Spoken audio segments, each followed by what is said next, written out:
Chapter 1. Nightfall in the woods on the outskirts of Tokyo. Two men, one portly and the other slender, tirelessly wielded their shovels. Beside them lay a woman, her eyes blindfolded and her limbs bound. Bruises marred her wrists and ankles, while a gash on her right calf seeped blood in a jagged line. Muffled whimpers emanated from her lips, sealed by tape. "Hurry up and dig," the slender man urged, noticing the portly one had paused. "Why have you stopped?" The portly man glanced at his companion, a flicker of compassion in his eyes. "Brother, are we really going to bury her alive?" Illuminated by the flashlight's beam, the slender man perceived the hesitation in his brother's gaze and instantly understood. His younger sibling was wavering. This was a rare find, a brother with such a conscience he needed to be guided carefully. "I know what you're thinking," the slender man said, patting the portly man reassuringly on the shoulder. "Do you want to go to prison?" "No, I don't." The portly man shook his head vigorously. Then it settled. The slender man began his persuasive discourse. "We are thieves, and this woman has seen our true faces. If we let her go, she'll call the police. What then?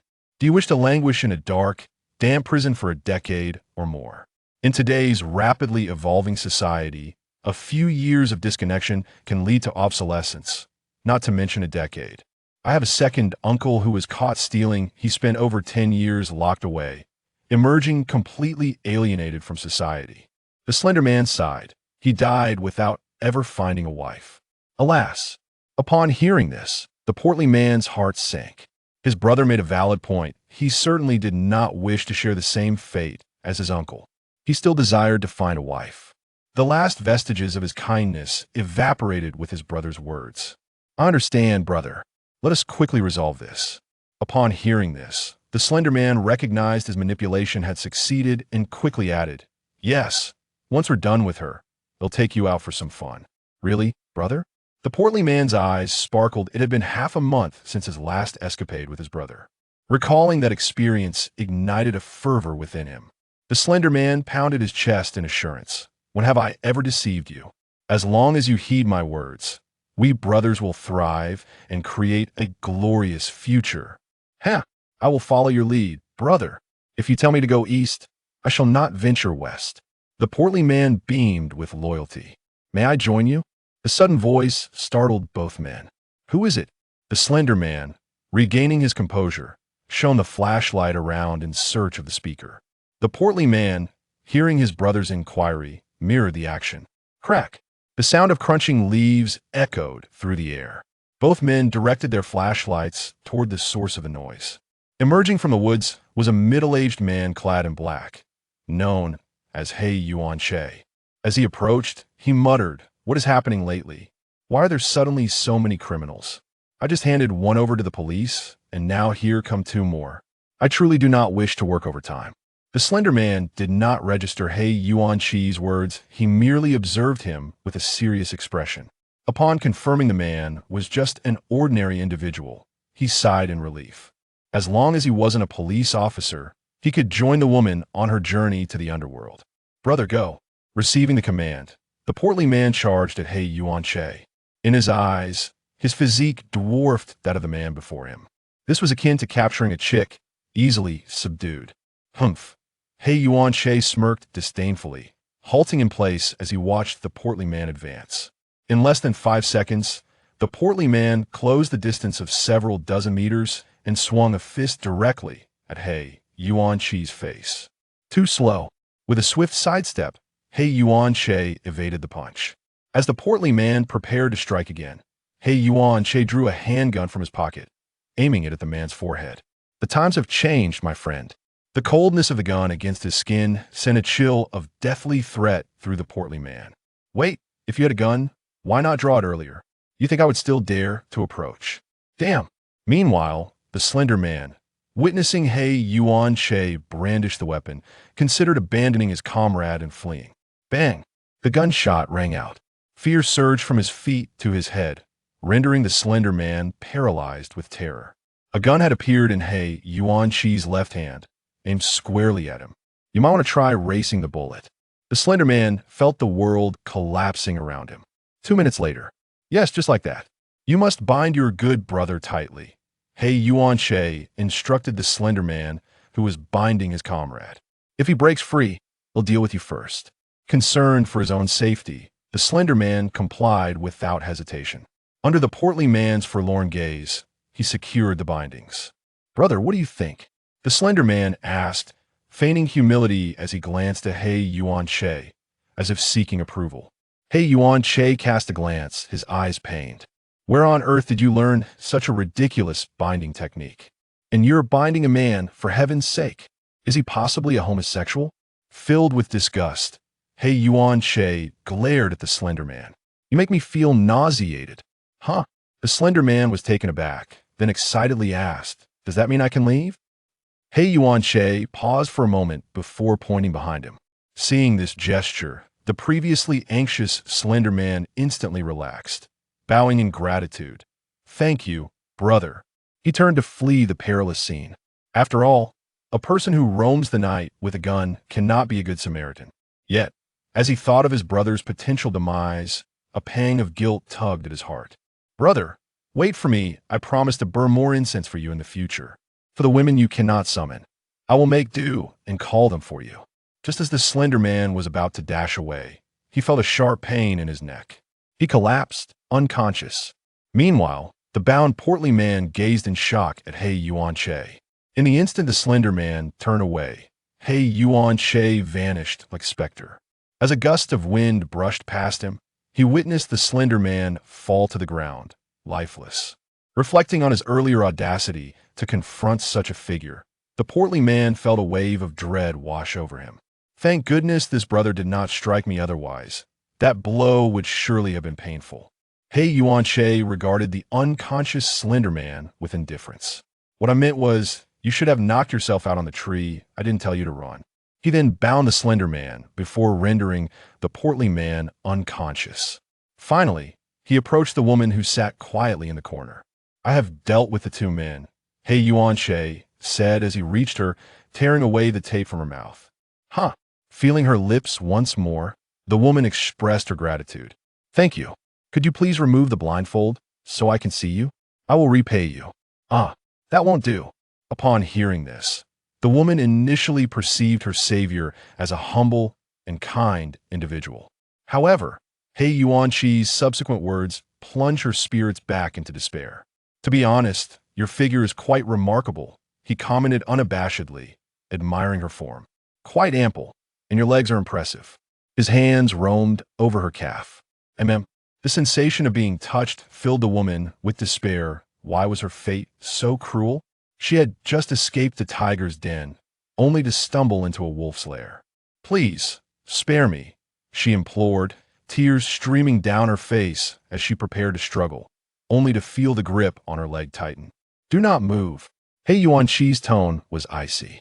"If you resist, the consequences are yours to bear." "Ugh," she sobbed softly, envisioning the grim fate that awaited her. "I thought this wound would be deeper," Yuan mused inwardly. Upon closer inspection, he noticed the woman bore a gash on her leg, resembling a knife wound. Motivated by a sense of duty, he decided to assist her. Confirming there were no serious issues, he withdrew his hand from her leg and stood. "I've already called the police. They should be arriving shortly. Remember to explain everything clearly." With that, he walked toward the edge of the woods, leaving the woman in a state of confusion. Yuan, formerly known as Mo Yun, was an assassin. He had perished while executing a mission. However, the deceased unexpectedly found himself traversing into the world of Detective Conan. As soon as Mo Yun opened his eyes, he beheld a small boy in his arms, covered in blood and unconscious, while the cacophony of sound surrounded him. Amidst a whirlwind of confusion, a voice emerged within his mind. "Ding. System loading successful. Ding. System shall we, at your service." Detection in progress. Accompanied by a jolt of excruciating pain, the voice in his head was abruptly severed, and Mo Yun lost consciousness. Upon regaining consciousness, he relied on the system shall we in his mind to comprehend the unfolding events. Good news, he had traversed. Bad news, he had entered the animated realm of Detective Conan. Worse news, aside from the protagonist named Conan, Mo Yun was utterly ignorant of the rest of the content. After reconciling himself with this dismal reality, he began to access the memories. The original owner was named Hui Yuan Che, an orphan. Abandoned by his parents at the tender age of 2, he was fortunate enough to encounter the director of an orphanage. Thus, he resided in the orphanage until the age of 16, when he finally left that place. With his striking appearance and gentle, kind-hearted nature, he swiftly secured employment. With the assistance of his employer, Hui Yuan Che finally acquired a private room for the first Tamiya mere ordinary apartment. Believing that life would gradually improve, everything took a sudden turn on that fateful day. While heading to work, he perished while attempting to save a little boy who had recklessly dashed into the street. At that very moment, the Mo Yun of reality also met his demise and traversed into Hui Yuan Che's body. Having grasped the sequence of events, Mo Yun ultimately chose to embrace the identity of Hui Yuan Che. He resolved to live on behalf of this diligent young man who had fought so hard for survival. At the Metropolitan Police Department, Miss Kyoko, do you recall any distinguishing features of the person who rescued you? Megurjuzu inquired, gazing at the woman seated across from him. Kyoko Hasegawa, the woman who was to be saved by Hui Yuan Che, had already divulged the entire sequence of events. This afternoon, feeling unwell, she had taken leave from work and nestled at home for a nap. However, the cacophonous noises from the living room disrupted her slumber. Thus, in a daze, Kyoko rose and made her way towards the source of the commotion, only to be bound by 2 intruders, one stout and one slender. Had she not been rescued, she would likely have been buried alive at this very moment. Kyoko Hasegawa began to recall intently. Megurjuzu and Sato Mawako, who was taking notes beside him, held their breath, cautious not to disturb her. Minutes later, Kyoko Hasegawa's eyes sparkled as if she had grasped a crucial detail. I remember now. When he tore the tape from my mouth, I caught a faint fragrance reminiscent of jasmine. Jasmine fragrance. Sato Mawako murmured to herself while recording. Is there anything else? Kyoko Hasegawa shook her head. That's all I remember. Thank you for cooperating with our investigation. Officer Sato will escort you home shortly, Megurjuzu said, his expression solemn as he stood and made his way towards the interrogation room of the 2 culprits. As he approached the door, Takagi Wataru hurriedly emerged, holding documents. Upon seeing Megurjuzu, he immediately saluted, Officer Megur. Megurjuzu nodded in acknowledgement. Did you extract any leads related to September from them? We did, Takagi Wataru replied, handing over the materials while stating, based on the culprit's descriptions, we sketched his likeness. Megurjuzu accepted the documents, casting a glance at them, only to feel a sense of disappointment. This is useless, he must have been in disguise. Are there any other clues?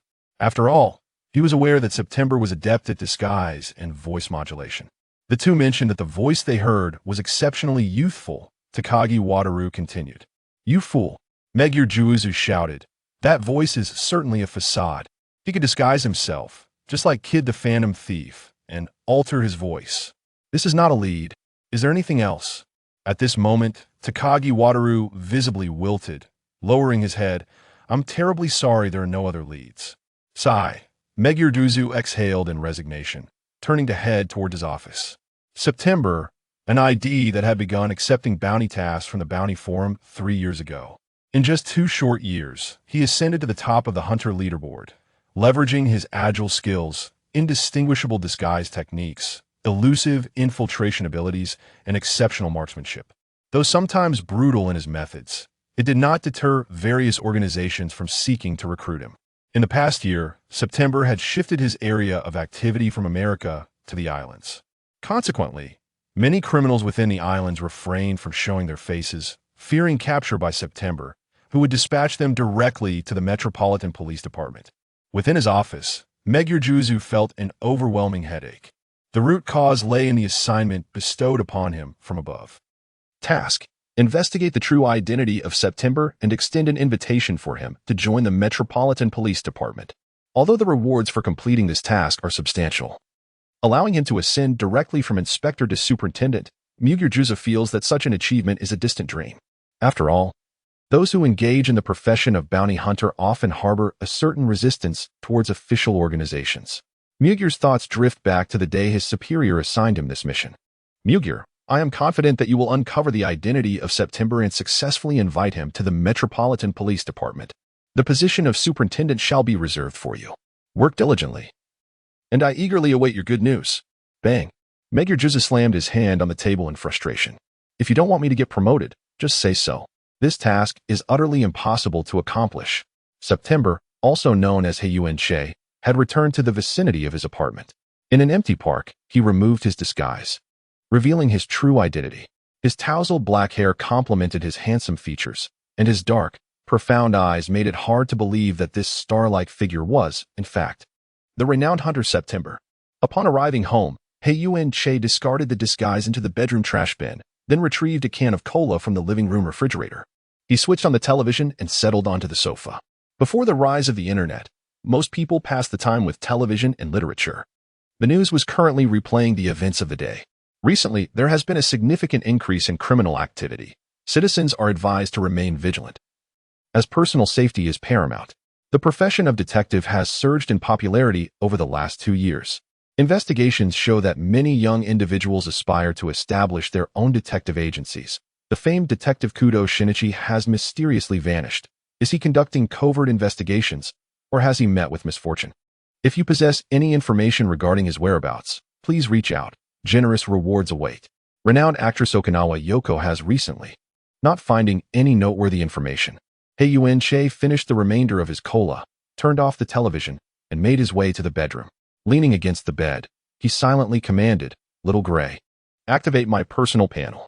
Received, now activated, came the mechanical voice of Little Gray. Instantly, a transparent interface appeared before him, visible only to his eyes.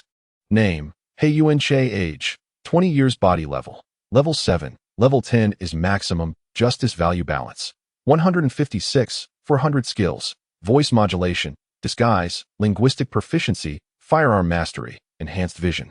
Night vision, improved memory.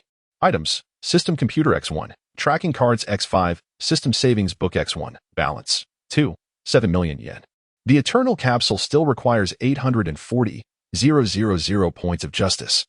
Wahara Toshi calculated the remaining gap, based on the current efficiency of acquiring points of justice. It is estimated that it will take no more than a decade to make the purchase.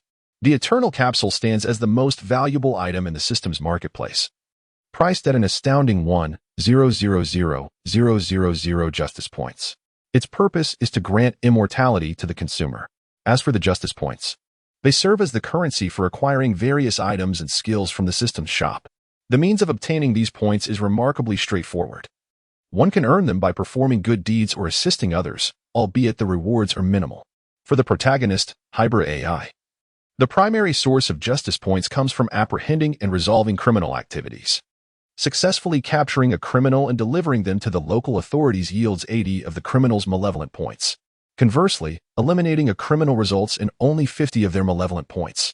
Should one mistakenly kill an individual possessing justice points, there will be a corresponding deduction from their own points. Determining whether an individual is a good person or a bad person necessitates the assistance of the system's companion, Xiaohui. If Xiaohui remains silent until the moment of action, it signifies that the individual is indeed a criminal. Conversely, encountering a good person prompts Xiaohui to provide a verbal warning prior to any action. However, the sole limitation is that Xiaohui can only issue such warnings a maximum of 3 times within a week. Reflecting on the recent surge in criminal activity, Haibara Ai inquired, "Xiaohui, what is the cause of this sudden increase in crime?" "It is due to world fluctuations," came the response. Could you elaborate? Haibara Ai was aware that there were certain matters Xiaohui could divulge, while others remained shrouded in secrecy. For instance, Xiaohui undoubtedly possessed knowledge of the world's specific circumstances, having previously been questioned about them. The only reply received was the succinct phrase, "I refuse to answer. I apologize, but I must decline to respond." "Very well," sighed Haibara Ai with a sense of resignation. However, his curiosity remained piqued. In his eyes, this animated realm, aside from its peculiar settings, lacked significant intrigue. The environment bore a striking resemblance to the real world, with technology advancing at an astonishing pace and living standards consistently improving, albeit with a slight increase in criminal activity. Yet, for him, this was rather fortuitous. After all, a rise in offenders meant a swifter accumulation of justice points. I hope to see a task posted by the Tokyo Metropolitan Police on the forum tomorrow, he murmured softly. There was no denying that the police force in this world was rather inept. Without the assistance of detectives, at least half of the cases they handled would likely devolve into wrongful accusations. Their investigative skills were lacking, and their ability to apprehend criminals was equally inadequate. Fortunately, they possessed a clear self-awareness, understanding that investing in reputation was far more beneficial than earning money at the cost of their credibility. Discreetly offering bounty tasks or entrusting them to September was significantly preferable to publicly soliciting help from detectives. Subsequently, as weariness washed over him, Haibara Ai closed his personal panel and gradually succumbed to slumber. The following day, after rising and completing his morning routine, Haibara Ai retrieved a computer purchased from the system's marketplace from the system's spatial storage. The system space, as the name implies, serves as an alternate dimension for storing items, though it is exclusively for goods acquired from the system's marketplace. This system computer could not be traced by others through the network, thus alleviating concerns about hackers stealing his IP address and potentially exposing the whereabouts of September. Upon successfully logging into the bounty forum, an animated email caught his attention. Is this a mission?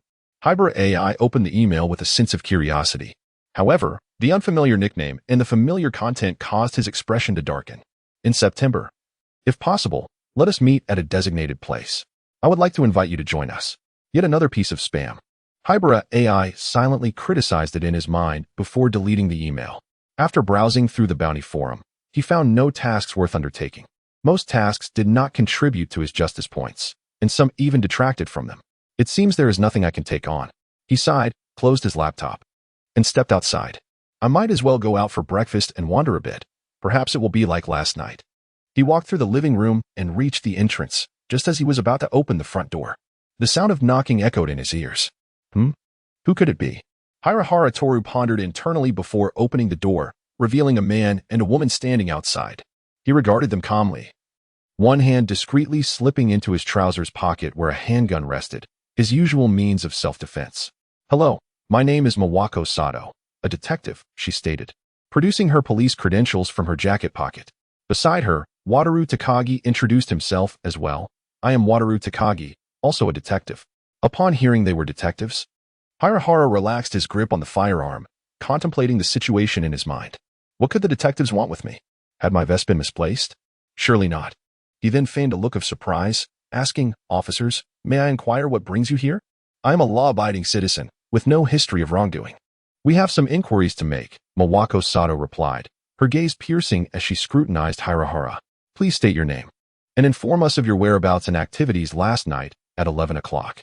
I am Hirahara Toru. Last night at 11? He pretended to think, mentally calculating the implications.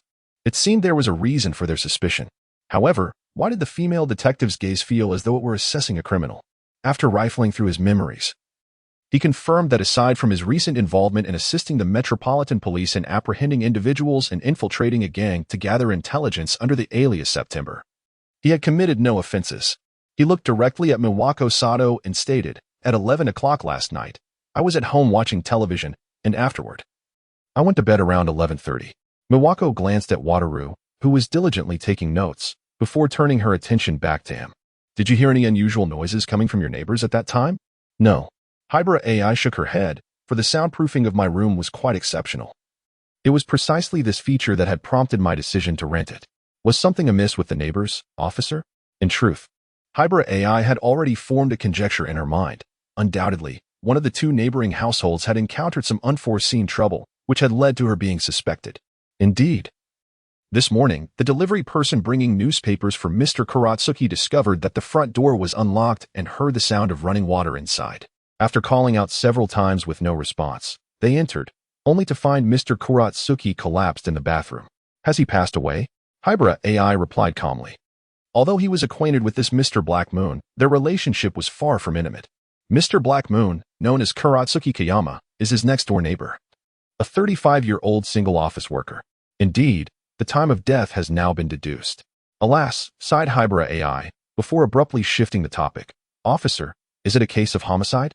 It remains uncertain for the time being, replied Sato Mawako, who then inquired, Do you possess any relevant information regarding Mr. Karatsuki?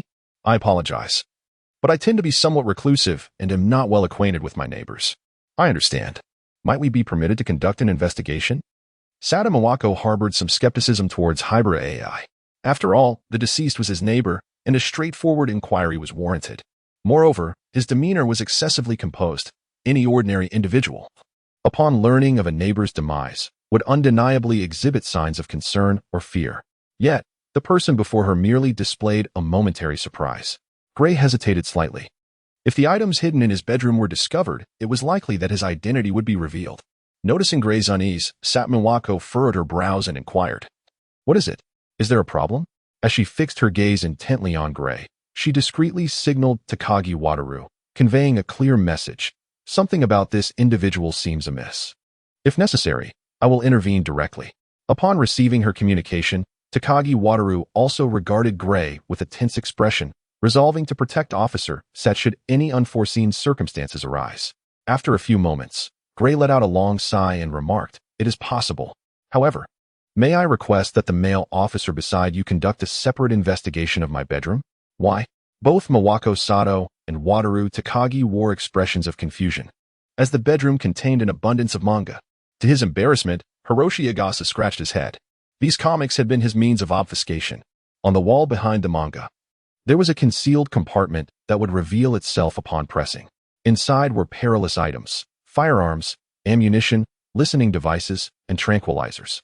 Upon hearing this explanation, Mawako Sato was momentarily taken aback before glancing at Wataru Takagi, seemingly inquiring with her gaze if he was on board. Takagi nodded affirmatively, reassuring her that it was indeed acceptable. "Very well, then. You shall escort him to your bedroom for an investigation. I will conduct my inquiries in the living room." With that, Mawako Sato stepped into the room, already beginning her examination. Truly, he does not regard himself as an outsider. Hiroshi Agasa thought to himself with a hint of sarcasm. "Shall we proceed, officer?" Agasa led Takagi toward the bedroom. Upon entering, Takagi was met with a subtle fragrance. "To my surprise, Mr. Agasa, you have a penchant for perfume?" "No, that is merely the sin of laundry detergent." "Ahem, I shall commence my investigation now. Please, go ahead." After saying this, Haibara Ai retreated to the doorway of the bedroom, glancing at Officer Sato in the living room and then at Officer Takagi in the room. Unable to suppress a sigh within, Officer Takagi, having examined the bookshelf, felt a wave of embarrassment wash over him. All of these were merely adult comics. How could someone so handsome not have a girlfriend? Is it possible that he struggles in that regard? Never mind, he thought. There's still the trash bin to check. As Takagi bent down to inspect the trash bin, he froze. He spotted something flesh-colored within, albeit crumpled, which bore a resemblance to something else. At that moment, Haibara Ai glanced at Takagi, who was hunched over, and suddenly recalled something crucial. "Oh no, my disguise mask. How could I have forgotten that?" This was the disguise mask he had torn off in the park the previous night. Typically, Haibara disposed of his disguise mask along with the rubbish the following day. Yet today, upon waking, he had completely overlooked this detail. Just as he was about to explain, Takagi abruptly straightened up, took several steps back, and turned to Haibara with a complex expression, stating, "Mr. Haibara, using this too often is detrimental to your health." Harahara Tetsu instantly comprehended that he had been misunderstood. However, the crux of the matter was that he could not refute it. He certainly could not unveil his true identity directly. He could only indignantly think to himself, "That is a disguise. It is not as you perceive." After a few minutes, Takagi Wataru, having confirmed that everything was in order, proceeded to the living room. As he passed by the dazed Harahara Tetsu, Takagi gently patted him on the shoulder and earnestly said, "Please take care of your health." "No, it's not me." Haibara Ai truly felt that even if she were to plunge into the sea, she could never cleanse herself of this predicament. "I understand."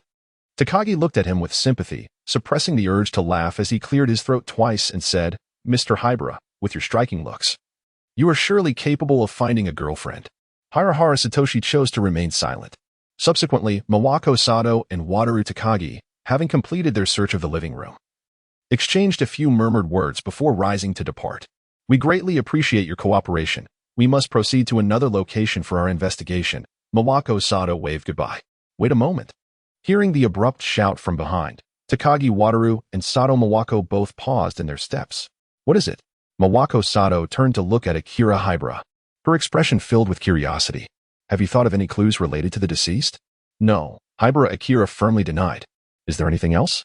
In truth, he believed his deductive abilities were quite commendable, and perhaps he could assist in resolving the case. Haibara understood the necessity of aiding the police. Otherwise, should they fail to unravel the mystery on their own, they would inevitably seek the help of a detective. If he were to be implicated as a suspect, it would lead to a cascade of troubles, and should his identity as September be exposed, it would be catastrophic. Thus, Haibara chose to assist the police in this matter, fully aware of the principle of choosing the lesser of two evils. Upon hearing his words, Sato Mawako scrutinized Haibara closely. The young, handsome man bore no resemblance to a detective. Rather, he appeared more akin to an aspiring star. After a moment of contemplation, Sato promptly refused, stating, "I'm sorry. The Metropolitan Police will resolve this case swiftly. Please trust us." Haibara, upon hearing this, felt an overwhelming disbelief. If the Metropolitan Police were truly capable, they would not be so frequently regarded as inferior to detectives. Nevertheless, in order to gain access to the scene, Haibara resorted to provocation, adopting a sharp-tongued demeanor. "I would very much like to believe in your capabilities, but it is evident that they do not match those of a detective. Newspapers and television frequently assert that without the assistance of detectives, you struggle to solve cases. I recall a time when the Metropolitan Police enlisted the help of a high school student to crack a case. Therefore, why not place your trust in me? I believe I possess greater skills than that high school student." Haibara expressed this without a hint of remorse, blissfully unaware that in the world of Detective Conan, detectives were enhanced while police officers were significantly weakened. Upon finishing his statement, Sato Mawako's expression darkened considerably. She yearned to retort, but found herself at a loss for words, as the facts were undeniable. Although a few within the Metropolitan Police possessed commendable investigative skills, the majority of cases were indeed challenging to solve without the assistance of detectives. Witnessing their silence, Haibara pressed on. "What do you say? Allow me to observe the scene. I am confident in my deductive capabilities." Sighing, Sato resigned herself to the idea. After all, the Metropolitan Police had little dignity left to lose. Reluctantly, she agreed. "You may observe the scene, but you must not tamper with it. My colleagues are still conducting their investigation." Upon hearing the beautiful officer's consent, Haibara's lips curled into a slight smile. "Rest assured, I understand." Takagi Wataru, standing nearby, wished to interject but fell silent upon meeting Sato's gaze. The hierarchy of authority was indeed formidable. Subsequently, Haibara followed the two as they made their way to the scene of the incident. After a short walk, the trio arrived at apartment 207 in Kuroyama. Sato Mawako greeted the officer stationed at the entrance and then turned to Haibara, tossing him a pair of gloves. "Put these on." Indeed. Upon seeing Haibara Ai properly attired, Sato Mawako led him towards the crime scene, the bathroom. Once they reached the bathroom, Takagi Wataru dispersed the few police officers still conducting their investigation. Sato Mawako pointed to the body concealed beneath a white cloth on the floor. "You may lift it and see for yourself." She was curious to ascertain whether the individual before her was merely posturing. Haibara Ai, upon hearing this, bent down and calmly peeled back the white cloth. A corpse, pallid and void of color, was revealed. Haibara Ai began to scrutinize it intently. The body bore no signs of struggle or any other injuries, resembling a case of suicide. However, upon observing the surrounding environment, Haibara Ai mentally dismissed the notion of suicide. "Where were you when you discovered him?" Haibara Ai inquired, recovering the body with the cloth and rising to his feet. "He was reclining in that bathtub," Sato Mawako indicated. The cause of death had been determined as exsanguination. The weapon had already been sent for analysis. Furthermore, on the table in the living room, there lay a suicide note. They inferred it to be a case of suicide. Yet I cannot shake the feeling that something is amiss. "Your intuition is indeed correct. It is not a suicide," Haibara Ai asserted directly. "What have you discovered?" Sato Mawako pressed eagerly. Haibara Ai remained silent, instead opting to examine the bathroom meticulously. Suddenly, a strand of hair near the drain caught his attention. Indeed, the police in this world seem utterly inept. How could such an evident clue go unnoticed? After mentally voicing his complaints, Haibara Ai crouched down and picked up the strand of hair. It was quite long and evidently not that of Kurozuki Yozen. As he recalled, Kurozuki Yozen always sported short hair. Is this a hair? At that moment, Miwako Sato, who was witnessing the scene, also sensed something was amiss. This was not the hair of the deceased. Indeed, Haibara Ai remarked, handing the strand of hair to Takagi Wataru. "The reason I assert that it was not suicide is quite simple. Earlier, as I passed by the shoe cabinet near the entrance, I noticed the shoes were arranged in perfect order. Additionally, upon traversing the living room, I observed that it was also impeccably clean. From this, one can deduce that Mr. Kuratsuki was a man of considerable cleanliness. Imagine, a person who values tidiness and is contemplating suicide. Would he lie naked in the bathroom, adjacent to the toilet? To take his own life? The hair I discovered likely belonged to the perpetrator, inadvertently left during the scene's arrangement. I suspect that the assailant was well acquainted with the deceased, as it is unlikely he would know of the victim's penchant for cleanliness otherwise. Furthermore, the absence of struggle or wounds suggests that he was administered sleeping pills. The murderer appears to be inexperienced, with a clumsy approach to both the crime and the subsequent cleanup.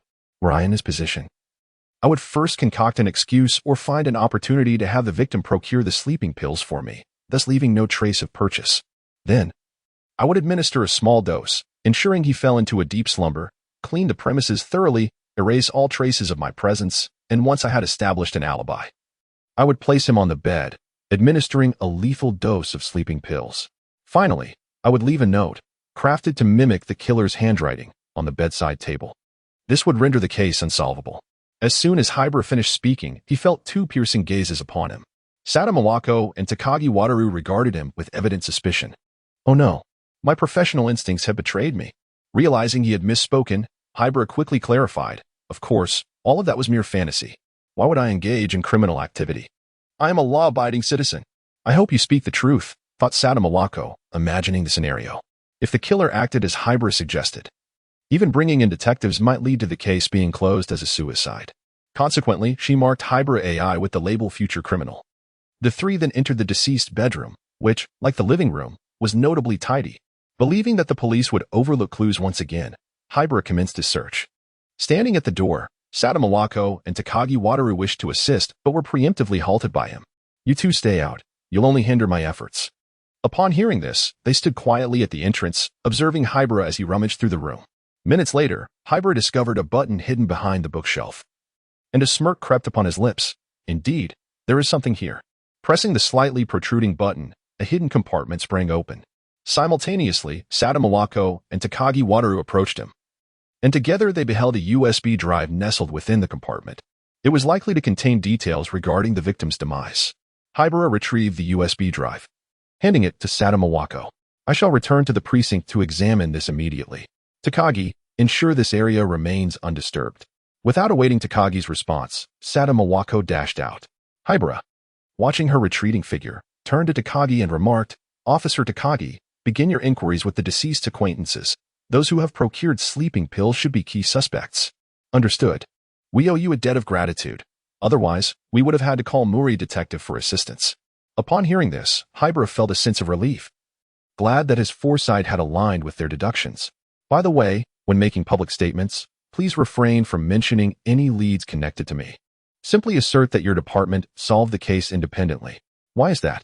Takagi inquired, puzzled, as one would expect a detective to desire increasing notoriety to secure more cases. However, he overlooked a crucial detail. Haibara was not, in fact, a detective. Were it not for the fear that involvement in this case might expose September's identity, he would be indifferent to the matter.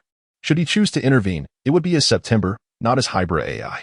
I prefer to maintain a low profile, Haibara stated before exiting.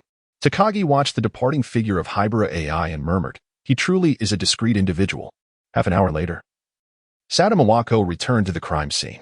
Having reviewed the contents of the USB drive at the precinct, she discovered it was filled with intimate exchanges between Kuratsuki and various women, all of whom appeared to be in a state of unconsciousness. Without hesitation, she recognized the implications of drug-induced incapacitation. Additionally, officers dispatched to inquire at Kuratsuki's company reported back with relevant information. Among the findings, what most captured Sadamawako's attention was the fact that Kuratsuki's girlfriend had visited the company a few days prior, leading to a heated argument, after which they parted ways on bad terms. The argument stemmed from the woman discovering something at Kuratsuki's residence, which ignited the confrontation. Connecting these events, Sadamawako began to surmise the case's truth. The deceased, Kuratsuki, had a history of drugging women and recording their unconscious states. However, no secret remains concealed indefinitely. The murderer, his girlfriend, discovered the USB drive at his home, and upon learning its contents, confronted Kuratsuki at his workplace, resulting in another fierce dispute.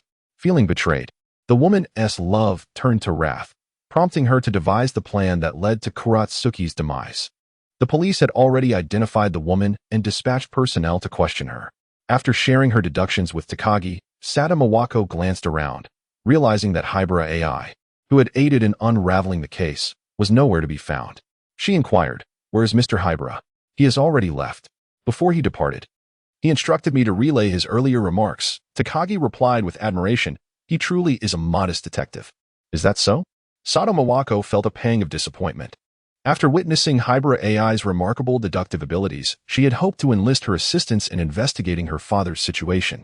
It now seemed that she would have to wait for another opportunity to discuss it. Suddenly, the phone rang.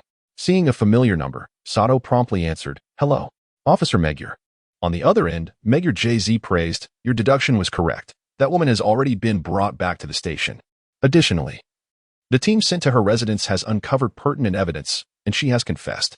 You may disband your team there." Indeed. After hanging up the phone, Nawako Sato signaled the officers to remove the body. In the Tokyo Metropolitan Police Department's interrogation room, she gazed with a hint of regret at the woman who had slain Kuratsuki Kayama, Reiko Sakakawa. "No matter the circumstances, Ms. Sakakawa, you must refrain from taking a life. Such matters could have easily been addressed through our police force." "Humph." Jio Chuanling scoffed disdainfully. "What use are you? The police? Solving cases requires the assistance of detectives, and apprehending criminals necessitates the aid of detectives. I truly fail to comprehend what face you have to claim the taxes we pay." Sada Mawako remained silent. These days, the public seems more inclined to resort to illegal means to resolve their issues, rather than seek assistance from the police, highlighting their profound disappointment. "Sada, come out. Let Takagi take your place," murmured Magyar Juza, sensing something amiss as he spoke through the microphone outside the glass. Upon hearing this, Sata Mawako rose from the interrogation room and made her way to her usual resting area. She leaned against the protective railing, gazing at the bustling traffic below, her heart laden with indescribable emotions. "Do not overthink it. There are many capable individuals among us in the police force." Hearing the familiar voice, Sata turned to see Magyar Juze standing beside her, seemingly having appeared out of nowhere. Officer Magyar bore a striking resemblance to her late father, and Sata struggled to hold back her tears. The reason the perpetrator committed murder was not due to our inability to assist him, but rather his own choice to tread down an irreversible path. Hatred and various other factors clouded her judgment.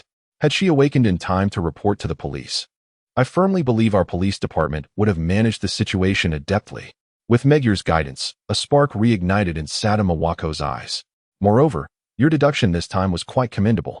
The primary credit for this case belongs to you." Upon hearing Officer Magyar's praise, Sato immediately began to deflect, saying, "Officer Magyar, the credit primarily goes to that young man." "Oh? What exactly transpired?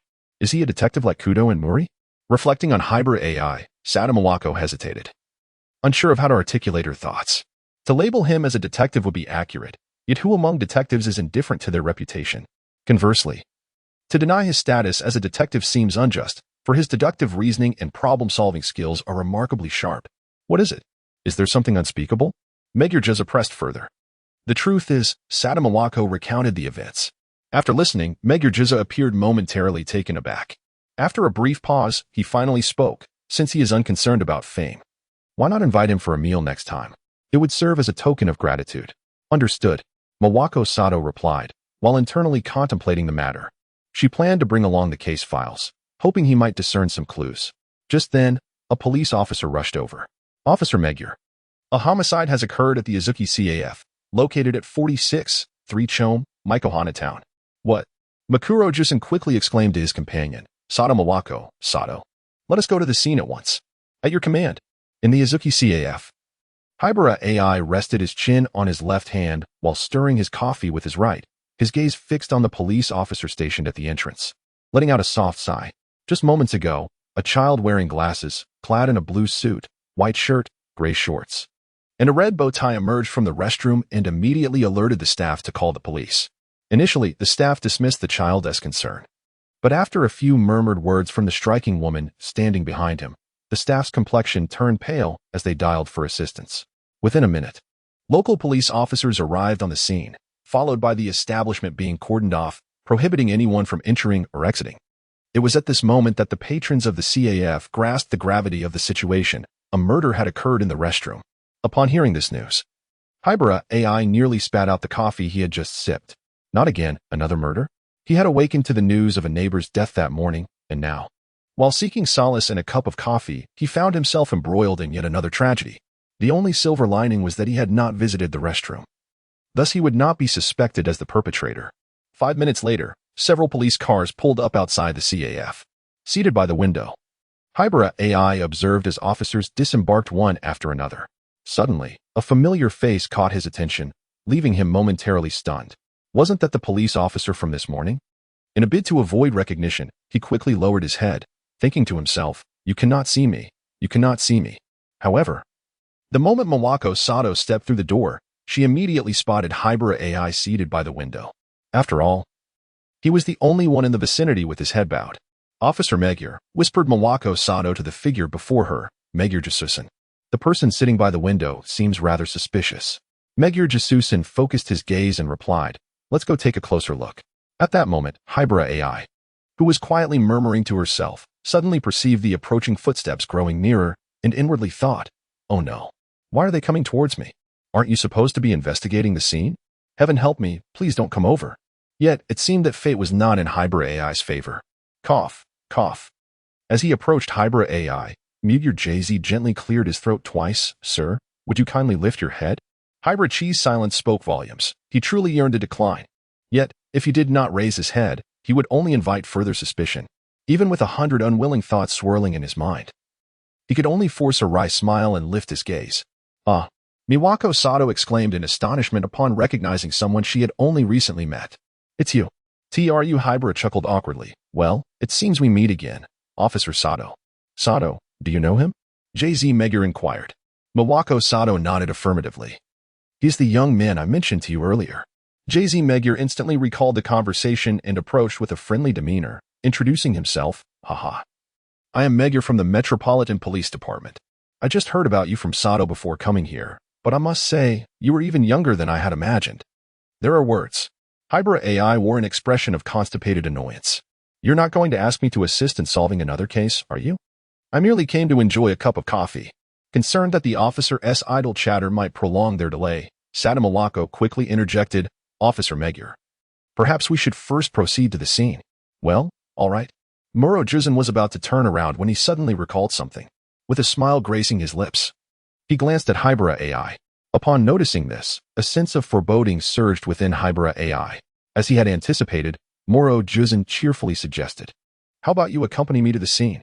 As I was about to decline, Haibara Ai found herself caught in the hopeful gaze of Magyar JZ and reluctantly acquiesced. Upon entering the crime scene, Haibara immediately spotted the young child who had previously contacted the store staff, wandering about aimlessly, which ignited a surge of frustration within her. "Officer Sato, is it customary for your police department to allow children to roam freely at a crime scene?" Her voice was notably loud, drawing the attention of nearly all present, save for Conan, who was engrossed in his investigation. The expressions of the officers were somewhat grim. Had it not been for Magyar's presence, they might have rushed forward to educate Haibara. Fortunately, a patrolling officer intervened to explain that child is the first witness. Even if he is the first witness, he should not be allowed to wander around the scene. Haibara's tone was decidedly harsh. Initially, she had contemplated the possibility of joining the police force should her identity be revealed, but witnessing the current scene prompted her to reconsider that option. After all, tolerating a child's reckless behavior at a murder scene was beyond her limits. No wonder you officers rely on detectives for assistance. It seems you do not take this matter seriously. What kind of looks are you giving me? Am I wrong? The surrounding officers, including Magyar, wore dark expressions but refrained from retorting, as what Haibara stated was undeniably true. Regardless of circumstances, a child should never be allowed to roam freely at a murder scene. Even if he is the first witness. I apologize. Sato Mawako, familiar with Haibara's sharp tongue, attempted to mediate. This is Conan. He resides at the Muri Detective Agency and likely wishes to assist. Given that Muri Koger was once a police officer and has now gained some notoriety as a private detective, discussions about him frequently arise within the police department. Which is why Sato recognized the young boy. Conan? Haibara Ai was momentarily taken aback, as a name suddenly surfaced in her mind. Edagawa Conan? Oh, do you know him? Sato Mawako replied with a mixture of curiosity and skepticism. Haibara fell into a contemplative silence. How should I articulate this? Should I divulge that he is the protagonist of your world? The irony is, I hardly believe it myself. Could it be a mere coincidence of names? Naturally. This notion was swiftly dismissed by Haibara, as she understood that in the realm of anime, protagonists rarely share the same name across different worlds. Thus, it follows that the child engrossed in investigation before her must indeed be the protagonist of this reality. It is somewhat astonishing, Haibara mused incredulously. What? Mawako Sato inquired. Unable to comprehend, Mr. Haibara, what are you saying? It's nothing, Haibara Ai remarked, observing Adagawa Conan, who was bent down, searching for something. Suddenly, a thought crossed her mind. She turned to Sato Mawako and said, regardless of the circumstances, it is best to keep the child away from the scene to prevent any psychological impact that may result in emotional harm. That's a valid point. I shall take him away at once, Sato Mawako replied, hastening toward Conan and lifting him up. Little one, this is not a place for you. I shall escort you outside. Without regard for Conan's consent, she proceeded to lead him out. I don't want to. Put me down. Conan protested, struggling fiercely. However, to Sato Mawako, his antics appeared merely mischievous. Police sister, I am the first witness. Conan insisted. I understand. Someone will come to interview you shortly, Sato Mawako said. As she placed Conan down on a seat and instructed a nearby officer, keep an eye on this child. Indeed. As Conan watched the police officer who had escorted him away from the scene depart, he felt a surge of despair, just because his body had shrunk. They treated him like a child. Oh, when will I return to my former self? Within the scene, Haibara Ai requested a pair of gloves from Sato Mawako and commenced her examination of the corpse. 5 minutes later, a hint of intrigue flickered across her face. After meticulously inspecting the body, the crime scene, and the weapon, a smirk formed on her lips. For she had deciphered the method and speculated on the identity of the culprit. What have you discovered, Haibara? Megure JZ, having learned her name from Sato Mawako, called out the term Haibara with an ease that made Ai feel an unexpected familiarity. The method has been unraveled, and I know the true perpetrator. Really? You solved it in such a short time? The sudden childish voice startled everyone present. Conan had somehow slipped in and overheard Haibara's assertion of having cracked the case and identified the true culprit. This revelation left him feeling exceedingly uncomfortable. If they hadn't cast me aside, I would surely have solved the case just like this big brother. Conan. Mawako Sato intended to seize Conan once more, but was halted by Haibara Ai. Wait, I happen to have a question for this primary witness, Haibara remarked to Sato, pulling Conan closer to her. Crouching down, she feigned a gentle elder brother demeanor and inquired, Little brother, what is your name? As Conan met Haibara's kind gaze, an inexplicable unease stirred within him. There was something familiar in her eyes, a sensation that he had encountered before. Yet, to avoid arousing suspicion, he responded in a sweet, childlike voice, I'm Conan, Adagawa Conan. By the way, aren't you afraid of the scene? Somewhat, but I want to help you. Conan displayed an innocent effade.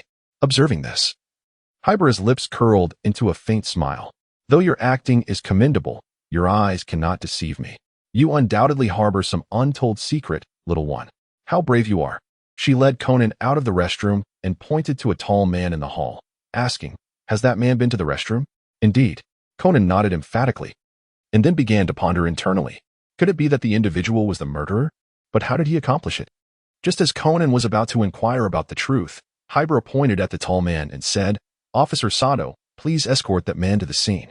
Very well. Upon receiving the command, Mawako Sato approached the man. Now, let us proceed to the scene and await their arrival. Haibara Ai lowered her head and gazed gently at Conan. Indeed, the two held hands, resembling a father and son as they returned to the scene. Moments later, Sato Mawako arrived, accompanied by a tall man named Tiyama JZ, a married individual. Upon his entrance, Megure JZ exchanged a knowing glance with the officers stationed at the restroom door, signaling them to apprehend the man should he attempt to flee or resist. He was uncertain why he placed such trust in Haibara Ai, despite their initial encounter. Was it her confident smile or perhaps Mawako's prior mention of the man's deductive prowess? Regardless, Megure JZ chose to place his faith in this strikingly handsome young man. What is the meaning of this? Why are you looking for me? Tiyama JZ demanded angrily. Do you take me for a criminal? Otherwise, Haibara Ai scoffed. Your self-righteous pretense merely underscores your lack of intellect. As foolish as a swine. Such a rudimentary tactic, Who but someone with a malfunctioning mind could fail to see through it at a glance? Upon hearing Haibara's words, Conan sensed something amiss. Wait, are you not indirectly insulting the officers present? Indeed, he observed several officers clenching their jaws, seemingly straining to maintain their composure. Should I step back a bit? What if the officers, in a fit of rage, charge at him and mistakenly harm me? However, Conan was merely overthinking. The officers were unlikely to recklessly assault anyone. After all, such actions could lead to financial penalties or, at worst, suspension, though they could silently curse Haibara in their hearts. Given that he had initiated his mocking demeanor the moment he entered the scene. What did you say? Denshan Shursan was about to step forward to question. But two police officers appeared in front of him to intervene. Once safety was assured, Hayuan Tetsu continued to berate, I said you were as foolish as a pig. A brainless thing. The police officers present, upon hearing Hayuan Tetsu's continued insults, were filled with confusion. What on earth was this person doing? Even if he was deducing. Why had he resorted to personal attacks? You. Den glared furiously at the two policemen obstructing his path, exclaiming loudly, What are you officers doing? Have you resorted to reprimanding me with a mere boy? What is it that you truly desire? Mr. Haibara, Sato Mawako, gently tugged at Haibara's sleeve, indicating that he should cease his tirade. However, Haibara ignored her and continued, Isn't it your juvenile tactics that disgust me? Indeed. A person like you must have a brain filled with muscle, or perhaps you possess no intellect at all. You. Den was so enraged that he struggled to articulate his words. You're flustered, aren't you? Just look at yourself. How can you be so agitated? Noticing that the policemen were indifferent to his outburst only fueled his anger further. You all, me, do you even know how to speak? Just look at your pathetic state. It's utterly nauseating. I cannot fathom how someone with such a ludicrous appearance could possibly strangle a victim. Utter nonsense. Denyama Juza seized the opportunity to retort, asserting that he had merely rendered her unconscious. I did not strangle her. Realizing he had misspoken, he quickly covered his mouth. At that moment, the officers also began to grasp the situation. Their eyes widened in disbelief as they fixated on the man, gradually encroaching upon him, creating an almost palpable sense of encirclement. Haiohara To remarked with a scoff, You are foolish, yet you refuse to acknowledge it. See? You've just let slip your own blunder. His earlier mockery was intended to incite Denyama Juza's anger, thereby impairing his judgment. Denshan 13 immediately deduced that this young man had no evidence to defend himself. Otherwise, he would not be acting in such a manner. Thus, he began to argue. I merely misspoke in your convoluted discussion. I did not commit murder. What basis do you have to accuse me? Do you possess any evidence? Of course there is, said Haibara Ai, eliciting a collective desire among those present to chastise him. Even Magyar Jason felt an overwhelming urge to strike him. If you possess evidence, why not present it sooner to substantiate your claims? Instead, you have spent all this time berating him while merely playing around here? Despite the profound shock that reverberated within him, Jian Shanshur-san maintained a composed demeanor and calmly asserted, Produce it. Present any evidence you possess. Very well. Haibara Ai nodded gently and turned to her companion, Officer Satomawako. Please hand me the weapon. Officer Satomawako handed over the transparent evidence bag containing the murder weapon. Inside the bag lay a bloody dagger. Haibara Ai lifted the evidence bag with her right hand and pointed to the hilt with her left. Observe closely, near the hilt.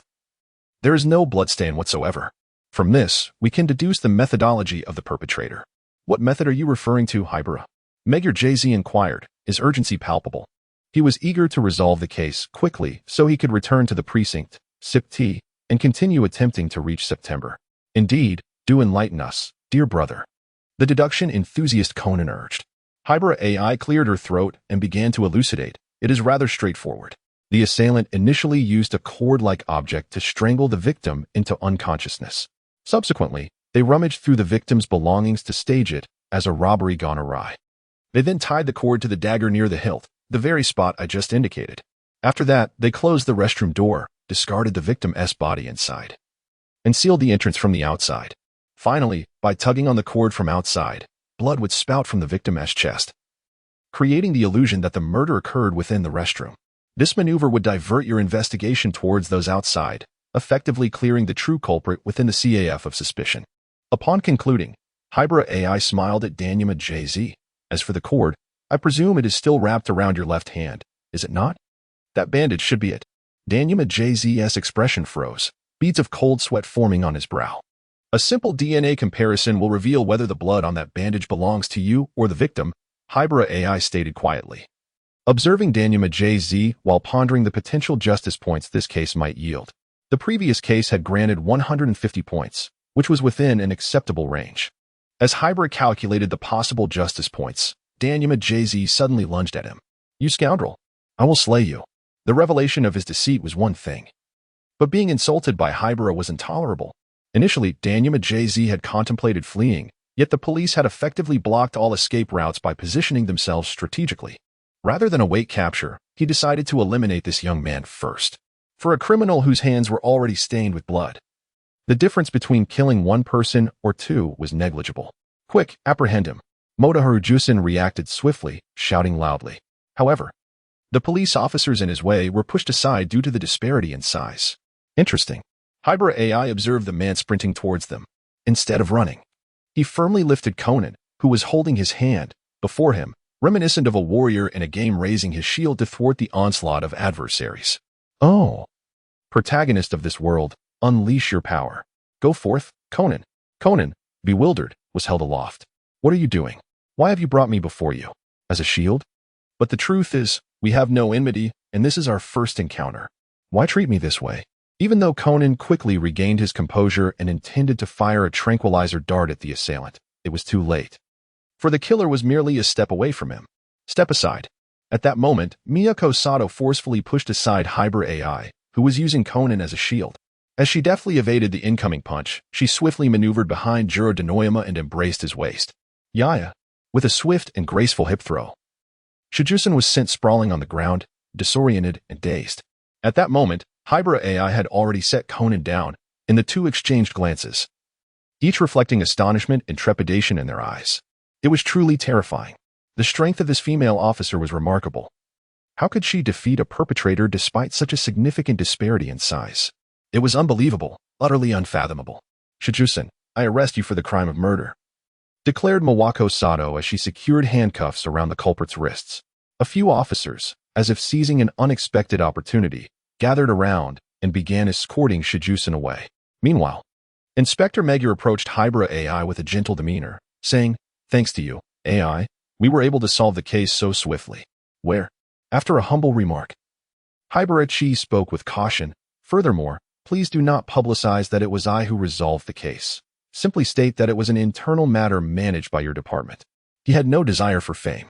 After all, the more attention he attracted, the greater the risk of his identity being exposed. Upon hearing this, Megure JZ couldn't contain his delight. "Ha, very well, no problem. If you ever need anything, count on me to assist you." In his eyes, a detective like Haibara Chi was far more effective than September. Though September sought no fame, he certainly desired compensation. Yet, this individual sought neither money nor recognition, simply perfect. Soon after, the group made their way outside. "Excuse me," Miyako Sato gently nudged Heiji Haibara with her elbow as they walked side by side. Heiji turned to her and inquired, "Officer Sato, is there something on your mind? Do you have time this evening? I would like to treat you to dinner after work. Additionally, there is a matter I wish to discuss with you." "Ah?" Haibara Ai was taken aback for a moment, then replied earnestly, "I apologize, but you do not fit my preferred type." Sato Miyako, bewildered, found herself grappling with the rejection. What does it mean to say, "I am not your type"? I never claimed to have any affection for you. Meanwhile, the several officers trailing behind them were nearly grinding their teeth in frustration. The radiant flower of the Metropolitan Police, Sato Miyako, had invited this individual to dine, only to be met with refusal. Such an affront was utterly inexcusable. Were it not for the presence of their superior, they might have been compelled to take action. What foolish thoughts! Sato Miyako cast a sidelong glance at Haibara Ai and said, "In expressing my gratitude, there is another case I wish to inquire about your perspective. This matter holds significant importance for me." "How important is it?" "I once vowed that I would agree to any conditions if someone could help me uncover the true culprit." Upon hearing Miyako Sato's declaration, Haibara Ai couldn't help but feel intrigued about the case that prompted such a promise from this beautiful police officer. Likewise, Conan, filled with curiosity about the matter, listened intently. Albeit constrained by his current appearance as an elementary school student, wary of revealing any hints to Haibara Ai. After pondering for a while, Haibara Ai ultimately succumbed to his curiosity and chose to acquiesce. "Then, Officer Sato, please come to my home after your shift tonight." Indeed. The eyes of Miyako Sato sparkled with delight upon hearing the affirmation from Turu Amuro. Meanwhile, the police officers behind them, who had overheard Amura's agreement, felt their hearts shatter. What if he truly assisted Mawako in solving the case? The thought of her marrying him was unbearable. The officers exchanged glances, detecting a flicker of determination in each other's eyes. They resolved to unite and thwart Amuro. Isn't that Lawyer Hayu? As Jusuk Magyar passed through the living room, he spotted a familiar face and approached her. Aya, what brings you here? Ah, Magyar. It's been a while. I have a meeting with someone. The poised and graceful Haya Ari replied with a gentle smile, then inquired, has the case been resolved so swiftly? Indeed, Inspector Magyar turned to introduce Haibara Ai. Thanks to him, the case was resolved so swiftly. Is he a newcomer from your police department? Ari Kasaki expressed her curiosity towards Haibara Ai. After all, individuals with a star-like visage who venture into the realm of law enforcement are quite rare. No, that's not the case, Inspector Magyar faltered, unsure of how to respond. Fortunately, at that moment, Haibara Ai stepped forward politely, stating, I am a friend of Officer Sato, and I happen to assist them in resolving the case. As soon as he finished speaking, he suddenly felt something cling to his leg. Upon closer inspection, he discovered that it was Conan, who was somewhat frightened, hiding behind him. Haibara Ai immediately sensed something amiss. Could it be that they were acquainted? However, judging by the expression in the woman's eyes, it was evident she did not recognize Conan. It appears you are also quite the detective, Ari Kasaki complimented Haibara Ai with a smile. Shortly thereafter, the CAF owner began to disperse the crowd. After all, a murder had occurred in his establishment. Even though the case had been successfully resolved, he intended to close for a few days to visit a temple and pray for peace. In front of the Azuki CAF, Haibara Ai bid farewell to Inspector Magyar and the others, making his way towards a nearby park. He planned to transition into his September persona there. Conan watched Haibara Ai depart, a sense of wariness growing within him. The look in that man's eyes was unmistakable.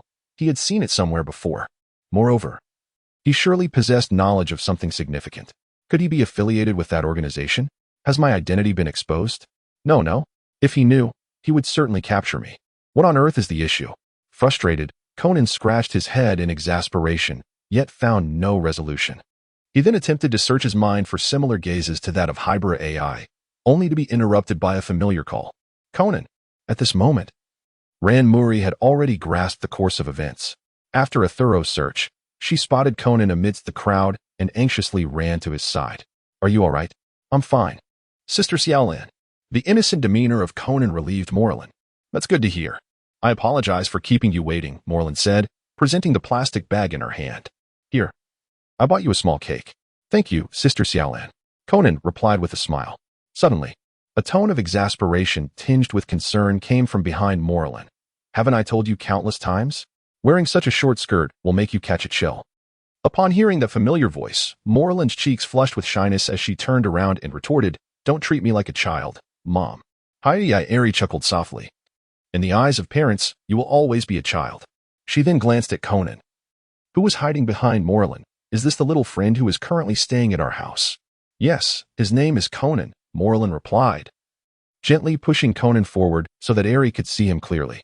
Conan, feeling a sense of helplessness, struggled in vain against his circumstances, ultimately resigning himself to fate. Lowering his gaze to avoid meeting the eyes of the lawyer, Haibara, it seemed he harbored a certain fear of her, evidently. The aura of an attorney was sufficient to intimidate a child. Haibara jested lightly, and soon the trio departed from the CAF. Meanwhile, within the public restroom of Mihua Park, Haibara Ai found himself in a moment of bewilderment, confronted by the lifeless body slumped against the toilet. What on earth was happening in this world? Was I cursed? It seemed that wherever he went, he encountered death.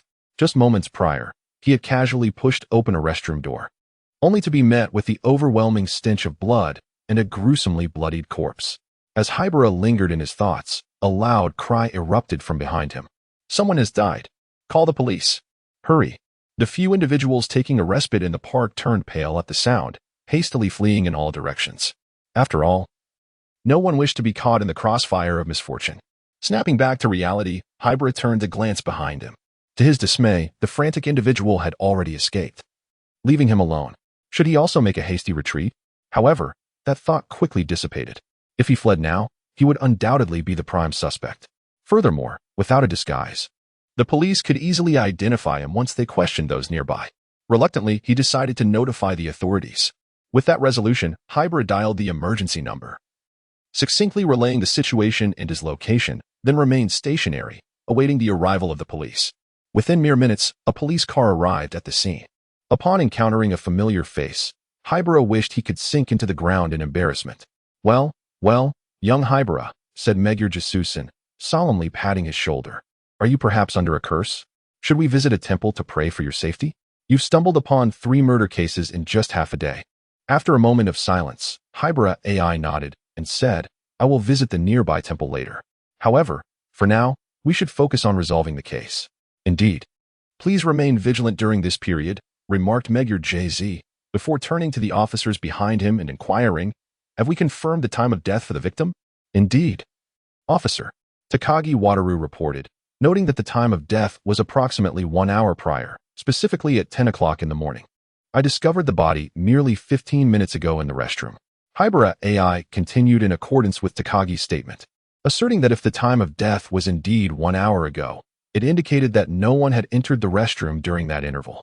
Upon concluding her remarks, she turned to look at Magyar JZ and inquired, Officer Magyar, do you have any spare gloves? Brother Takagi, Magyar Juzin called directly. Takagi Wataru immediately comprehended and promptly handed a pair of gloves to Haibara Ai. Thank you. After expressing his gratitude, Haibara Ai donned his gloves and commenced the investigation. The victim had met his demise by a single stab wound to the left chest. The absence of any signs of struggle at the scene suggested that the assailant had likely employed a tranquilizer, incapacitating the victim before delivering the fatal blow. Moreover, the perpetrator's act of pilfering the victim's belongings post-mortem indicated a case of robbery and murder. Yet, one must ponder why, within an hour of the victim's death, no one had noticed the incident. Given the considerable foot traffic in Mahara Park, such an oversight seemed implausible, unless, of course, it was true that no one had ventured to the restroom during that hour, which would imply an extraordinary stroke of luck for the murderer. As Haibara Ai rose to his feet, Magyar JZ eagerly inquired, what have you discovered, Haibara? From the evidence at the scene, it appeared to be a case of robbery and murder. However, I remain curious as to why no one noticed during the interval between the crime and my discovery of the body. Perhaps the assailant was simply fortunate? Takagi Wataru speculated from the sidelines. Naturally, his assertion was met with a mixture of belief and skepticism among those present. No, that's not right. Haibara Ai suddenly had a revelation, her gaze sharp as it fell upon Takagi Wataru. The perpetrator must have had premeditated intentions. This was not merely a case of robbery and murder.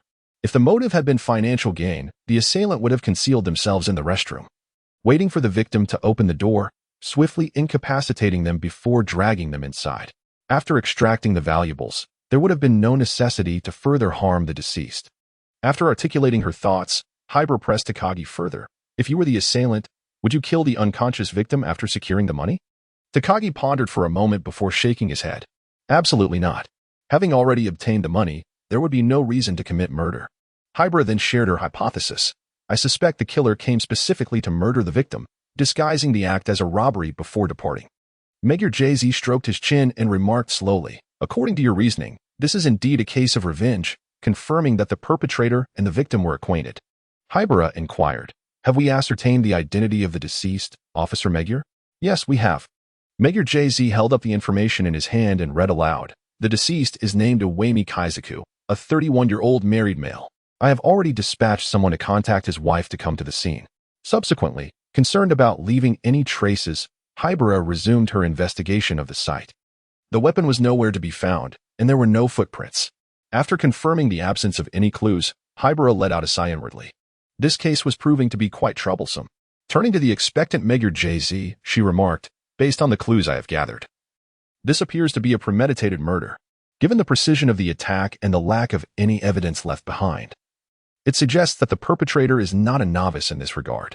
Furthermore, I suspect there may have been some sort of agreement between them. Otherwise, the victim would not have chosen to enter the restroom where the assailant was. Just then, a young officer entered, leading a plain-looking woman into the scene. Officer, this is the victim's wife. All right, you may continue to stand guard outside. After addressing the officer, Magyar approached the woman. Hello, I am Magyar from the Metropolitan Police. Hello. I am Ayumi Kaze. The woman's demeanor was calm, showing no signs of sorrow over her husband's demise. This reaction struck both Magyar and Haibara as rather peculiar. Aren't you upset? Haibara stepped forward, fixing her gaze intently upon the woman's eyes. Huh. The Wamazumi phone let out a cold laugh, completely indifferent as she remarked. His death is for the better. Wahara was taken aback for a moment, then inquired, has your husband been unfaithful? The Wamazumi phone expressed her astonishment. How did you know? Not only she, but even the police officers standing beside them wore expressions of confusion. I can only speculate, Haibara said candidly. Even amidst discord. The bond between spouses inevitably brings sorrow in the event of an untimely death. Given your current demeanor, it is evident that issues have arisen between the two of you. You are indeed perceptive. The Wamazumi gazed calmly at Haibara, fully aware that his colleague, Fujihashi Kanai, was the object of his infidelity. Takagi, it seems we have a lead, murmured Meguro J-san as he called out to Takagi SH. You must immediately go to the victim's company, locate Fujihashi Kanako, and bring her to the scene. Indeed. Glancing at Takagi's hurried silhouette, and then at the unusually calm Iwami Kaze, Hiraizumito's heart began to harbor vague suspicions. Half an hour later, Takagi arrived at the scene accompanied by a young and beautiful woman. This woman was none other than Fujibashi Kanai, the mistress of Iwami Kaze's husband, standing before Megure. Fujibashi Kanai inquired in a tone that was neither warm nor cold. Officer, what is the matter? I'm still at work. Valrech.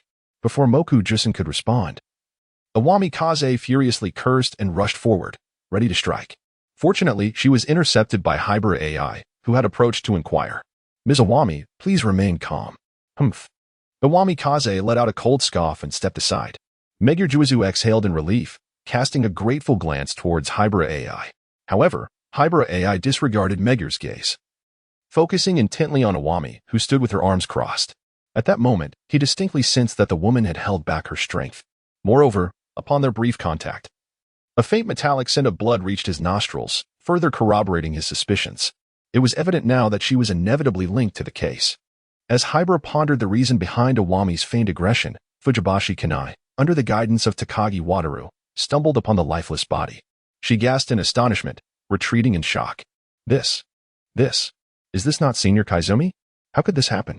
Takagi, ever the gentleman, caught her to prevent her from colliding with the sharp edge of the sink. After a moment of stunned silence, Fujibashi regained her composure and, with a quavering voice, inquired, Officer, who could have harmed Senior Kaizumi?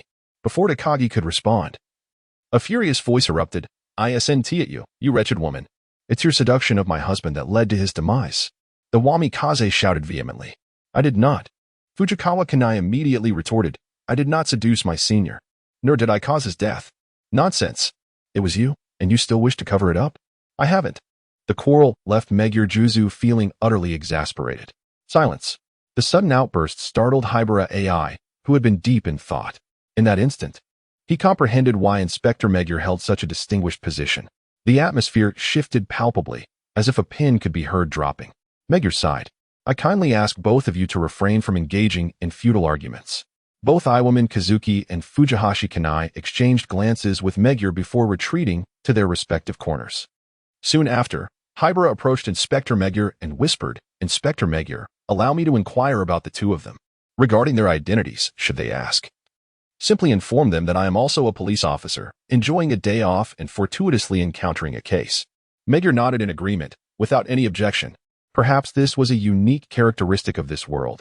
An individual not belonging to the police department could interrogate suspects as if they were an officer themselves. Subsequently, Haibara summoned Takagi Wataru to take notes and prioritized questioning Iwami Kazuki. Ms. Iwami, where were you at 10 o'clock this morning and what were you doing? I was at home watching television, Iwami replied without a hint of hesitation. Yet, such a decisive response only intensified Haibara's suspicions. What time did your husband leave this morning? Around 7. After finishing breakfast, she answered. Is that the time he usually leaves? Indeed. How is the relationship between you two? It was once flourishing. But ever since he embarked on an affair, we have frequently quarreled. Have you ever tried to discuss it with him? I have, but to no avail. Thank you for your cooperation. After finishing his inquiries, Haibara took Takagi aside and whispered, make sure to keep an eye on her. Do not let her escape. Why? Takagi Wataru replied with a hint of confusion. The answers she had just provided were delivered without the slightest hesitation or contemplation, clearly premeditated. Upon hearing this, Takagi gazed at Haibara Ai with admiration. What kind of look is that? Haibara felt a bit uneasy under his scrutiny. I simply believe that you are remarkably impressive, Mr. Haibara. Upon coming to a realization, Haibara Ai felt an overwhelming urge to give him a good thrashing. No, what is there to admire in such a simple matter? Subsequently, Takagi Wataru, after instructing several officers, resumed the inquiry with Fujibashi Kanai.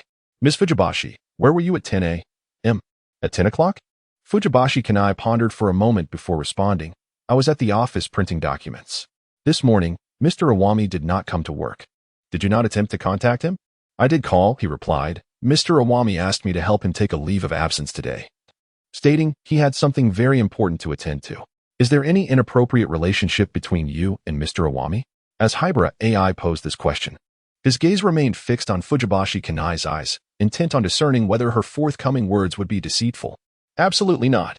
Fujibashi Kanata met Haibara's gaze with unwavering determination, asserting with resolute clarity, although Mr. Awami has been very considerate towards me, nothing has ever transpired between us. I understand, Haibara Ai replied with a slight nod. May I inquire about your perspective on Awami Keiko? Mr. Awami? Fujibashi Kanai murmured softly, lost in reminiscence. After a moment, she gradually spoke. He is quite benevolent and frequently assists others, which has earned him a commendable reputation within the company. However, he seems rather fatigued lately, often dozing off during daytime work hours. And what of his wife, Awami Kaze?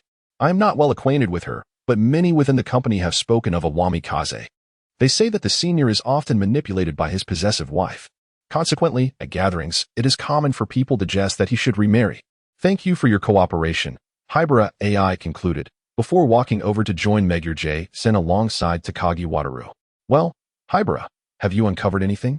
Megure J-sen inquired eagerly.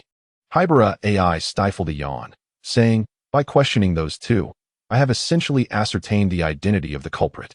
Takagi Wataru, standing beside him, looked utterly bewildered. We just inquired together, and I was the one taking notes. Now you tell me you've identified the perpetrator? Indeed, it is true that without comparison, one cannot gauge the extent of the harm. Who is it? Asked Mokuja-san. Unsurprisingly, it was the deceased's wife. Haibara Ai calmly gazed at Awami Kaze, standing not far away. Based on the circumstances at the scene and the method employed, it could be inferred that this was not her first act of murder. Are you certain? Moriju's expression was grave. He had initially thought it was an ordinary case, but now, after Hiroshi's reasoning, it was highly likely that it would unravel other unresolved mysteries or wrongful accusations. He had nearly reached a conclusion. Hiroshi connected the information he had gathered with Iwoman's previous peculiar behavior and immediately understood. Thus, he suggested, shall I attempt to persuade her to surrender? Megure Shizune hesitated. Pondering the efficacy of persuading a suspect to confess, the likelihood was generally low, and it risked placing himself in jeopardy. He believed the most prudent course of action was to employ a method akin to boiling a frog slowly, dispatching individuals to incessantly seek clues, locate the weapon, and scour the suspect's residence. Haibara Ai took a deep breath and, with a serious demeanor, turned to Megure Shizune. Allow me to give it a try. He was eager to avoid delays. Each day that passed without resolution only compounded the troubles. Moreover, as the first discoverer of the case, he was disinclined to remain under the incessant scrutiny of the police. Additionally, solving the case would yield a sense of justice, which held significant allure for Haibara Ai. Crucially, he believed that his linguistic assault could penetrate the suspect's fragile psyche. Observing the unwavering determination in Haibara Ai's eyes, Megure Shizune, almost instinctively, nodded in agreement. Moments later, having finalized their plan with Megure Shizune, Haibara Ai stood before Iwami Kazumi, smiling as he inquired, Ms. Iwami, you truly love your husband, do you not? Iwami Kazumi responded with a cold smile, not at all. Is there anything else you wish to ask? Alas, Haibara sighed, a look of despondency crossing her features as she approached her. Love is truly a vexing affair, just like you. Despite your profound affection for Mr. Awami, you stubbornly refuse to acknowledge it. Iwami remained silent, her gaze fixed upon Hirahara, curious to discern his intentions. Soon after, Hirahara spoke again, suggesting, perhaps it is precisely because of your profound love for him that you ultimately took his life. Iwami's eyes suddenly sharpened. I do not comprehend what you are implying. Hirahara regarded her gently. Tell me, is it not possible that Mr. Awami never had an affair at all? Impossible. Iwami's emotions surged, as she pointed towards the distant figure of Fujibashi Rin. That day, he said he had something to attend to and left alone. I couldn't shake off my worries, so I followed him. Do you know what I later witnessed? Her agitation escalated, and her tone grew increasingly furious, causing Murojusu, who was not far off, to break into a cold sweat. What did you see? I saw him, with my own eyes, accompanying that woman to the shopping mall. Are you saying that? Based solely on this, you are convinced they are involved? Haibara Ai replied helplessly. Isn't it possible that Awami-san simply encountered her while attending to his business? Suppose you went out to run an errand and happened to bump into a female friend, with both of you heading to the same destination. That wouldn't be such a significant matter, would it? Upon hearing Haibara's words, Iwami-fu regained her composure and slowly replied, I do not have any male friends. That is not the crux of the matter. Haibara swiftly redirected the conversation. What is important is, have you directly asked him? The thoughts of Iwami Kazuki drifted back to the day when Iwami Kaika returned home. Upon entering, Iwami Kaika was interrogated by Iwami Kazuki as if she were a suspect under scrutiny. Who was that woman? What woman? The one you invited to the mall. What are you talking about? I never invited any woman to the mall. I clearly saw it. Yet you still refuse to admit it. Are you having an affair? I am not. How can you not believe me now? In the end, the two engaged in a fierce argument. Ms. Iwami? Ms. Iwami? Upon hearing her name, Iwami was jolted from her reverie. Officer, do you have any further questions? Her tone was laced with impatience. Is it true that after that day, a serious rift emerged in your relationship? Asked Haibara Ai. Iwami fell silent, seemingly acquiescing to the suggestion. Haibara Ai then continued, I previously inquired about Ms. Fujihashi's opinion on Iwami Koji. She described Mr. Iwami as a kind-hearted man, well respected by his colleagues, yet they are all aware of your strong desire for control over him. Ayumi Kazuki wished to retort, yet the words lingered on the tip of her tongue before she swallowed them back. Mr. Yinmi indeed harbors deep affection for you. Otherwise, he would not permit you to hold dominion over every aspect of his life. Then why doesn't he take the initiative to clarify that matter with me? Yimi Kazuki countered defiantly. I believe the reason he refrains from explaining is that he is waiting for you to concede. This inexplicable sense of being wronged has made him aware of the rift that has emerged between you. After speaking, Haibara inquired once more, in the past. During your arguments, did Jinmi always apologize first regardless of right or wrong? Awamizumi Kazuma reminisced about the past, nodding slowly in a somewhat dazed manner. Hayagami Tetsu let out a sigh, his tone tinged with sorrow as he remarked, the burdens of life already weigh heavily upon him, making it difficult for him to breathe. And what have you done? As his beloved, you allowed suspicion to drive you into a fierce argument with him. Do you comprehend the depth of despair this has brought upon him? In the mind of Awami, memories of the two of them flooded her thoughts, and at this moment, her heart was brimming with regret, a solitary tear glistening at the corner of her eye. Observing this, Haibara was filled with delight. The effect was quite remarkable. He then intensified his performance, saying, I understand your feelings. You love him dearly, yet you fear his departure. Age is a foe despised by every woman, robbing you of the beauty you once cherished. You worry that Mr. Awami may tire of you. But my intuition suggests that his silence is an opportunity for you to acknowledge your faults, indicating that he still holds affection for you. Thus, he hopes you will take the initiative to apologize, after which you will clarify matters. Little did he anticipate that what awaited him was a devastating blow from the one he cherished. With a heart-wrenching sob, Iwamifu finally succumbed to her emotional turmoil, collapsing onto the ground and weeping uncontrollably. It's my fault. If I hadn't acted as I did, he wouldn't have perished. Witnessing her profound sorrow, Haibara Ai gestured to Murojusa and the others nearby, beckoning them to approach. Upon their arrival, he halted the two officers attempting to assist Iwamifu. Squatting beside her and speaking softly, throughout life, we all make numerous mistakes. Instead of evading and shutting ourselves away, it is far better to confront our errors with courage. Iwamifu sniffled, raising her tear-streaked face to meet Haibara Ai's gaze. If only I had met you sooner, I wouldn't have resorted to taking Kaikaka's life. Had you not killed him, I doubt our paths would have crossed. They proceeded to escort Iwamifu into the police vehicle. Murojusa chuckled heartily, clapping Haibara Ai on the shoulder. This case owes much to your assistance, my dear Akira.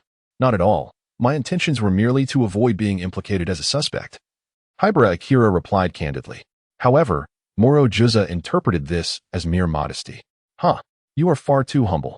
Suddenly recalling something, Murojusa added, by the way, this case differs from the previous two. Your presence is required at the police headquarters to provide a statement. Haibara Ai retorted. Is it possible to postpone it to another day? I wish to visit the temple and offer my prayers in the next couple of days. Very well. Muguruma Juza did not refuse. After all, encountering 3 murder cases in a single day was more terrifying than anything his younger brother, Muri, could conjure. This is my number. He took out a slip of paper with his phone number inscribed upon it and handed it over. When you come to the police headquarters to give your statement, simply call me directly. Indeed, Haibara Ai replied as he took the document, advising regarding this case. It is best to publicly declare that it was resolved by your police department, without mentioning my involvement.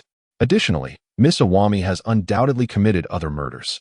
When interrogating her, it would be prudent to exercise some patience. Approaching the subject through the lens of her husband's death or their relationship may yield better results. Reflecting on the potential regrets stemming from misunderstandings between the couple, Haibara felt a twinge of sorrow. 2 individuals in love, yet ultimately separated by misconceptions, one ascending to heaven while the other languishes in prison. Such a tragic and lamentable fate. Rest assured, I understand, he concluded. At that moment, Megure J.Z. was overwhelmed with joy. Once again, it was the police department's success. Haibara truly was remarkable. Upon returning, he resolved to investigate Haibara's background and, if possible, discuss with his superiors the prospect of recruiting him into the police force. Fortunately, Haibara Ai was not a mind reader. Otherwise, upon hearing such thoughts, he would likely have coughed up blood in exasperation. I am helping you out of goodwill. How could you wish to ensnare me? Where's the justice in this? Where's the law? With that, Haibara Ai made his way home. What misfortune! Encountering 3 murder cases in a single day was truly ill-fated. While lost in contemplation, the system's voice, Little Gray, resonated. Host, you just designated her as the murderer without any evidence. Are you not concerned about making a blunder? Fear not.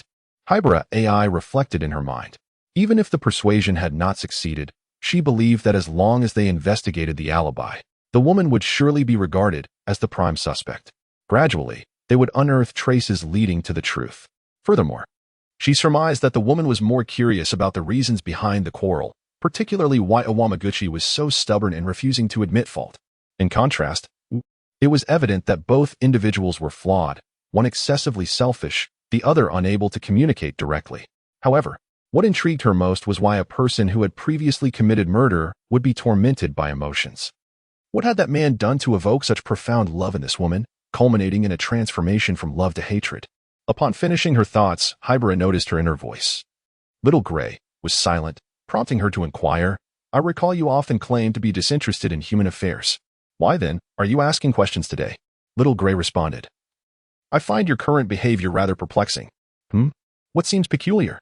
Haibara retorted, puzzled. Had you encountered a confirmed murderer 2 years ago while abroad, you would have likely acted decisively without uttering a word. You were ruthless then, entirely unlike a human. Yet, after returning this past year, you've undergone significant changes. Your temperament has become increasingly serene, and your actions have grown gentler. What accounts for this transformation? Reflecting on this, Haibara took a moment to gather her thoughts before replying. Initially, upon realizing this world was an animated realm, I perceived everything here as illusory. I still remember the innkeeper's kindness toward me, but I found it uncomfortable. As you know, I eventually resigned and went abroad. Perhaps subconsciously, I believed that place would afford me a better opportunity to accrue a sense of justice. However, the longer I remain here, the more I discern that these 2 worlds are not so different. I have been perpetuating the way of life from my previous existence.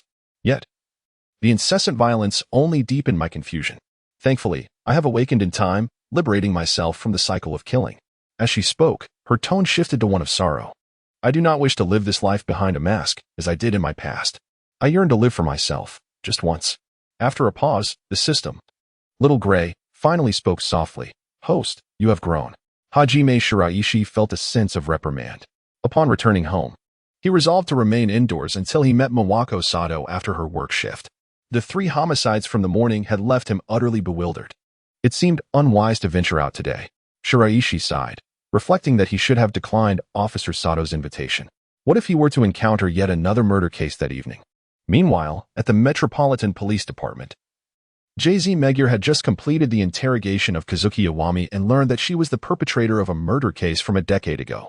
With a grave expression, he carried the interrogation documents to his superior, Kiyoshi Matsumoto's office. Tap, tap, tap. Morijiro stood outside the door, lightly rapping on it. Matsumoto Seiji gazed calmly at the entrance, and upon seeing Megure J-san step through the door, he inquired, Is there something you need, Megure? "Inspector, please take a look." Megure J-san responded, hastening forward to place the interrogation documents upon the desk. "Indeed," Matsumoto Kainaga replied, picking up the documents for review. As he perused the material, his gaze sharpened and his demeanor grew increasingly grave. He could hardly believe that the perpetrator of the case from a decade ago was her. No wonder they had been unable to uncover any leads. Their investigative direction had been misguided. Indeed, I too had not anticipated this. Inagami JZ recalled that this was information provided by Haibara Ai. And he promptly began to explain that it was thanks to someone else's assistance that the 3 cases from this morning could be resolved smoothly. "Oh?" Matsumoto Saishu expressed his intrigue, eager to uncover the identity of the individual referred to by Mugure-jusen. Was it Muri or Kudo Shinichi? Neither. It was a young man named Haibara Turu.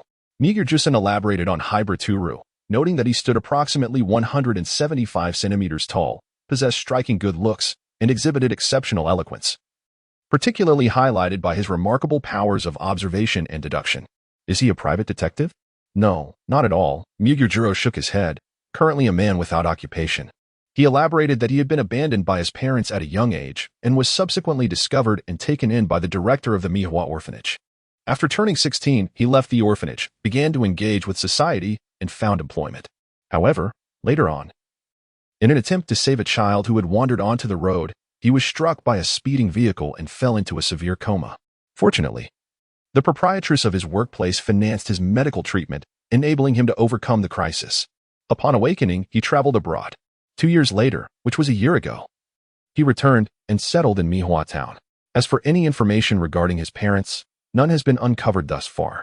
Hearing Mugure-juro's extensive account, Matsumoto Kiyoshi immediately grasped his intention and straightforwardly inquired, "You wish to recruit him into the Metropolitan Police?" Recognizing that his thoughts had been uncovered, Mugure-juro bashfully nodded, "Indeed. I believe he possesses not only exceptional abilities but also commendable character. I am contemplating inviting him to join the Metropolitan Police." Matsumoto Kiyoshi pondered for a moment, casting a profound gaze upon Tokumura-jusen. "Let us discuss this further at a later time." "Understood," sighed Megure-jusen, for the implication of those words was a refusal. Just as he was about to turn and depart, Matsumoto Kainaga called out, "Megure, I am here. If evidence of the collaboration between Wanchun Medical Company and the gang remains elusive, I will send a request to September, asking for assistance in conducting an undercover investigation. We will provide the necessary information regarding the infiltration." "Indeed," Muro-jusen promptly responded. Recently, there have been credible information indicating a collaboration between Wanchun Medical Company and the underworld, suggesting the existence of illicit dealings between the two. Regrettably, since a month ago, the Metropolitan Police Department had dispatched numerous undercover agents. Yet they had yielded no results thus far. It appeared that they might have to rely on the assistance of September. After several seconds, noticing that Inspector Matsumoto had no further tasks to assign, Muro-jusen felt that there was nothing left to do and prepared to turn away once more.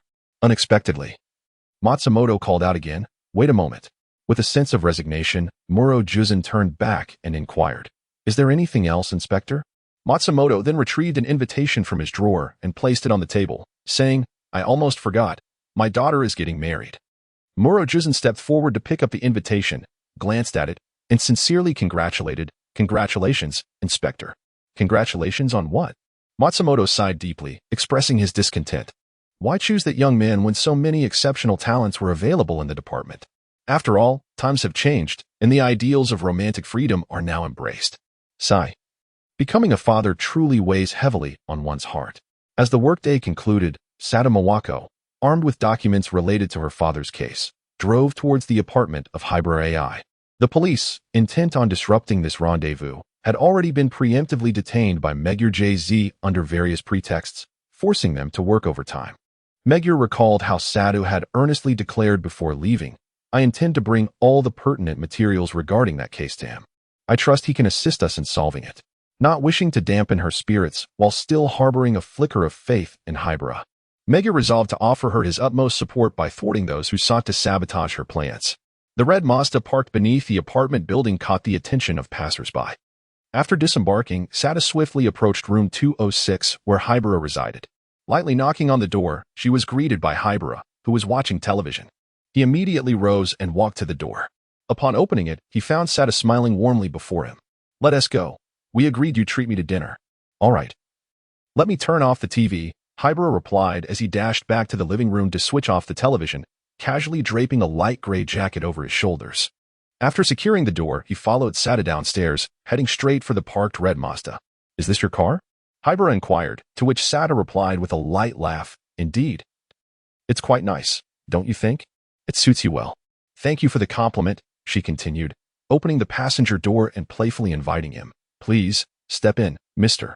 Detective, who is unconcerned with fame. Just call me Haibara, he chuckled, settling into the car. After shutting the door, Sada returned to the driver's seat and pressed the accelerator, speeding towards their destination, the Azzurro restaurant. Upon arriving at the establishment, Haibara exited the vehicle and glanced at the sign that read Azzurro. He murmured in surprise. An Italian restaurant?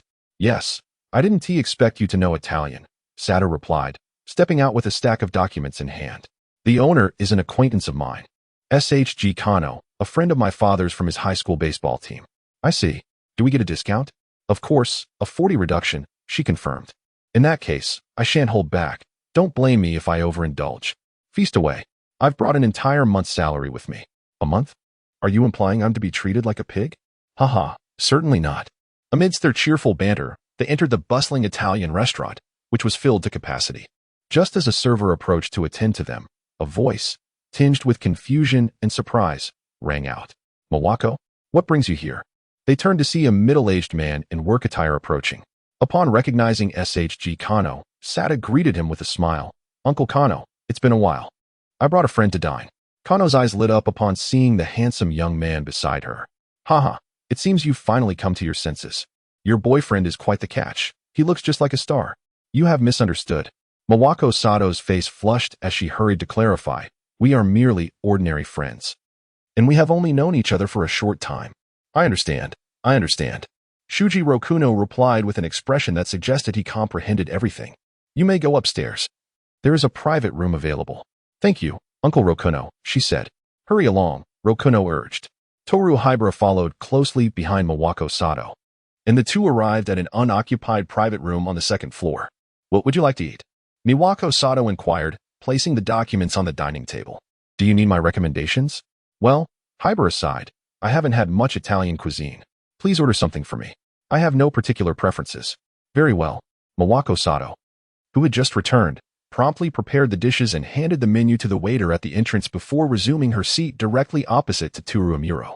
Without hesitation, Amuro inquired, the documents you possess pertain to a certain case, do they not?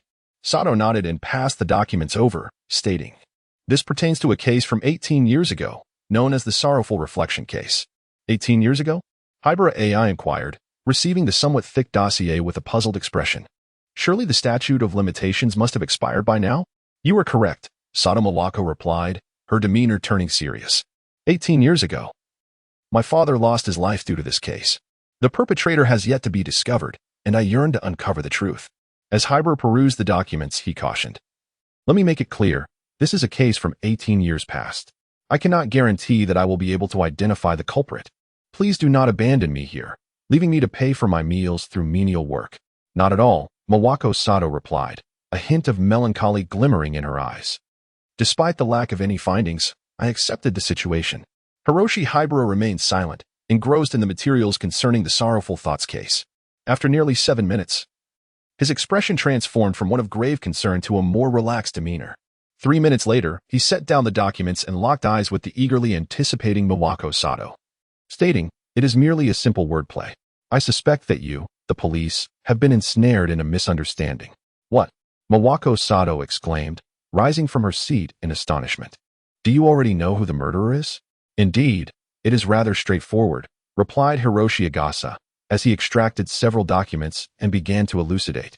The materials indicated that the detective, who possessed the pivotal clues, was none other than your late father. He had merely viewed the footage captured at the time and was able to identify the culprit. This alone suggests that the murderer must be someone well acquainted with him. Furthermore, the 3 words inscribed in his notebook convey a message that has, in fact, unveiled the identity of the perpetrator. What is it? Mawako Sato exclaimed, her emotions spiraling out of control as she rushed to Toru Haibara's side. Haibara caught a whiff of the subtle fragrance emanating from the beautiful police officer before awkwardly leaning back in his chair to maintain a comfortable distance between them. He then spoke. The text, when transcribed into Roman characters, reads Kano. If we consider OAS a vowel akin to N, it would be pronounced as. I believe this might be a term of endearment or perhaps a nickname your father used for Kano. You might want to reach out to some of your father's friends from the baseball team. They would surely be in the know. Returning to her seat, Mawako immediately picked up her phone to make a call. Uncle Sarawatari, I have something I desperately wish to inquire about. After obtaining her answer, Mawako dialed another number. Uncle Inomida, Miss Kamishiro. Upon completing her inquiries, the sound of the phone dropping to the floor echoed in the room. Mawako made no move to retrieve it. Instead, sitting quietly, seemingly lost in contemplation of an unfathomable truth. Your phone. Haibara Ai picked up the mobile phone that had fallen beneath the dining table and placed it before her, speaking slowly. I understand that you find this hard to believe. But this is the truth. Moreover, you need not worry about the inability to apprehend him. The records indicate that he spent 3 years abroad in Italy. According to the law, the time the suspect spends outside the country does not count towards the statute of limitations for prosecution. Sato Mawako nodded with a complex expression. I just never imagined it would be Shikano. He had such a good relationship with my father. Haibara Ai gently reassured her. There is no need to worry about the evidence either.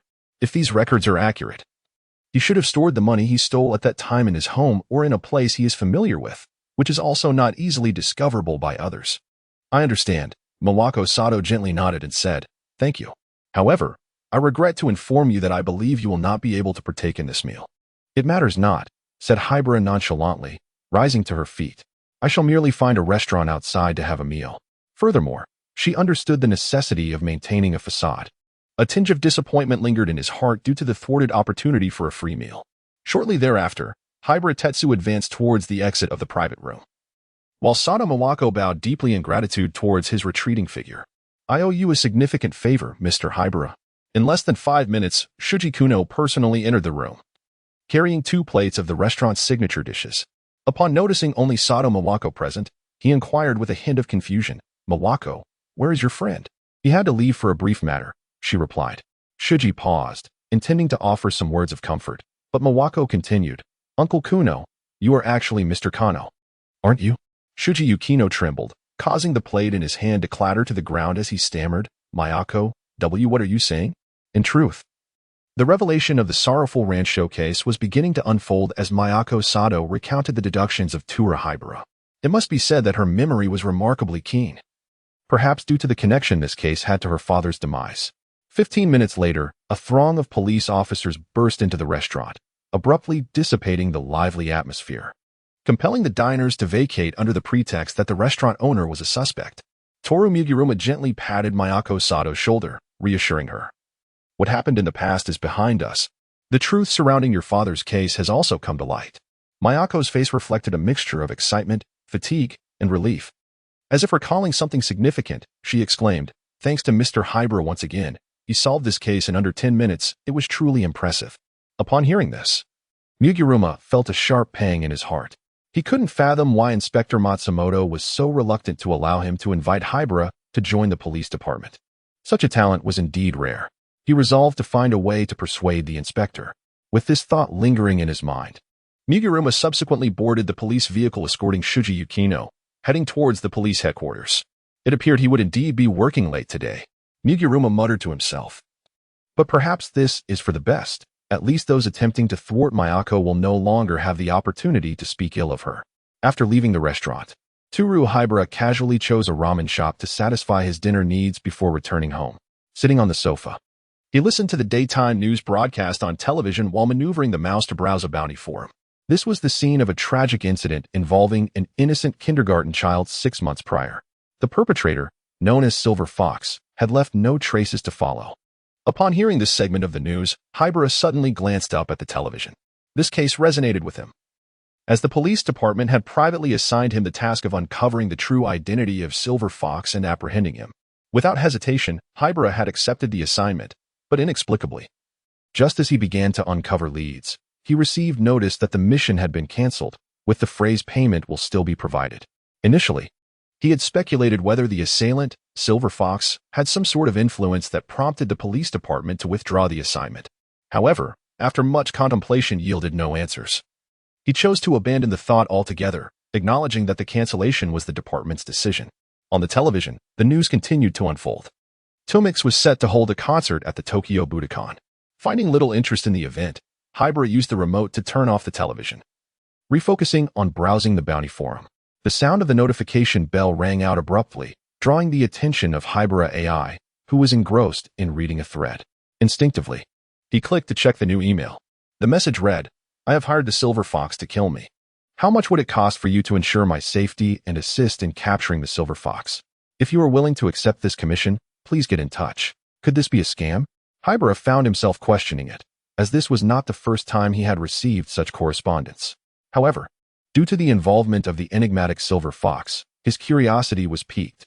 After much contemplation, he resolved to take a risk. The following day, he planned to disguise himself and make a call from a public telephone booth to arrange a meeting.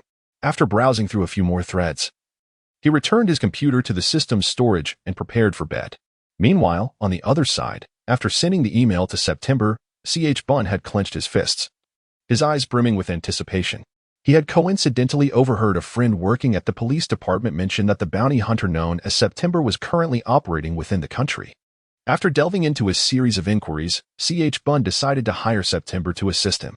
He was even willing to risk everything for this endeavor. Should September agree to help? The next day, Haibara rose early. After refreshing himself, he retrieved an unopened bag of bread from the refrigerator, munching on it as he stepped outside. In a deserted alley, he changed his appearance and clothing before arriving at an empty public telephone booth by the roadside. Dialing the number from the email he had received the previous night, the call was quickly answered, and a groggy voice responded, "Hello, may I ask who this is?" "September." Upon hearing that name, Wenjiao sprang from his bed. "Have you seen the contents of the email? How much do you require?"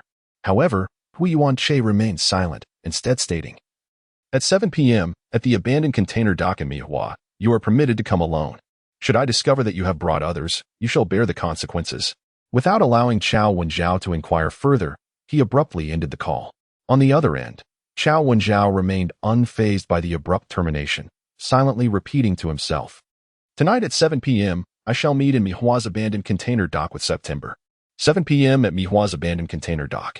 Subsequently, he clenched his fists, his gaze sharp as he stared at the ceiling, laughing maniacally, "Ha ha ha. Silver Fox, let us see how you escape this time. I will personally put an end to you." As nightfall gracefully descended, the clock struck 6:50 p.m. Che had already arrived at the location an hour prior, concealing himself in a pre-identified safe spot. Despite the surrounding darkness, to Che, endowed with night vision, the area appeared as clear as day. At 6:57 p.m., Wenjiao, panting and carrying a suitcase, appeared in the center of the dock. From a distance, Che observed this scene with a furrowed brow. Why is he bringing a suitcase? However, considering his own agility in the absence of onlookers, he slowly emerged from the shadows, pondering what lay within the suitcase. Wenjiao abruptly turned his head towards the source of the sound. Beneath the dim glow of the yellowed street lamp stood a man clad in black, whose presence seemed to have materialized from thin air. "Mr. September?" Wenjiao inquired hesitantly. "It is I," said Haruhara, standing his ground while maintaining a safe distance. "This contains half of my assets." Wenjiao opened the box, revealing stacks of cash as he had promised, 30 million, which could be handed over immediately. "All he required was your agreement, and if you successfully apprehend the Silver Fox tomorrow, I have another 30 million awaiting you." Haruhara offered no response, instead pondering in his mind, "Little Gray, does he possess any malevolent value?" Without a trace of malevolence. After confirming that the individual before him was not a villain, he inquired, "Could you enlighten me on your motives for such actions?" Although he considered himself far from virtuous, he was not the type to compromise his integrity for monetary gain. What Haruhara stated was indeed the unvarnished truth, and he was certainly not in need of financial resources. After all, the system's marketplace allowed for the conversion of justice points into currency. With a current possession of 150,000 justice points, he could exchange them for no less than 3 billion yen. The truth behind Wenjiao's request for September to apprehend the Silver Fox was laid bare without reservation. The primary reason was that 6 months prior, during an assassination mission, the Silver Fox inadvertently caused the death of a child, the very child who was his own. Initially, He harbored hopes that the Metropolitan Police would swiftly track down and capture the silver fox. However, the greater the hope, the more profound the disappointment. The police had not only failed to apprehend the silver fox but had also provided no leads whatsoever for Chow Wen-jiao. Each visit to the police station to inquire about progress was akin to a thunderclap in a clear sky. Ultimately, he could no longer bide his time. The flames of vengeance had taken root within him. Upon hearing the rationale, Haibara Ai calmly replied, "I am willing to accept your commission. This type of assignment, where the perpetrator would be captured and then handed over to the employer, was precisely the kind of task Haibara Ai favored. Moreover, he was exceedingly familiar with professional assassins like the Silver Fox. Most crucially, individuals of this ilk often possess significantly high malevolence scores, typically starting from 3 to 5,000. Sometimes even reaching 10,000 or more. For the sake of justice points, Haibara Ai was ready to take the risk. Thank you ever so much." Chow Wen wiped away a tear and bowed deeply to Ayumi. "There's no need to be polite," stated Haibara Ai nonchalantly. "The reward is 100,000 in cash." Upon hearing this, Chow Wen-jiao felt it was inadequate and contemplated offering a larger sum. However, just as the words were about to escape his lips, Haibara Ai spoke again. "I understand what you wish to propose, but this objective is only worth this much. Additionally, please inform me of the time and location for tomorrow." Perhaps moved by the sight of a father's tears, Haibara Ai, who had never experienced familial affection, decided to grant a friendly price. Chow Wen-jiao nodded. "Tomorrow morning at 7 o'clock, at Mihua Station. The destination is Danyuan Mountain. I will wait for you at Platform 3 of Mihua Station. Moreover, you must remember the name Hamakanade," Haibara Ai added before turning and merging into the night. Chow Wen-jiao silently repeated the name Hamakanade 3 times in his mind before departing with his suitcase. Now, he simply needed to await the arrival of tomorrow. Meanwhile, in an undisclosed apartment, a Muro tourist sat at the dining table, a subtle smile gracing his lips. The mantis stalks the cicada, unaware of the oriole lurking behind. He placed his chopsticks down and retrieved a mobile phone from his pocket, dialing a number. "Kazami, tomorrow morning at 7 o'clock, September will meet with Mr. Chow. They will head to Danyuan Mountain to seek and capture the Silver Fox. Remember to intervene before they can act. The Silver Fox deserves a trial by law, not a sentence by vigilante justice." Upon understanding, Amuro Toru rose after the call ended and approached the balcony, gazing at the moon suspended in the sky. He murmured softly to himself, "If it weren't for the current circumstances, I would truly wish to confront you." The so-called arch-fiend of crime. He held no affection for such mercenary bounty hunters. "However, given your impressive record of apprehending numerous criminals, I shall show you leniency when our paths cross again." The following morning at 7 o'clock, on Platform 3 of the Mihan Station, Hyuga Toru, disguised as a middle-aged man clad in mountaineering attire and carrying a hiking backpack, scanned the crowd several times before finally spotting the figure of Cho Bunzeo leaning against the wall. "Brother Chow?" as Haibara Toru shouted. He swiftly made his way towards Chow Wen-jiao. Upon hearing his name being called, Chow Wen-jiao turned to look, only to see a man resembling the September he had encountered the previous night approaching him. As Haibara Toru reached his side, Chow Wen-jiao finally realized and spoke up. "Hamakanade? It is I." Haibara Ai smiled as she patted his shoulder. "Let us go, Danbara Mountain." Indeed, following the trend, Yuya Kazamine observed as the two individuals boarded the train. He promptly followed suit, stepping onto the same carriage, and discreetly communicated through his earpiece. "I have successfully followed the two onto the train." On the other end, Toru Amuro promptly replied, "Excellent. Present yourself as a fellow mountaineering enthusiast and engage them in conversation. I trust they will be receptive to you, as a larger group will more effectively distract the Silver Fox. For now, refrain from further contact to avoid raising any suspicions with September." Understood. Upon receiving the directive, Kazami Yuya extended his hand to smooth his poker face, feigning a benevolent smile as he approached the two individuals, Haibara Toru and Bunzi. With a cheerful tone, he interjected, "Pardon my interruption." Simultaneously, Haibara Toru and Bunzi turned to face him. Upon noticing that he too was clad in mountaineering attire, Bunzi felt a surge of anxiety. Could he be the Silver Fox? Meanwhile, Haibara Toru, with a mere glance, sensed something amiss about the man before them. That gaze, that aura, it was evident that he had already given himself away. Haibara Toru was convinced that this individual was undoubtedly an undercover officer. With this realization, he glanced at Bunzi beside him. Noticing the latter's visibly tense demeanor, Haibara Toru retracted his hand, which had instinctively moved towards the firearm at his waist. Bunzi's expression was genuine, not a mere act. However, it was clear that the authorities had already grasped the entirety of his movements. Was this for my sake? Or for the silver fox? While Haibara pondered these questions, Bunzi took the initiative to inquire, "Is there something you need?" Kazami Yuya responded with a slight smile. "Given your attire, I presume you are also enthusiasts of mountaineering? Indeed, is there an issue?" Haibara Toru replied.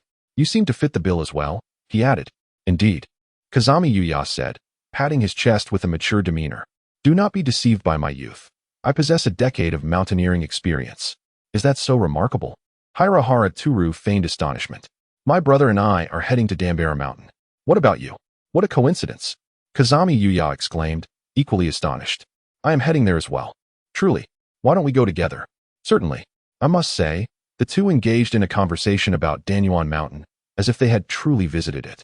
Observing this exchange, Chao Wenzhou could not help but display a look of perplexity. "Mr. September, are you not concerned that this individual may be a disguised assassin known as Silver Fox?"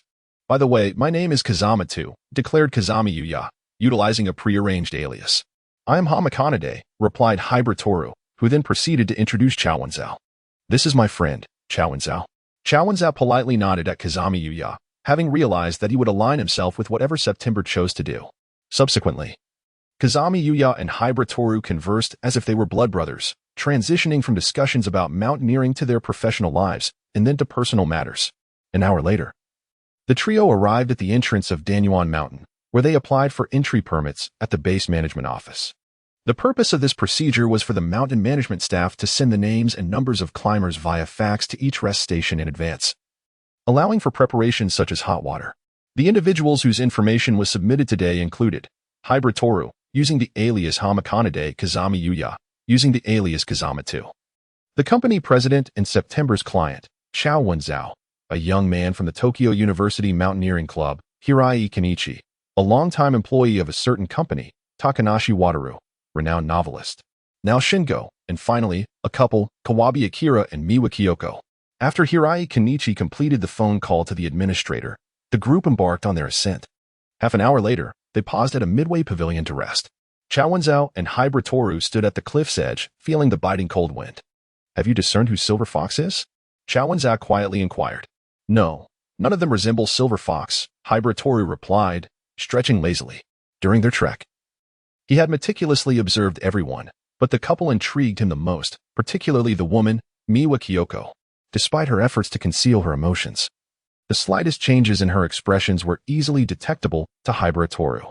There was undoubtedly something concealed within her bag, and both individuals were certainly harboring secrets. As he pondered this, Chao Wenzhou spoke again. "I feel that Takanashi Wataru bears a striking resemblance to Silver Fox. Did you not notice the peculiar way you looked at me? Moreover, he intentionally slowed down to wait for us despite having a considerable lead." Haibara Toru merely glanced at Takanashi Wataru before shaking his head. "Rest assured, it is not him. Silver Fox is not so easily identifiable. The fact that he has evaded capture for so long attests to his capabilities. Is it truly not him?" Chao Wenzhou mused, stroking his chin in thought. Suddenly, a familiar voice emerged from behind them. "Hama, what are you two discussing?" Haibara Toru turned to see Kazama 2 standing behind him. "I was chatting with Brother Chao about the scenery," Haibara Toru replied, gesturing toward the nearby mountains. "Do you not agree that the view here is quite splendid?" "Indeed splendid," Kazama 2 said, approaching Haibara Ai's side, taking a deep breath as if the very air around them had become invigorating. "Haha, it truly is so." Haibara Ai chuckled in agreement, while inwardly scoffing. "Continue your performance. I am curious to see how long you intend to keep it up. By the way," Kazama Toru suddenly lowered his voice and said, "Don't you find that couple rather peculiar?" "I think they seem fine. What exactly is strange about them?" Under the alias of Kazama 2, the bounty hunter Yuya Kazami silently scoffed at the words of Hiroi Chie in his heart. "Go on, pretend all you want. Can the first-rank bounty hunter of September really be that oblivious?" Both individuals feigned ignorance to maintain their facades, engaging in a covert rivalry. After a brief respite of 10 minutes, the group resumed their journey. The path ahead was remarkably smooth, and before they knew it, they arrived at the final rest stop. Beyond this stop lay their destination for the day, the mountain villa. "How is it?" Chao Wenzhou inquired softly once more. "Have you discovered the Silver Fox?" Haibara Toru, maintaining a serene expression, shook his head gently. Within this group of mountaineers, there should be no silver fox. Yet, he had clearly accepted my commission. Could it be that he is untrustworthy? It is unlikely. Haibara Ai expressed his opinion, undoubtedly convinced that he would take action. I surmise that he is quite likely to be waiting for us at the mountain villa ahead. How alarming! Chowan exclaimed, quickly adding, when the time comes. Please ensure you apprehend him. Do not allow him to escape. Rest assured. Haibara Akira signaled with an okay gesture. Chow Wenjiao inquired again. How will you give me the money afterward? I can leave it at your home. I shall retrieve it. Haibara Akira, already aware of Kazamato's true identity, believed that Chow Wenjiao could not possibly eliminate the silver fox. Furthermore, the sum of 1 million was trivial to him. Conversely, the value of justice remained profoundly significant in his eyes. At that moment, a piercing scream echoed not far ahead, prompting the 3 individuals resting in place to instinctively rise. Kazami Yuya exclaimed, "That sound." To which Hiraizumi Toru replied, "It is Mr. Hirai's voice." And Shio Fumai's added, "Could something have happened to him?" Upon hearing this, Kazami Yuya dashed towards the source of the sound, like an arrow released from its bow. "Let us go and see as well." Well, good. Moments later, Akira Haibara and Fumizawa Chiharu caught up with Yuya Kazami, who had rushed ahead and was standing at the edge of the cliff, gazing down. Although Akira had already surmised something, he feigned a look of confusion and inquired, "What has happened?" "Mr. Hirai is dead," Yuya Kazami replied without turning his head, his gaze sharp as he focused on the lifeless body that had fallen into the abyss below. Simultaneously, the crowd that had rushed over in response to the screams happened to overhear this revelation, their faces instantly turning ashen. Is it an accident? At this moment, Nishir Shinwu had also reached the edge of the cliff, gazing down at the lifeless body lying approximately 15 meters below. "I do not know," Kazami Yuya remarked, turning towards a narrow path beside him. "I will go down to take a look. Please, do not follow me." Indeed, with a dead body present, it becomes increasingly challenging for you officers to conceal your true selves. Haibara Ai gazed at Kazami too, muttering inwardly, "I observed the guilt in your eyes just now. But I wonder if you possess the capability to unravel this case. After all, mere reflection will not suffice." "Hey," Chow Wenjiao gently nudged Huiyuan Che with his elbow, signaling him to come closer for a whispered conversation. Huiyuan Che leaned in to listen as Chow Wenjiao ensured that the attention of those around them was focused entirely on the lifeless body below. He then spoke softly. "Was it the silver fox?" Huiyuan Che replied, "Yes, the likelihood is quite high." "Which one among their group could it be?" Chow Wenjiao's expression turned serious as he scrutinized the others. "I have always maintained that it was not them." Huiyuan Che sighed in resignation. "As of now, the silver fox is either waiting for us ahead or hiding nearby." Nearby? The trendy phrase seemed to echo only the latter part, instantly prompting a scrutiny of the surrounding jungle. Upon witnessing this, Haibara Ai was momentarily at a loss for words and slowly remarked, "Rest assured. As long as you stay by my side and do not wander off, I shall ensure your safety." Chow Wenjiao regained his senses, realizing that the individual before him was none other than the esteemed bounty hunter ranked 1st, September. With him present, what more was there for him to ponder? Several minutes later, Kazami Yuya returned before the group, brandishing a dagger contained within a plastic bag. "Weapon?" Haibara Ai cast a glance at the dagger stained with traces of blood. "That should be the case." Kazami Yuya placed the plastic bag into his backpack, declaring, "I will keep it safe for now and hand it over to the police later." "I trust you," replied Haibara Ai, echoing his sentiment, and the others did not dissent. As they were currently atop the mountain with no signal for their phones, they could only wait until they reached the rest area to use a landline to notify the authorities. Subsequently, the group, each harboring their own secrets, huddled together and made their way towards the final rest stop, the mountain villa, their intended destination. The sky gradually darkened, and their pace quickened in tandem with the descending rain. With a creak, Kazami Yuya pushed open the old wooden door. An old man with a fearsome visage turned around, startling everyone. "Excuse me, are you the caretaker of this rest stop?" Kazami Yuya regained his composure and spoke first. "Yes, my name is Iwata Shoke." Iwata's Shoke turned to switch on the light, and the dim room was instantly illuminated. "Come in quickly. You wouldn't want to catch a cold." However, just as the group was about to enter and rest, Haibara Ai smirked.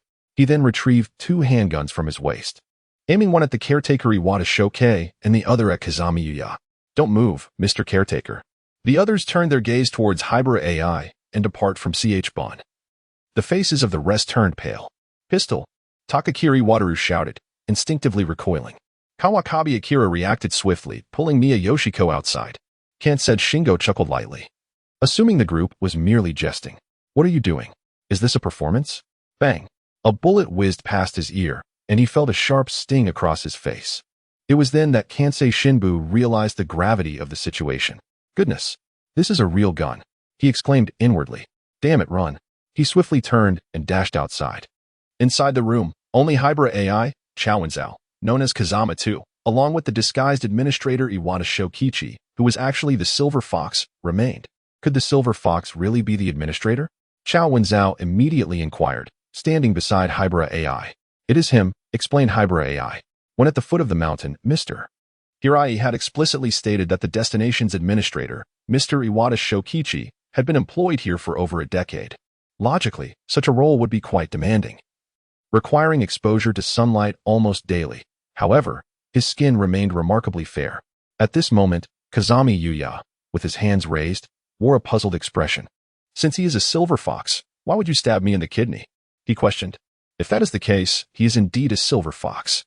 Chowbuns turned to Haibara Ai, pointing at Kazami Yuya, and inquired, why are you still pointing a gun at Mr. Kazami? Yes, why indeed? Kazami Yuya echoed, equally bewildered. Chowbuns boldly speculated, could it be that Kazami is the murderer of Mr. Hirai? No, Haibara Ai reiterated, the one who murdered Mr. Hirai was indeed the Silver Fox. I suspect he arrived at the mountain villa quite early, coincidentally overhearing the conversation between Mr. Hirai and the caretaker, Iwata Shokichi. After eliminating the caretaker, in order to avoid detection, he seized the opportunity to take the life of Kenichi Hirai. Would you agree with my deduction, Silver Fox? Ha ha ha ha. The Silver Fox erupted into laughter, slowly inquiring, have you installed a camera on me?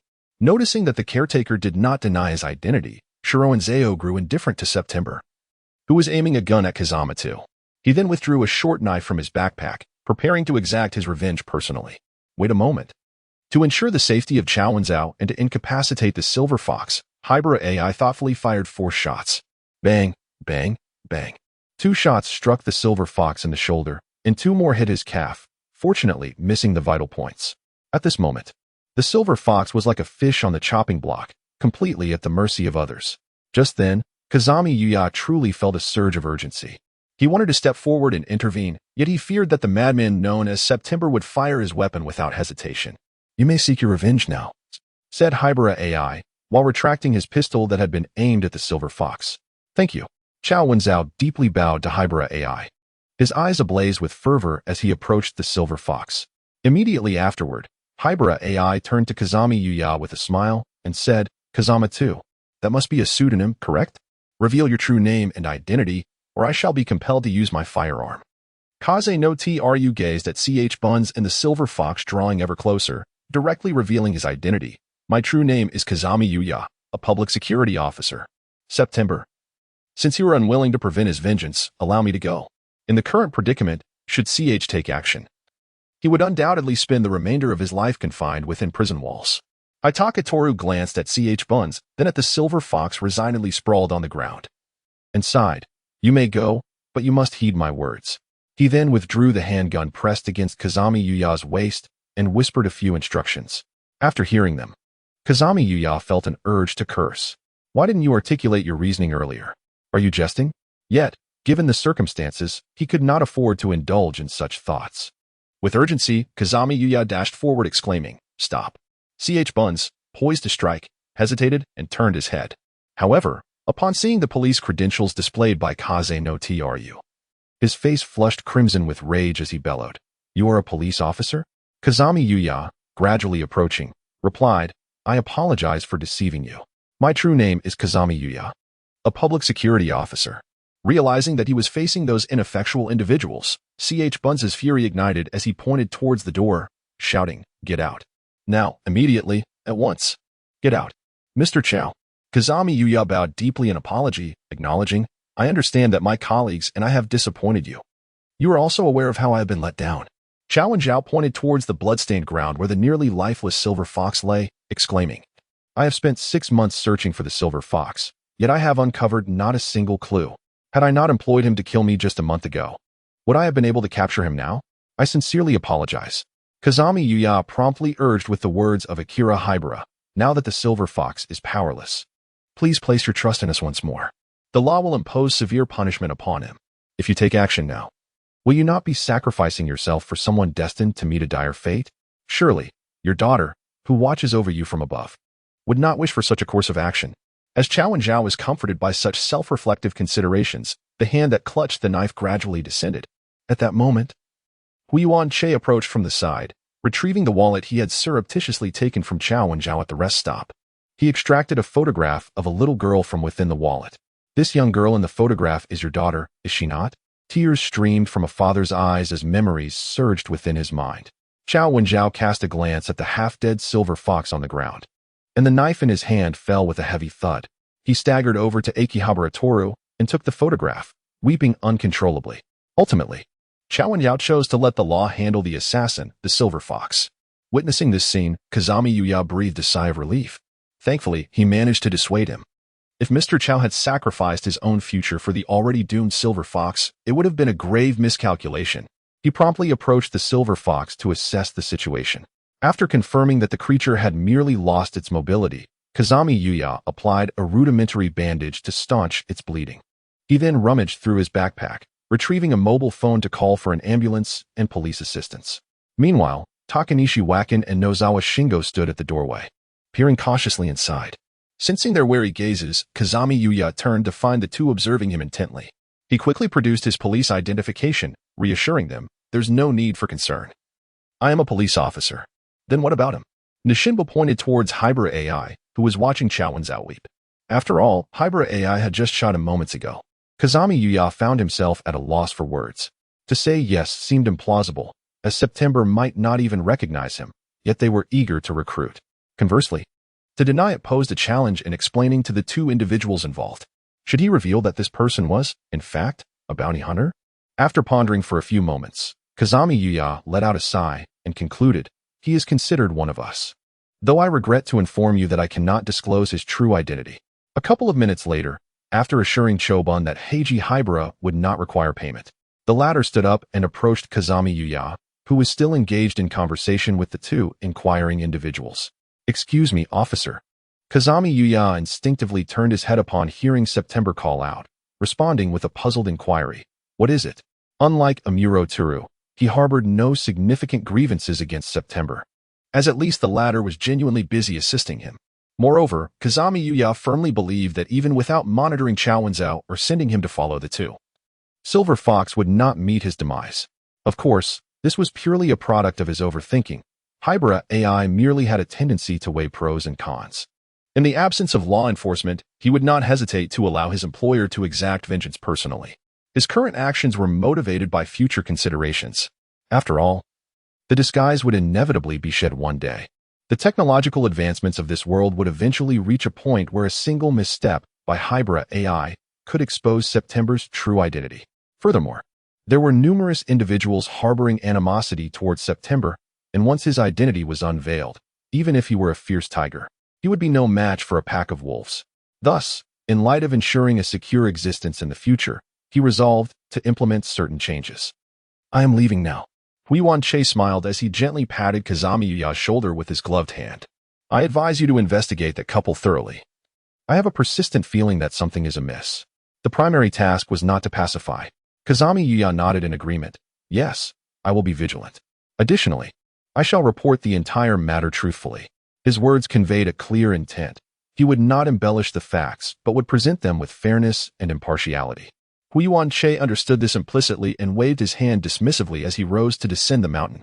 On his way down, Huiyuan-che inquired of the system, "Xiaohui, how much justice value did Silver Fox provide me?" 4480 justice points, came the reply. This was more than he had anticipated. At that moment, he felt a twinge of relief for having chosen to capture Silver Fox rather than eliminate him. Descending the mountain was significantly quicker than ascending. Within the span of less than an hour, Huiyuan-che reached the base. After ensuring he was not being followed and that the vicinity was devoid of people, he tore off his disguise and casually discarded it into a nearby trash bin before changing into a different outfit. He murmured to himself, "What should I eat next? Ramen? Sushi? Or perhaps I could grab a quick meal from the convenience store." Just as he grappled with this difficult decision, an unfamiliar voice suddenly emerged beside him. "Hello. Haibara Ai turned abruptly like an agitated creature. Before him, a young man clad in a blue coat with a white lining approached briskly, extending a business card towards him. I'm Takamizakawa, a talent scout. Haibara was familiar with talent scouts. Their primary role was to identify promising artists within the entertainment industry and recommend them to production companies and agents. After ensuring his safety, he politely accepted the card. And upon confirming the authenticity of the identity, he inquired with a hint of curiosity, "What brings you here?" Cough, cough. Gao Quanchuan cleared his throat, a benevolent smile gracing his face as he spoke. Do you aspire to become a star? Haibara Chitos was taken aback for a moment, then promptly shook his head in refusal. I have no desire. Gao Quanchuan hastily urged. Your appearance and demeanor make you the perfect candidate for our upcoming production. He was anxious, for the script was already completed, yet none of the male leads were suitable. Those who possessed good looks lacked the necessary charisma, while those with the right aura were not handsome. It was a rare find to discover a man who embodied both qualities, and he could not afford to let this opportunity slip away. The investment in this production was substantial, and the lead actor's remuneration was equally high. Gao Quanchuan hoped to entice Haibara Chitos with the promise of generous compensation, as he perceived that the man before him did not seem to belong to the affluent class. I'm sorry, but I'm not interested. Haibara Chitos replied, growing somewhat impatient. He was quite hungry and merely wished to dine. Although he considered his acting skills to be commendable, it did not imply that he harbored ambitions of performing or becoming a star. After all, standing on stage was not a pursuit befitting a hunter. Oh, please don't leave. Seeing Haibara Chitos turning to depart, Gao Quanchuan hurriedly followed. You haven't eaten yet. Have you? How about we go to a nearby restaurant? It's my treat. Upon hearing this, Haibara Ai paused momentarily. The thought of enjoying a complimentary meal was quite appealing. After all, it could serve as a fitting reward for listening to his rambling. With a nod, Haibara Ai inquired, Where is it? Sensing the potential for a delightful experience, Takakura smiled and beckoned Haibara Ai to follow, saying, Come with me. I know a restaurant that serves exquisite dishes. Inside the upscale restaurant, Haibara Ai devoured the food with the ferocity of a famished wolf, while Takakura merely watched in anguish, his heart aching at the sight of the lavish spread before them. The cost of this feast represented half a month's salary for him. However, as he took a closer look at Haibara Ai, he sighed and asked, Mr. Haibara, how is it? Does the flavor meet your expectations? On their way to the restaurant, he had already inquired about Haibara Ai's name. Indeed, it is quite delightful, Haibara Ai responded with a vague tone. In that moment, he bore no resemblance to the top-ranked hunter. September, he appeared entirely like a starving ghost. Which university did you graduate from? Takakura attempted to bridge the gap between them, convinced that the person before him, in terms of demeanor and appearance, possessed the potential to be a rising star. I have never attended university. Gao Quanchuan immediately consoled. It's all right, that's inconsequential. Your remarkable appearance and demeanor must surely be inherited from your exceptional parents, correct? I am an orphan, having grown up in an orphanage, never having seen my parents. You must have endured considerable hardship, Gao Quanchuan remarked sympathetically, swiftly shifting the topic. Living alone until now must not have been easy. It's not too bad. Just a few years ago I was involved in a car accident. Gao Quanchuan now wishes to slap himself. It is not my intention to speak thoughtlessly. With 3 sentences, I have revealed 3 of his scars. Taking a deep breath, Gao Quanchuan straightforwardly declared, Your appearance and demeanor are simply perfect for the leading role in our company's next production. He assured the hesitant Huiyuan Che, who feared that his lack of acting skills might lead to refusal. If you agree, I will persuade the company. There will be dedicated guidance for you, so there is no need for concern. Huiyuan Che halted his movements and met Gao Quanchuan's gaze, responding, But I truly do not wish to become an actor. Is that so? Gao Quanchuan's expression darkened. He was not particularly concerned about the salary for the past half-month. However, the fact that the individual before him had not embarked on a path in the performing arts filled him with an overwhelming sense of regret. A few minutes later, after satisfying his hunger and thirst, Haibara Ai stood up, preparing to take his leave. Thank you for your hospitality. It's quite all right, Gao Quanchuan said graciously, extending his business card once more. Should you change your mind later, feel free to reach out to me at any time. Well, all right. After accepting the meal from another, Toru Hakuba turned and walked away. Watching his departing figure, Kawaguchi silently hoped he would turn back. Meanwhile, on the other side, After hanging up the report call from Yuya Kazami, Toru Amuro sighed. September indeed remained as cautious as ever. Kazami had not garnered any clues related to his identity. Nevertheless, they had managed to resolve 2 cases with his assistance. It was truly unexpected that the couple in their climbing group turned out to be a pair of robbery and murder suspects. Suddenly, as Amuro contemplated, another phone in his pocket rang. This mobile device was specially prepared for members by the organization. It not only contained a tracking system, but also facilitated the majority of tasks, with records automatically deleted after calls. Upon answering, a cold and somewhat impatient male voice resonated. "Bourbon, where are you?" Recognizing it was Jin's voice, Amuro calmly replied, "In my office. What's the matter?" "Tequila is dead. Investigate." "Oh, understood." Just as Amuro finished speaking, Jin abruptly hung up the call. He pondered who could have orchestrated such an event as he chuckled softly and made his way outside the office. Night gradually enveloped the surroundings. Having returned home and taken a nap, Toru Hakuba was now idly turning on the television, eating instant noodles while watching the news. This morning, during the unveiling of Manton's new work at the Mihua Hotel, multiple explosions occurred. After watching the news, Hakuba shook his head and sighed. This world truly remains as chaotic as ever. Recently, a new star agency was extensively recruiting male actors.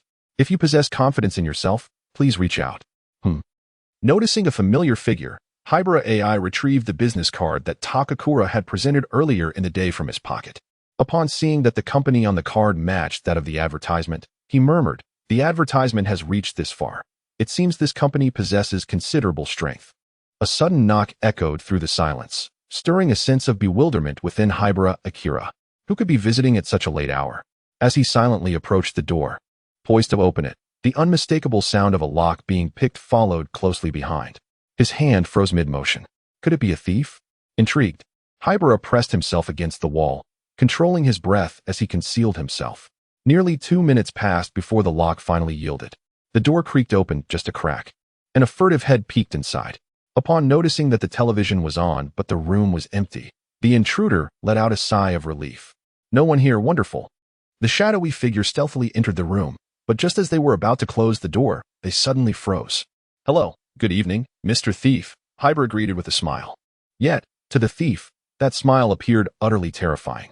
30 seconds later, the bruised and battered thief found himself bound by ropes, kneeling on the floor. "Now, tell me your name," Haibara inquired calmly as he settled onto the sofa. The thief, fearing another blow, gasped for air while mumbling, "I'm Kawasaki Haru." "Why resort to theft?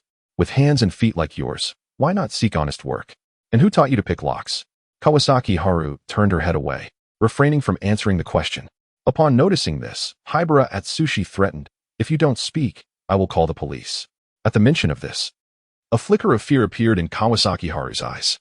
She turned to see Haibara Atsushi already reaching for the phone and, in a moment of panic, exclaimed, "My older brother taught me." "Your brother? Your biological brother?" "No, he's my brother in the society. He said that to survive in this world, one must possess skills. And one should not be too clean, so he taught me this technique." Haibara Atsushi, upon hearing this, glanced at Kawasaki Haru's youthful face and inquired, "How old are you?" 17. No wonder, he is a rebellious youth. After murmuring this to himself, Haibara Chu once again inquired, "Why neglect your studies and engage in such petty theft? Do your parents not care for you? Ever since school ended, they have not bothered with me." Observing that Kawasaki Haru appeared sincere, Haibara Chu stepped forward and untied the ropes. He was no longer the relentless killing machine he once was. A semblance of kindness now resided within him. "You are young, so I shall grant you this one reprieve." After freeing him, Haibara Chu fished out 10,000 yen from his pocket and handed it over, saying, "This should suffice for a meal.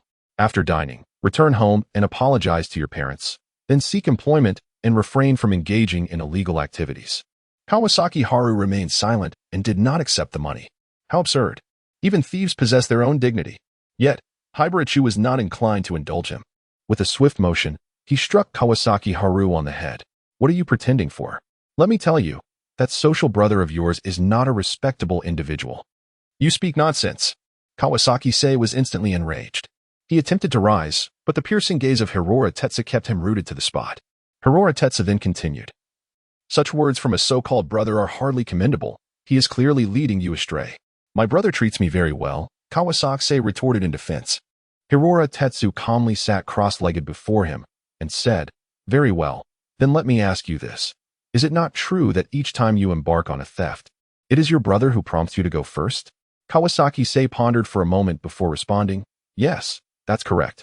What of it? What else could it be?" Haibara remarked, striking him on the head once more.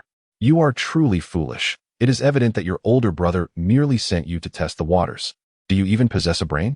He is certainly not that kind of person. But if he isn't, then why did he send you alone? Why did he not accompany you?" Kawasaki Haruki stammered, unable to provide an explanation, as he was uncertain of the reason. Observing his hesitation, Haibara let out a cold snort. "If he truly regarded you as a younger brother, he would never place you in danger or allow you to tread the path of crime. I await the text you wish me to refine." "How would I?" Haibara Ai directly interrupted Kawasaki Haru. "Think carefully. After he taught you how to pick locks, doesn't he often incite you to steal?" Kawasaki Seiji remained silent. And silence often signifies the truth. He recalled the words spoken by his elder brother just an hour ago. "Little brother, I've scouted the area well. The location is the second floor, room 206, of the apartment at 3 Chom 13 Ban. Tonight, you shall go and steal. I shall await your good news at home." Kawasaki Seiji then reflected on the past and realized that it was always his elder brother who scouted the locations while he merely picked the locks to steal. Each time he returned with the ill-gotten gains, the division was 3 parts for his brother and 7 for himself. At this moment, even the dullest of minds would come to the realization that he had been betrayed and was unwittingly aiding and counting the money for his deceiver. As Kawasaki Seiji's expression shifted from contemplation to fury, Hirora Toru understood that his words had struck a chord. He extended the money once more, saying, "Take this 10,000 yen for a meal and ponder your situation well. Rest assured, I shall not report you to the authorities. As for your brother, if you still choose to trust him, then continue to associate with him.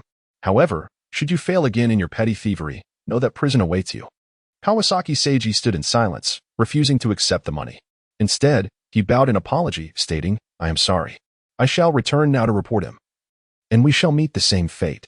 Furthermore," he added, "the reason he targeted you is that he discerned you do not work and yet lead a comfortable life, leading him to suspect that you possess wealth." Haruhara paused in surprise. Just as he was about to inquire further, he noticed Kawasaki Haru had already dashed outside, and he found himself too indifferent to pursue. Once Kawasaki Haru had exited the room, Haruhara rose to close the door that had once again been left ajar. He never anticipated that the reason he had attracted the attention of thieves was due to his lack of employment. Grumbling to himself, he settled onto the sofa. "Oh, and that fool also claimed that my seemingly comfortable life was another reason for their scrutiny." With a sigh, Haruhara expressed his resignation, stating, "I cannot lower my standard of living. It seems I must seek employment." At that moment, he felt he had no other choice. As for accepting Takatsukawa's offer to star as the male lead in a play, Haruhara had no intention of doing so. Such a role, which would expose him to the glaring light of day, was ill-suited for a bounty hunter. He then pondered what kind of job he should pursue. The amount of pay was inconsequential. After all, it was merely a fade. A lengthy work schedule was also undesirable, as there was no need for excessive effort. It seemed that the only suitable option was a position at a convenience store. Working there would not only be easy but also entail shorter hours, with the added benefit of being able to take leave at any time. If a valuable bounty opportunity arose, he could simply request a day off. With this thought in mind, Haruhara formulated a plan. The next day, he would inquire at the nearby convenience store. Once he had settled on this course of action, he returned to his bedroom to rest. The following day, in the 3rd district of Mihanacho, within the Star convenience store, Haruhara, now successfully employed and dressed in his work uniform, engaged in a discussion with the male proprietor, Kenichi Suki, regarding the specifics of his duties. "This is the storage room. This is the area where you can take breaks. Here we are." After a brief introduction, the two swiftly made their way to the checkout counter. "Do you know how to handle the payment?" Kenichi turned to inquire of Haibara Ai. Due to the necessity of concealing his true identity while executing missions, Toru Amuro possesses an array of exceptional skills. "Very well," Kenichi said, glancing at the handsome visage of Haruhara Toru and nodding in satisfaction. The reason for his decision to employ Haruhara was precisely because of his striking appearance. Kenichi hoped that this would attract more customers to the shop. After all, he was still reluctant to confront the grim reality of potential closure. "By the way," Kenichi added, "there's another employee at the convenience store named Hara Izumi. However, she is off today, You will be able to meet her tomorrow. Ah, I understand, replied Haibara Ai, who then commenced his first day of work. As nightfall silently enveloped the surroundings, Haibara Ai concluded his inaugural day of relatively easy tasks, munching on bread as he made his way home. Passing by a karaoke establishment, he noticed a crowd gathered at the entrance, piquing his curiosity. "Excuse me, what is happening here?" Haibara Ai inquired of a middle-aged man nearby. The man turned to glance at Haibara Ai and replied, "There has been a death inside. It seems to involve a celebrity." Upon hearing this, a wave of foreboding washed over Haibara Ai, prompting him to decide to leave hastily. Just then, a familiar voice resonated, causing his heart to sink. "Mr. Haibara? What a coincidence! What brings you here?" Harahara Toru found himself at a loss for words, for he had already discerned the identity of the voice, Sato Mawako. Alas, I should not have meddled in this affair. He sighed inwardly and turned his gaze toward the source of the sound. "Good evening," he greeted with a feigned cheerfulness. Mawako Sato, along with J.Z. Megure and several police officers, swiftly approached his side. "Good evening," Megure Juzu replied, a mischievous smile dancing on his lips as he gazed at Haibara Ai. "Hey, Haibara, there's a case. Would you like to join me and take a look?" "Am I allowed to decline?" "Come on, let us go," Mori J-san said, unceremoniously pulling Haibara Ai into the karaoke establishment. This free-spirited detective, known for his exceptional investigative skills and indifference to reputation, was indeed a favorite of the Metropolitan Police.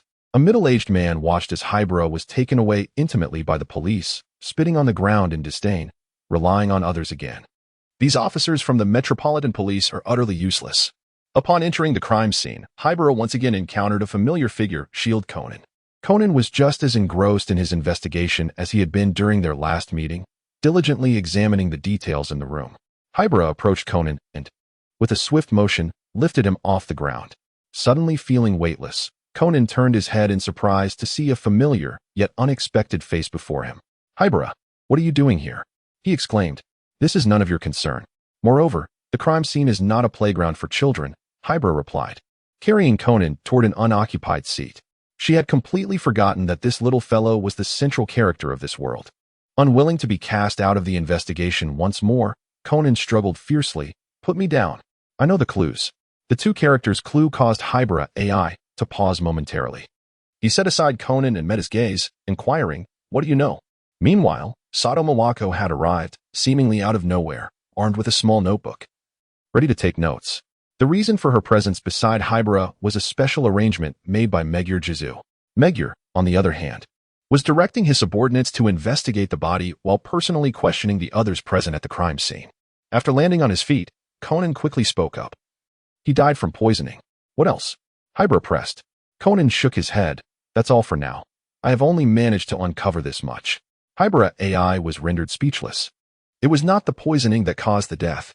If you don't say anything, I can ascertain it by examining the body myself." Sensing that Haibara's gaze was amiss, Conan couldn't help but shiver and quickly interjected. "Actually, there is one more thing."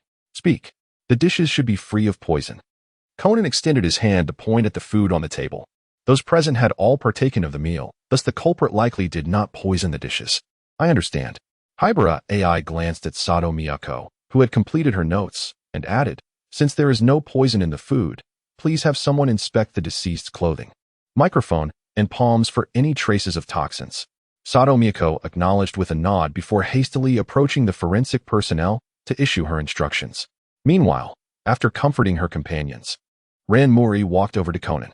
Assuming that Haibara Ai was a police officer, she instinctively bowed her head in apology, saying, "I'm sorry for the trouble Conan has caused you." "Eh?" Noticing the misunderstanding, Haibara Ai quickly waved his hand, indicating that he was not a police officer and that there was no need for an apology. Conan, standing beside him, helped to clarify. "Sister Ran, he is a detective. He was the one who solved the case at the CAF last time." Mao Lilan lifted her head, pondering for a few moments, and then questioned with confusion. "But I remember that the newspaper reported that the case was resolved by the police department itself." "That is because I do not care for fame," Haibara Ai replied calmly. At that moment, Mao Lilan scrutinized Haibara Ai's handsome features, which exuded a unique charm, causing her to momentarily be taken aback. "So handsome. Just the type that Sonoko likes." Upon noticing the peculiar glint in his sister Ran's eyes, Conan hastily tugged at her sleeve, calling out, Sister Ran, Sister Ran." It was only then that Maori Ran snapped back to reality. Noticing the peculiar gazes around her, she became acutely aware of her own embarrassment. Her cheeks tinged with a soft blush. Conan, witnessing this scene, cast a glance at Haibara Ai's appearance and with a grave demeanor, positioned himself between the two. Haibara Ai politely extended her hand and introduced herself, saying, "I am Haibara Ai, nice to meet you." "Hello, I am Maori Ran," she replied. After inquiring about the entire incident, Haibara Ai approached Sato Mawako, who was bent over examining the corpse. "What have you found? Is there any sign of poison?" Sato Mawako, without lifting her head, replied, "On the palm, the clothing, and the microphone. Those 3 areas." "Where's the clothing?" "It is located on the inner side of the left elbow." Heiji Hattori swiftly connected these 3 points to the entirety of the case, instantly grasping the situation. He then scrutinized the 3 suspects present at the scene. The man in sunglasses, Katsuki Yamada, the woman with short blonde hair, Mari Terahara, and the woman with half-red hair, Mieko Shizaki. All 3 were members of the same band and donned identical outerwear. As Heiji pondered whether the evidence had been obliterated by the perpetrator, a loud shout echoed from the entrance. "Officer, we have discovered something resembling a suicide note in the studio of the deceased, Tatsuya Kimura." Instantly, all present were drawn to this announcement. Inspector J.Z. Magyar hurried to the side of the young officer and inquired, "What is it?" The young officer produced several items from his bag and placed them on the table, explaining. There was a document on his computer with the words "I am so tired" written on it. It appears he must have committed suicide. J.Z. Magyar concluded decisively, eager to resolve the case swiftly, given that Tatsuya Kimura was a well-known celebrity.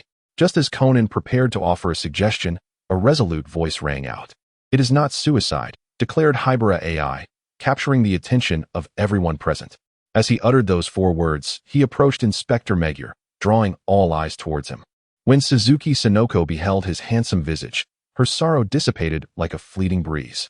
How extraordinarily handsome! He was truly the man of her dreams. Ignoring the gazes of the crowd, Magyar gently tugged at Haibara's sleeve and inquired softly, "Haibara, do you know who the culprit is?" "I do not know." Haibara told the truth, shaking his head honestly. He then gestured towards the 3 suspects, saying, "But I am certain that the murderer is one of those 3 over there." He subsequently inquired of the young police officer, "Were these photographs and sheet music also taken from the victim's studio?" "Indeed." Haibara Ai lowered her gaze to scrutinize each item. Unbeknownst to her, Conan had stealthily crept up beside her. Just as he was about to leap forward to examine the relics, he was suddenly lifted once more by an all-too-familiar sensation of weightlessness. This time, it was Miwako Sato who had hoisted him up. "Do not disturb Mr.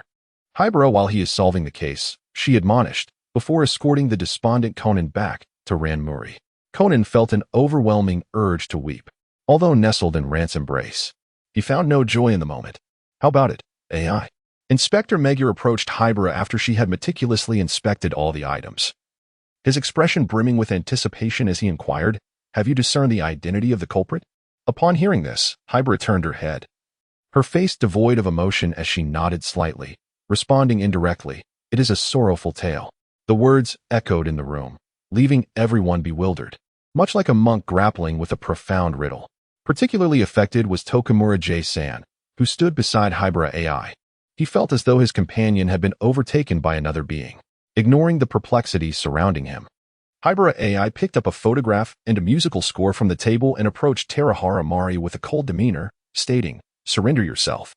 Taken aback, Terahara Mari shot back, "Are you implying that I am the murderer?" Haibara Ai regarded her with the pity one might reserve for a wretched creature, retorting, "You have undergone cosmetic surgery, haven't you?"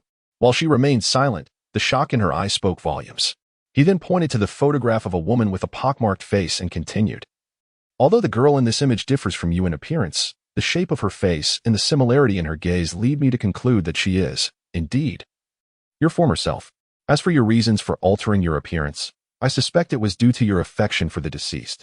Terahara Mari bit her lip, lost in thought. Observing her continued silence, Haibara Ai extended the musical score towards her, saying, "Rather than a song, this is akin to a love letter." Compelled by an inexplicable force, she took it with trembling hands, her expression a blend of anticipation and regret. As she read further, her eyes grew redder, and tears began to stream down her face. 5 minutes later, the police learned from the distraught Terahara Mari the motives and methods behind the crime. Simultaneously, The pivotal narrative of the case was elucidated by former band members of Kimura Tatsuya, revealing that the irrevocable consequences stemmed from a tragic misunderstanding. Though Kimura Tatsuya's words could be sharp, he harbored a long-standing affection for Haibara Ai. She, in turn, reciprocated his feelings and, spurred by his invitation, resolved to undergo surgery to become worthy of her beloved. Yet, the voyage of life seldom sails smoothly, and this tale was no exception. When Haibara Ai reappeared before Kimura Tatsuya post-surgery, she was met with his bewilderment and harsh words. Sadness and confusion enveloped both of them. Due to his nature, Kimura Tatsuya refrained from questioning her motives. He remained lost in his own doubts. Why did she care so deeply about others' opinions? Why did she feel compelled to alter her original visage? Despite her repeated inquiries, she received nothing but scorn. Ultimately, under the weight of Kimura Tatsuya's verbal humiliation, she embarked on an irreversible path. After apprehending the culprit, Tokumura J-san heartily laughed as he patted Haibara Ai on the shoulder, exclaiming, "Once again, it is thanks to you, my dear Haibara." With a calm expression, Haibara Ai replied, "It remains as it always has." Though Tokumura J-san understood that Haibara Ai was indifferent to fame, he also realized that he was no freeloader. Continuously appropriating another's achievements was unbecoming of a police officer. Next time you find yourself free, contact me. I shall treat you to a grand meal. Or if there is anything you lack, I will assist you. Tokumura J-san was prepared to spend generously.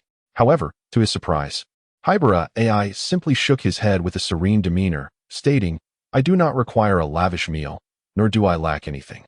Without waiting for Tokumura J-san's response, he abruptly rose and walked towards the exit. Morijuza was momentarily taken aback, suspecting he might have inadvertently offended Haibara Ai.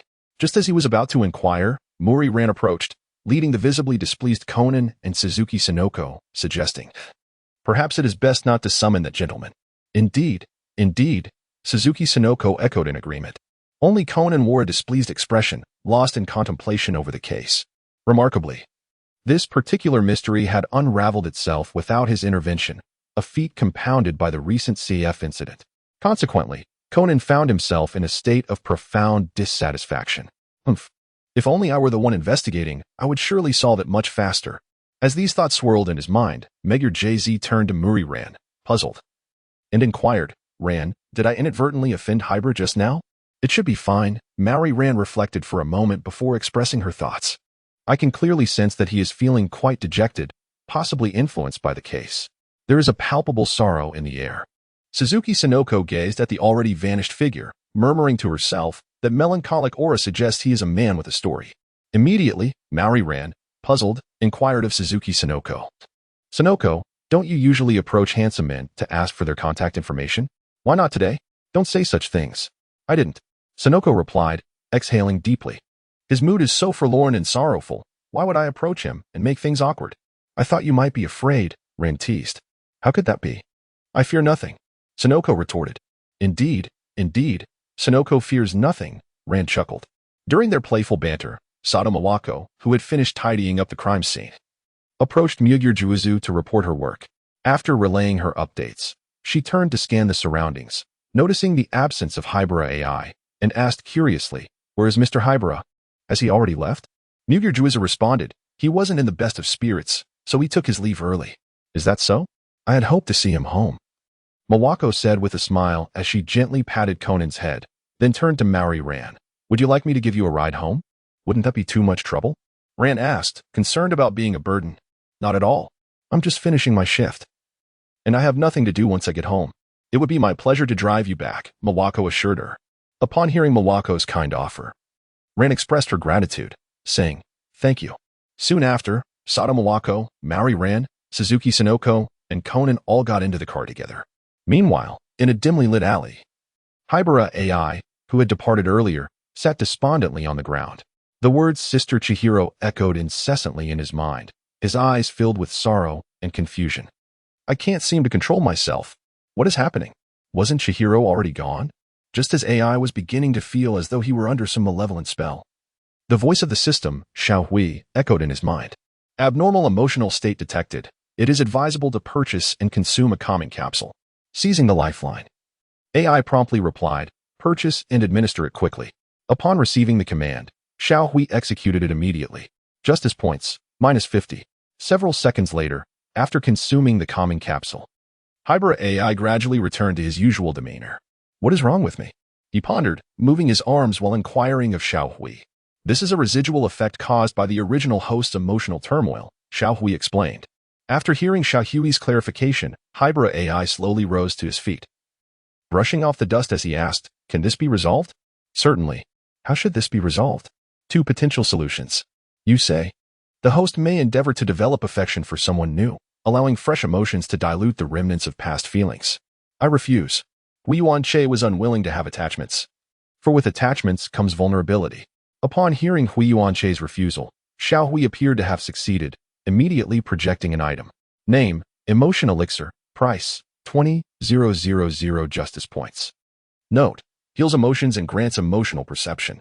At this moment, if Hui Yuanche still failed to comprehend the intentions of the dog system, he would indeed be foolish. The system was truly relentless in its efforts to compel him to expend his justice points. With a sigh, he resigned to his fate and pointed at the price tag, saying, 20,000 justice points? Are you serious? The system assured, products of our creation are of exceptional quality, fairly priced, and free from deception. Free from deception, my foot. Hui Yuanche cursed inwardly, just as Xiao Hui chimed in his mind. Please refrain from insulting the system, host. Haibara Chitoku was momentarily rendered speechless, unable to muster even a scathing retort. With a sigh, he turned his attention to the emotion potion. After confirming that he had not misread the price, he inquired, could it possibly be a bit cheaper? I'm afraid not, came the reply. Very well, you are relentless. Ultimately, Haibara Ai reluctantly consented to the purchase of these 4 words. To him, the residual effects of the original owner were akin to a time bomb that absolutely needed to be defused. Upon successful acquisition, the emotional potion was automatically stored in the system space, and Haibara Ai promptly retrieved it. The potion was contained within a glass vial, no larger than a fingertip. And enhanced by his night vision capabilities, he discerned the liquid within to be a vibrant blue. With a swift motion, he broke the upper part of the vial and consumed its contents in one gulp, simultaneously articulating his sensations. It's somewhat sweet. I expected it to be bitter. Feeling no discomfort in his body, he ambled homeward while grumbling, a sip of sweet water cost me 20,000 justice points. System, you are truly unscrupulous. Products from the system are undoubtedly of exquisite quality. Please refrain from defaming. Host, the system defended itself, echoing the tone of a shrewd merchant. Haibara Ai let out a cold snort, offering no response. Minutes later, as he passed a fallen homeless man, he abruptly halted a meter away, activating his emotional perception ability to quietly observe the individual. After a few moments, he suddenly sensed a wave of disgust and confusion emanating from the man. Seizing the opportunity, he inquired of the little gray voice in his mind, is this what emotional perception feels like? Indeed, Xiao Hui's voice seemed to carry a hint of pride. Does the host still perceive the system as dark? Dark. Little Gray fell silent. Of course, Haibara Ai was merely jesting. Upon first experiencing this remarkable ability to perceive emotions, he had already grasped the assistance it could offer. Joy, sorrow, anger, fear, surprise, and disgust. He would be able to discern these emotions more distinctly in others, enabling him to respond accordingly. While a person's expressions may be deceptive, the emotions within are undeniably genuine. By the way, why had he not encountered this feature in the system shop before? Haibara Ai suddenly inquired. He distinctly remembered not seeing such a thing previously in the system's marketplace. I forgot to mention, it was updated last night. This is a newly added item, came the response. An update to the system, in simple terms, signifies an upgrade. The upgraded system shop would showcase new items. Upon returning home, I must quickly check for worthwhile purchases. Haibara Ai quickened his pace, now greatly intrigued by the new offerings in the system shop. Upon arriving home, he gazed at the newly introduced items and enhanced abilities within the system shop, nodding in satisfaction. However, when he scrutinized the prices, he was taken aback. I'm not saying this lightly, but why are these items so exorbitantly priced? The pricing is reasonable. Please trust the system. Reasonable? You call this reasonable? The underwater breathing potion is being sold for 50,000. I know the system's nature all too well. What? Am I expected to grow gills? Not at all. So what purpose does it serve? It can enhance the host's ability to hold their breath underwater. Specifically, Haibara Ai pressed once more, cautioning, do not blame me for not warning you. I can hold my breath underwater for over half an hour now. In response, the little AI coolly remarked, "Please explore on your own after the purchase." Alright, and what about this? Haibara Ai pointed at a capsule in the marketplace labeled pain reduction. Suppressing his anger as he inquired, setting aside its function, "Could you enlighten me on what the 110 signifies? Does it imply that, akin to the physical enhancement potion, I must purchase and consume it 10 times before it is fully effective? Moreover, is this priced at 10,000 for a single dose?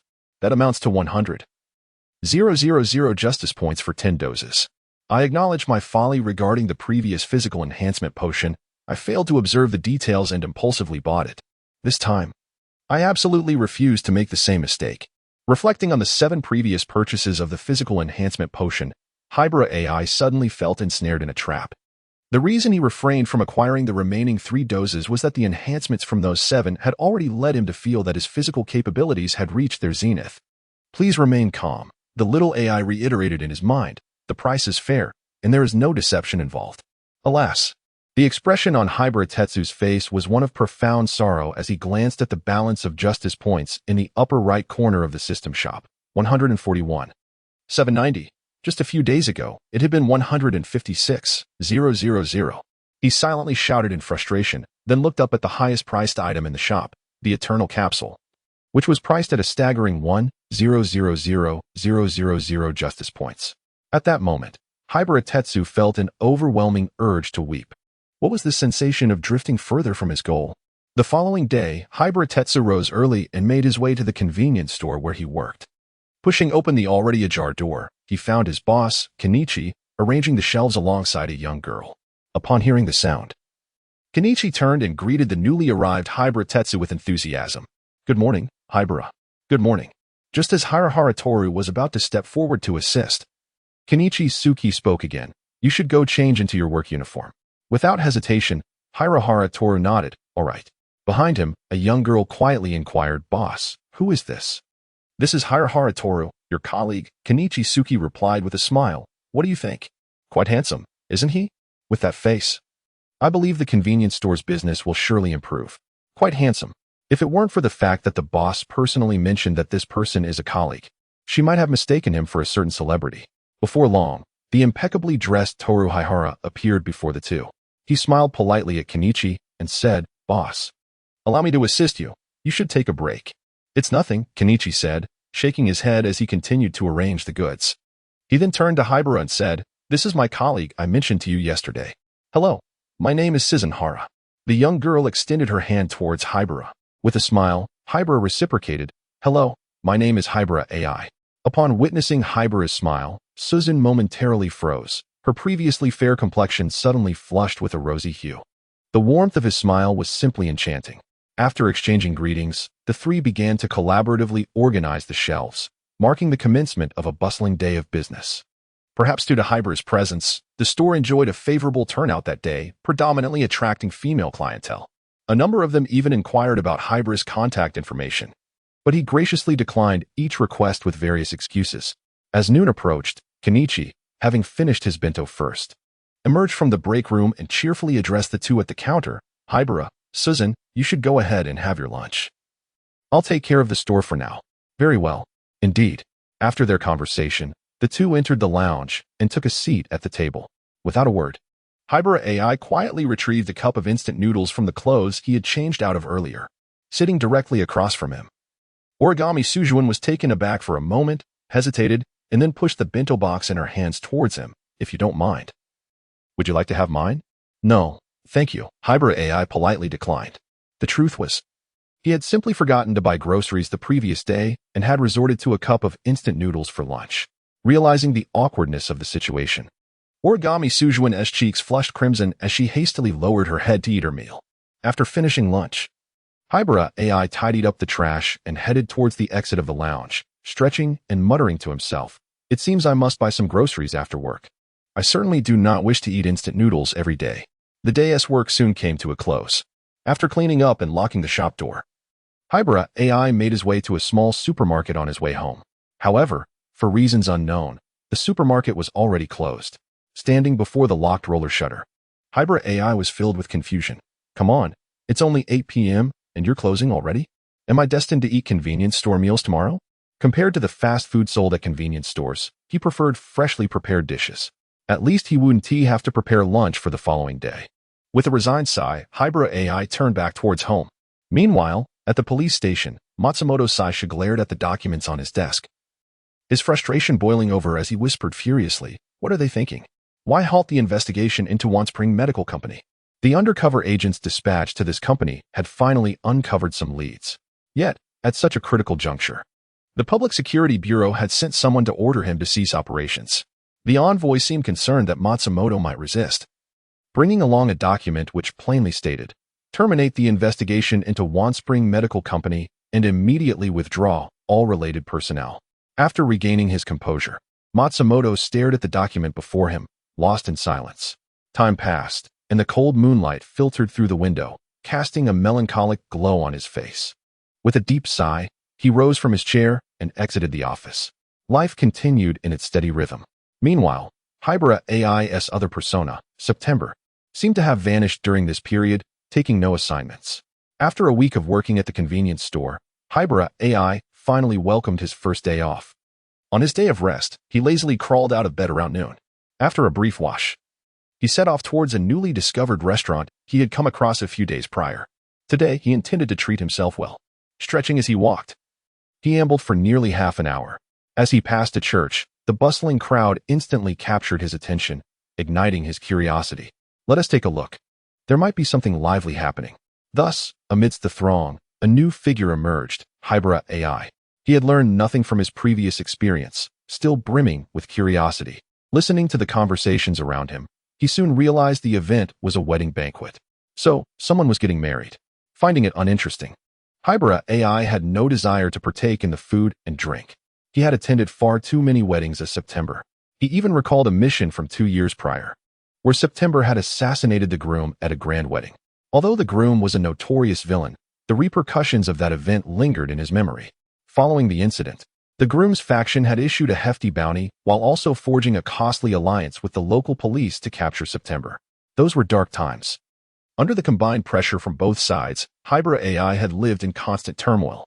Although he ultimately succeeded in annihilating the criminal organization single-handedly and eradicating the corrupt elements within the police, the experience of being besieged on all fronts would forever remain etched in his mind. As Haibara Ai prepared to leave, a sudden grip on his shoulder halted him, accompanied by an uncertain inquiry from behind. "Mr. Haibara?" A familiar voice stirred an ominous premonition within Haruto, prompting him to turn around. Indeed, the beautiful police officer, Mawako Sato, stood before him, her face adorned with surprise. Beside her, Wataru Takagi regarded Haruto with evident perplexity. Could Mr. Haruhara be a friend of the groom? As Takagi pondered this, Sato was the first to break the silence, inquiring, "Mr. Haruhara, what brings you here?" Great Haibara found himself at a loss for words. Should he confess that he had secretly slipped in?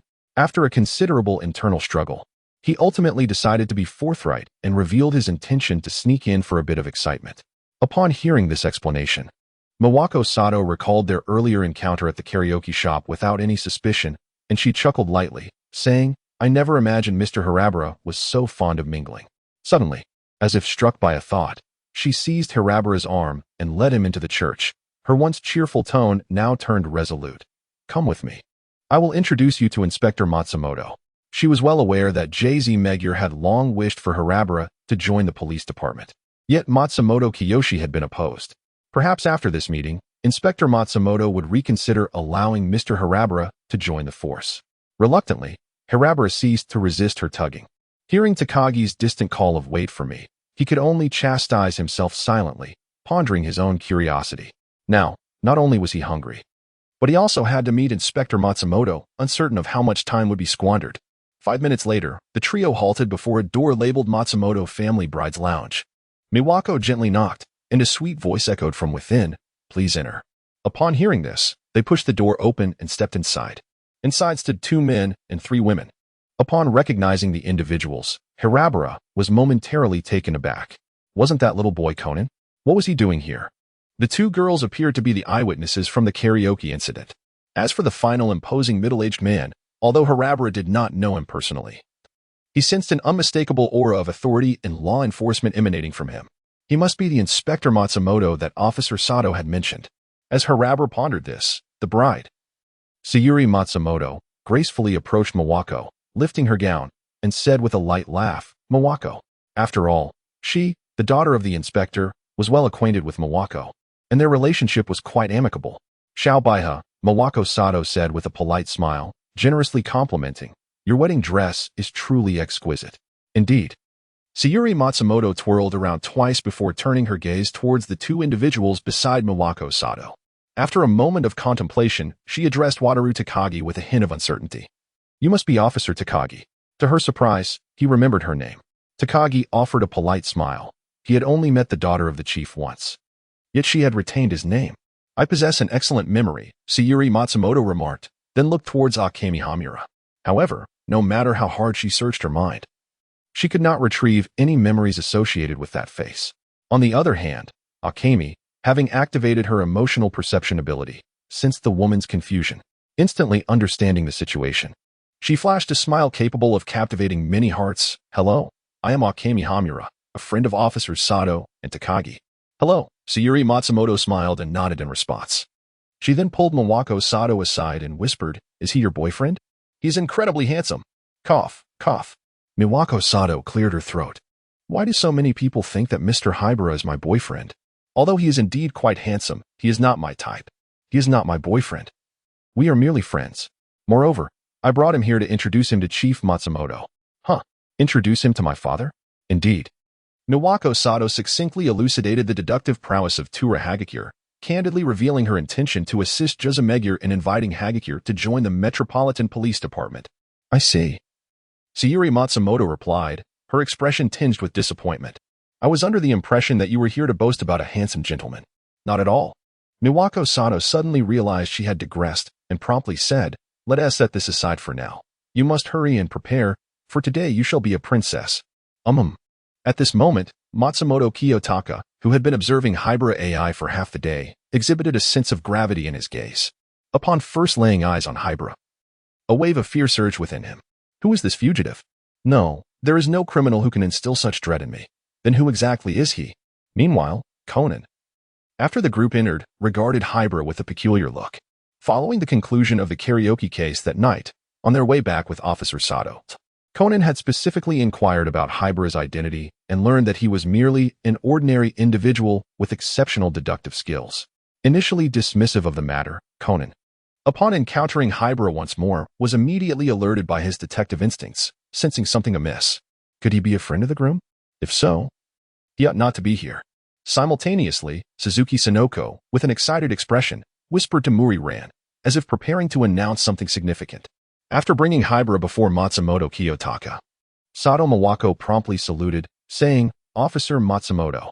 "No need for formality today," Matsumoto Kiyotaka replied, turning to Haibara with an inquiring gaze. "And who might you be?"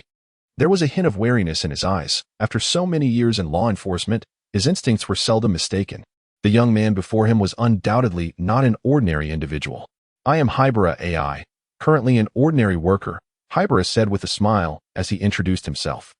Matsumoto Kayanaga repeated the name Hibari Toru. Suddenly, as if recalling something, he exchanged glances with Sato Mawako and said, "Is he the young detective whom Megure wishes to invite to join the Metropolitan Police Department?" Haibara Ai replied, her expression one of bewilderment. "A young detective? Joining the Metropolitan Police? What on earth was happening? When did I become a detective? When was I ever invited? How was I unaware of this?"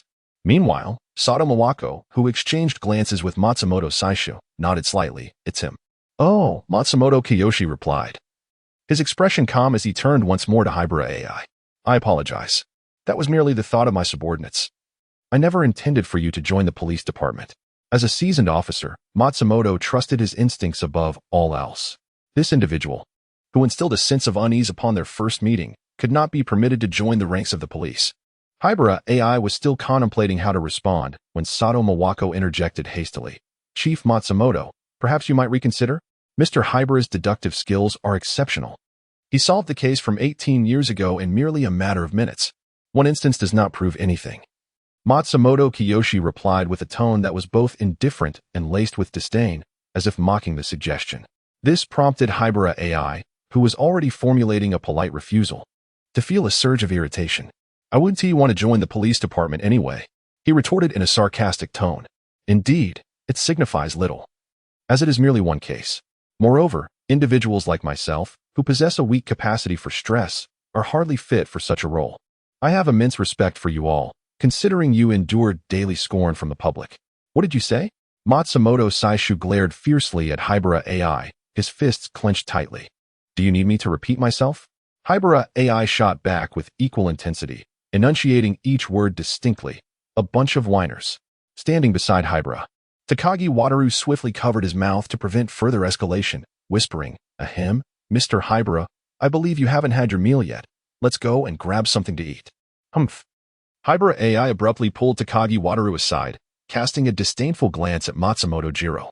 She turned and, as she made her way towards the door, called out, Officer Takagi, please lead the way. Takagi Wataru chuckled awkwardly as he followed Haibara Ai out of the room. Just before stepping outside, he gestured reassuringly to Sato Mawako, indicating that everything was under control. Observing this scene, Sato Mawako turned her gaze to the visibly displeased Matsumoto Kaiashich, sighed, and then made her way out of the room as well. The atmosphere within the room shifted from cheerful to somewhat peculiar. Ultimately, it was Matsumoto Sayuri who first regained her composure. She approached Matsumoto Kaiashich with a light step and reproached him. Father, you shouldn't have said that. Moreover, Miwako has informed me that it was he who assisted in solving that case from 18 years ago. We ought to express our gratitude to him. Humph. Matsumoto Kiyona let out a cold snort, refusing to offer any explanations to others. Humph. Indeed. I shall ignore you.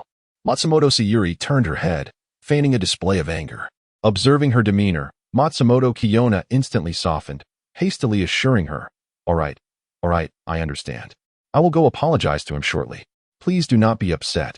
Today is the most significant day of your life. I don't care, I want to go right now. Matsumoto Sayuri pouted playfully. Very well. I shall go at once. Matsumoto Kiyona resignedly made his way out of the room. Matsumoto Sayuri gazed at her father's retreating figure, an involuntary smile gracing her lips. Father, you must consider your career. You should find a way to bring that detective into the Metropolitan Police Department.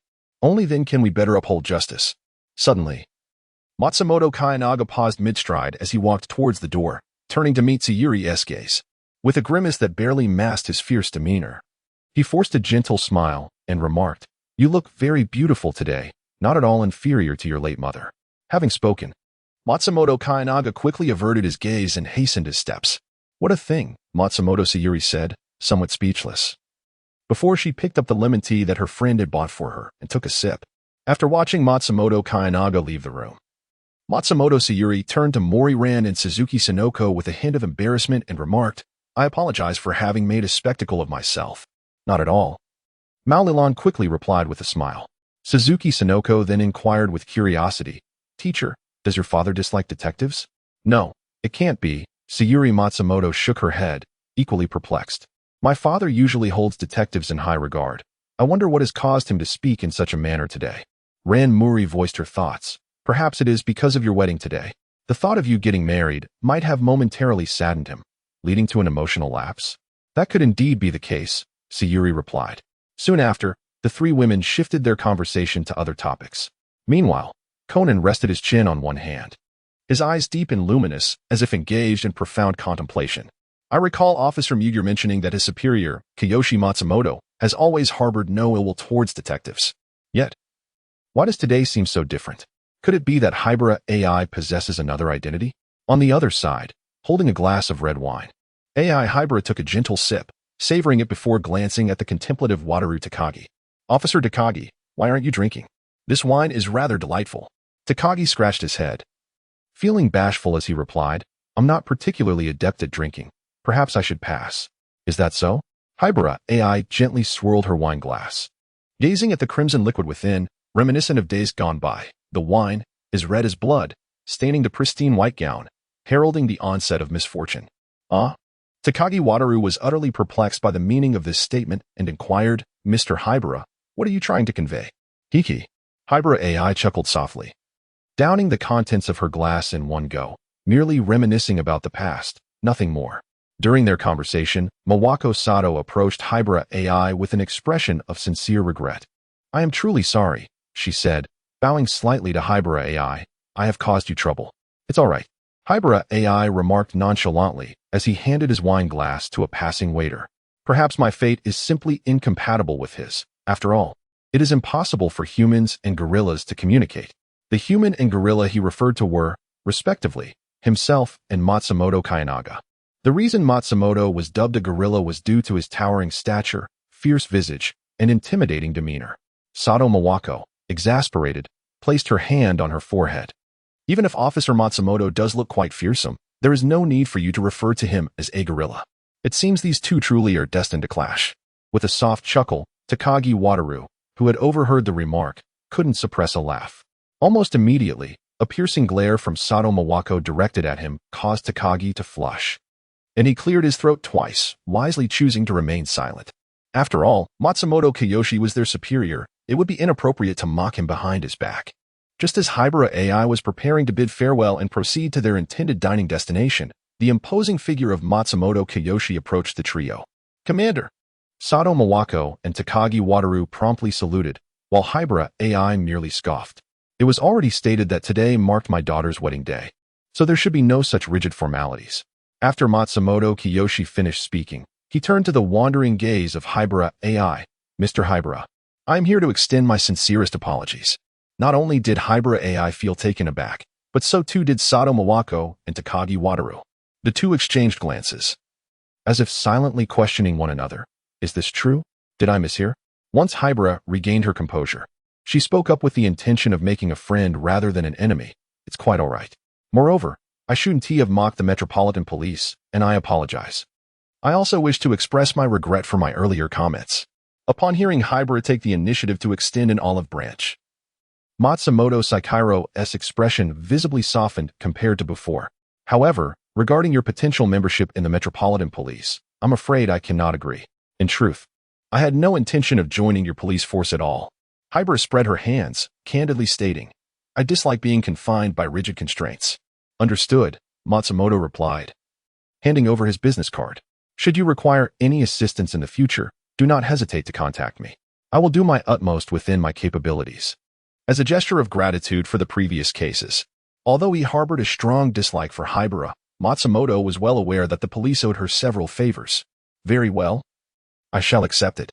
Without a moment's hesitation, Haibara took the card. After all, it was a promise from a police officer. And one never knows when it might come in handy. Just as Haibara was preparing to take her leave, Mori Ran and Suzuki Sonoko rushed towards the group, their faces etched with concern. "Oh no!" exclaimed Ran Mori, her expression filled with anxiety. "Teacher Matsumoto has collapsed and is bleeding. You must go and check on him." Suzuki Sonoko echoed her concern with equal urgency. "What?" Matsumoto Kayachika immediately sprang into action, rushing towards the room where Matsumoto Sayuri was located while shouting at Sato Mawako. "Contact an ambulance, and then find Megure to secure the entire scene." Receiving the command, Sato Mawako and Takagi Wataru did not hesitate. One went to call for an ambulance, while the other searched for Megure JZ in the banquet hall. Meanwhile, Haibara Ai gently patted the backs of the panting Mori Ran and Suzuki Sonoko. The two gradually regained their composure. "Thank you," Mori Ran said. "Yes, thank you," Suzuki Sonoko added. After nearly a minute, the two finally steadied their breathing. "Haibara, you should come with us to the scene," Mori Ran urged anxiously. "Indeed," Suzuki Sonoko chimed in eagerly. "We have all witnessed your remarkable deductive skills. I firmly believe you will unearth the identity of the culprit. Well then, lead the way." Haibara Ai did not decline. He felt that his presence near the scene of the crime was, in a sense, a call from fate. Naturally, his deeper motivation stemmed from a sense of justice. In less than 2 minutes, the trio arrived at the location. At that moment, the ambulance was still en route, and the bride, Matsumoto Sayuri, lay unconscious on the ground, blood spilling from her mouth. Her white wedding gown was stained with vivid crimson, while Matsumoto Kiyoshi crouched beside his daughter, bore eyes red with anguish and a face etched with sorrow. Haibara Ai approached the seemingly despondent father, glanced at the bride, and inquired, "Poison?" Upon hearing the question, Matsumoto Kiyoshi looked up at Haibara and responded with a nod. "It was sodium hydroxide, placed in the lemonade," a youthful voice interjected. Haibara turned to see Conan, his hands tucked into his pockets, gazing at him with a serious expression. "I have already rinsed it with milk." Noticing the curious stares surrounding him, Conan quickly added, "Heh, This is all thanks to Uncle Muri's teachings. You did well, Haibara Ai replied, feigning belief, though internally he found it hard to accept. However, he was reluctant to delve into that matter further and promptly directed his attention to the gathering crowd in the room, asking, "Were you all present in the bride's chamber?" The group either nodded or murmured in affirmation. As Haibara did not recognize most of the individuals present, Satomawako took on the role of an introducer, detailing each person: Sayuri's college friend, Takanaka Kazumi, her former student, Yumegami Junji, the groom and heir to the Takasuji group, Takasuji Toshihiko, Muri Kagaru's daughter, Muri Rand, and the wealthy Suzuki family heiress, Suzuki Sonoko. The ambulance finally arrived 5 minutes after Matsumoto Sayuri collapsed, according to the paramedics, although her breath was faint. Whether she would survive the journey to the hospital was left to fate. At the crime scene, Matsumoto Kiyoshi firmly commanded everyone to remain where they were. Those who had harbored doubts instantly settled down upon hearing his proclamation. Anyone who entered the room could have been the one to administer the poison. After uttering this, he glanced at Haibara, who was approaching each individual to inquire further. Unbeknownst to Matsumoto's thoughts, Haibara merely posed trivial questions, his primary aim being to gauge the emotions of each person present. After all, the ability to perceive emotions proved exceedingly useful. Ms. Takanaka appeared puzzled and sorrowful. Mr. Yumegami shared a similar demeanor. Muri was engulfed in anger and grief, while Suzuki too was steeped in sorrow. Excited? Observing the palpable emotion emanating from the individual before him, Hayohara Toru gazed at the groom, Takasuji Toshihiko, who was overwhelmed with tears at the wedding. A smile involuntarily crept across Hayohara's lips. My friend, your performance is quite commendable. Unfortunately, your excitement has been sensed by me. Meanwhile, prompted by Conan's alert, the forensic team discovered a partially melted capsule in the lemon tea previously consumed by Matsumoto Sayuri. Upon learning this, Megure Juza immediately speculated the perpetrator must have introduced sodium hydroxide into the capsule before stealthily placing it into the lemon tea. Consequently, once the capsule dissolves, it would promptly release the toxin. However, this method would entail considerable time for the assailant, as they would need to wait for the capsule to dissolve. As he spoke, he hastily summoned a young officer, instructing, quickly submit the capsule for analysis to the forensic team. Makuro, Matsumoto Kayanaga inquired after giving instructions to Makuro Jusen. What are your plans to unearth the perpetrator? Muttered Megure Jusen, somewhat hesitantly. If only there were someone who could witness the perpetrator of the poisoning. Suddenly, Mao Lilan seemed to recall something and glanced at the camera resting on the makeup chair, exclaiming, I almost forgot. UNZ and I were recording the entire time. Indeed. Suzuki Sonoko, prompted by the reminder, suddenly recalled and hurriedly approached to retrieve the camera.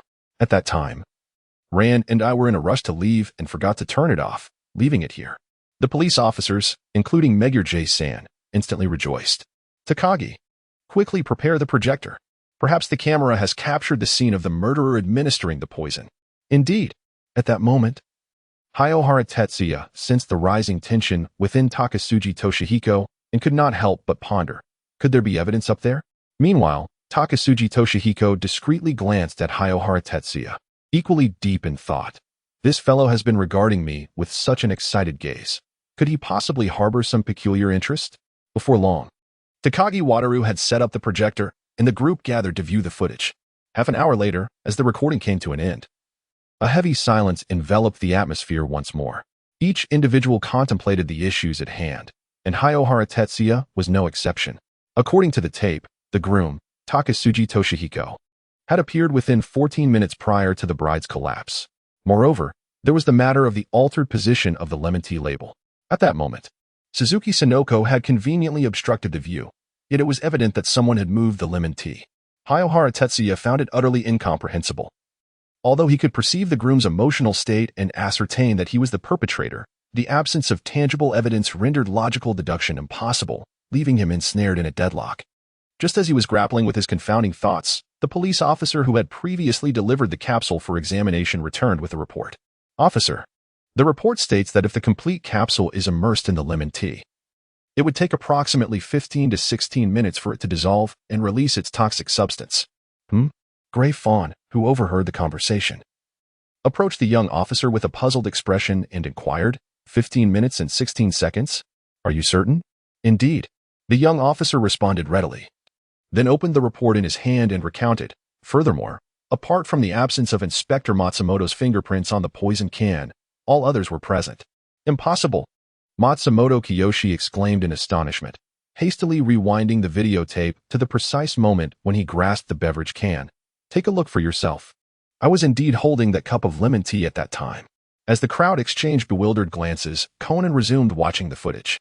Just then, a young police officer entered. Holding a glass bottle. Officer, we discovered this glass bottle containing desiccant in the trash bin in the corridor. This must be the container for sodium hydroxide. Moguro Juzu fixed his gaze on the bottle and, after his statement, handed it to a nearby officer. Quickly, take it for analysis. Indeed. At that moment, Haibara Ai recalled the images from the videotape and suddenly understood. He cast a mysterious smile at Takasugi Toshihiko, a gesture that instinctively caused Takasugi to take 2 steps back.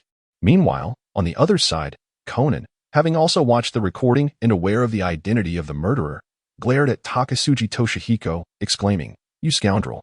You have stained the teacher's gown with blood." Just as Conan believed he would swiftly resolve the case and prepared to sedate Haibara Ai to facilitate his deductions, Haibara Ai directed his attention to Officer Magyar, stating, "Officer Magyar, I have already discerned the identity of the murderer." What? The gazes of those in the room converged upon Haibara Ai. Meanwhile, Conan, who was aiming a tranquilizer dart at Haibara's neck, paused momentarily, letting out a soft huff before closing the lid. "I shall see for myself whether your deductions hold true." A surge of frustration welled up within him, including this incident. There had been 3 cases in total. In the previous 2, while he was still devising ways to investigate, Haibara had already solved the cases. This time, having finally gained a lead, he was dismayed to realize that Haibara had been running alongside him all along, poised to reach the finish line together. "Is that true?" Moku Jusen inquired hastily. "Ah," remarked Haibara Ai, extending her hand to point at the groom, Takasugi Toshihiko. "The murderer is you." Takasugi, unable to admit to such an accusation, promptly retorted, "What are you talking about? How could I possibly be the one who killed Sayaka? We are to be married today." The onlookers, with the exception of Conan, gazed at Haibara in utter confusion. After all, the notion of a groom poisoning his bride just moments before their wedding seemed utterly illogical. Furthermore, they were puzzled by the fact that the young police officer had previously stated that the toxic capsule required at least 15 to 16 minutes to dissolve. Yet, Takasugi had only been in the room for 14 minutes before Matsumoto Sayaka collapsed. By that measure alone, he should be exonerated from suspicion. With a confident smile, Haibara Ai continued, "I understand what you are thinking. If that capsule takes at least 15 minutes to dissolve and release its poison, it indeed eliminates both Mr. Takasugi and Mr. Yumegumi from suspicion. But what if the poison was never placed within the capsule? After all, we only know that there was an undissolved capsule in the lemon tea that contained the toxin. That does not necessarily mean the poison emanated from the capsule." Magyar JZ suddenly grasped the implication, realizing, could it be that the murderer deliberately orchestrated this? Intelligent. Hayo Haraturu snapped his fingers and continued his reasoning. The purpose behind his actions was quite simple. He aimed to manipulate the direction of your police investigation by falsifying the timeline of the poisoning. What a joke. Hearing Hayohara's deductions, Megumi Junji was keen to avoid being regarded as a suspect, promptly retorting, "Ultimately, this is merely your conjecture. Who, besides the perpetrator, could possibly know where the poison was administered? The very fact that I can assert this indicates I possess evidence," Hayohara replied, picking up the remote control for the video player and fast-forwarding to the moment just 7 minutes before Muriran and Suzuki Sonoko were preparing to go out shopping. "You may observe for yourselves," he stated, as the footage rapidly advanced and rewound within those fleeting seconds. Label. Moro Juuzu was the first to notice. Akin to a child who has stumbled upon a new continent, exclaiming in delight, the orientation of the lemon tea label has changed. However, the initial joy soon gave way to confusion. What could this possibly mean? What implications does it hold? Haibara Ai elucidated, "The reason, I believe, stems from the overlapping of the 2 beverage cans. Wouldn't you agree, Miss Suzuki? Is that so?" Magyar Juza turned to Suzuki Sonoko, his gaze seemingly inquiring. "Indeed." Suzuki Sonoko pondered for a moment before nodding in affirmation. "That's correct. I had placed the lemon tea alongside the teacher's." Haibara Ai, realizing her hypothesis was accurate, continued to deduce. "This confirms why the individuals conducting the inspection did not find Mr. Matsumoto's fingerprints on the exterior of the toxic beverage can. Once we unravel this enigma, We will ascertain that the lemon tea consumed by the bride was held by Suzuki Sonoko a mere 7 minutes prior to her collapse. Could it be that the murderer is Suzuki Sonoko? Mayor Jay-Z exclaimed, his expression remarkably peculiar. Hiroshi Haibara, with a weary gesture, pressed his forehead, exclaiming, "What is there to misunderstand?" The murderer could not have anticipated that the bride would mistakenly choose the wrong drink and subsequently poison it. This indicates that the assailant must have introduced the toxin and capsule into the beverage during the brief interval between her selecting the incorrect drink and her collapse. Moreover, the videotape has already revealed the true culprit. Within those few minutes, only Conan, Mr. Takasuji, and the two ladies, Ran Muri and Sonoko Suzuki, were in her vicinity. First and foremost, we can eliminate Conan from suspicion, as he is merely a child and would find it nearly impossible to execute such a scheme. When Ran and Sonoko returned, Mr. Takasuji was the one holding the drink can, which he subsequently handed directly to the bride. Thus, both of them can also be logically excluded from suspicion. At this juncture, the case has been elucidated quite clearly. The only remaining question pertains to the glass bottle. Hiroshi Haibara assumed the classic pose of deduction, with his left arm crossing his chest and his right hand supporting his chin. Regarding this matter, it is quite straightforward. One must understand that sodium hydroxide, when exposed to air for merely a few minutes, will absorb moisture and transform into a hazardous liquid substance. If we were to hypothesize that the bride committed suicide, she would undoubtedly carry a container containing sodium hydroxide. However, why was the container discovered in the trash bin outside the corridor? It is essential to note that the bride had not left her room for over 30 minutes. Therefore, this substantiates that the bride was not a victim of suicide, but rather of homicide. The individuals present in the room now comprehended the situation entirely. As Haibara had elucidated all the various points of suspicion, at this moment, the perpetrator, Takasuji Junhiko, bowed his head, seemingly acquiescing to the revelation. Junhiko. Take-name Kazumi's tone was laden with disappointment. Why? Scoundrel! Matsumoto Kainaga exclaimed, seizing Takasuji Toshihiko by the collar, his voice a thunderous roar. Why would you inflict such harm upon my daughter? Why, I ask. Humph. Takasuji Toshihiko snorted coldly, his expression fierce and frigid as he declared. I intend to make you experience the very same sensation. To endure the anguish I suffered 2 decades ago. 20 years ago? Matsumoto Kainaga seemed to recall something. Slowly releasing his grip on Takasuji Toshihiko's hand, his legs instinctively retreating a couple of steps. Could it be that you are the child whose mother tragically perished because I was pursuing a criminal 2 decades ago? I never would have anticipated that someone like you would remember. Takasuji Toshihiko shouted vehemently at Matsumoto Kainaga. It was you who struck my mother. If only you had taken her to the nearby hospital at that time, she would have survived. But what about you? Takasuji Toshihiko exclaimed with increasing fervor, his frenzied demeanor causing those present to momentarily forget that he was a criminal. He had shown no remorse for the accident, and ultimately, his mother passed away due to delayed medical treatment. Is this true? Haibara Ai, an innocent bystander, was profoundly intrigued by this matter. With a heavy sigh, Matsumoto Saik briefly remarked, at that time, in my haste to apprehend the criminal, I failed to notice that I had struck someone. However, upon learning of the incident afterward, I rushed to offer compensation, only to find that you had already moved away. Takasuji Toshihiko's eyes reddened, seemingly lost in memories of his mother. His voice grew choked with emotion as he continued, she was my only family, and later I was taken in by the Takasuji family. I despise you. Your cold, unfeeling visage haunts my thoughts, and I vowed then to exact my revenge, to seek vengeance with my own hands. If that is the case, why do you not simply kill me? Why involve my daughter? Killing you would be too lenient. I wish for you to endure the same anguish I have felt, the pain of losing a beloved family member. Seemingly unsatisfied, Takasuji Toshihiko continued his scornful remarks. Koyuri is indeed a foolish woman, completely oblivious to the fact that my approach was motivated by revenge. Even marrying her was part of my scheme for retribution. Astonishingly, she accepted my proposal with such delight. Perhaps she is simply the type of woman who seeks to marry a wealthy heir, believing that such a union would lead to a life of comfort and prosperity. With a resounding slap, Takeshita Kazumi stepped forward immediately after Takasuji Toshihiko finished speaking. You fool. What do you know? Everything about you has long been known to Sayaka, including that incident from 20 years ago. How could this be possible? Takasuji Toshihiko exclaimed, covering his face with one hand as he retorted, if she knew, why would she accept my proposal? Takanaka Kazumi, frustrated by his stubbornness, replied, because she loves you. Sayaka once told me that the moment she laid eyes on you, she was reminded of her first love. Initially, she doubted any connection between you. But through our persistent investigation, we not only confirmed that you were indeed her first love, but also unraveled the events of 20 years ago. Upon learning of that incident, Sayaka was at a loss, unsure of how to face you. During that time, she was utterly confused, not knowing what to do. Do you realize that at the moment you proposed to Sayaka, she wanted to refuse you? Yet ultimately, she chose to accept, for in recognizing you as her first love, you became an inseparable part of her life. Since then, Sayaka has incessantly asked me how she might seek your forgiveness for her father's transgressions. Moreover, have you not noticed that regardless of what you do, Sayaka always accommodates you?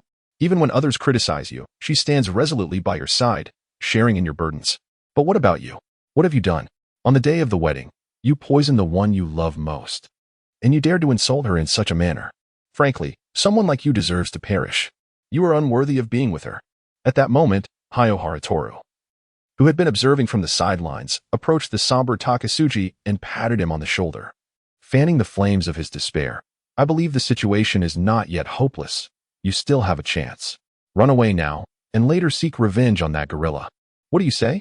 Immersed in self-reproach, Takasugi appeared oblivious to Haibara's words, collapsing to the ground in tears, repeatedly murmuring, I'm sorry, I'm sorry.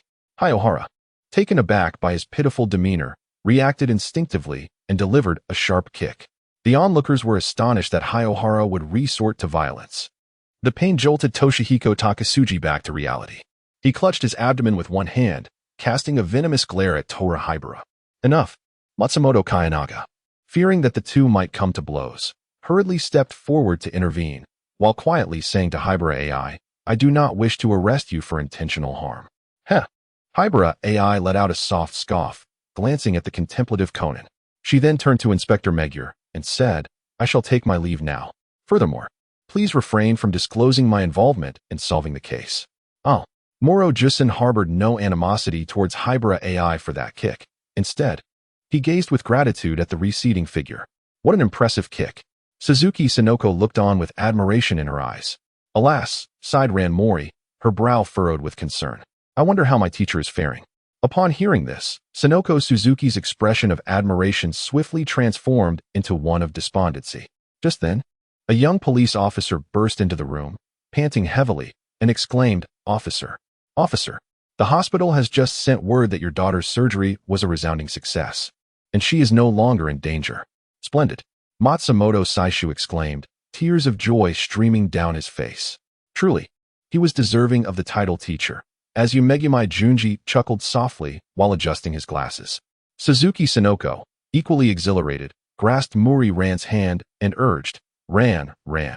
As soon as the teacher awakens tomorrow, let us go see her. Good. Conan and Sadamawako both sighed in relief. Meanwhile, Takahashi Toshihiko, who had endured a kick from Haibara Ai, stood up while clutching his stomach, gazing out the window and softly murmuring, It's truly wonderful that you are still alive. I'm so sorry. That night, having just finished dinner, Haibara Ai sat in the living room, idly browsing the Bounty forum for tasks, photographing a female celebrity. Is that not perverse? Task, delivery. Clearly, it involves transporting illicit items, and one might even fall victim to a black market scheme. Task, surveillance. Shouldn't such tasks be assigned to detectives? After perusing the forum for over 10 minutes, Haibara Ai found no tasks worth his effort and murmured in confusion. What has happened at the police headquarters lately? Why are there no tasks being posted? Is it possible that no one is committing crimes? He recalled the 5 tracking cards in his possession that were nearly moldy and sighed softly. It seems that for the time being, September must rest. Meanwhile, at the police headquarters, Mori Juizu, the primary person responsible for inviting September to join the police force, stood before Matsumoto Saishu with his head bowed, trembling in trepidation. It had been nearly a year. Matsumoto Saishu, with deep-set eyes, remarked, This afternoon, while I was at the hospital caring for my daughter, I received a call from above. They expressed their frustration over the considerable amount of money spent this past year without even obtaining September's contact information. Not only did they scold me for quite some time, but they also warned that if we fail to invite September within the next year, this matter will be handed over to the Public Security Bureau. Makuro Juzen lowered his head, hesitant to speak for fear of incurring his superior's wrath. The silence lingered for several minutes until Matsumoto Kiyoshi let out a long sigh and said, During this time, You should reach out to Haibara Ai and inquire whether he would be willing to join the Metropolitan Police Department. Although Matsumoto Kiyoshi did not particularly favor Haibara Ai, he could not help but acknowledge that this individual was precisely the talent the department currently required. Is that true? Morijuiza looked up, his eyes brimming with anticipation. Although he could not invite the exceptionally capable Kagetsu, having the remarkably astute Haibara Ai would suffice. However, I must first seek approval from above. Matsumoto Kiyoshi concluded his statement and casually instructed, during this period, you should visit him frequently, engage him in conversation, and inquire if he has any interest in joining. If he does, have him solve a couple more cases, and then I can negotiate with the higher-ups to secure him a favorable position. At your command. The following morning, while working at the convenience store, Toro Haibara unexpectedly spotted a familiar pair, a man and a woman. This couple was none other than Mawako Sato and her usual subordinate, Wataru Takagi. Are you here to see me? Toro Haibara inquired directly. Indeed, Mawako Sato chuckled as she approached the cash register. Glancing around, she noticed the absence of customers and jested, it seems this job is rather effortless. It was not yet time for school to dismiss. Hiroshi Haibara, with a hint of exasperation, replied, you haven't seen it. As soon as school lets out, a throng of students floods the convenience store, many of whom ask for my contact information. It's quite bothersome. Did you give it to them? Mawako Sato inquired, her face brimming with curiosity. Even Wataru Takagi, standing nearby, perked up, for curiosity is indeed contagious. Haibara, maintaining a serious demeanor, responded, no. Just as I suspected, it seems, Mr. Haibara, that your preferences do not lean towards the adorable. Said Haibara Ai after a moment of contemplation, I prefer a mature style. Above 30? She continued. Haibara Ai smiled enigmatically. I am not referring to age, you know. Sato Mawako nodded thoughtfully. I understand. When I encounter such individuals in the future, I will introduce them to you. That won't be necessary, Haibara replied. I believe in fate. Haha. Very well, Mawako Sato chuckled, inquiring further. Are you the only employee? The other one is currently in the break room. When there are no customers, one watches the shop while the other rests. I see, she replied, sensing a seemingly endless stream of conversation between the two. Takagi Wataru, observing the engrossed exchange, felt a twinge of melancholy. Could it be that Officer Sato harbors feelings for Mr. Haibara? After 5 minutes had elapsed, Haibara stretched lazily and remarked, I presume your purpose for being here is not merely to engage in idle chatter? Ahem. Miwako Sato cleared her throat delicately, nearly losing sight of her primary objective. Giving a statement? There's no rush. You can go to the police station whenever you find the time. What is that? I have come in place of Officer Magyar, extending a sincere invitation for you to join the Metropolitan Police Department. Huh. Hayohara Toshi pointed at himself, astonished by the invitation to join the Metropolitan Police Department. Although he had been aware of Muro-jusen's intention to extend an invitation during previous cases, he had dismissed it as mere jest due to the lack of any concrete action. However, he never anticipated that merely a day later, the jest would manifest into reality. Sato Mawako stated firmly, indeed, we are here to invite you to join the Metropolitan Police Department. Upon confirming that it was not a jest, Hayohara Toshi immediately waved his hand, unhesitatingly declining, I'm sorry, I do not wish to join the Metropolitan Police Department. May I inquire about your reasons for declining? Sato Mawako's expression remained unchanged, as if she had anticipated this response prior to their arrival. Subsequently, she nudged Takagi Wataru with her elbow. Upon seeing Sato Mawako's knowing glance, Takagi Wataru instantly comprehended. He shook his head, forcing himself to dispel any errant thoughts. Then, Sato Mawako spoke again. If you have any special requests, please feel free to express them. Regaining his composure, Takagi Wataru chimed in. Yes, Hayohara-san, feel free to voice any request you may have. We will do our utmost to accommodate them. As Haibara Ai remained silent, Sato Mawako and Takagi Wataru exchanged glances, both sensing that there was potential in the situation. However, Haibara was merely contemplating how to decline their offer. The simplest reason was the absence of any justification. He could directly and unequivocally inform them that he would not be joining the Metropolitan Police. Moreover, if he were to join, wouldn't it be far more advantageous to do so under the name Kyugatsu? Yet, this fleeting thought dissipated quickly. For Haibara understood that he was not suited for the police force, setting aside the frequent resort to extrajudicial measures against certain criminals. One must possess a spirit of self-sacrifice in protecting the populace. On this account alone, Haibara deemed himself incapable. not to mention that he was not one to adhere strictly to rules and regulations. After pondering for a few minutes, he met Sato Mawako's eager, almost radiant gaze and gently replied, "Well, being a police officer entails a myriad of rules and regulations, and I fear I might not adapt well to them. So I must apologize." The sparkle in her eyes suddenly dimmed, and a look of despondency washed over her face as she discerned Haibara's reluctance. Realizing the futility of her hopes, she sighed. "Well, very well then." Takagi Wataru, still attempting to persuade him, added, "Your exceptional deductive skills are on par with Detective Mori." Detective Mori?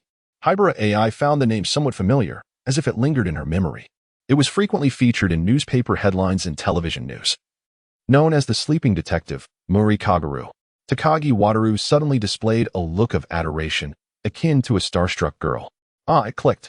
Haibara recalled the middle-aged man with two small mustaches on his face and remembered the moment when Sato Mawako introduced Muri Ran, inquiring. He seems to be related to the cases involving Muri Ran, right? Indeed, Detective Muri is Muri Ran's father. By the way, why is he called the sleeping detective? Haibara pondered, wondering if it was because he always dozed off and deduced while in a dreamlike state. Takagi shook his head, explaining, Detective Muri often appears quite ordinary and even somewhat muddled before solving a case. However, once he arrives at a conclusion, he immediately adopts a posture akin to slumber and begins to reason correctly about the case. Oh, he seems quite impressive, Haibara remarked with a slight smile. Her curiosity about the esteemed Detective Muri Kaguru piqued. She resolved that when the opportunity arose, she would certainly observe how this sleeping Kaguru conducted his deductions. Are you truly not reconsidering? Sato Mawako asked once more, standing at the entrance of the convenience store as she prepared to leave. No, thank you. Haibara Ai replied with a gentle smile, adding that should any unsolvable cases arise in the future, they could seek her assistance. Sato Mawako's disappointment was palpable, and with a resigned sigh, she turned and departed the convenience store with Takagi Wataru. Just as they left, Hara Suzune emerged from the staff corridor. Haibara Ai maintained his usual demeanor, showing no sign of surprise. Earlier, while he was engaged in casual conversation with Sato Mawako, he had noticed the door to the staff passage being discreetly pushed open. Almost instantly, he surmised that Hara Suzune was eavesdropping. As he had anticipated, Hara Suzune approached, bowing apologetically. I apologize for overhearing your conversation. It's nothing, replied Haibara Ai nonchalantly, as it was not something shameful. After being forgiven, Hara Suzune looked up at Haibara Ai with admiration, saying, I never expected you, Haibara, to have assisted the police in solving cases. Moreover, they came today to invite you to join the Metropolitan Police. But why did you decline? Surely, this is an extraordinary opportunity? Haibara Ai gazed out at the bustling traffic, calmly responding, I merely aided in solving a few minor cases. It's nothing significant. As for joining the Metropolitan Police, I truly have no interest. Is that so? Yuan Guanlingyan lamented, for an ordinary person to enter the Metropolitan Police Department, one must typically pass the entrance exam for the police academy, ultimately having a chance to be assigned to the department. It is quite rare for someone to receive a private invitation to join. You should cherish this opportunity. But I really do not wish to become a police officer. Wu Yuanche sighed softly, shifting the topic. By the way, how do you know so much? Yuan Guanlingyan's expression unconsciously turned sorrowful, and after a moment of silence, she slowly replied, My former dream was to become a police officer. Hu Yuanche, oblivious to Yuan Guanlingyan's mood, jested. Could it be that your true identity is that of an undercover officer? Yuan Guanlingyan detected the teasing tone in Hu Yuanche's voice, shot him a glance, and recounted her past. Strangely enough, during my school days, I fell in love and, after indulging in forbidden fruit, ended up pregnant. Hitaka Tura realized something was amiss. After withdrawing his gaze, he hastily spoke, suggesting perhaps it would be best not to continue. These were all matters of sorrow from the past. It was not that he was unwilling to hear the tale. Rather, Hitaka Tura was apprehensive that his colleague, upon finishing the narrative, might be unable to restrain their emotions. In that case, it would fall upon him to provide solace, which would be quite troublesome. There's nothing to worry about, Yuan Guanlingyan said with a slight smile, continuing nonchalantly. Then the true culprit simply fled. In a state of desperation, I withdrew from school, underwent an abortion, and after recuperating my health, I began working. Throughout one's life, it is inevitable to encounter a few scoundrels. Do not be disheartened. Hu Yuanche stepped forward and gently patted Yuan Guanlingyan's shoulder, his tone soothing as he reassured her that at least now, Everything was progressing in a positive direction. Hey, hey, hey, shouldn't there be a hug during comforting? Yuan Zhuanlingyin suddenly jested at Huiyuan Che. Huiyuan Che quickly retreated 2 steps, making an X gesture with his hands. That is not permissible. Propriety dictates that men and women should maintain a respectful distance. If this were to get out, it would tarnish my reputation. Yuan Quanlingyin nearly lost her composure. What utter nonsense! Just listen to the words you speak. After a sigh, she inquired, by the way, since you have assisted in solving the case, why have I not encountered your name in the newspapers or on television? Instead, I frequently see that male officer speaking of Detective Maori. My involvement in their investigations was merely coincidental, as I happened to be present at the crime scene. As for fame, I am not a detective and do not concern myself with such trivialities. After solving the case, I simply allowed them to publicly attribute the success to the Metropolitan Police. I never anticipated you to be so unassuming.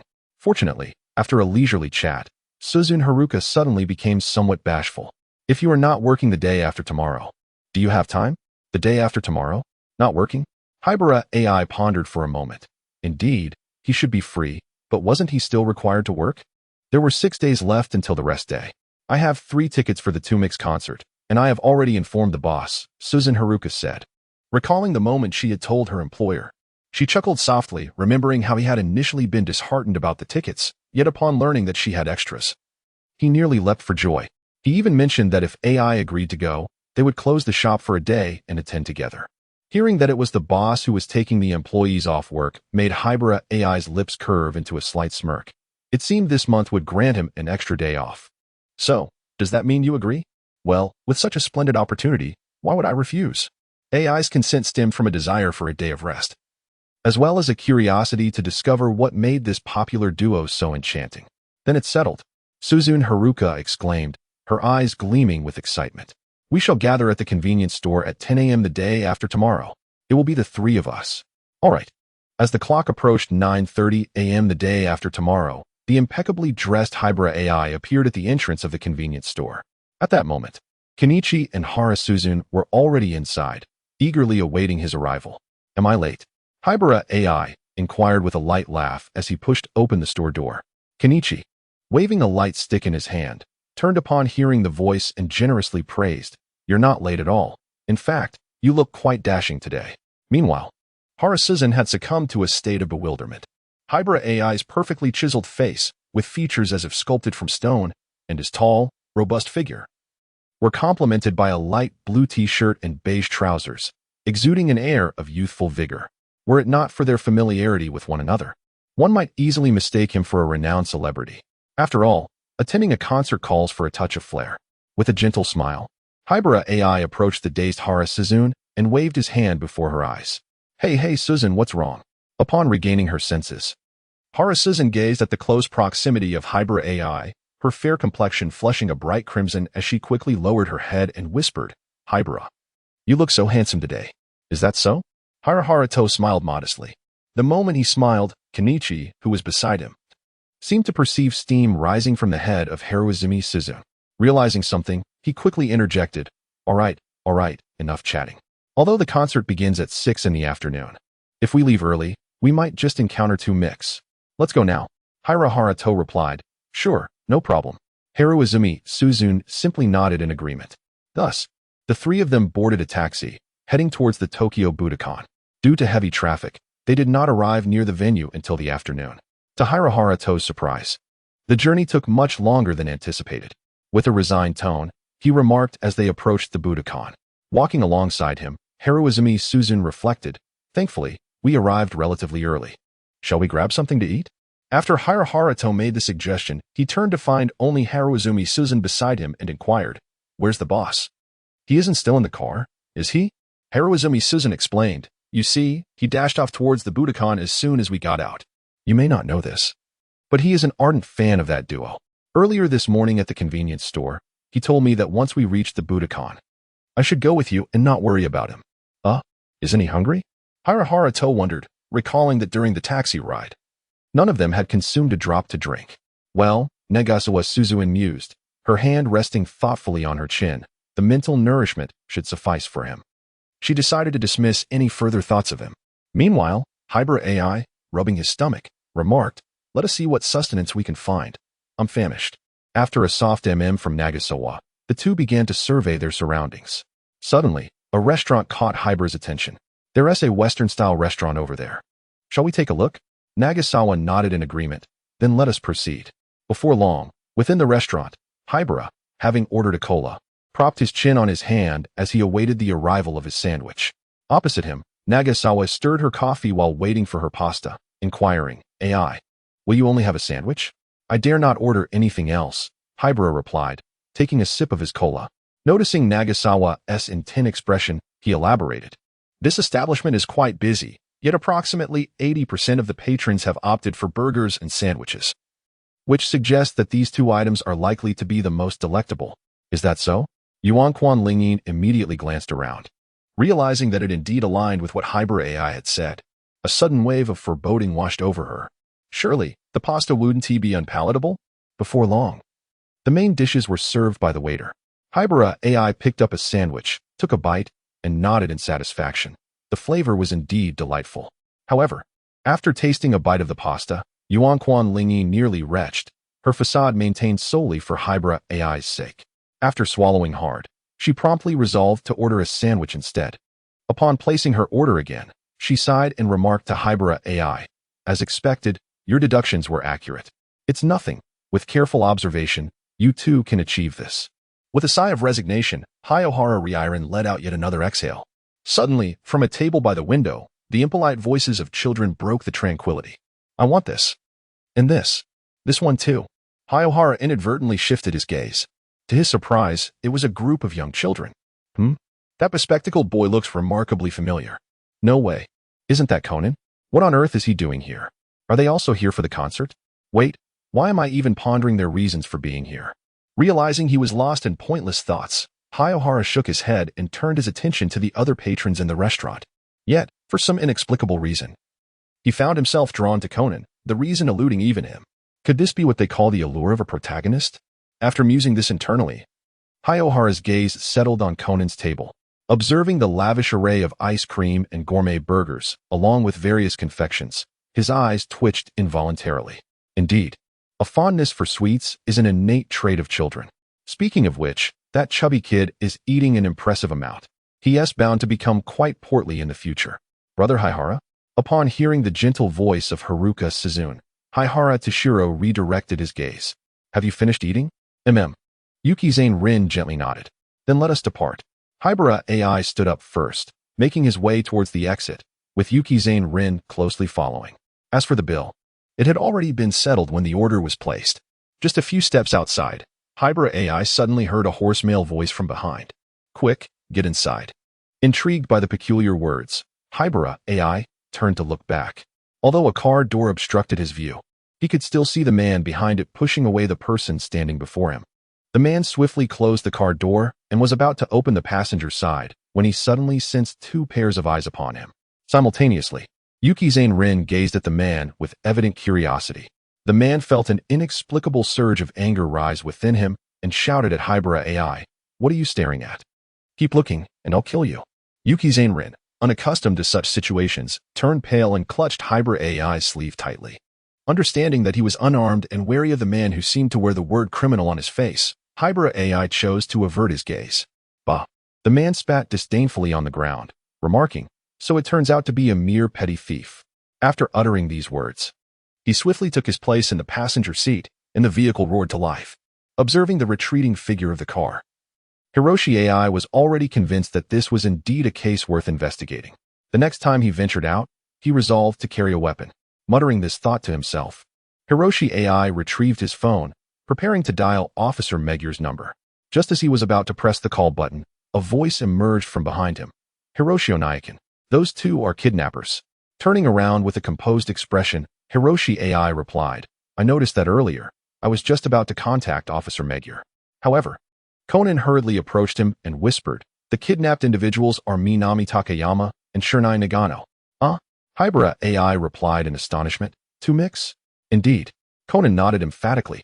Suddenly, the previously anxious Motoharu Suzune exclaimed in alarm, "It's the highly popular duo 2 mix." However, before she could utter another word, Haibara Ai swiftly covered her mouth. This was a significant matter. One must not shout indiscriminately. The ramifications of the news that the acclaimed duo had been abducted in broad daylight would be immense. As a witness to the kidnapping, Haibara Ai would undoubtedly be subjected to relentless media scrutiny, which posed a severe threat to him. Seeing that the situation had not escalated, Conan breathed a sigh of relief, casting a bemused glance at Motohara Suzuan, silently thinking, Haibara's girlfriend truly lacks composure. Subsequently, Haibara Ai dialed Inspector Megur's number and concisely recounted the events that had transpired. After hanging up, Conan led the remaining members of the Young Detective League alongside Haibara Ai towards the dojo. With the testimonies of the two adults and the phone call from the kidnappers, the staff escorted their group into the studio within the dojo, where they awaited the arrival of the police. Meanwhile, the three members of the Young Detective League who were unfamiliar with Haibara Ai learned from Conan that she was an exceptionally skilled detective. They occasionally stole glances at Haibara Ai, their expressions a blend of admiration and curiosity. Approximately 10 minutes later, Inspector Megur, accompanied by Takagi Wataru and several unfamiliar police officers, entered the studio. Officer Megur, Hayabara greeted directly. Megur's expression was grave as he stated, Hayabara, my young friend, please provide me with the specifics of the situation. You should inquire about the particulars from him, Hayabara replied as he lifted Conan, who had been following closely beside him. I merely witnessed the assailant's shove. As for the rest, Conan possesses more knowledge than I do. Megur did not express any skepticism and focused his inquiries on Conan. At that moment, Hayabara whispered to the nearby Harazumi Suzuan, I need to step out for a while. Harazumi Suzuan, puzzled, responded, Huh? What's the matter? There is still some time before the concert starts. I just want to take a stroll and get some fresh air, Hayabara murmured softly. His quiet tone was a precaution. Should Megur overhear, he would surely be unable to leave. I'll accompany you, Harazumi Suzuan said, but immediately felt something was amiss. This seemed like something only a couple would do. Blushing at the thought, she quickly added, I just worry you might feel lonely on your own. No, that won't be the case. Haibara Ai shook her head and continued, We'll meet at the concert. However, her words were abruptly interrupted by Takamori Minami. Trust the police. They will certainly rescue the two singers before the concert begins. Just as Haibara finished speaking, she suddenly felt a pang of anxiety. What was this ominous premonition? Very well. We shall meet at the concert. Although a hint of disappointment lingered in her voice, she still managed to smile. Subsequently, Haibara approached Takagi Wataru and quietly inquired, May I step outside for some fresh air? Takagi, taken aback, responded, Of course, why wouldn't you? After all, in this case, Haibara was merely a witness. Kidnapping a famous singer in broad daylight often involved either an obsessive fan or a monetary motive, making it unlikely that a detective would intervene. Thus, Haibara stealthily departed from the Budokan studio. Standing in a nearby park, the corners of her mouth involuntarily lifted as she prepared to utilize the tracking card. Haibara's purpose for venturing out was to apprehend the assailant, driven by both a sense of justice and a desire to confront the kidnapper herself. Little Gray, activate the tracking card, she commanded, and in an instant, the little gray figure initiated the tracking mechanism. A transparent information panel, visible only to Haibara, materialized before her, though it was initially devoid of data. Soon after, she began inputting the information she had gathered about Takamori Minami from her research the previous night. In a short while, most of the details were filled in, including the target's name, gender, age, height, weight, blood type, hobbies, and primary activity areas. As the information panel transformed into a transparent map, displaying the blue dot representing the tracker and the red indicating the target, Haibara felt a surge of excitement. Justice, here I come, she thought, humming a familiar melody from her past life. In a nearby public restroom, she donned a disguised mask retrieved from the system's inventory, flipped her clothing inside out, and hailed a taxi, directing the driver towards the moving red dot. Meanwhile, Moro Juza had just finished listening to Conan's account when the kidnapper called again. Moro quickly instructed the two mix manager, do your best to stall for time. I will send someone for reverse tracking. The manager nodded nervously, understood. Grabbing the phone, within 5 seconds, he handed it back to Moro, as the kidnapper insisted on speaking to the police chief. The speakerphone activated, and the room fell silent as everyone listened intently to the two parties' converse, scarcely daring to breathe. A minute later, as the call ended, Moro looked at Conan and the others with concern. I truly don't understand why they would make such a demand. The kidnapper requested Takamori Minami's bag and specifically instructed Conan and the others to deliver it. Initially, Moro was adamant about refusing, yet Conan and the others readily accepted, just as he was grappling with the failure of his reverse tracking efforts. Haibara's image surfaced in his mind. Of course, Haibara, he thought, scanning the crowd but failing to spot her, only noticing Watanabe Rin. Realizing that these two had come together for the concert, he hurriedly approached her. "Excuse me, madam, where is the gentleman who was beside you earlier?" "Are you referring to Haibara Ai?" "It is him." Brother Haihara stepped outside for some fresh air. After listening, Muri Juzu nodded, then took out his phone and dialed Haihara Toru's number. "You wish to escape, but I shall not grant you that desire." As the phone rang unanswered, a sense of foreboding suddenly welled up within Muri Juzu. Could it be turned off? Surely not. After 2 more attempts, the outcome remained unchanged. Muri Juzu sighed and put away his phone. It seemed he would have to comply with the kidnapper's demands for now. With that thought, he leaned down, looking earnestly at Conan. "This situation is perilous, and you must promise me not to take any reckless actions. Furthermore, I will be alongside the other officers to ensure your safety." Conan nodded decisively, as they were preparing to take action on the other side. Haibara Ai had stealthily approached the location of their target, now positioned downstairs. It appeared to be on the 2nd floor. After observing for several minutes, Haibara Ai had ascertained the precise whereabouts of the target. Thus, the operation commenced. After uttering these words, Haibara Ai silently made her way to the door of the target's location. The sounds emanating from within were markedly different from the insults directed at her earlier. Haibara Ai mused to herself, "It seems that the kidnapper who berated me is not present." Clearing his throat softly, he skillfully mimicked the voice of the man who had previously insulted him, aided only by the sound of the rain. Immediately after, Hirahara Tetsu began to knock on the door, calling out in the voice of the kidnapper, "Open the door quickly, I'm back." The other kidnapper inside promptly replied, "Sure thing, boss." The kidnapper hurried to the door, eagerly opening it, only to be met with a powerful blow. Thud. The kidnapper's nose bled, and he collapsed to the ground, unconscious. Hirahara Tetsu had not held back, exerting at least 70% of his strength. Within the room, the kidnapped Minami Takayama and Shina Nagano stared in bewilderment at the unfolding scene. What had transpired? Had they turned on each other? Outside, Hirahara Tetsu, after delivering the punch, quickly glanced inside to ensure everything was fine before stepping into the room and shutting the door. He bound the unconscious kidnapper and, after thoroughly searching him for any dangerous items, he breathed a sigh of relief. It was at that moment that Minami Takayama and Shina Nagano realized that the person before them was not the one who had previously kidnapped them. Hirahara Tetsu approached and gently tore the tape from their mouths, whispering, "Do not speak.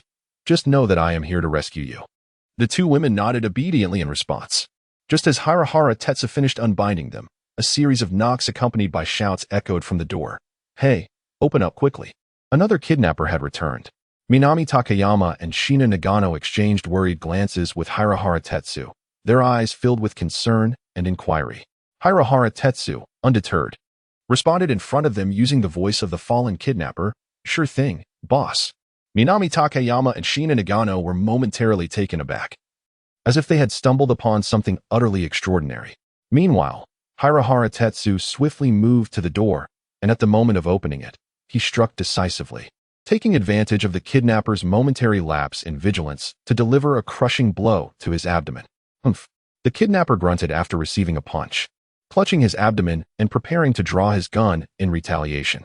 Observing this, Akaito hurriedly followed up with another punch, striking him squarely on the jaw. The kidnapper let out a cry before collapsing unconscious to the ground. Inside the room, Minami Takayama and Shizuka Nagano, who had witnessed everything, were momentarily petrified. Was that it? They had expected a fierce battle and were prepared to assist, yet it took merely 2 punches for the kidnapper to be rendered unconscious. Standing at the door, Akaito glanced at the fallen kidnapper, gave a cold smirk, and remarked, "So it's just a petty thug." Turning to Minami Takayama, he asked, "You are Takayama Minami, correct?" Upon hearing this, Takayama nodded eagerly like a chick pecking at grain. "Call the police and have them trace your phone's location. And you, Nagano Shizuka's, come here and help me tie him up." Takayama and Nagano exchanged glances, obediently following Akaito's orders. Setting aside the matter of being saved, they were more concerned that disobeying him might result in a similar fate as that of the 2 kidnappers. Shortly thereafter, Takayama used the portable phone that Conan had given her to call the police, after succinctly stating her identity and the events that transpired. She hung up and approached Akaito, bowing in gratitude. "Thank you for saving us. May I know your name? We would like to express our gratitude." Akaito turned to Takayama and replied with a deep voice, "Kagatsu." Taken aback, Takayama pondered the unfamiliar name. She searched her mind, confirming she had no recollection of it, and looked inquiringly at Nagano. Nagano gently shook his head, indicating he too was unfamiliar with this Kagatsu. Seeing their puzzled expressions, Akaito chuckled softly. "You need not concern yourselves with that name. Just wait here for the police. I shall take my leave." "Wait," Takayama called out as Akaito began to turn away. He halted and inquired, "What is it?" She hurried to his side and presented a business card. "This is my personal card, which contains my contact information. Should you ever need assistance, please do not hesitate to reach out." Simultaneously, Nagano approached and offered his own card, saying, "This is my card as well." What Minami just said is what I wanted to convey. Akaito accepted the cards without refusal, for they contained the contact details of two prominent singers. He then took his leave, heading towards the dojo.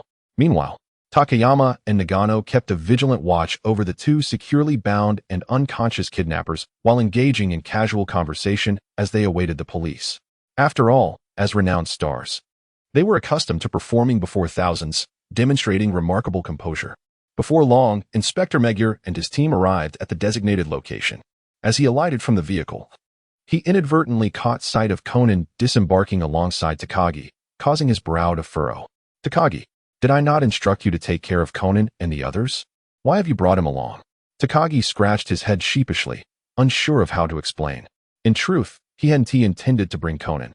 However, Conan had insisted that if he were not taken along, he would spread rumors about someone's fondness for Satomawako.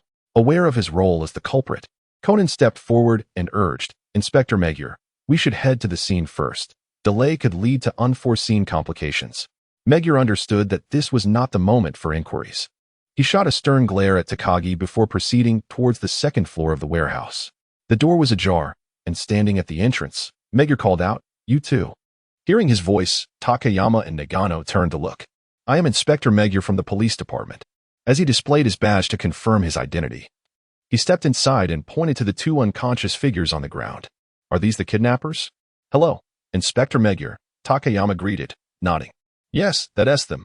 Noticing the inspector's furrowed brow, Nagano quickly interjected, "They are still alive." Magyar did not respond initially, stepping closer to confirm that the kidnappers still had a pulse before exhaling in relief. "As long as they are alive." He then approached Takayama and inquired, "May I ask who rescued you?" It was a middle-aged man who called himself Kagatsu, Takayama disclosed, not concealing the peculiar name. "September." The furrowed brow of Magyar J-sen quickly relaxed, replaced by a face full of astonishment. "Did you say he calls himself September?" "Indeed, September." Meanwhile, Conan, who had followed Magyar J-sen into the room, appeared utterly bewildered upon hearing the name. "September? What a peculiar name. Is it his surname or his given name?" Upon hearing a familiar voice, Takayama Minami turned to see Conan standing behind Magyar J-san. She hurriedly approached, bent down, and affectionately patted Conan's head while smiling. "I didn't expect you to come too, Conan. That portable action phone is truly remarkable." "Minami sister, does the person who rescued you have any specific characteristics?" Conan inquired, his curiosity evident. Even Magyar J-san, standing nearby, quickly pressed for more details. "Miss Takayama, do you recall any traits of this September? Perhaps his appearance, age, height, weight, or any distinctive features?" Noticing Magyar J-san's unusual agitation, Conan tugged at the pant leg of Takagi Wataru beside him. Understanding the unspoken concern, Takagi crouched down to listen closely. Could it be that this individual named September is some sort of villain? Why else would Officer Magyar be so flustered? "Not a bad person," Takagi Wataru whispered, his mouth agape. "This September, it is highly likely that he is the current #1 on the Bounty Hunter Forum's leaderboard." "A bounty hunter? And the top of the rankings, no less?" Conan expressed his astonishment. "Indeed, the first." Takagi nodded emphatically, and then proceeded to introduce September. He possessed exceptional marksmanship, as well as unparalleled skills in disguise and voice modulation. Furthermore, he showcased extraordinary agility, top-tier reconnaissance and counter-reconnaissance capabilities, along with an uncanny ability to infiltrate undetected. Conan's mouth formed an O shape. Such agility makes me believe he could easily be regarded as a top-tier agent. No. He might even surpass them by several degrees. Yet, why would someone of such caliber choose to be a bounty hunter? Wouldn't it be more advantageous to casually join an official faction? While Conan pondered whether this September had any ties to the Black Organization, Takagi lowered his voice once more, leaning close to Conan's ear, stating that the higher-ups had been keen on inviting him to join the Metropolitan Police Department. With Officer Magyar currently overseeing this matter, Conan immediately grasped the reason behind Magyar JZ's excitement. However, contemplating the identity of this bounty hunter, he questioned with confusion. I heard from Uncle Murray that bounty hunters are typically those who accept any job for money. Isn't it inappropriate for such a person to join the Metropolitan Police? Takagi promptly countered, September differs significantly from most hunters. The majority of tasks he undertakes are covertly commissioned reward tasks issued by officers of the Metropolitan Police. As for illegal assignments, current records indicate he has hardly accepted any. His most notable blemish lies in having killed many individuals abroad.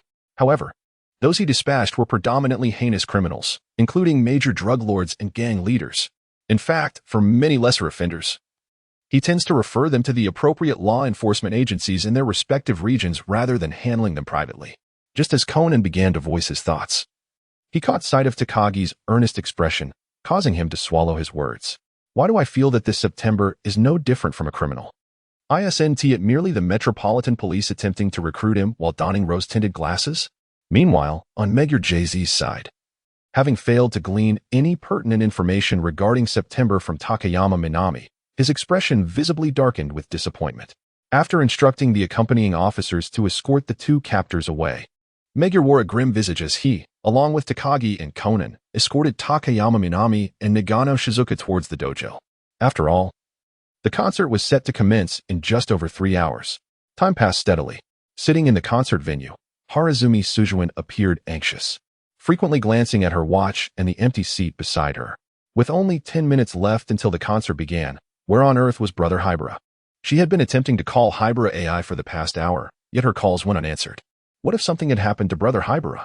Her growing concern urged her to rise and prepare to report to the authorities outside the venue. Sujuin, what is the matter? Isn't the concert about to start? Where are you going? Suddenly, a familiar voice resonated from the aisle beside her. Turning to look, she saw the very person she had been anxiously awaiting only. For some unknown reason, Haibara Ai was wearing a cap. Brother Haihara. Although Rin in no way felt perplexed, she breathed a sigh of relief, thinking she had feared something had happened to him. No, I merely attended to some matters. My apologies, Chito's Haihara responded with a light chuckle as he took his seat. Honestly, you could have at least answered the phone. Rin in no way chided with a hint of annoyance. You called me. Upon hearing this, Chito's Haihara curiously retrieved his mobile phone from his pocket. Gazing at the darkened screen, realization dawned upon him. While I was tracking the target earlier, I turned off my phone to avoid distractions, never anticipating it would cause concern for others. To alleviate Rin Inoue's worries, Chito's Haihara inadvertently uttered a well-meaning fib. I apologize. It seems the battery was dead. Is that so? Yuan Quan Lingyin did not ponder much on it. Instead, she advised, next time, remember to charge your phone before heading out. Otherwise, if others are unable to reach you, they will undoubtedly worry. As Haibara Ai finished speaking, the lights in the venue suddenly dimmed. The concert had commenced. Time slipped away like a fleeting shadow. With the spotlight on stage vanishing and the lights around the venue illuminating once more, the concert was officially declared over. The audience, still brimming with excitement, began to rise and gradually make their way outside. However, Haibara Ai reached out and grasped the arm of the departing Origami Rin, who looked at him with a puzzled expression as he said, "Let's wait a moment before leaving. It's quite crowded now." Origami Rin glanced around and nodded softly in agreement, settling back into her seat. Yet, when she noticed Haibara Ai donning a cap, her curiosity piqued, prompting her to inquire. I recall you weren't wearing a hat when we arrived. Why have you put one on after stepping outside? Haibara Ai's expression faltered slightly at her words, and he explained with a hint of exasperation, I was just getting some fresh air outside the Budokan when suddenly 4 or 5 girls surrounded me. They asked if I was a celebrity, whether I had a girlfriend, and most outrageously, they wanted my contact information and even tried to drag me into an alley. If it weren't for my quick thinking, you probably wouldn't have seen me again. Indeed, Orihara Sujuin remarked with a faint smile, teasingly suggesting that it appeared as though you Brother Haibara possessed an extraordinary charm. She mused that had she encountered a gentleman of Haibara's caliber in the outside world, she would undoubtedly have approached him for a conversation. However, she humbly admitted that she would not dare to invite Haibara into a secluded alley. Why not take a guess as to whether I provided them with my contact information? Haibara leaned back slightly, his tone gentle. Without a moment's hesitation, Orihara Suzuan replied. You didn't. Incorrect answer. Origami Susan felt as if her mind had suddenly crashed. Could it be that among those who sought contact information, there existed a type that her elder brother, Hayaka, preferred? In such a scenario, if I were to withhold it, they would surely not leave. Hayaka chuckled softly and explained that he had casually provided a fictitious phone number. Fortunately, they did not call immediately. Otherwise, it would have been quite troublesome. Upon hearing this, Origami Susan gazed at Hayuka with a look of wistfulness. I thought there might be someone you liked in there. Someone I like. Hayuka murmured softly, suddenly envisioning Chitose Kanade. And once more, a wave of despondency washed over him, compelling his legs to rise involuntarily. Thankfully, this sensation lasted barely 2 seconds before dissipating. Hayuka was left perplexed. What was happening? Had the original persona been resurrected? Why was he reminded of Chitose Kanade again? However, considering the current circumstances, Hayuka merely pondered briefly before redirecting his focus to conversing with Origami Suzuan. As the crowd around them dwindled, Hayuka stood up and declared, now that there are fewer people, let us step outside. Indeed, Ryuzan Suzu gently nodded, rising to follow Haibara Toru. After exiting the dojo, the two exchanged a courteous farewell before parting ways. Upon hailing a taxi and conveying his destination, Haibara settled into the back seat, closed his eyes, and inquired within his mind, Little Gray, you previously mentioned that the emotional potion could alleviate my issues, so why did the memory of Kamishiro Chika suddenly resurface? Moreover, I felt an uncontrollable urge to stand up. Are you sure you Haven Tea sold me a counterfeit? The system, Little Gray, remained silent, seemingly oblivious to his questions. Hey, speak to me. Hello? Haibara Toru raised his voice, pressing for a response. What did you initially assure me? You swore that products from your system are top-notch. I believed you. And what has that yielded? Stop pretending to be unresponsive. Please elucidate this situation. Has that potion truly resolved my issue? If you remain mute, I vow never to purchase another item from you. Noticing Little Gray's continued silence, Haibara felt a surge of frustration and was about to unleash a curse to intimidate the system. Suddenly, a familiar mechanical voice echoed in his mind. Please remain calm, host. Then explain this to me. What exactly is happening? Haibara's annoyance grew. I spent 20,000 justice points. 20,000. It hurts. It hurts so much. He felt a pang in his heart. How many criminals must I apprehend to recoup that loss? Immediately, Little Gray reassured him. Please do not worry, host. The system has just conducted a comprehensive scan. It appears that a portion of the original host's consciousness still lingers in your mind, which could be described as the residual mental energy of the original. Due to certain peculiarities, this mental energy cannot be eradicated. After careful consideration, Little Gray has decided to compensate you by providing an unconditional life protection service. Life protection? Haibara Akira instinctively retorted, what is that? It is the ability that allows a host to self-repair when faced with a fatal injury, thereby evading death. In that moment, Haibara Akira even doubted whether he had misheard. Such a life protection system was being offered to him free of charge? Was he certain there were no hidden conditions? No. He chuckled. For this was indeed a life-saving trump card. Truly, one must commend Little Gray for this. However, upon reflecting that a fragment of the original owner's consciousness lingered within his mind, Huiyuan Che felt an unsettling discomfort. Thus, he hastily inquired, I still wish to know if there is a way to eradicate the residual mental energy of the original owner? What if one day during a mission I suddenly lose control of my body? That would be absolutely disastrous. In response to his concern, Little Gray articulated a solution. Currently, there are 2 potential remedies. Which 2? The method of numbing time and the method of diversion. The method of numbing time? Haibara Ai immediately deduced its meaning, allowing time to heal the wounds. Indeed, could it be that the transfer technique is meant for me to find a girlfriend? The host is truly astute. Hirahara Tohichi was momentarily at a loss for words. After a prolonged silence, he inquired once more, is there a 3rd method? The host might consider visiting the grave of Chiyo Kamishiro more frequently. What is the reason for that? It is because the residual spiritual energy of the original owner is composed of longing and reminiscence. Therefore, As long as the host fulfills this lingering attachment and longing of the spirit, the issue will naturally resolve itself. Upon learning the solution, Haibara Ai sighed and remarked, "Ah, I understand. I shall visit the grave." In truth, he harbored no genuine feelings for Kamishiro Chika, although he was grateful for her assistance upon his arrival in this world. That gratitude did not compel him to adopt the original owner's intentions of marrying her. If memory serves, her memorial day is approaching. I believe there are records on the computer. I will check when I return. Having concluded this mental calculation, Haibara Ai, disinterested in further contemplation, turned to quietly observe the bustling traffic outside the window.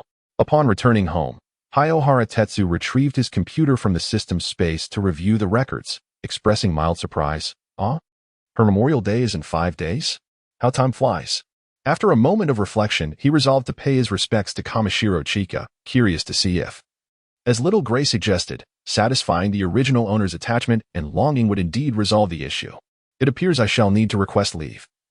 I wonder if my boss will consent. However, if he refuses, it is of little concern. I could always resign and find another employer. After all, the job serves merely as a FAAD." 5 days passed in the blink of an eye. During this time, although the police department did not come seeking Haibara Ai again, they sent an innumerable amount of invitation emails to September. Yet, he continued to delete these emails as spam, treating the sender's presence with quiet oblivion. On the day of the memorial, having secured his leave, Haibara Ai rose early. Given the significance of the day, he donned the black suit that had lain untouched in his wardrobe for ages. As he adjusted his bow tie before the mirror, he murmured to himself, "I hope today will alleviate those lingering remnants." Before stepping out, he donned a newsboy cap and picked up the jasmine he had prepared the night before. The hat was a lesson learned from being surrounded by women at the dojo, while the flower was chosen for its being Kamishiro Chika's favorite during her life. Leaving his apartment, Haibara Ai hailed a taxi, disclosed his destination, and closed his eyes to rest. Half an hour later, the taxi halted outside the cemetery, and after paying the fare, he exited the vehicle, clutching the flowers as he entered the grounds. Following his memory, he turned several corners and came to a halt before a gravestone. The name etched upon it was that of the one who had occupied the original owner's thoughts until death, Kamishiro Chika. It seemed he was the first to arrive, as only a few fallen leaves lay scattered before the gravestone. He brushed the leaves aside with his sleeve and placed the jasmine at the base, whispering, "I have come to see you, Chikane." The moment he spoke, Haibara Ai felt a sudden loss of control over his own body. Simultaneously, tears, which had been brewing unbeknownst to him, streamed down his cheeks, as if expressing boundless sorrow and longing. This sensation of losing control persisted for over 20 minutes before gradually subsiding. Once he regained command of his body, Haibara Ai was enveloped by an unprecedented sense of ease. When he glanced back at the gravestone, his heart stirred not a single ripple. "Little Gray, am I well now?" he eagerly inquired of the system. Little Gray responded, "Indeed. The force that momentarily controlled your body was the original owner's final vestige of spirit. Moreover, a scan has confirmed that this portion of spirit has entirely dissipated. So, does this mean I shall no longer experience those inexplicable emotional upheavals and loss of bodily autonomy?" "Correct. It shall never occur again." Haibara Ai inhaled deeply and offered a profound bow before the gravestone. Not only had he perfectly resolved the emotional residue left by the original owner, but he had also gained the added benefit of life protection from the system. This unexpected bounty left him feeling somewhat embarrassed. Subsequently, with the matter resolved, Haibara Ai walked leisurely toward the cemetery's exit. At a corner, he inadvertently collided with a young woman. While Haibara Ai emerged unscathed, the young lady found herself abruptly seated upon the ground. "Oh dear," the young woman, propping herself up with one hand while gently massaging the back of her head with the other, exclaimed, "I'm sorry, are you all right?" Haibara Toru quickly stepped forward, extending his hand in an effort to assist the young woman in rising. As she lifted her gaze and beheld Haibara Toru's handsome features, she found herself momentarily taken aback. "How strikingly attractive he is." Haibara Ai observed that the woman hesitated to extend her hand, fearing she might have injured herself. He promptly inquired, "Are you all right? Did you hurt yourself?" The woman, regaining her composure, felt a faint blush rise to her cheeks, and then placed her hand upon Haibara Ai's outstretched hand, saying, "I am fine. I apologize for not noticing you earlier." "I am truly sorry," Haibara Ai said sincerely as he gently assisted her to her feet. "It's quite all right." the woman said as she stood up, brushing off the dust that had settled on her clothing. With a graceful demeanor, she introduced herself. I am Kyoko Hasegawa. Pleased to meet you. I am Tura Haihara. Have you come here to pay tribute to your loved ones and friends as well? Kyoko Hasegawa's bright, inquisitive eyes regarded Toru Haihara with curiosity. Gray furrowed his brow slightly. Had she bumped her head? Why would she pose such a question? What purpose do visitors to a cemetery serve if not to pay tribute to their loved ones? Is it merely for sightseeing? After mentally scoffing at her naivety, Gray offered a polite smile and replied, Yes, I am here to honor a friend. Then I shall not disturb you. Perhaps we shall meet again, said Hasegawa Kyoko. Her cheeks flushed as she jogged ahead. What on earth am I doing? How could I have asked such a foolish question? Have I truly been rendered foolish by a mere bump? Meanwhile, Gray gazed curiously at the retreating figure, murmuring, Why does this foolish girl evoke such a sense of familiarity? Is it merely an illusion? After pondering for several seconds without uncovering any related memories, he slapped his forehead in realization. Goodness, what am I doing? Rather than dwell on these trivial thoughts, I should consider what to do next, especially since it is still early. If memory serves, I spotted a newly opened department store along the route here. It shouldn't be far from this place.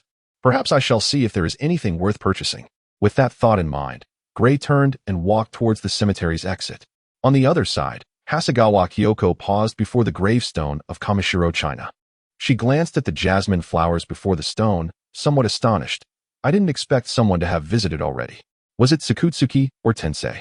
Subsequently, Hasegawa Kyoko placed her jasmine flowers down and gazed at the name etched upon the gravestone, somberly murmuring, China, it has been a long time. As it was still early, there were few pedestrians on the streets. Gray observed the hurried passers-by, shaking his head with a sigh. Everyone is striving hard for their livelihood. As he walked on, he spotted an unattended vending machine in front of a convenience store that had yet to open. Feeling a bit parched, he decided to buy a drink. After muttering to himself, he approached the machine, inserted a coin, and selected a bottle of orange juice. As he bent down to retrieve his drink, he was taken aback. How is there a bottle of water in here? Gray casually pulled out both bottles of water. In addition to the orange juice he had purchased, there was also a bottle of apple soda. Could this be the work of some disgruntled individual seeking to wreak havoc? Although the bottle of water was unopened, Gray still worried about the possibility of it being tampered with, and he decided to toss it behind him. To his surprise, mere seconds later, an angry shout erupted. Hey, you inconsiderate brat! Do you have no manners? Hearing the urgent footsteps behind him, Gray cursed his luck and prepared to flee. Suddenly, he felt his clothing being tightly grasped. The individual whom the bottle had struck was now furiously clutching the hem of his shirt, panting as they exclaimed, You little rascal, you think you can escape? It seemed he had no choice but to apologize. With a sigh in his heart, Gray turned around and sheepishly said, I'm sorry for accidentally hitting you. However, instead of a reprimand, he was met with an unexpectedly familiar voice.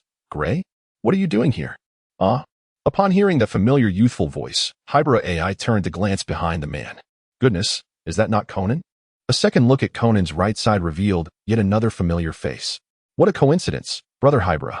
Mori Ran was the first to greet, and then she turned to Muri Kagoro, exclaiming, Father, please, release Brother Haibara. Humph. Kagoro Muri let out a cold snort, showing no signs of loosening his grip. What? Do you know this impolite fellow? Upon hearing Ran Muri refer to the middle-aged man as father, Haibara Ai had already discerned his true identity, the renowned detective Kagoro Muri. Of course I know him, Mao Lilan hastily clarified. He is the young detective I mentioned to you. Is he?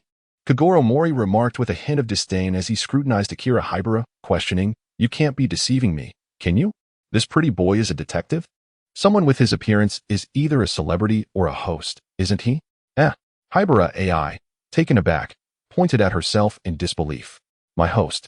Ran Muri sighed, exasperated, covering her forehead. Oh, Dad, really? Although Brother Haibara is quite handsome, you shouldn't entertain such thoughts. Conan couldn't help but burst into laughter, exclaiming with a sense of schadenfreude. What a gigolo. Uncle's words are so insightful. Haibara Ai, regaining her composure, darkened her expression. With a glare directed at Kagoro Mori, she swiftly delivered a sharp rap to Conan's head. Plop. Conan winced in pain, clutching his head, and glared at Haibara Ai indignantly. It was clearly my uncle who said that first. Why did you hit me? Indeed, said Kagoro Mori, unusually defending Conan. What skill is there in bullying a child? After all, Conan is considered half a member of the family. It is permissible to strike him oneself. But how can one allow outsiders to torment him? Haibara took a deep breath, his gaze firmly fixed on Kagoro Mori. He was tempted to take action against this blabbermouth. However, considering that the primary fault lay with himself, Haibara directly proposed, "Uncle, how about this? When noon arrives, I shall treat you to a meal." Upon hearing this, Kagoro Mori's eyes involuntarily flickered, followed by a dismissive snort. "Where are you planning to take me?" Haibara was certain that the somewhat lecherous-looking man had his expression change in an instant at the mention of a meal. Could this fellow truly be the renowned detective Sleeping Kagoro? It felt as though he were merely a middle-aged, oily man eager to take advantage of others. After silently ridiculing him, Haibara reluctantly nodded. "Wherever you wish to go, we shall go. Consider it a means of atonement." "Ha ha ha, splendid," Kagoro Mori exclaimed with laughter. Loosening his grip, ready to reveal the destination, when he was abruptly interrupted by Ran. "Dad, you cannot do that." "Ran." It was clearly Kagoro Mori who was too persistent. He glanced at Ran only to be met with a gaze filled with warning, prompting him to promptly close his mouth. "Very well, for the sake of my daughter, I shall refrain from bullying this lad." Meanwhile, Conan, who was cradling his head, felt his heart shatter at the scene. Why does Ran defend Haibara? Clearly, both I and Uncle are the victims. It hurts. I want to cry. Subsequently, Ran bowed apologetically to Haibara. "I apologize for my father's rudeness." Aware of his own faults, Haibara quickly waved his hand. "It is not Mr. Muri's fault. It is my own." "Indeed. It was he who carelessly threw a drink at me," Kagoro remarked, casting a sidelong glance at the despondent Conan. "Look at the state Conan is in. I have never seen him so distressed." "Isn't it because you called Haibara brother that led Conan to make such remarks?" Ran's defense of Haibara rendered Conan utterly speechless. The books say that when lovers are separated for an extended period, their feelings for each other may fade. I never believed it before, but now I find myself compelled to acknowledge its truth. At that moment, Conan felt as though he wished for nothing more than to vanish. "Hey, I say, are you so protective of this pretty boy because you have developed feelings for him?" Kagoro Mori shouted at Haibara. "If you ask me, this impolite brat is far less likable than that child who helps lessen my workload." "Father," Mao Lilan exclaimed, her cheeks flushed with embarrassment. "That is not the case at all. I've only met Brother Haibara a few times." The once petrified Conan, upon hearing her words, experienced an instantaneous revival. Indeed, Lilan had only encountered this individual a handful of times. Yet I share a bond with Lilan that spans over a decade. With this thought, Conan returned to his usual self and inquired about his lingering confusion. "But, Sister Lilan, you clearly support him." "Oh dear." Maori Ran's face was flushed with embarrassment, and she stammered, at a loss for words to explain herself. Just as Haibara Ai was about to mediate the situation, a piercing scream echoed through the air. Both Kagoro Mori and Conan instinctively changed their expressions, deducing from the sound that something was amiss. They promptly dashed towards the source of the noise. "Father! Conan!" Ran Mori called out loudly to their retreating figures, but it seemed as though they were oblivious to her voice, focused solely on their sprint. At that moment, Haibara Ai approached Ran's side and remarked, "Perhaps it's best to conserve your energy. Those two have already run far ahead." "Indeed," Mao Lilan exclaimed, stamping her foot in frustration. A faint crack echoed through the air, catching the keen ears of Hiroshi. He turned his gaze towards the source of the sound, only to discover that the cement path beneath Ran Mori was riddled with minute fissures. This concealment ran deep. Initially, he had perceived Ran as a sweet girl, but it now appeared she was nothing short of a ferocious Tyrannosaurus. Promptly, Hiroshi swallowed hard and hastily reassured her. "Ahem, Ran, please do not be angry. Remain calm. Stay composed." "Alas," sighed Ran Mori as she cast a glance at Haibara Ai, seemingly comforted by her striking presence. "It appears that something must have occurred." "Indeed," Haibara concurred. "Shall we hasten to investigate?" "All right." The two jogged toward the source of the sound while engaging in casual conversation. "By the way, why are you so protective of me? We shouldn't be too familiar, should we? After that last case, didn't we exchange contact information? Yoko mentioned a few days ago that she wanted to invite you to the beach sometime." "Oh? So you're worried I might decline your invitation later. And that is why you're defending me?" "That is partly the case," Rand smiled slightly. "But the main reason is that I still haven't thanked you for watching over Conan at the CAF. It's nothing significant. You needn't mind."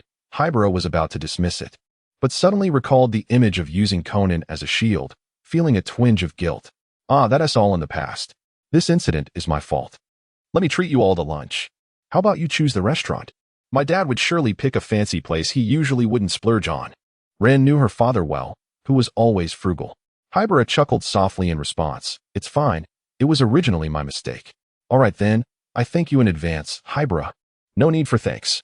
The two continued down the path and soon caught up with Kagoro Mori and Conan, who were standing still. What happened? Haibara inquired as she approached them. Upon seeing the scene before her, she quickly understood. A young man lay on the ground, frothing at the mouth. By the looks of it, he had already succumbed. Conan tugged at Haibara's pant leg. Haibara, please call the police, he asked Dad. It appears he drank from that bottle. Haibara acknowledged with a soft glancing at the apple soda not far from them. She walked aside to retrieve her phone and dialed Inspector Megur's number. After briefly explaining the situation and their location, she hung up and returned to Kagoro's side. At that moment, Kagoro was intensely focused on the body, seemingly deep in thought. Haibara refrained from interrupting the renowned detective, quietly observing him. What will you deduce, sleeping Kagoro? Meanwhile, Conan, after pondering without resolution, turned to Haibara and noted Kagoro's contemplative expression, feeling a sense of foreboding. Could he have discovered something? But he quickly dismissed the thought. What am I thinking? Uncle Kagoro and brother Haibara just met today. Why would I be suspicious? However, considering Haibara's exceptional deductive skills, Conan added in his mind. I can't sedate Uncle Kagoro in front of brother Haibara. It would be problematic if he caught on. Minutes later, several police cars arrived and cordoned off the scene. Inspector Megur was the first to emerge, walking over as he called out, I didn't expect you two to be here. Huh? Us two? Kagoro scratched his head in confusion. The two he referred to are you and brother Haibara, Conan clarified. Humph. Kagoro Mori cast a skeptical glance at Haibara Ai. Still doubting, is this lad truly a detective? Not a detective, said Megur J-san as he approached Haibara Ai, placing a firm hand upon his shoulder. Yet, Haibara's deductive prowess was not at all inferior to that of Kagoro Mori. Despite Mori's strong objections, he chose not to engage in a dispute at the crime scene. Haibara, ever humble, replied, Officer Megur, you just once more. Let us promptly examine the body. Oh, yes. Megur Jusen regained his composure and quickly released Haibara Ai, directing several other officers to examine the deceased. Before long, Megur Jusen read aloud the driver's license found on the victim. The deceased was named Tatsuya Nagai, aged 26, residing in an apartment on Midori 3rd Street. As he finished, an officer approached with an evidence bag containing a soda, stating, Officer, the remaining soda in this bottle has been laced with poison, and according to our assessment, it is highly likely to be an organophosphate compound. Are there any other findings? Megur Jusen inquired. Additionally, we discovered traces of toxic saliva in the victim's mouth, which is the primary cause of death. The detailed results will require laboratory testing. The officer responded. Just then, another officer, who was examining the body, suddenly exclaimed, I remember now. All eyes turned towards him. Megur Jusen, puzzled, asked, What do you remember? Kozuin Temple, the officer, identified as Kozuin Jiyama, quickly replied. 3 weeks ago, a young lady living in an apartment not far from here reported to the police. She claimed that a frightening man had been following her.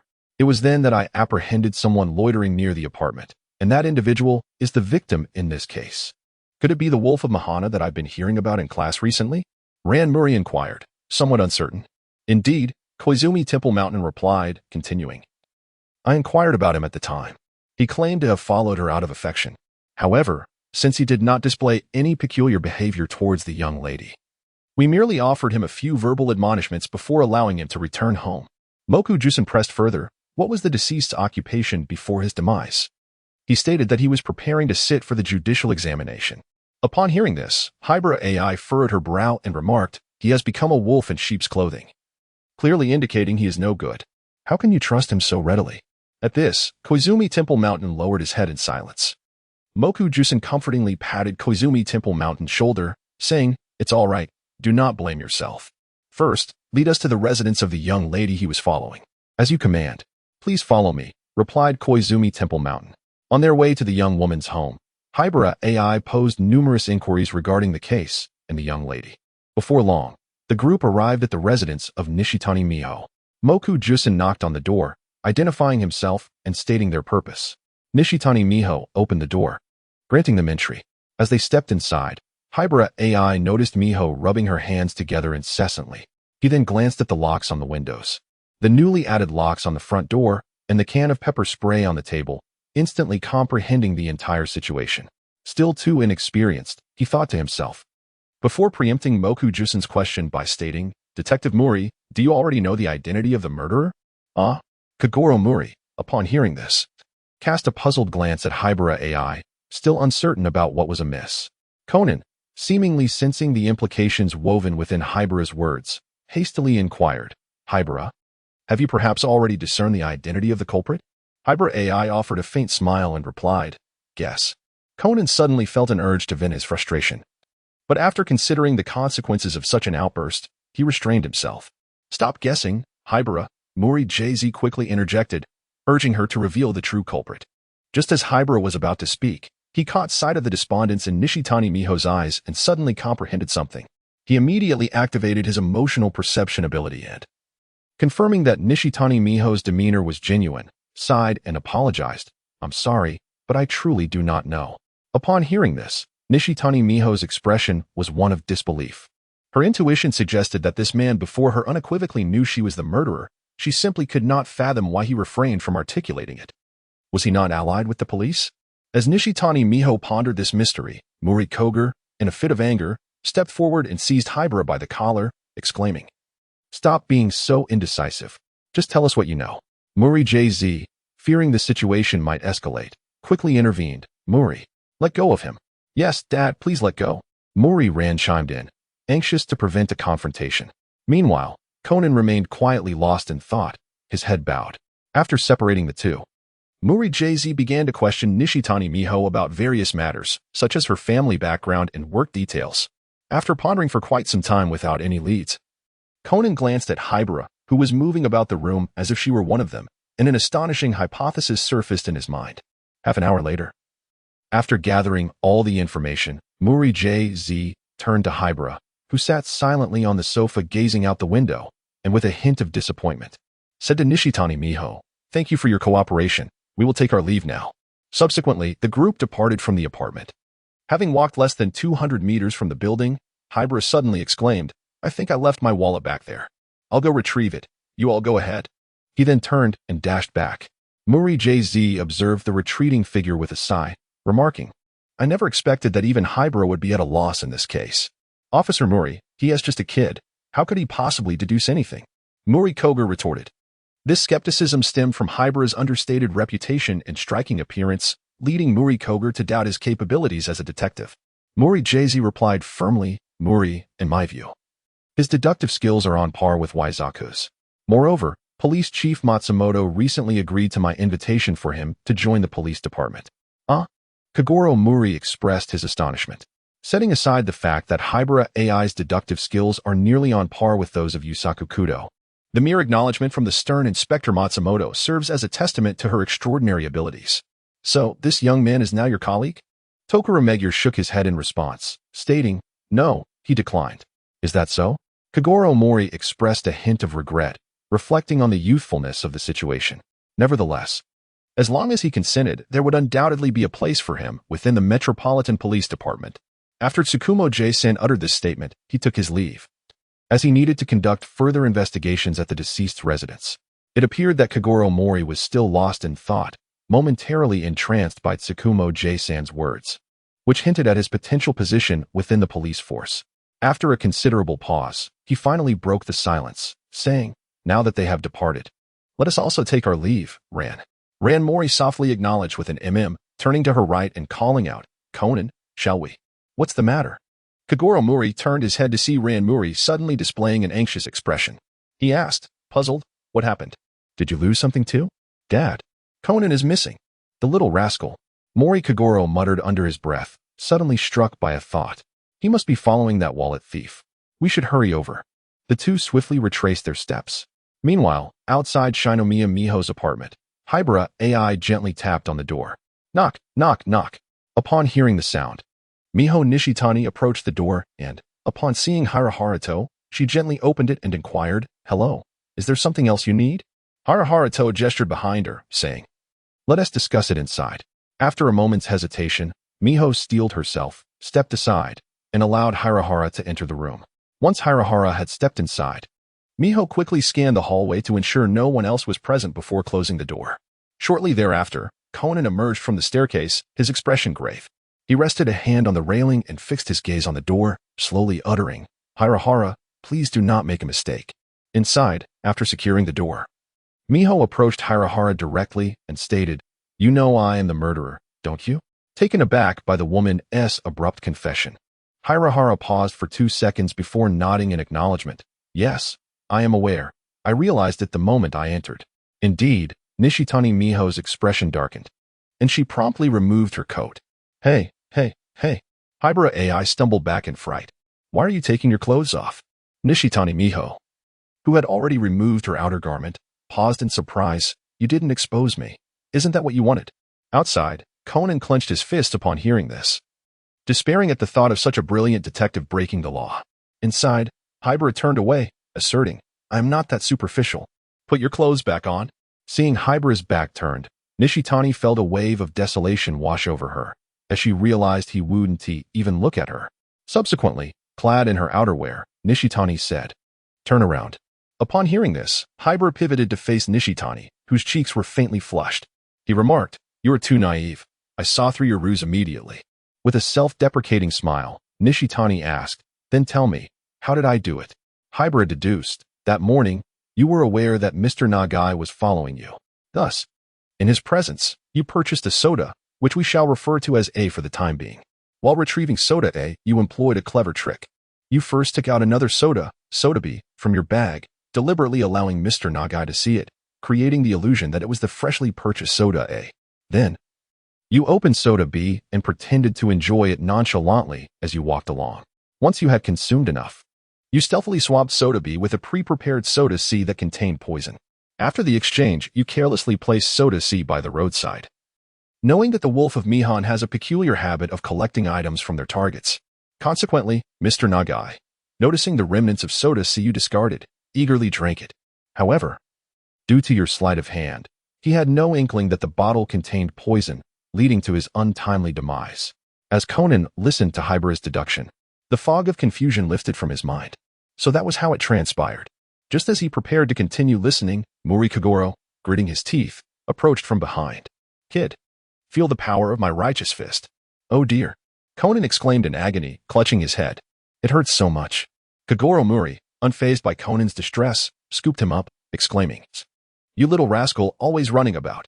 Do you have any idea how worried we are about you?" Ran Muri, too, expressed her irritation, for Conan's escapades were not a novel occurrence. Rubbing the bump on his head, Conan offered an apology. "I'm truly sorry. It was just that I was curious to see what was happening since Brother Haibara already knows who the culprit is." "Did you say the murderer?" Kagoro Muri was taken aback, questioning in confusion, "Miss Nishitani?" Indeed, Conan refrained from mentioning the criminal tracking glasses, as it was a matter difficult to elucidate. Observing Conan's earnest expression, Kagoro Muri was convinced that he spoke no falsehood. He thus prepared to step in and support Haibara Ai. However, upon noticing this, Conan, disregarding the throbbing pain on his head, quickly intervened. "Uncle, Haibara-san has stated that he must not be disturbed before his departure. Since Haibara-san has communicated this to me, you should trust him, father." Ran Muri chimed in, offering her own encouragement from the side. "Very well." Kagoro Muri paused momentarily, then leaned against the wall and lit a cigarette. The silence within the room lingered for an extended period, until Mifune Natsuki finally spoke calmly. "Where is the evidence? Everything you have mentioned is merely your conjecture. Do you possess any proof?" Haibara Ai shook her head. "While I am aware that the evidence exists, I have no desire to seek it out. However, if you do not pursue the evidence, the court will not adjudicate my case. I believe you may have misunderstood. I did not come here to persuade you to confess. Then what is your purpose? To flaunt your deductive prowess? Or to ridicule my immature methods?" "I merely wish to inform you that if Detective Muri were to connect the dots, he would undoubtedly uncover evidence that points to you. So, what exactly are you here for?" Mifune Natsuki's tone suddenly turned furious. Haibara Ai remained unfazed, continuing with a serene expression. "I sincerely hope you take the opportunity to resolve the lingering clues promptly." "Dealing with clues?"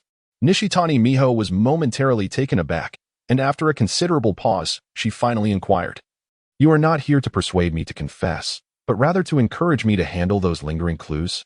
"Indeed, if you are uncertain about what to address, I can assist you," replied Haibara Ai, a gentle smile gracing her lips as she looked at her with sincere eyes. Upon witnessing that profound sincerity, Miho's pin-up grievances erupted within her. With her head bowed, she choked out, "Why? Why what?" Haibara Ai asked, stepping closer to Nishitani Miho. "Why do you want to help me?" Miho struggled to hold back her tears. The pervasive dread of being followed dissipated in that moment, replaced by the warmth of a stranger's compassion.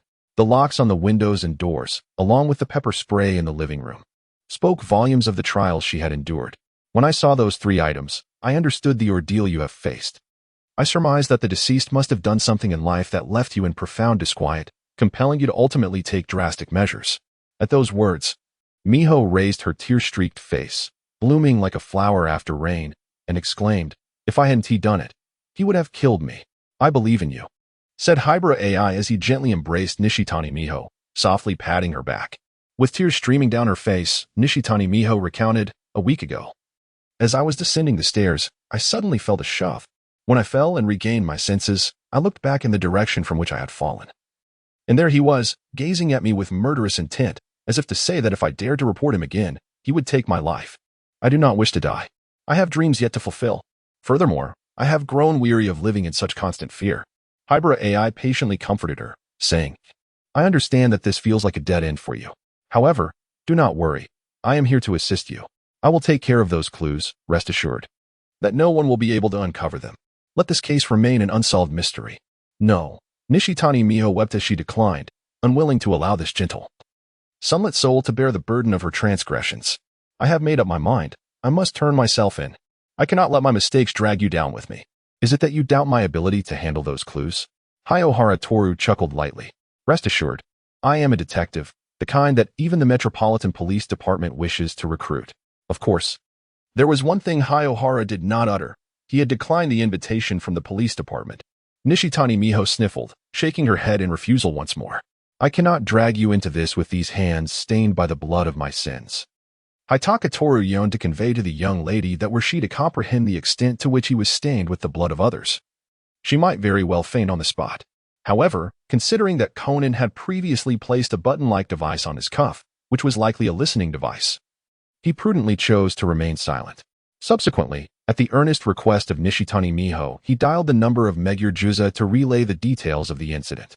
While they waited, he engaged in conversation with Nishitani Miho, discovering that she had relocated from Yokohama precisely to escape from Nagai Tatsuya. Little did she anticipate that Nagai Tatsuya would follow her. Thus, Nishitani Miho found herself striving for her dreams, while simultaneously enduring the dread of being stalked. Upon hearing her plight, Hitaka Toru was reminded of the saying, "A rope breaks at its weakest point, and misfortune seeks out the unfortunate." Minutes later, Megure arrived at the staircase's corner and spotted Muri Kaguru and Muri Ran leaning over the railing. "Muri, what brings you here?" he inquired. "It's that little brat," Muri Kaguru exclaimed, lifting Conan with exasperation. At that moment, both Ran and I thought he was lost. "Haha, it turns out Conan has wandered off again." Megure laughed heartily, well aware of Conan's penchant for roaming. "Enough chatter. Hitaka and the culprit are still awaiting my attention," Megure declared, advancing towards Nishitani Miho's residence. Knocking on the door, he announced, "We are from the Metropolitan Police Department." The two individuals conversing inside rose from their seats upon hearing this. Hitaka Toru inquired of Nishitani Miho, "Is there anything else you require assistance with?" She turned, mustering a smile, and replied, "No, thank you. Until we meet again after your release." With that, she opened the door, and several officers escorted Nishitani Miho into a police vehicle, heading towards the Metropolitan Police Department. Meanwhile, Megure, draping an arm around Hitaka Toru's shoulder, laughed heartily. "Aha, Hitaka, this time I owe you one. I never expected you would prompt the suspect to surrender." Truly impressive. Even Muri Kaguru, who had previously mocked Hitaka Toru, approached him, saying, "Well done, kid. By the way, how did you know she was the culprit?" Hitaka Toru smiled politely at Muri Kaguru and proceeded to recount the entire course of the case. "Miss Nishitani is so unfortunate," Muri Ran remarked, her eyes unwittingly brimming with tears, for it was indeed she who had been stalked and threatened first, ultimately compelled to retaliate. "Alas," sighed Kagoro Muri, gazing at the weeping Muri. "Ran, please reach out to Eri later and tell her that I am asking for her assistance in sending someone from her side to represent Miss Nishitani as her attorney." After chatting for a while, Muro Jusen took his leave. Downstairs of the apartment building, Kagoro Muri, Ran Muri, Conan, and Haibara Ai were walking together. During this time, Haibara Ai noticed Conan stealthily retrieve a button from his sleeve, and she couldn't help but chuckle inwardly. Indeed, it was a listening device. This boy's technological prowess is quite impressive. Subsequently, Haibara Ai raised her wrist and glanced at her watch, noting that it was past 10 a.m. She called out to Kagoro Muri ahead of them, "Mr. Muri." Upon hearing his name, Kagoro Muri turned around, a look of perplexity gracing his features. "What is it? I mentioned I would apologize to you. It just so happens that it's almost noon. Where are you planning to have lunch?" In response, Kagoro Muri scoffed dismissively. "No need for that. I was merely jesting." As Haibara Ai was about to extend another invitation, Kagoro Muri continued, "All right, Rand and Conan are heading back now. We shall meet again when the opportunity arises." With that, he turned away without waiting for Haibara Ai's reply, as though he were preoccupied with some pressing matter. Fearing they would be left behind, Rand and Conan quickly bid farewell to Haibara Ai before hastily following in Kagoro Muri's wake. Watching their retreating figures, Haibara Ai murmured, "In such a hurry? Could it be that something has occurred at home?" Leisurely moments slip away like fleeting shadows. During this period, Haibara Ai lived a life akin to that of an ordinary person, rising early and returning late each day, refraining from undertaking bounty missions, and simply embracing a mundane existence. The identity of September had faded from public view for so long that it stirred considerable commotion on the forums. Posts regarding September's recent disappearance had garnered remarkable attention on the bounty forum. Crowd A: "Does anyone know where this executioner is now?" Crowd B: "Isn't he in the island nation?" Crowd C: "But he hasn't accepted a mission in over half a month. Could he have secretly relocated like before?" Crowd D: "On the bright side, if this hard worker has taken on tasks for such a long time, he must be dead." Crowd A: "That would be a cause for celebration." Crowd B: "He is definitely not dead. I know his strength all too well. That guy is practically superhuman." Crowd E: "Reliable sources say he has indeed changed locations." Crowd D: "I don't believe it, one." Crowd A: "I believe it, one." Disdain for disbelief. Crowd B: "I believe it, two." Disdain for disbelief. Crowd C: "I believe it, three." Disdain for disbelief. Crowd E: "I believe it, 10,086. That evening, an early leaving Haibara Ai hummed a cheerful tune as she returned to her apartment. Upon ascending the stairs, she encountered Mawako Sato and Jay-Z Megure, both in casual attire. Standing before the door numbered 206. "Hey, officer." Hiroshi waved in greeting. Upon hearing the term officer, the two individuals immediately tensed, swiftly turning to signal him to be quiet. Observing their gesture, Hiroshi swallowed the words he had intended to speak. Moments later, he approached them and lowered his voice, asking, "Are you on a mission? Let us discuss it inside your room." Megure, ever vigilant, glanced around cautiously. Upon hearing this, Hiroshi nodded while activating his emotional perception ability. Sensing their emotions of urgency and anxiety, and confirming they were not there to trouble him, he quickly unlocked the door. After Megure and Sato entered, they collapsed onto the sofa, slightly panting as if they had narrowly escaped a calamity. Hiroshi secured the door and promptly returned from the kitchen with 2 cups of green tea, placing them before taking a seat nearby. "You both seem to be in plain clothes and visibly flustered. What has transpired?" Megure lifted his cup, taking a sip before responding gravely. "The Metropolitan Police Department has received a challenge letter from Death Game." "A challenge letter? Death Game?" Hiroshi murmured, immediately recalling something, exclaiming, "Is it that organization comprised almost entirely of lunatics that stakes lives in their games?" Megure paused in astonishment. "How did you know about that, Hiroshi?" Haibara Ai chuckled awkwardly. "Oh, isn't this something I heard from a friend while abroad? So I have a bit of understanding." Indeed, Muri Juzu nodded, harboring no doubts. After all, there was verifiable documentation indicating that Haibara Ai had spent a significant period abroad. Subsequently, he retrieved a folded piece of paper from his pocket and handed it to Haibara Ai. It was their challenge letter. Haibara Ai uttered a soft "oh" as she accepted the paper and began to examine its contents. "To the esteemed members of the police headquarters, we propose a game. Location: Titan High School. Duration: 1 month. Objective: to identify the 4 ghosts concealed within Class 1C and Class 2A. Hint: a ghost may assume any identity. Note: failure to succeed could result in a considerable loss of life." Upon reviewing the contents, Haibara Ai silently remarked that they were as tiresome as ever. During her time abroad, as September, she had previously encountered this organization. The game concluded when September single-handedly eliminated 4 of the organization's members. Following this, the organization concluded that their defeat was due to September's disregard for the rules, prompting them to place a high bounty on her head. At that time, September was still grappling with the remnants of her past life, caught in a cycle of violence. Upon learning of the bounty on her life, Haibara Ai expended her justice points to acquire a substantial sum of money and subsequently issued an even higher bounty for any information regarding the organization. Those unscrupulous informants, drawn by the allure of the high reward, risked their lives to contact her, divulging critical information about the organization's operations and personnel distribution. Armed with this intelligence, she dismantled over a dozen of their hideouts, resulting in the demise of nearly 100 individuals. The Death Game organization eventually reached out to her to offer apologies and compensation. Initially, Haibara Ai was reluctant to accept, as the repercussions of these events were indeed significant. The official organization in her vicinity contacted her, imploring her to cease her actions. Ultimately, Haibara Ai acquiesced to the organization's apologies and compensation. Following this unprecedented confrontation, where one individual successfully compelled a terrorist organization to apologize and offer restitution, September ascended to the pinnacle of the hunter's list. Thus, your motive for seeking my assistance is to request my aid in identifying the infiltrators among you? Haibara Ai swiftly discerned the intentions of the police headquarters. Indeed, murmured Murojuzan, his brow furrowed with concern. This matter may place you in peril. If you are unwilling, we shall not compel you. However, should you choose to proceed, we will undoubtedly prioritize your safety. But why must it be me, a mere civilian?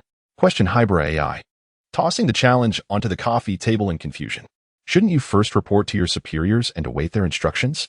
Moreover, are you truly intent on engaging with this terrorist organization? Would it not be simpler to dismiss the students and declare a holiday? We wish we could, Murojuzan lamented. However, we cannot. The messenger arrived bearing not just the letter, but also a timed explosive. Upon disarming the bomb, we discovered yet another letter within. What about that letter? The letter is currently with the police headquarters, but I recall its contents. What content? If the game is terminated, they will choose crowded places for their terror attacks.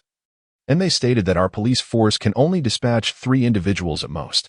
Upon hearing this, Haibara Ai widened her eyes and exclaimed, "So this quota was fought for me by you?"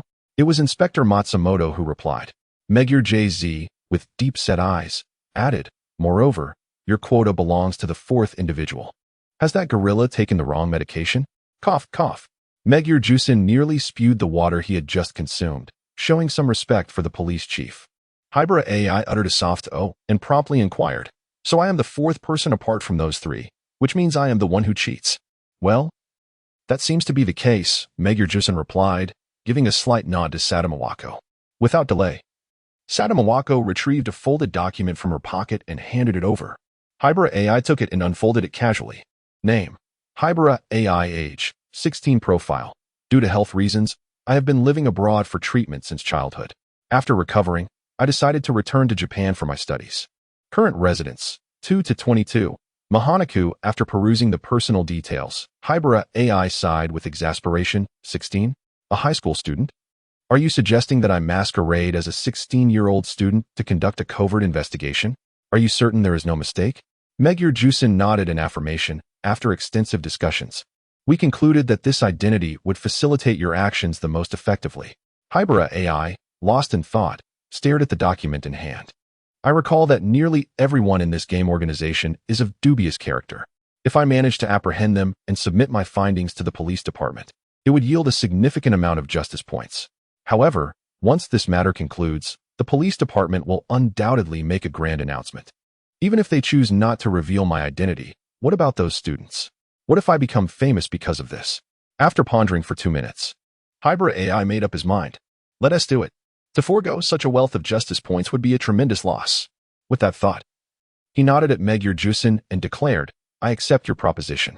Splendid, exclaimed Murojuzu with a hearty laugh as he rose to his feet, pulling out his phone to dial Inspector Matsumoto's number in front of Haibara Ai.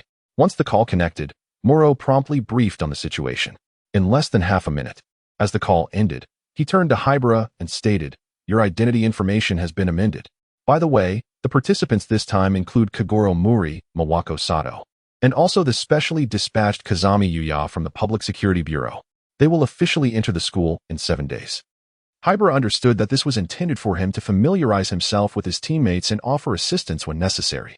However, upon hearing the name Kazami Yuya, he felt an inexplicable sense of familiarity.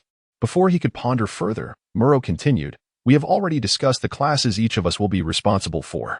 If you agree to infiltrate Class 1C, then Kagoro will also be in Class 1C, and his role will be that of a special consultant, serving as the special advisor for the reasoning club."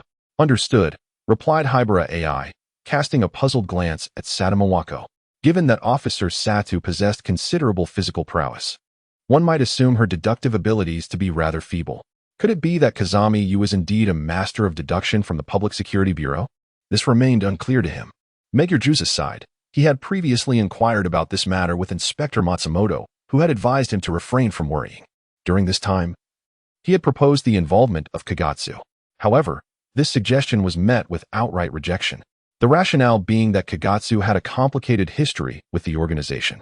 For the sake of the greater good, they decided against employing Kagatsu this time. Subsequently, Haibara Ai continued to press, "Is this residence at 2 Chome 22 Ban specifically arranged for me?"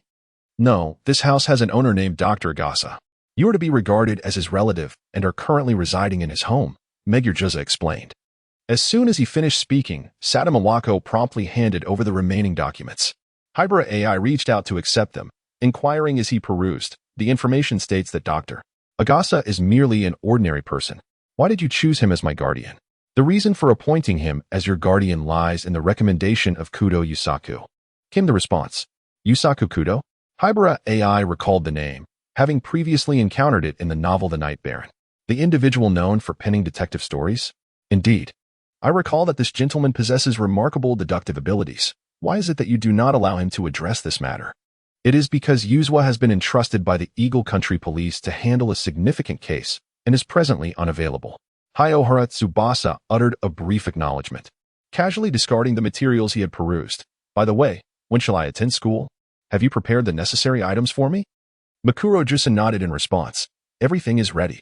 If possible, once you finish packing, we shall set forth to your new residence." "I understand," said Tura Haibara. Afterward, he promptly dialed his current employer, Kenichi Suki. Once the call connected, he succinctly explained that he had to resign for personal reasons. Initially, Kenichi attempted to retain him with a salary increase. However, the outcome was, of course, a dismal failure. Inside the convenience store, after hanging up the phone, Kenichi found himself involuntarily reminiscing about the ebb and flow of customers over this period. Yet, when he recalled Haibara's words, expressing his willingness to resign even without a salary, Kenichi's expression inevitably darkened. Observing her employer's despondent demeanor from the nearby cash register, Suzu and Ryoko inquired curiously, "Boss, what troubles you?" Alas, Kenichi sighed deeply, informing about the resignation of Hirahara Toru. Upon hearing this, Motokawa Suzuan swiftly took out her phone, intending to call Hirahara to inquire about his reasons for leaving. However, upon reflecting on their relationship, she silently put her phone away. What she had once hoped would develop gradually with Hirahara now left her heart feeling empty, as if this moment signaled the end of any future encounters. How often do the affairs of the world defy our desires? On the other hand, Hirahara Toru, pressed for time and burdened with tasks, hastily prepared the essentials he needed before getting into Mawako Sato's red sports car. The trio proceeded towards Dr. Agasa's residence at 2-22 Mahanko, Tokyo. Along the way, Hirahara diligently reviewed the materials in his hands, and to his surprise, a glimmer of anticipation flickered in his eyes. Never did he expect he would have the opportunity to attend school. Despite having lived 2 lives, he had scarcely experienced formal education in either. In his previous life, his knowledge was forcibly acquired through the influence of a killer organization, while upon his arrival in this life, he had already become a seasoned worker. Now, the thought of attending school like an ordinary person made him feel somewhat anxious. What is school life truly like? Should I strive to make more friends? And what about the bullying often reported in the news? Could it befall me?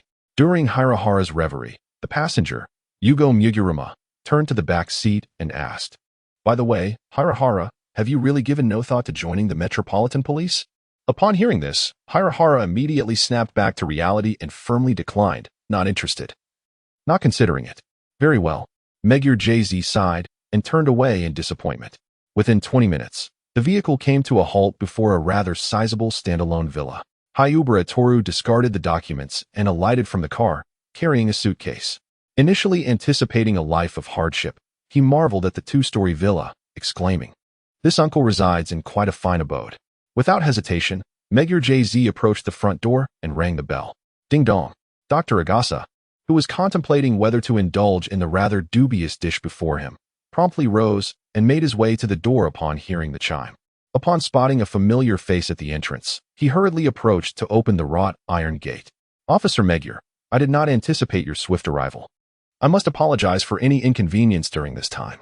Megure JZ then gestured towards the inquisitive figure of Haibara Ai, who was curiously observing Dr. Agasa, and introduced, "This is the individual I mentioned to you previously." Haibara Ai, regarding the affable and plump gentleman before her, extended her hand politely. "Hello, my name is Haibara Ai." "Hello. Hello," Dr. Agasa said while shaking hands, introducing himself. "I am Dr. Agasa." After the two became acquainted, Megure JZ cleared his throat and remarked, "We still have matters to attend to at the bureau, so you two must be careful not to reveal anything. Additionally, Haibara, tomorrow the doctor will take you to enroll." "Yes, I understand," Haibara Akira replied with a gentle nod. Subsequently, as Megure and Sada Mawako drove away, Dr. Agasa urged, "Come inside quickly." Haibara nodded and accompanied Dr. Agasa into the house. As they entered, Haibara's gaze was drawn to a peculiar, dark object on the table nearby, causing him to furrow his brow involuntarily. "What is that?" "Hee," Dr. Agasa said, scratching his head in embarrassment. "My dinner." Haibara Ai exclaimed, her eyes widening as she gazed at the mound of what Dr. Agasa referred to as dinner. She swallowed hard, contemplating the potential danger of such a dish. In an effort to become better acquainted, she inquired, "Where's the kitchen? I shall prepare a meal for you." No. How could I allow you to cook?" Dr. Agasa quickly declined. Undeterred, Haibara pressed forward, pushing her suitcase toward him with an air of confidence. "Do not treat me as a stranger.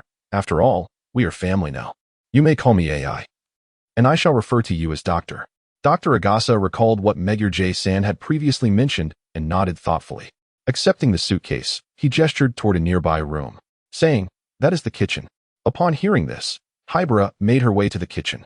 20 minutes later, at the dining table, she emerged donning an apron, presenting a dish of spicy and sour shredded potatoes alongside mapo tofu, carefully serving Dr. Agasa a bowl of rice. Dr.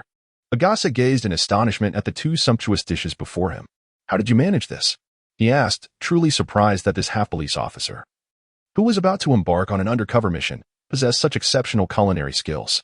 The designation of half-police was attributed to Megure J-san, though the reasons behind it remained undisclosed. "Let us not dwell on that. Do taste it and see how it is," Haibara said while removing her apron. In her previous life as a top-tier assassin, she had mastered a multitude of skills, cooking being one of them. "Then I shall not hold back. Here I go." Dr. Agasa exclaimed, his eyes sparkling as he picked up his chopsticks and sampled the food, immediately showering her with praise. "Delicious. Absolutely delightful." Haibara smiled softly as she pulled out a chair, observing Dr. Agasa devour his meal. "Doctor, do take your time," she advised. "Ha, very well." As he continued to eat, tears suddenly welled up in his eyes. Haibara swiftly handed him a glass of water. "Is it too spicy?" she asked with concern. Dr.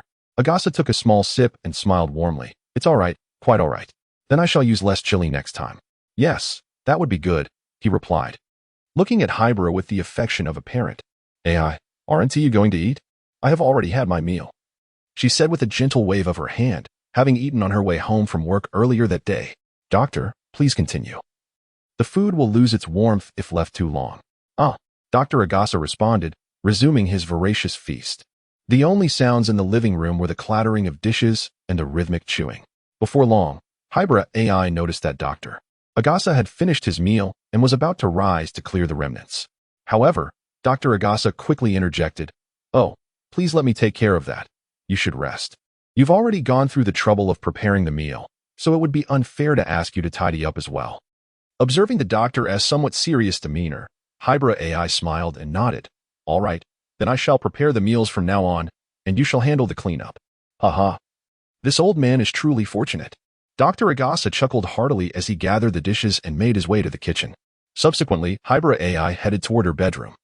which had previously served as Dr. Agasa's study.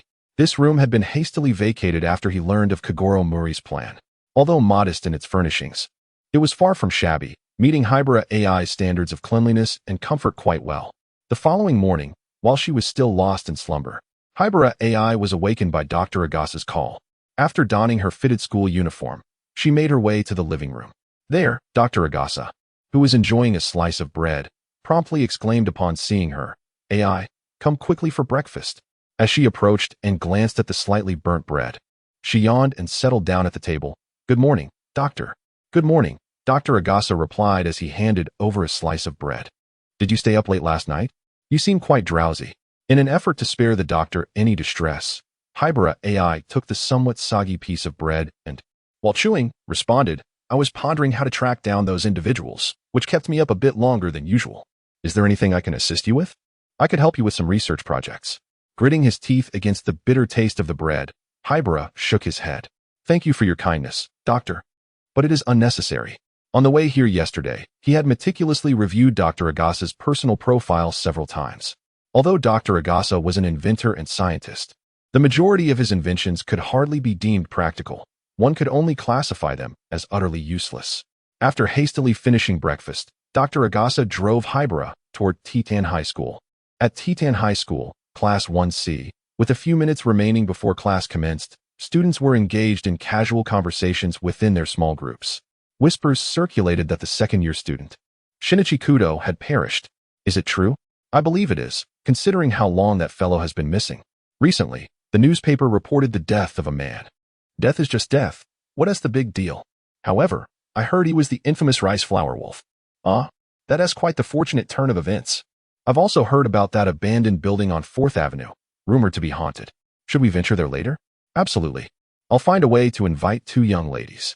Truly, you are worthy of my admiration. I bow to you, but you're mistaken. Those 2 young ladies are mine.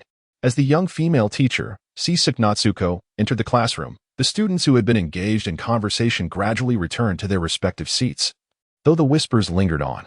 "Silence," said Hayuki Siko, lightly tapping the desk, and instantaneously the classroom fell silent. She then surveyed the room, ensuring no one was speaking before continuing. "Today, we will welcome a new student to our class." After stating this, she turned and took a piece of chalk, inscribing the name Haibara Toru on the blackboard. Once finished, she set the chalk down and glanced towards the door. "Haibara-kun, please come in." Standing at the threshold, Haibara Toru promptly entered the classroom and introduced himself from the podium. "Hello, my name is Haibara Toru. I look forward to your kindness." The previously quiet students began to murmur amongst themselves once again. "Hey, look at him. He is so handsome. Just like a celebrity.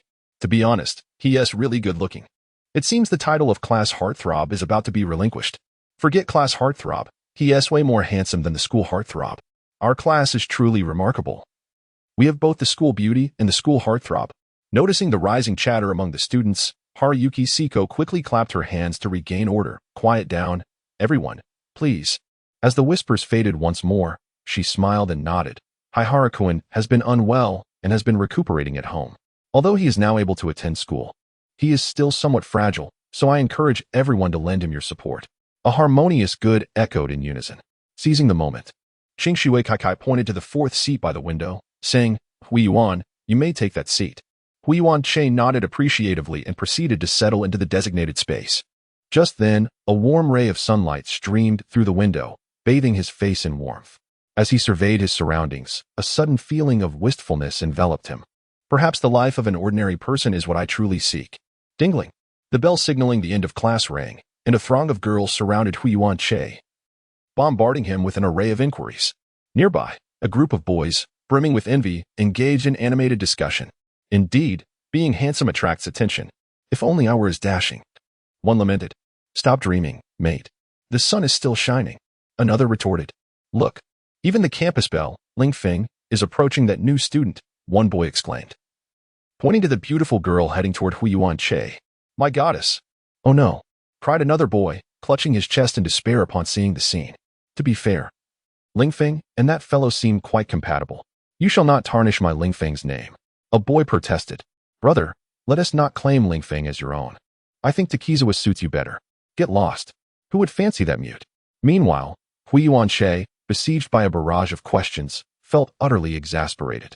He suddenly realized that school might not be his true calling. Huiyuan, where did you attend school before? Where is your home? Would you like to join the literary club? As he feigned a gentle demeanor to placate them, he inwardly lamented, what is the matter with you lot? Can't you emulate my desk neighbor? Just look at them. Engrossed in their book, so serene, so quiet. It wasn't until the class bell rang that the girls dispersed back to their seats, leaving Huiyuan Che to revel in his precious moments of freedom, silently chastising, a bunch of little brats. How dare they disturb me? Once he regained his composure, Huiyuan Che resolved firmly, I truly do not wish to linger in this wretched place for even a day longer. I must swiftly integrate into this collective and identify those idle troublemakers. Unbeknownst to him, time elapsed swiftly, and soon it was afternoon dismissal. Huiyuan Che declined the company of classmates wishing to walk home together and picked up his backpack, setting off alone toward his residence. At that moment, two figures in black peered intently through the window, fixated on the fading silhouette. From the police department, perhaps? Not. Are you certain?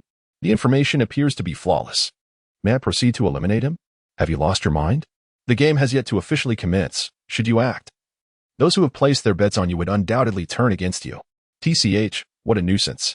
Meanwhile, on the other side, Hiroshi Agasa had just returned home to find Dr. Agasa hunched over the round table in the living room, engrossed in some research. Driven by curiosity, he cast aside his backpack and approached, inquiring, Doctor, what are you doing? Upon hearing the voice, Dr. Agasa paused his actions, preparing to provide an explanation. Suddenly, with a resounding bang, the object before him erupted in an explosion. However, Heiji Hattori had already darted aside at the very moment of the blast. A sense of unease gripped him as he beheld the thick, billowing smoke. Could it be that Professor Agasa had inadvertently met his demise in this explosion? As Heiji contemplated whether to call for emergency assistance, he noticed Professor Agasa coughing and fanning away the surrounding smoke. Cough, cough. I was merely experimenting with a new invention. But it seems I've failed. Are you unharmed? I am certainly unscathed, Heiji replied, wary of a potential secondary explosion.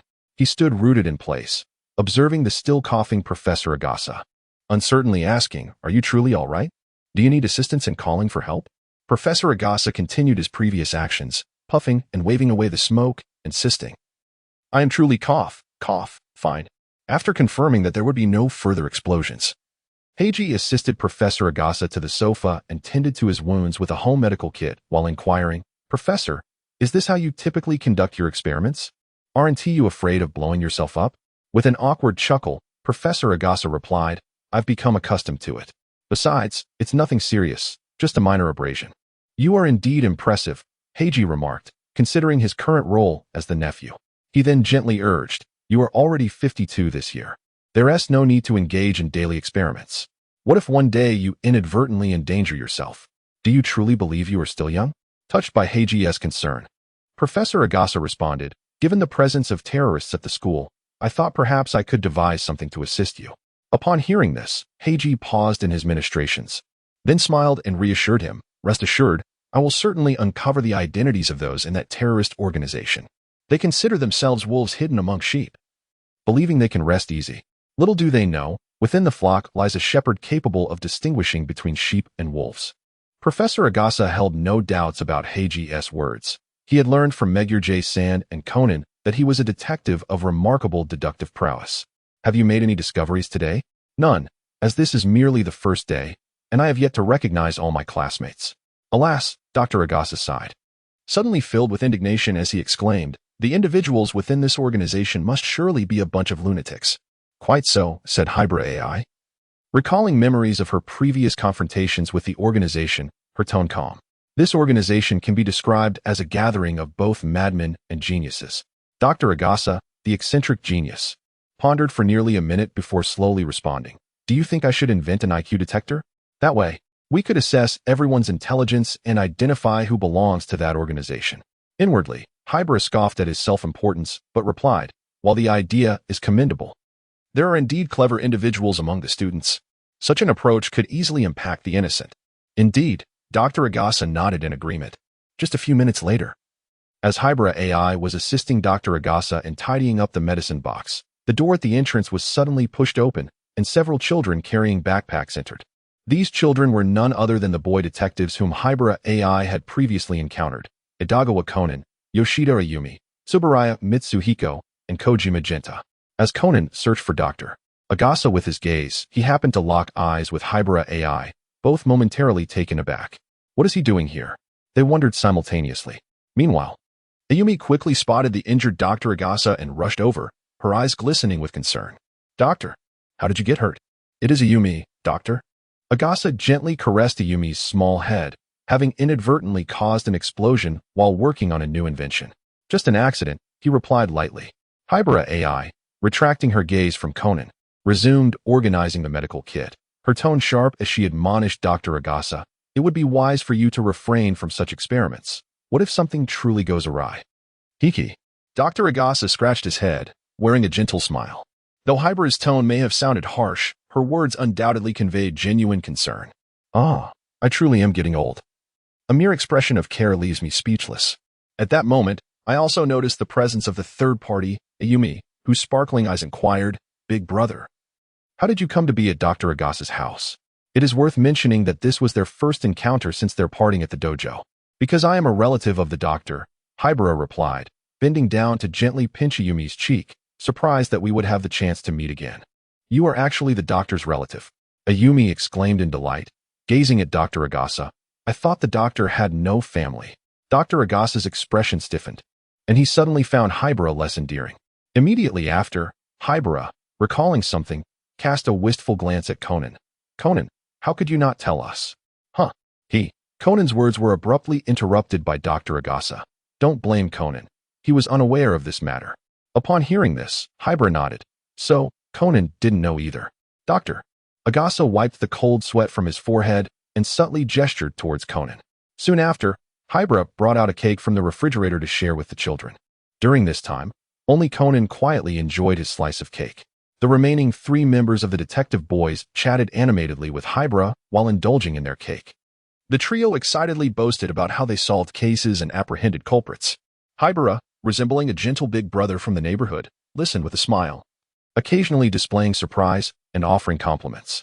As dusk gradually enveloped the sky, all 3 children, except for Conan, returned home. In the living room, after tidying up the table, Haibara stood up and inquired of Conan, who was lost in thought on the sofa. Conan, aren't you going home? Not returning, Conan shook his head. I had already informed Uncle Mori upon my arrival that I would be staying at Dr. Agasa's residence tonight. Is that so? Haibara Ai smiled faintly, bending down to tousle Conan's hair. Then I shall go prepare the meal. You have no particular dietary restrictions, do you? No. As he watched Haibara walk into the kitchen, Conan hurriedly pulled Dr. Agasa into a nearby storage room and closed the door. In a hushed tone, he inquired, Doctor, how did this person end up here? Doctor. Agasa briefly recounted the events. How could this happen? Conan furrowed his brow, his face etched with concern. I have seen this organization in my father's crime files. The individuals within it are nothing short of lunatics, reckless souls who gamble with their lives. CH also mentioned the same. Dr. Agasa nodded in agreement. Doctor, does my father know about this? He is aware, but he cannot return for the time being. Why? Yosua was engrossed in handling a significant case. Is that so? Conan said, filled with anxiety. In his current state, he was utterly incapable of investigating at Teat and high school. You need not worry. The police will undoubtedly find a way. Dr. Agasa quickly reassured him, sensing Conan's concern. Wait a moment. Conan seemed to recall something and inquired. Did you just say that Uncle Mori is aware of this? Indeed. Not only is he aware, but he is also one of the participants in this affair. Then we can inquire about some details from Uncle. Conan's furrowed brow slightly relaxed, and he promptly took out his phone to check. Noticing this, Dr. Agasa curiously asked, Shinichi, what are you doing? I'm calling Heiji to inform him about this matter and to see if he can find a way to transfer to T in high school to assist us. Also, please don't call me Shinichi. What if Haibara hears it? I believe it's better not to. Your actions could easily alert the snake in the grass. Besides, ISNT there also little ch? ISNT's deductive ability quite remarkable? Perhaps Dr. Agasa's words had an effect, as Conan paused his finger above the call button, looking up to meet his gaze. Even if his reasoning skills are exceptional, identifying those 4 individuals within a month is exceedingly difficult. But what if your assistance inadvertently complicates matters? That group might resort to indiscriminate killings, and what then shall we do? What about Rand and those students? We cannot simply sit idly by. Conan lost control of his emotions and shouted at Dr. Agasa. New one. Doctor. Agasa said with a serious expression as he pressed his hand on Conan's shoulder. I understand your urgency, but this is not a matter that can be resolved hastily. With a deep breath, Conan, realizing his loss of composure, clenched his fists tightly. It is all the fault of that organization. If they had not transformed my body into that of a child, I would undoubtedly have been able to assist in this matter. Yet, lamenting the situation is futile. We can only place our trust in CH and the police. By the way, Doctor, Conan suddenly inquired. Could you possibly invent a robot that resembles me exactly as I was before I shrank? Dr. Agasa looked at Conan speechlessly. After a moment, he slowly began to speak. If it were within my power, I would have long since become a billionaire. Indeed, Conan tapped his forehead, then propped his chin on one hand, deep in contemplation. Doctor. Agasa mirrored his gesture, also pondering with a hand on his chin. During their deliberation, a previously closed door had inexplicably developed a narrow gap. Haibara Ai, who had been listening quietly for some time, smiled slightly and turned towards the dining room, silently reflecting. I never anticipated that the protagonist, Conan, is actually the shrunken form of Shinichi Kudo. How intriguing. What organization is he referring to? It must possess the capability to concoct a drug that reverts one back to childhood. However, judging by his concealed identity, it is evident that this organization is anything but ordinary. I wonder how high their level of malevolence is. Perhaps in the future, I might seize a few of them and hand them over to the police department. For now, it is best to focus on the matters at hand. Upon seeing the splendid array of dishes laid out on the dining table, Conan, who had previously been disheartened by his inability to devise a plan, looked at Haibara Ai in disbelief. Did you prepare all of these, Haibara? Otherwise, Haibara Ai removed her apron and settled into her chair. Hurry and eat. The food will lose its warmth and flavor. Meanwhile, Dr. Agasa had already begun to indulge in his meal. After all, in this vast world, there is nothing more paramount than the pleasure of dining. Observing Dr. Agasa's ravenous appetite, Conan found his own worries dissipating, and he too began to eat heartily. After dinner, Haibara Ai excused herself, citing the need to integrate swiftly with her classmates, and retreated to her bedroom. At the dining table, Dr. Agasa slumped in his chair, rubbing his bloated stomach, a mischievous grin spreading across his face as he looked at Conan. Shinichi, why don't you wash the dishes? Conan shot him a sideways glance, also patting his full belly. Doctor, I've told you not to call me Shinichi. What if Haibara hears you? Haha, if you wash the dishes. I'll agree to your request. All right. Conan leaped from his seat, jesting as he tidied up the remnants of their meal. Remarking that if Haibara's brother stayed for an extended period, Professor Agasa's weight would inevitably increase. The professor pondered for a moment before suddenly rising, exclaiming, Indeed. If it continues like this, I shall surely gain weight. With that, he made his way outside, declaring his intention to take a stroll to aid digestion. Conan, holding the tray, observed Professor Agasa's retreating figure and let out a resigned sigh. The morning sun radiated vitality, bestowing a distinctive sensation upon the world. Early riser Haibara Ai, enjoying a breakfast purchased from a convenience store, ambled toward school. Upon entering the classroom, he discovered only a handful of students scattered about. After placing his backpack down, Haibara glanced at his watch, confirming that he still had ample time, and decided to run a couple of laps on the playground. However, just as he stepped out of the classroom door, a loud scream pierced the air. Oh dear. Harahara Tetsu quickly realized he had bumped into someone again and hurriedly looked down. I apologize, my fellow student, he began, only to be interrupted as he suddenly froze. He noticed a glimpse of spring beneath the girl's skirt. The girl, rubbing her head, lifted her gaze. Beneath her shoulder-length hair, her pure and adorable demeanor, complemented by a pair of sparkling big eyes, was utterly enchanting. However, upon catching sight of the unusual expression in Harahara Tetsu's eyes, her cheeks flushed crimson, and she swiftly covered that glimpse of spring with her hand. Regaining his composure, Harahara Tetsu cleared his throat a couple of times to mask his embarrassment. He then stepped forward, extending his hand to help the girl up, while simultaneously retrieving a pair of glasses without lenses from the ground beside them.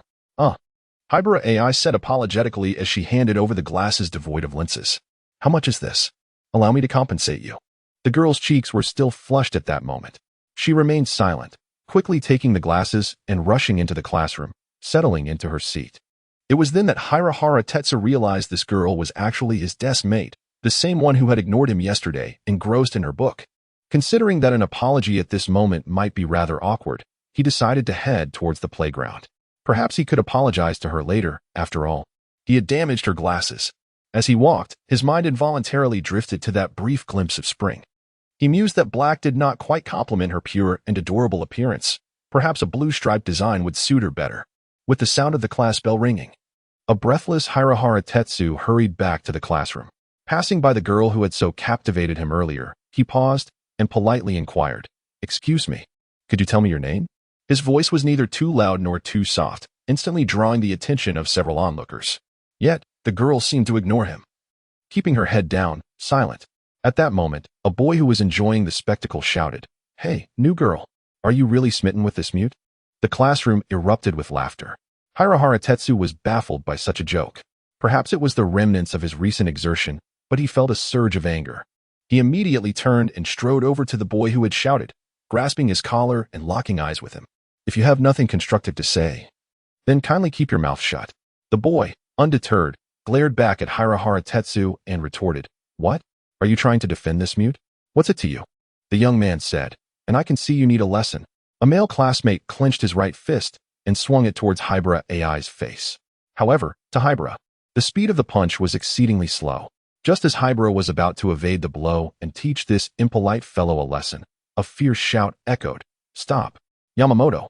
Immediately, a tall male classmate rose, fixing his gaze on Yamamoto Akira's fist suspended in midair. It's wrong to speak of a classmate in such a manner, especially regarding the mute.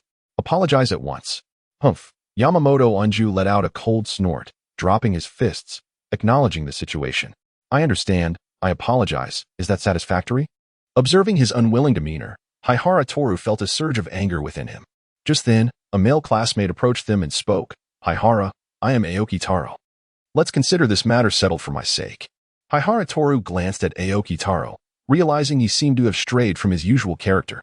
This was not in alignment with his persona. Typically, in such circumstances, he would have resorted to physical confrontation. Why was he suddenly inclined to reason today? Reflecting on his current identity as a high school student, he experienced an epiphany. Indeed, he was a youth in the throes of adolescence. It was only natural for a teenager to exhibit a bit of bravado and emotional volatility.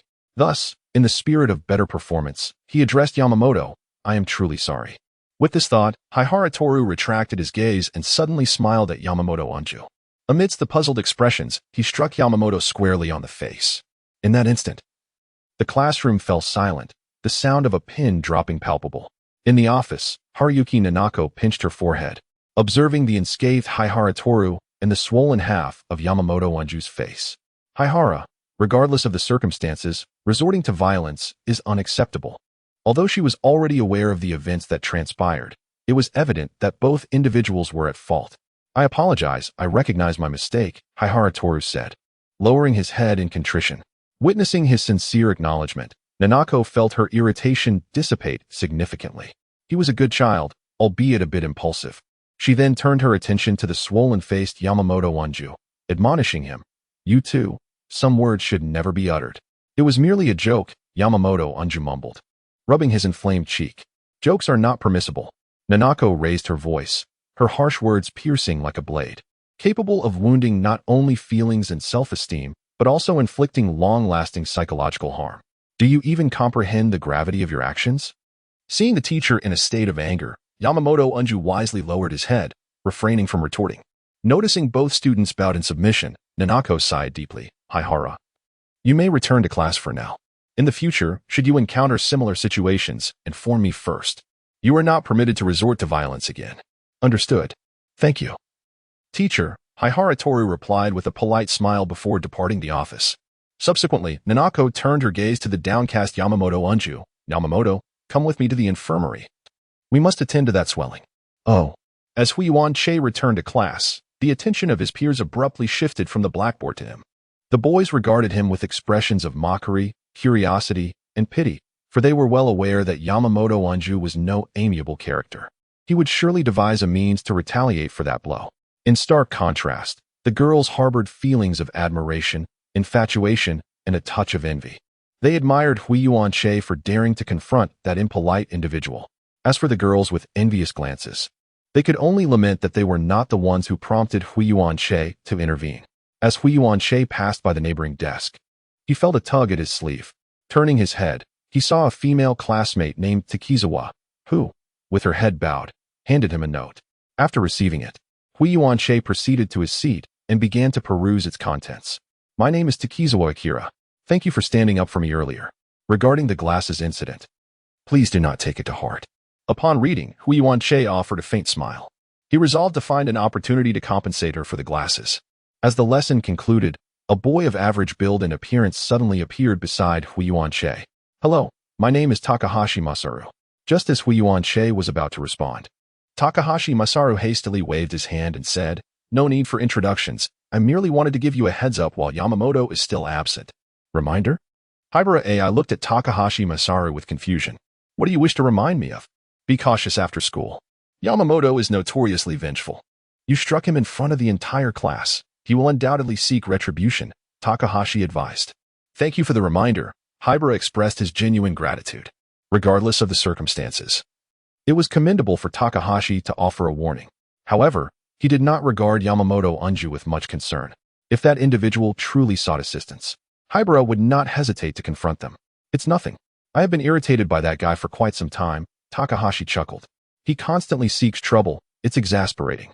Just as Haibara intended to inquire further about Yamamoto Unju, the tall figure of Aoki Taro approached Takahashi and remarked, That guy has an older brother who is a delinquent. If you're worried after school, you can walk with me. I'll ensure you get home safely. Rest assured, as long as I am by your side. They won't dare to touch you. Upon hearing this, Haibara looked at Aoki Taro in confusion. Logically speaking, during Aoki's previous attempt to mediate, Haibara had shown him no regard and had acted without hesitation. Yet now, this individual was voluntarily stepping forward to assist someone who had previously disregarded him. It seemed quite illogical.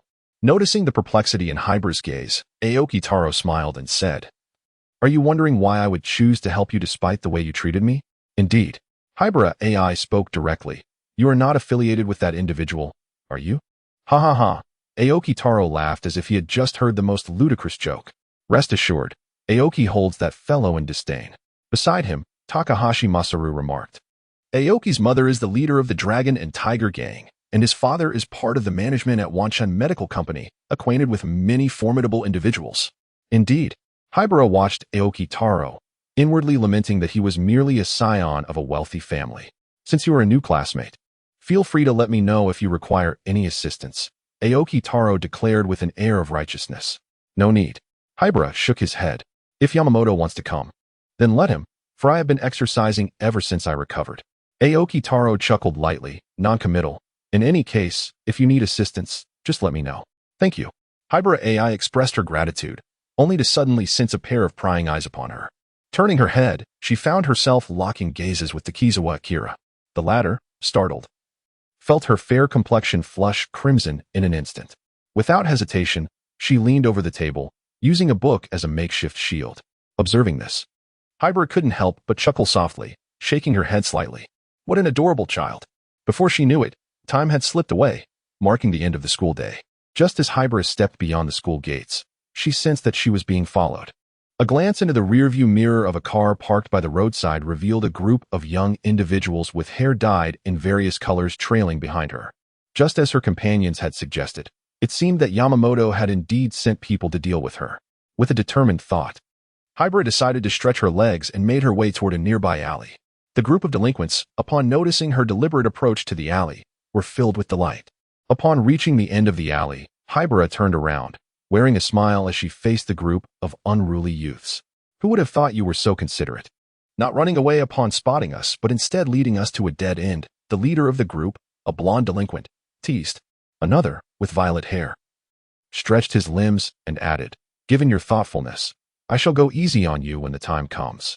Haibara shook her head, wishing to avoid idle chatter as she prepared to take action. Suddenly, a furious shout erupted from behind the delinquents. Hey, what are you rascals doing? The delinquents turned, their expressions shifting from anger to obsequiousness as they recognized the voice.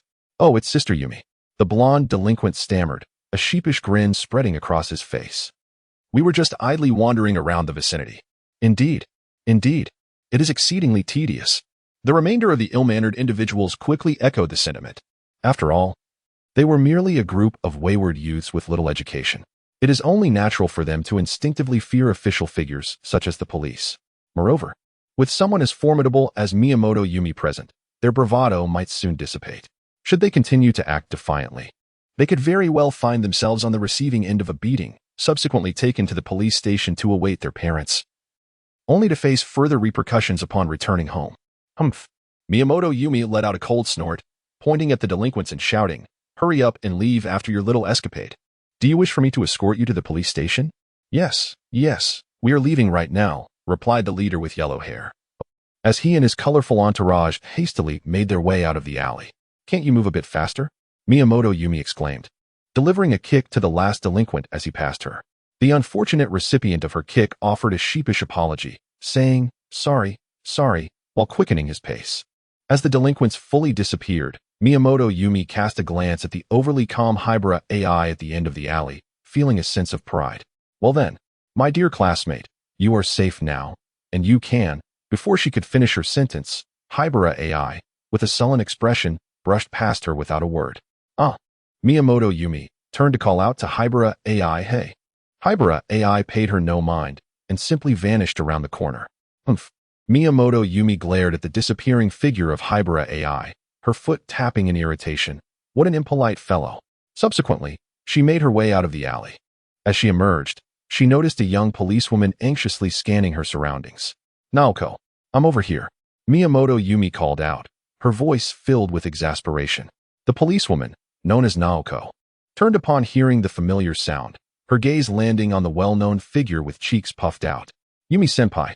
Naoko Myochi trotted over to Yumi Miyamoto, catching her breath as she spoke. "I just want to buy some water, and you disappeared. You truly had me worried." Apologies, Yumiko Miyamoto said, her hands clasped together. She explained that it was not out of fear of an accident that she saw a well-known student being followed by a group of delinquents. "Is that so?" said Naoko Mike, suddenly recalling her senior's puffed cheeks from earlier. She inquired with curiosity, "But you seemed a bit upset just now. Did something happen?" "Humph. It was that guy I saved." Yumiko Miyamoto thought of Haibara Ai's sour expression, and her irritation surged. "It was that insufferable brat. I came to his rescue. And not only did he fail to express gratitude, but he also had the audacity to scowl at me. Tell me, if this were you, would you not be incensed?" "Frustrating," exclaimed me almost without a moment's hesitation. "Forget about that guy. Although he is handsome, he possesses no sense of decorum whatsoever. If only I had known, I would have dealt with him back then." Miyamoto Yumi waved her clenched fist. "Ha. Me forced a laugh and quickly replied, "Yumi-senpai, let us resume our patrol." "All right, let's go." Speaking of that guy whom Yumi-senpai finds quite dashing, what does he look like? Well, he is rather handsome, I suppose. However, when he walked past me at that moment, he had a scowl on his face, as if someone owed him a hefty sum of money. I didn't pay much attention to it.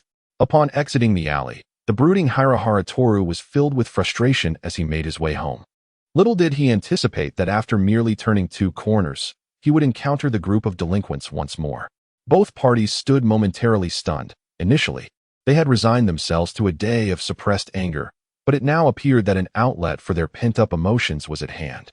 "Oh, it seems today is rather unfortunate for you." The leader, a young man with yellow hair, chuckled as he stepped forward, casually placing a hand on Hirahara's shoulder. "Come on, join us in the alley. Don't worry, we'll only hit you once." Suppressing his rising exhilaration, Hirahara feigned terror and acquiesced. Subsequently, the group once again ventured into the deserted alley.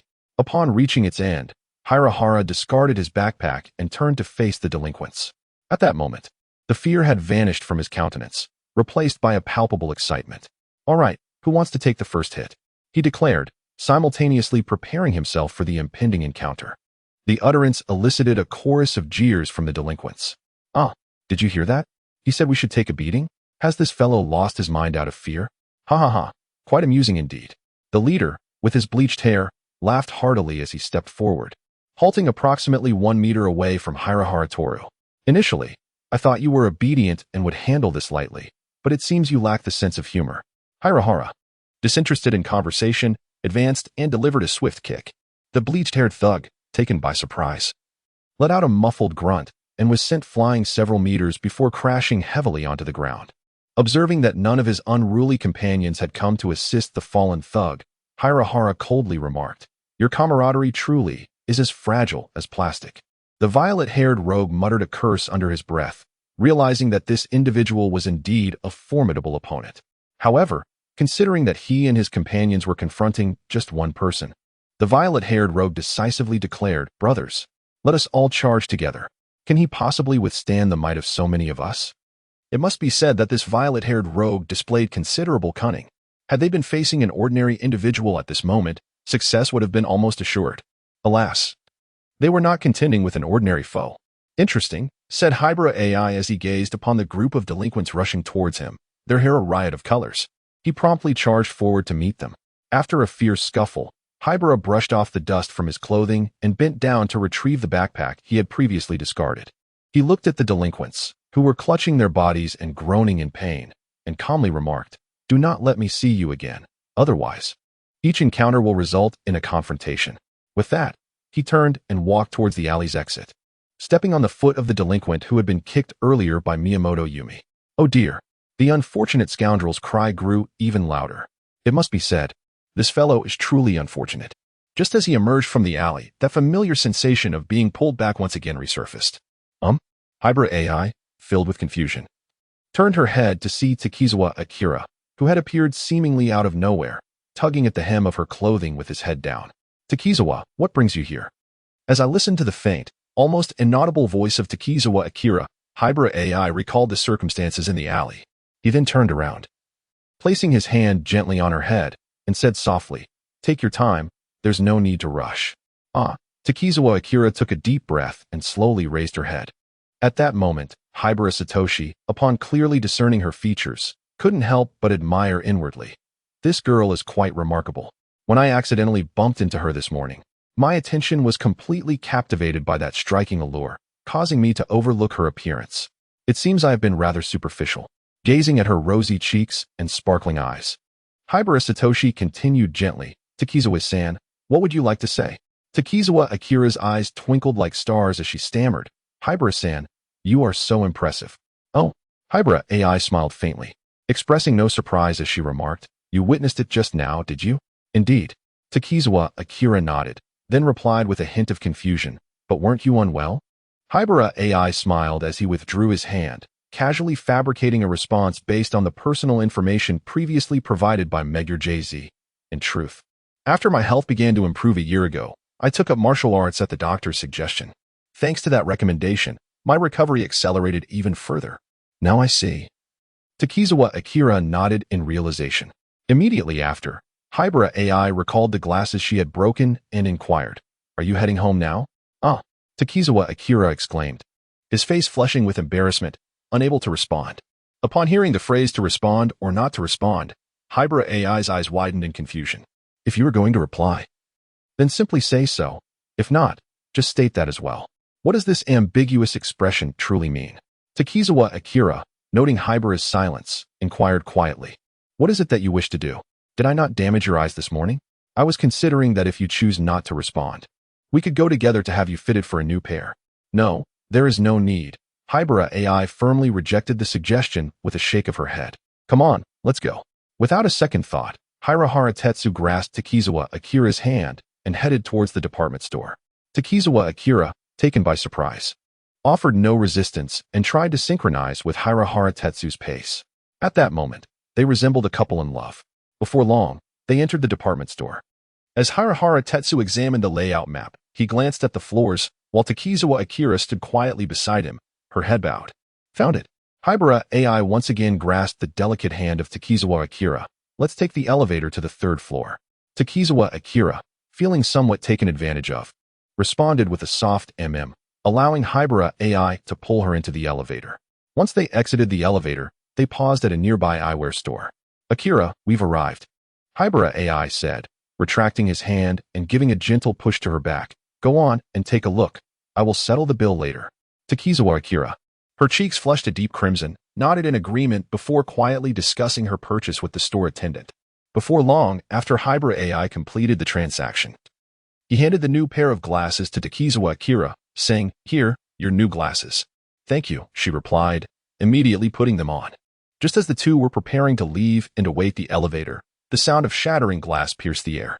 This was swiftly followed by the blaring of alarms and the crack of gunfire, accompanied by screams and chaos. Haibara Ai reacted swiftly, pulling Takizawa Akira towards the staircase to flee. However, after just a few steps, he reluctantly raised both hands in surrender. Standing before him was an individual of similar stature, brandishing a firearm and wearing a fox mask. "Return the way you came, or I'll shoot." A deep male voice resonated from beneath the fox mask. Obeying the masked man's command, Haibara Ai, gripping the trembling Takizawa Akira, along with a dozen other understood. A melodious female voice emanated from beneath the rabbit mask, suggesting that the rabbit was likely a striking beauty. "Monkey, please inquire with the fox whether there is a need to amend the retreat schedule." The man clad in a monkey mask responded with an "oh," then turned to the fox, who was deep in thought atop the glass cabinet. "The tiger has sent me to ask if we need to adjust the retreat time." "Proceed as planned," the fox replied coolly, before turning to shout at the figure wearing the wolf mask. "Gray Wolf." The gray wolf responded, trotting over to the fox. "What's the matter, fox? How's the bomb situation arranged by the ram?" "Rest assured, it has been meticulously organized. After all, we scouted the location several days ago, and the police will certainly not discover it anytime soon." The fox nodded in acknowledgement, then turned to survey the surroundings. "Where's the black bear? Where is he?" "Ha, that fellow has upset his stomach before arriving and is currently occupied in the restroom," the gray wolf replied with a chuckle. "Such a waste." The fox muttered softly before continuing. "The viper has breached the security system, and now we await the police for negotiations."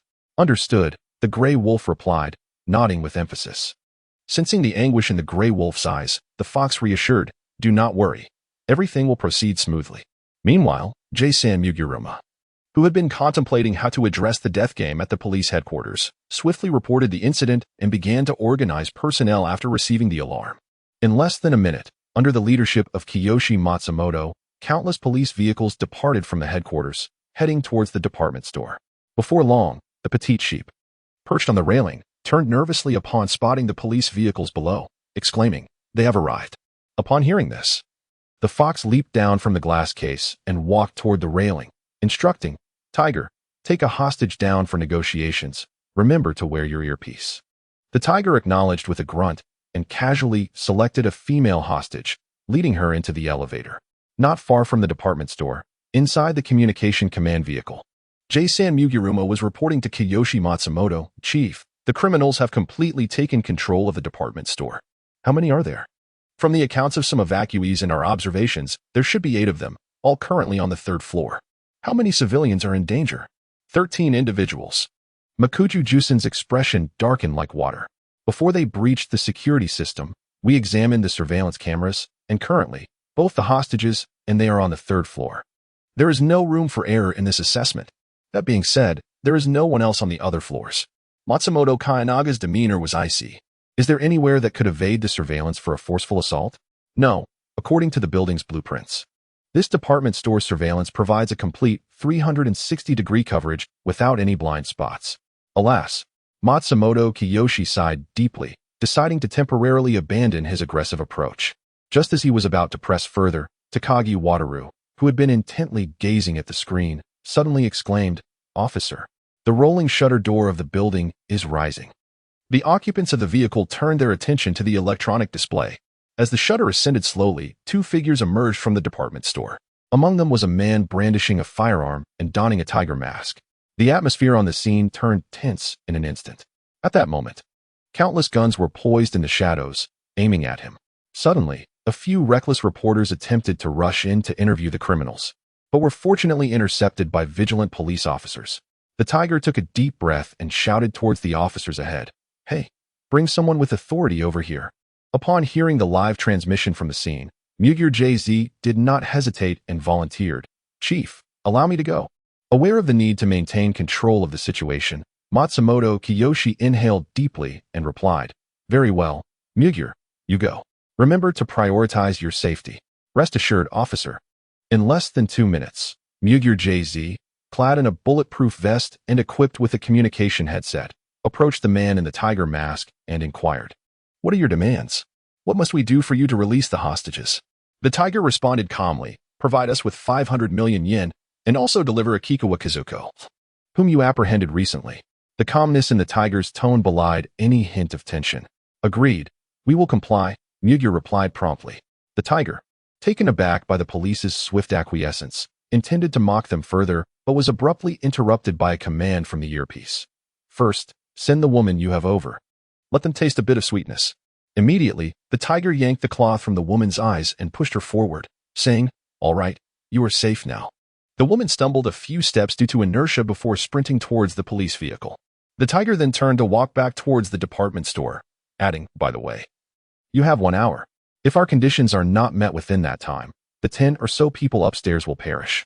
Upon hearing such callous disregard for life, Mugir Jz glared at the receding figure, gritting his teeth in indignation. How utterly arrogant. On the 3rd floor of the department store, a bear of a man, even more robust than the tiger, approached a ram who was engrossed in a video game on a bench. Ram, why are you playing games again? What is so fascinating about this? Come play with me instead.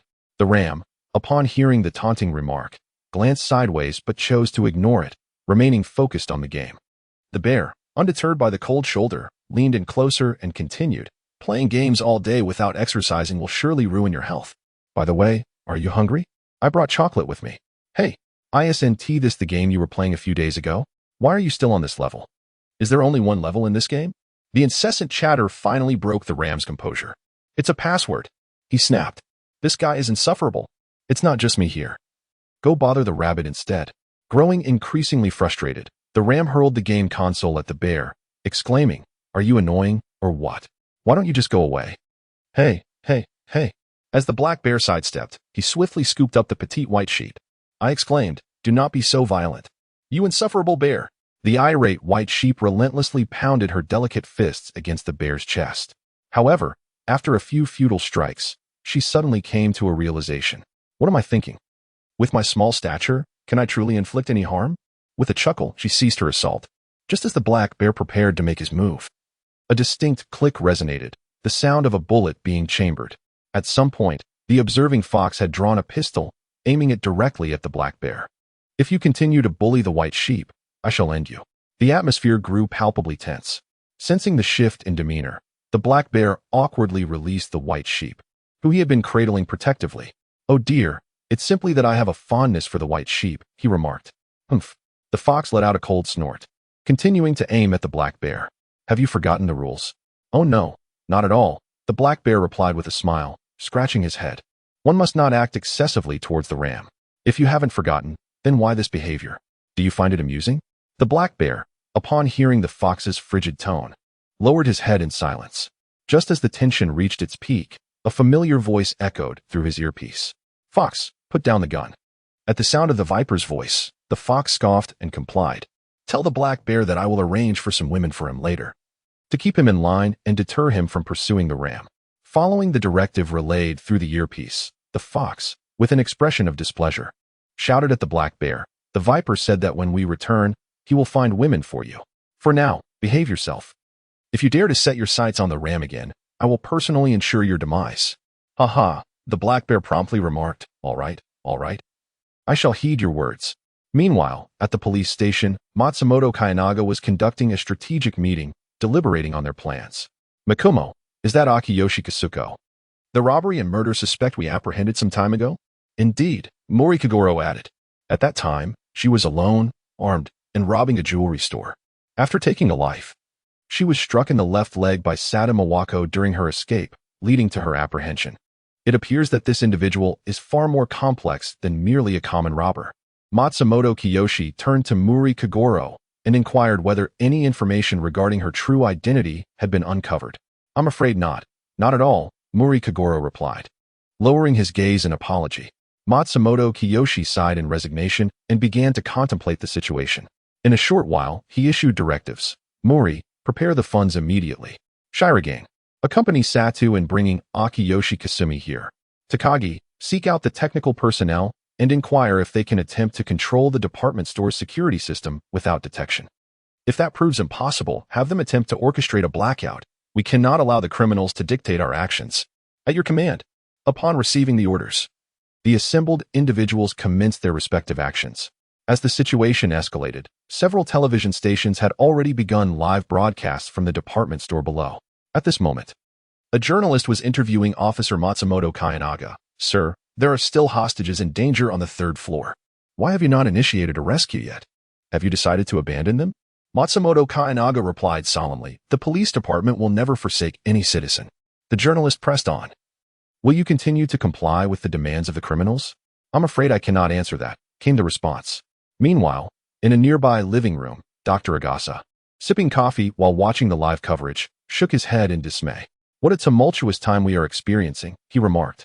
"Speaking of which, at this hour, where's little Taka? I'm nearly starving." Time slipped by, minute by minute, with just 7 minutes remaining until the deadline set by the criminals. Megure J-san carried a suitcase containing 500 million yen, escorting the handcuffed and shackled Akiyoshi Kazuko to the entrance of the department store. While waiting, Akiyoshi, in a relatively good mental state, began to taunt Megure. "Oh dear, I told you when you apprehended me that you would surely regret it. Look, the retribution has come. Hasn't he it?" Mikuro Jusen endeavored to maintain his composure, for the police found themselves at a disadvantage.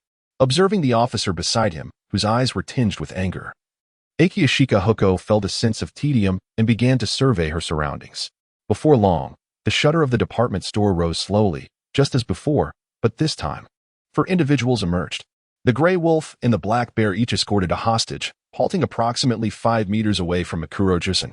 "Ah, Grey Wolf," Chio Qianfang greeted directly. "It's been a long time since we last met." "Dear sister." The Grey Wolf could hardly contain his excitement, his voice trembling slightly. The Black Bear, curious, scrutinized the woman. After all, when he joined this organization of masked animals, that individual had already been captured. The inquisitive Chio Qianfang glanced at the Black Bear a few times before retracting her gaze. Then, with a low voice, Mumu Shursen stated, "The people and money are ready. We can release those innocent hostages now, can't we?" The Grey Wolf shook his head. "You still need to help us prepare 2 vans. "What?" Mikuju Jusen bellowed in fury. Just as he was about to initiate negotiations, the Grey Wolf, without uttering a word, delivered a forceful kick to the knee of the hostage before him. "Ah!" The hostage suddenly felt an excruciating pain and knelt before Muguruma Juzu. Though his mouth was sealed with tape, rendering him unable to speak, he could only emit whimpering sounds. Nevertheless, Muguruma Juzu discerned the anguish of the hostage. Hey! Little did he expect that as soon as he uttered a word, the Grey Wolf aimed the gun directly at the back of the hostage's head. "Do you wish for him to perish here? We will comply with your demands. Cease this at once."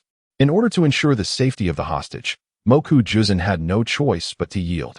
The Grey Wolf snorted coldly, tearing off the blindfold from the hostage's eyes.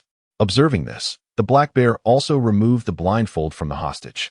"Officer, you are to unlock her handcuffs and shackles. Then set the briefcase down and step back obediently." "No problem." Moku Jusen swiftly untied Akishita Fongzi's restraints and discarded the suitcase, retreating backward. Upon witnessing this, the Grey Wolf glanced at the Black Bear, who nodded in response. Leveraging his physical advantage, the Black Bear hoisted the kneeling man onto his shoulders. As the Grey Wolf aimed his handgun at another hostage, the Black Bear approached Akishita Fongzi, carrying the hostage. In the terrified gaze of the hostage, he nonchalantly dropped him to the ground and squatted down, turning his back to Akishita Fongzi. In an instant, she comprehended the situation and awkwardly clung to the large figure. The Black Bear, with Akishita Fongzi on his back, descended towards the department store, dragging the suitcase along. As they passed by the Grey Wolf, Akishita Fongzi playfully tapped him on the head. "Oh, now you're truly the big bad wolf." "Humph, I've always been," the Grey Wolf muttered softly, then calmly instructed. "You all go upstairs first. See you later." As the Black Bear and Choshin Fongzi entered the department store, the Grey Wolf gently nudged the hostage before him, signaling that he was safe. Trembling, the hostage hurried towards the police officer, Mumu Jusen. The Grey Wolf then cautioned, "You have half an hour this time, remember." Upon hearing this, Mumu Jusen's expression darkened considerably. When the Black Bear appeared on the 3rd floor of the department store, carrying Choshin Fongzi, the fox approached with a mask in hand, saying, "Your mask." Whether to wear it or not had become inconsequential. Choshin Fongzi, lying on the Black Bear's back, waved her hand dismissively, stating, "My appearance has already been revealed." In response, the fox casually discarded the mask onto the floor, remarking, "The arrangements with the Viper have been made. Once the police deliver those 2 vehicles, the plan will commence." "Very well," Qiu Qianfang glanced disdainfully at the group of hostages crouched on the ground, bound and helpless. I must ensure that the police regret capturing me. With 5 minutes remaining until the deadline set by the Grey Wolf, Mu Shursen parked the car beneath the department store. His expression was tense as he gazed at the rolling shutter door, and the voice of Matsumoto Kayanaga crackled through his earpiece. Mu, our team has successfully breached the department store's security system. You must keep the criminals stable and buy time for the snipers and assault team. At your command. Just as Muku Juzu anxiously awaited, the roll-up door slowly ascended.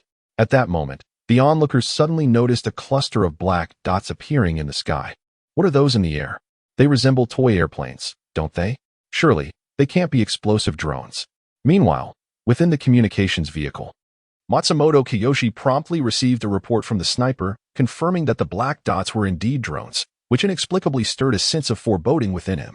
As he pondered deeply, the voice of Muku Juzu crackled through his earpiece. The bandits are all gathered at the entrance. What? Matsumoto Kiyoshi instantly comprehended the gravity of the situation and swiftly issued commands. Sniper, open fire on those drones. Assault team, charge ahead. However, he was a moment too late. The Fox, having already exited the department store, fired a shot into the sky, prompting the dozen or so drones to descend as if receiving a command. Releasing numerous spherical devices. Upon touching the ground, these spheres erupted into clouds of smoke, engulfing the scene in a shroud of white mist. Run for your lives. It's going to explode. Hurry. I just wanted to witness the commotion. I don't want to die. The emotion known as fear spread through the crowd like a virulent contagion. Once the police had secured the scene, the billowing white smoke gradually dissipated. At that moment, the officers noticed that the 2 vans remained. Yet the group of assailants had vanished without a trace. Quickly, check on the hostages. Matsumoto Kiyotaka decisively commanded, understanding that the paramount concern was ensuring the safety of the captives. Before long, news arrived, one piece good and the other bad. The good news, the hostages were still alive. The bad news, 2 hostages were missing. It was evident that the perpetrators had taken 2 individuals with them. Standing beneath the department store, Matsumoto Kiyotaka contemplated his next move, preparing to order an investigation into nearby surveillance footage to track the assailants when suddenly, his phone rang. Upon seeing an unfamiliar number, he promptly hung up without a second thought. Yet, in mere seconds, the same number called again, just as he was about to disconnect once more. An inexplicable impulse compelled Matsumoto Kiyotaka to answer. Is it that you officers are so fond of hanging up? He heard a strange voice on the other end, prompting him to inquire, who are you? The Fox. Kidnapper. Matsumoto Kayanaga immediately deduced the situation and swiftly signaled to the police officer beside him. The officer promptly turned and dashed towards the communication vehicle. Quite clever, the Fox on the other end of the line remarked with a cold sneer from within the car. I called to inform you that many will soon perish. What did you say? Matsumoto Kiyoshi exclaimed as he gazed at the final visage of the department store. He suddenly comprehended the gravity of the situation and shouted into the phone, stop it now. Ha ha ha, too late. The Fox on the other end of the line laughed maniacally, preparing to collect their corpses. The anticipated sounds of explosions and collapses did not materialize, leaving Matsumoto, who had been frowning in concern, momentarily stunned by the sight of the unaffected building before him. Could this be a scam call? Just as he contemplated ending the call, he heard the voice of Major JZ through the earpiece. Chief, we have discovered bombs with severed wires in many concealed locations. Upon hearing this, Matsumoto immediately connected the dots and took a deep breath before responding. How did you find my earlier performance? Did it align with your expectations? Unfortunately, you are gravely mistaken about the capabilities of our police department. Those bombs were already detected before we made our entrance. Humph, how disappointing, the Fox replied coldly. However, it matters not. We still have 2 hostages in our possession. Just wait for the 2 of them to be collected. As the call abruptly ended, Matsumoto's expression turned grave. Although he had suspected the presence of an undercover operative from an official organization among the gang, the safety of the 2 hostages remained uncertain. He promptly commanded, Magyar, evacuate from the building immediately and dispatch personnel to investigate the nearby surveillance footage. We must swiftly ascertain their whereabouts to ensure the safety of those 2 hostages. At your command. On the other side, the Fox in the passenger seat furiously crushed the detonator in his hand. Damn it. He never anticipated that the police would be so formidable. In the back seat, Qiu Qianfang also just heard the content of the call. Her expression filled with disappointment as she remarked, I thought we could teach them a bloody lesson. It seems the police here are not as incompetent as the rumors suggested. The gray wolf shared her disillusionment. The ram at the wheel sighed. I thought my bomb had malfunctioned. Nevertheless, it doesn't matter. The fox quickly regained composure. Once those two students were dealt with, it would undoubtedly spark a media frenzy. Ah, how delightful, Chioki and Fangzi exclaimed with excitement. Let me take charge when the time comes. I shall personally eliminate those two little creatures. Very well, no problem. After a little over 10 minutes, the vehicle came to a halt at an abandoned dock. The Aries and the fox were the first to alight, while Chioki and Fangzi was carried down by the gray wolf. They engaged in casual conversation as they awaited the arrival of the tiger and his companions from another vehicle. After what felt like an eternity, a black car finally pulled up before them. Soon after, the grizzly bear, tiger, monkey, mouse, and rabbit disembarked in succession. What caused such a delay? Was there an incident? The fox inquired, casting a puzzled glance at the tiger. Where are those two students? No unexpected circumstances. The tiger shook his head, then pointed at the black bear. Inquire with him. Ha ha. The black bear chuckled awkwardly, scratching his head as he recounted his journey. Hey, the woman in the trunk. Can I have a little fun with her? The black bear in the driver's seat spoke with a tone brimming with anticipation. Humph. The rabbit in the passenger seat let out a cold snort, remaining silent. I think we should just reach our destination, the indifferent mouse in the backseat remarked. Once we deal with them, you can have your fun. It's all stale, lacking excitement, the black bear sighed. If I can't play with that ram, can I at least have a go at this one? Just then, the tiger, toying with a golden ornament, interjected. I believe it would be best to let the black bear have his turn. After all, the living are far more entertaining than the dead. Indeed, indeed. The black bear did not conceal the greed in his eyes. Rest assured, I shall be swift. Just as the rabbit was about to offer a few words of caution, the black bear abruptly halted the vehicle. What is the meaning of this? Are you truly ready to engage in play? The mouse expressed a hint of surprise. Have you considered the consequences of your actions? The black bear nonchalantly stepped out of the vehicle and directly opened the trunk, gazing greedily at Takizawa Akira. Everything about him was perfect, looks and physique alike. Are you serious? At that moment, the tiger stepped out of the vehicle, observing the black bear who was about to lift Takizawa Akira. When the time comes, you shall explain to the fox. I shall not bear the responsibility. An explanation is merely an explanation. The black bear hoisted Takizawa Akira onto his shoulder and then effortlessly lifted Haibara Ai. What are you doing? The tiger, sensing that the situation was amiss, instinctively reached for the pistol at his waist. In his recollection, the black bear was not one to indulge in both men and women. Could it be that this fellow intended to release them? Just as the tiger was engulfed in doubt, the black bear replied, What's the matter? We're just having some fun in front of this kid. The tiger was momentarily taken aback, suddenly recalling the words the fox had previously imparted to him, that black bear is gluttonous and lecherous, not to mention quite perverse. Be wary of being influenced by him. With this thought in mind, the tiger resolutely approached the vehicle. Then do hurry. If you tarry too long, there will be consequences. Haha, I am quite swift. The black bear boasted as he led the two individuals through the nearby woods. Just as he carelessly dropped Akira Gray, he was cautiously preparing to set down Takarazawa Akira, when the sound of a bullet being chambered echoed, accompanied by a voice that was as cold as ice. I should express my gratitude for allowing me to avoid a fierce battle. The black bear was taken aback, raising both hands in astonishment. When did this high school student awaken? Not only did he break free from his restraints, but he also possessed a handgun. I have no desire to engage in lengthy discourse with the deceased. With an indifferent gaze, Haiyuan regarded the bear and said, Farewell, Mr. Bear. Just as Haiyuan was poised to pull the trigger and eliminate the bear before making his escape with Takizawa Akira, a voice echoed in his mind, the system's Xiao Hui, declaring, Host, this individual bears no sin value. Haibara Ai was taken aback, quickly questioning in her mind. Wait, are you suggesting that this pervert is merely a feigned pervert? Indeed, host. Are you certain you wish to take action? What nonsense! I never anticipated that this fellow was an undercover agent. After silently cursing Black Bear a few times, Haibara Ai retracted her handgun, saying, All right, I shall no longer jest with you. The Black Bear was momentarily taken aback, just as he was about to turn around. He heard Haibara Ai continue, You are an undercover agent for some official organization, aren't you? The Black Bear, adorned with a myriad of question marks above its head, swiftly turned to gaze at Haiyuan with an expression of disbelief, exclaiming, How did you come to know that? Just a guess, said Haibara Ai, casting a glance at Takizawa Akira, who was slumped on the shoulder of the bear-like figure. Put her down. Who exactly are you? The bear inquired as he gently lowered Takizawa Akira to the ground. Haibara Ai hesitated before responding, ensuring that Takizawa was merely unconscious before speaking. You need not concern yourself with that. Weren't they using drugs on you? How did you manage to wake up? I possess a resistance to such substances. What about those ropes? Did they not restrain you? With a little effort, the bindings simply came undone. But where did you conceal that firearm? The bear was perplexed by this detail. Could it be that those individuals were foolish enough not to search you? You mentioned a gun. Haibara Ai explained with a light chuckle.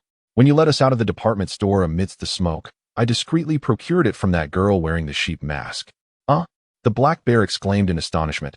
How did you manage that? You talk so much. Akai Turu had no desire to elaborate on the details. After all, those who understood did so already. He then glanced at his watch by the light of the moon. 3 minutes have already passed. Didn't you say you would be quick? Hurry up and fire a couple of shots to reassure them. I still need to escort my classmate home. Wait, how do you know what I plan to do? The black bear looked at this young man who seemed to read his thoughts, a sense of unknown dread blossoming in his heart. This individual was certainly not a high school student. Who on earth was he? Could he be an expert executing a covert mission for the Public Security Bureau? Why do you have so many questions? Focus on lying low. Akai Turu retorted brusquely. Do you need me to make some noise to assist you? That's unnecessary. I have an excuse, the black bear replied, raising a finger. One last question. What would you have done if I hadn't brought you along? What else could I do but jump out of the car with my classmate and escape? I certainly wouldn't allow you to take us to your destination and walk willingly into a trap. Young man, the black bear remarked appreciatively as he clasped Haibara Ai's shoulder. You are quite impressive. Are you not part of the public security? You certainly have a tendency to be overly verbose. Do not be so aloof. The black bear patted his shoulder, seemingly convinced that Haibara Ai was indeed affiliated with the public security. I believe someone of your caliber is far too talented to be here. Why not share your contact information? We may find it beneficial later. Enough. Haibara Ai interrupted the words of the black bear, glancing down at her watch once more. It has been 5 minutes. You should leave now. As I mentioned, I still need to accompany my classmate home. Very well, the black bear sighed in resignation, drawing forth a firearm and indiscriminately firing 2 shots into the forest. Farewell. Haibara Ai directly lifted the unconscious Takizawa Akira and proceeded into the forest. The black bear watched the figure vanish into the darkness before turning to walk towards the vehicle. Upon seeing the black bear emerge from the woods with a look of contentment in its eyes, the mouse jested, feeling comfortable? How delightful, the black bear chuckled. Still so innocent. 7 minutes. The monkey glanced at the clock, seemingly impressed by the speed. Why didn't you hear that man calling just now? The tiger inquired with curiosity. Weren't you supposed to wake him up? Enough said. The black bear's tone was filled with indignation. How could that fellow possibly prefer men? After I roused him from slumber, he fixated his gaze upon my treasured possession, which startled me so much that I slapped him, rendering him unconscious once more. In this day and age, there truly are an abundance of oddities. The tiger was rendered speechless. What qualifications do you possess to speak of others? You two are equally matched, are you not? A pair of wretched perverts. Has it been resolved? The rabbit, who had been listening intently, suddenly inquired. It has been taken care of, rest assured. The black bear replied, thumping its chest. The body is still there. Why don't you go and take a look? The calculated tiger spoke first, unwilling to witness the aftermath of the battlefield, fearing it would be utterly repulsive. However, before he could finish his thoughts, the rabbit interjected, I shall go and take a look. The black bear feigned composure, responding, very well. You may proceed. Just as the rabbit turned away, the monkey called out, there should be no issues on the black bear's side. Return, rabbit. For the fox is still awaiting you. The rabbit paused, let out a cold snort, and returned to the vehicle. Thus, you have eliminated those two? Upon hearing the tale, Qiu Qian glared furiously at the towering black bear, demanding, why did you seize my prey? Oh dear, the black bear was about to say a few words when the fox interjected. Never mind, if it's death, then so be it. Indeed, it is not a matter of great significance. The mouse chimed in to support the sentiment. In his view, the black bear's 7 minutes were far too brief and pitiful. Humph. Qiu Qianfang let out a cold snort, choosing not to dwell on it any further. Immediately after, the fox turned to Qiu Qianfang, who was resting upon the back of the gray wolf, and said, in the next few days, prepare yourself. The serpent has arranged for a vessel. When the time comes, you shall depart from the island nation. What? A furious Qiu Qianfangzi shouted. Why must I leave this place? Because you refuse to follow orders, and your true identity has already been revealed. For our safety, you must depart. What if I refuse? At that moment, aside from the monkey, rabbit, white sheep, and gray wolf, everyone else drew their guns, aiming at Xiaoqi and Fangzi. If you are unwilling, we shall assist you. The fox's tone was chilling, as if such a plan had long been prepared. We do not require a disobedient comrade. What are you doing? The gray wolf attempted to step forward to inquire, but the tiger shot at his feet without hesitation. Do not move, or the next shot will not serve as a warning. In truth, your act of saving me is merely a prelude to my demise. Xiao Qianfang's gaze was icy as she fixed her eyes upon the fox. In that moment, her intellect soared to new heights. You see, I am fully aware that a death sentence will never befall me. Thus your motive for rescuing me must be to silence me forever. Moreover, even if I were to acquiesce to your request to leave this place, I would inevitably meet an untimely end at sea in a matter of days, wouldn't I? It seems that when you are not consumed by madness, your intellect is rather commendable. The fox lamented. The viper has decreed that someone as unstable as you must perish. What about you? Qiao Qian glanced at the three members of the team who were unarmed, excluding the gray wolf. At that moment, the fox noticed that his fellow teammate, the white sheep, was also without a weapon, rummaging through his belongings. Curiously, he inquired, White sheep, what are you doing? No. Where's my gun? Where's my gun? The white sheep exclaimed, nearly in tears, for that was his most cherished pistol. The black bear, already aware of the unfolding events, struggled to suppress a chuckle. Oh well, what's lost is lost, the fox thought, rubbing his forehead in exasperation. Although he recognized the white sheep's remarkable talent for crafting explosives, the sheep's habitual clumsiness was undeniably frustrating. The fox then turned to the rabbit and the monkey. Will you still choose not to align yourselves? The rabbit took a step back, declaring, I will not participate. The monkey similarly retreated, stating, I shall not partake either. Now, only the gray wolf remained. Despite everyone knowing that the gray wolf would never betray Qiushan Fangzi, the fox nonetheless ventured to inquire, Gray wolf, will you choose to accompany her to death? Or will you join us in the pursuit of glory? Bah! The gray wolf spat contemptuously onto the ground. I joined this wretched organization solely for you. What do you all amount to? He sighed, just let me go? If you can survive, then let me perish. Qiao Qianfang offered a faint smile towards the gray wolf. Indifferent to the matters of life and death. You've said it yourself, life and death are merely trivialities. At worst, I shall accompany you on your journey to the underworld. Aware that his fate was sealed, the gray wolf chose against drawing his weapon in defiance. Instead, he pulled Qiao Qianfang into his embrace and slowly removed his mask, revealing his true visage. Beneath the striking features of a man in his 30s lay a fearsome scar, approximately 10 centimeters long. That scar. Qiao Qian gently caressed the scar, reminiscing, if only I had exerted myself a little more back then, perhaps this mark would not mar your face. You had already taken that fatal blow for me. If I were to ask you to endure yet another, I would not be worthy of the title of a man. The gray wolf's gaze radiated tenderness. In the next life, I hope we shall meet again. Qiao Qian wrapped her arms around the gray wolf's neck and kissed him. Witnessing this tender moment, the fox sighed. Considering our years of camaraderie, I shall ensure you are buried together. Before he could finish his words, the sudden crack of gunfire echoed through the forest. Bang, bang, bang. With just 3 gunshots, the gray wolf, Xiaoqi and Fangzi, and the tiger were struck in the head simultaneously, collapsing to the ground. The rabbit reacted swiftly, immediately pulling the sheep to take cover behind the factory. The others soon followed suit, seeking shelter in various hiding spots. Damn it, have the police arrived? The fox muttered under its breath in frustration. Not at all, the mouse remarked, pointing towards the 3 individuals lying on the ground, their blood flowing freely, clearly deceased. A single shot had claimed their lives. This was unmistakable. Before he could finish his sentence, another gunshot rang out. The mouse was struck in the head, falling lifeless to the ground. The fox immediately discerned the direction of the sound and began firing incessantly towards the southeast. Bang, bang, bang, bang, bang. Just when he believed he had eliminated the lurking vermin with his wild shots, a gunshot echoed from his left side. The dark muzzle spewed forth righteous flames, and the bullets raced through the night like bolts of lightning. A crimson dip appeared upon the fox's head, filled with reluctance and confusion. This malevolent creature ultimately succumbed with a thud, departing from this world. In the ensuing minutes, the deadly gunfire seemed to vanish into thin air, never to be heard again. Just as the remaining few believed themselves to be safe, suddenly, an ancient voice resonated through the air. Only 4 remain. Bang, bang, bang. The monkey, decisive in action, immediately fired in the direction of the sound. As he surveyed his surroundings, a gunshot resonated behind him with a resounding bang. A bullet pierced through the head, resulting in the same fate. The black bear took a deep breath and roared into the silence. Who are you?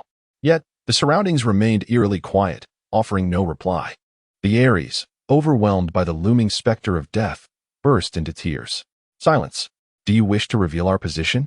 The rabbit whispered coldly. The Aries, resembling a timid lamb, immediately covered its mouth.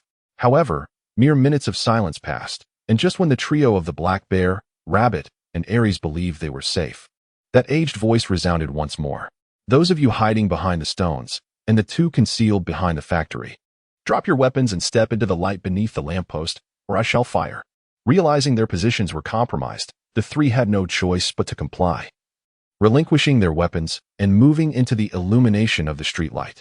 As heavy footsteps echoed, a somewhat aged yet sturdy man emerged from the shadows. This man was none other than the disguised Rei Hayakawa. You should recognize me, he said as he approached them. Who are you? The rabbit inquired coldly, simultaneously reaching for another handgun at his waist. September. As the aged man uttered these 2 words, the atmosphere in the room instantly turned frigid. 9 September. The first to regain composure, Aries, was struck with terror, his legs giving way as he collapsed to the ground, weeping, Woe is me, I am doomed. Meanwhile, the black bear and rabbit, having collected themselves, breathed a sigh of relief. Observing Aries in his state of despair, Haibara Ai was momentarily taken aback. When did my name become so formidable? How is it that such a person could be reduced to tears by me? Promptly, Haibara turned to the other 2, inquiring, Are you 2 undercover agents going to continue this charade? The black bear and the rabbit exchanged glances, astonished. To think that your perverse demeanor was merely an act. The rabbit's eyes were filled with scorn, yet I can't shake the feeling that you are indeed a deviant. Your appearance as a killer does not seem feigned at all. The black bear retorted defiantly. Could it be that you are genuinely a killer? Nearby, the white sheep, upon learning that her companions were undercover agents, wept even more bitterly. Oh, calamity! A butcher and 2 moles. This little lamb is destined for demise today. By the way, the black bear pointed at the rabbit. How did you come to know that she and I are undercover agents? At this moment, he was no longer concerned about his safety, for September had never harmed any official personnel. I learned about it from that young man. The black bear immediately recalled the incident in the woods. You didn't do anything to him, did you? No, rest assured, I merely took his gun with ease. The black bear was rendered speechless. No, that fellow is a Capricorn. How can you possibly follow suit? Are you all out of your minds? The weeping Capricorn, upon hearing this, caught sight of the gun in September's hand and, in a moment of inexplicable impulse, exclaimed, That belongs to me. Haibara Ai cast a cold glance in that direction. The Aries quickly covered her mouth in fright. How do you know about me? The rabbit's tone remained icy. Oh, that's not something you need to concern yourself with. I simply know. Hyuin Chitos certainly could not reveal that he was on the verge of pulling the trigger until Little Gray cautioned him, asserting that this individual was harmless, which led him to refrain from shooting. Initially, he intended to eliminate everyone except for the black bear and the Aries, as he believed that all others posed some degree of threat. The reason he considered the Aries non-threatening was that when he pointed his gun at her, she displayed absolutely no reaction, exhibiting even less awareness than an ordinary person. He decided to let the undercover black bear take her away, thus earning an additional 30 points of justice. By the way, why are you still in the island nation, September? The black bear inquired, posing yet another question. Haibara Ai was taken aback, retorting, Why can't I be here? The Bounty Forum claims you have secretly departed from the island nation and ventured elsewhere. Hirahara was filled with confusion.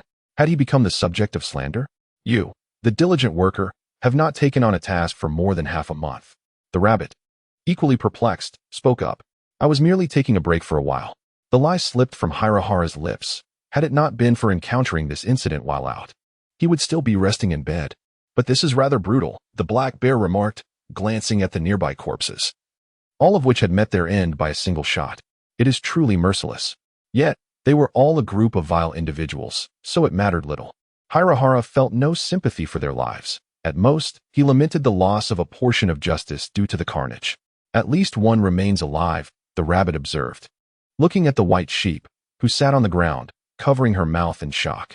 You, the genius in explosives, why would you work for such an organization? It's truly bewildering. The white sheep longed to retort, but, upon seeing September, her mind was flooded with rumors about this person, fear enveloping her once more, rendering her speechless. A genius girl in explosives? Hirahara murmured softly, suddenly recalling the bounty on the forum. He turned to the rabbit. Is she the prodigy who has shown extraordinary talent since childhood, with a profound understanding of bombs? Indeed. After confirming the answer, Haibara Ai gazed greedily at Ares, exclaiming, "Oh, my dear." Ares, feeling the weight of that avaricious gaze, sensed death encircling her. "Father, mother, I shall join you soon." Suddenly, Mr. September's tone shifted to one of earnest pleading. "What do you want?" Haibara Takashi withdrew his gaze from the Ares. "Speak plainly." He still held a sense of gratitude towards the black bear, as the latter had once sought to save them. "Can I take the Ares with me? My objective in infiltrating this organization is her." "Shut up, you wretched bear," protested the rabbit, instantly displeased. "You have no right to set your sights on her. You insufferable rabbit." The black bear retorted angrily. Although they were both undercover operatives, he felt no obligation to show respect to the rabbit. "If it weren't for the fact that you are also an undercover agent, I would have put a bullet through you long ago. Do you dare to try to take her from me? What, do you want to fight?" During their tense standoff, the Ares timidly raised a hand.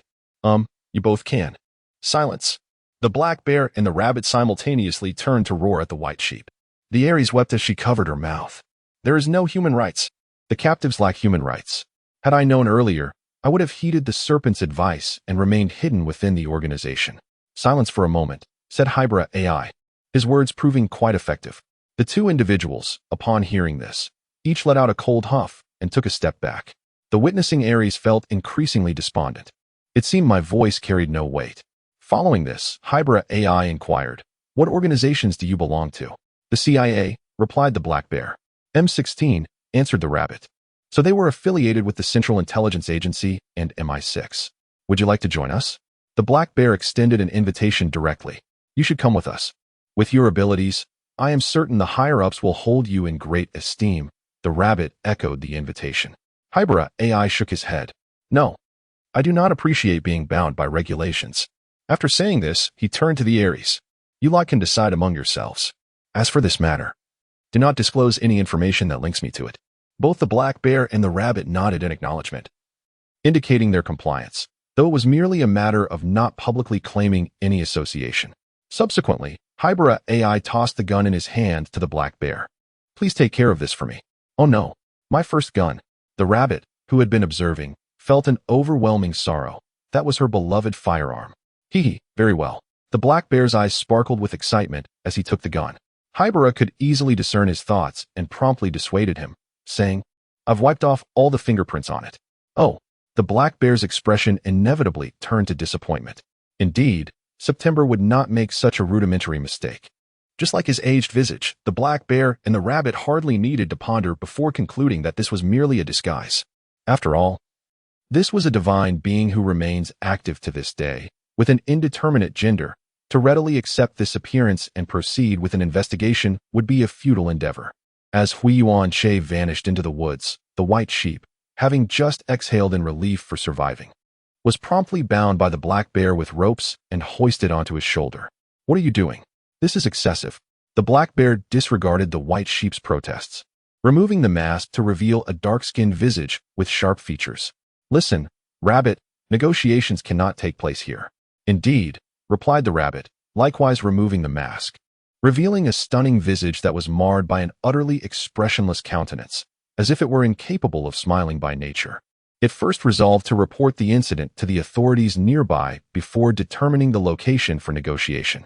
Meanwhile, the ram, straining against the bindings on its shoulders, fervently pleaded, "I will accompany you. Could you not untie the ropes and let me down?" "Absolutely not." The two exclaimed in unison. They would never choose to place their trust in this little creature. Alas, how tragic it is. The white sheep silently shed tears. Shortly thereafter, the rabbit glanced at the white sheep, then proceeded to remove its shoes, taking off its socks before approaching the white sheep, who was being carried on its shoulder. The Ares gasped in shock, a sense of foreboding rising within her. "What do you intend to do?" The rabbit abruptly tore off Aries' mask, revealing a beautiful yet somewhat malnourished girl. Striving to muster a smile, the rabbit said, "You wouldn't mind, would you? Of course, if you find it distasteful. I'll have to let the bear bring out his stinky socks." "Stop it." Before Aries could finish her protest, the rabbit stuffed a sock in her mouth. "MMM. MMM." She muffled, "I promise I won't scream. Please, take the sock away." The bear, witnessing the scene unfold, couldn't help but feel pity for the poor girl. What a wretched child, he thought. Wait, how does that wretched rabbit know my socks are so foul? Could she possibly be a pervert too? Strange, why did I say too?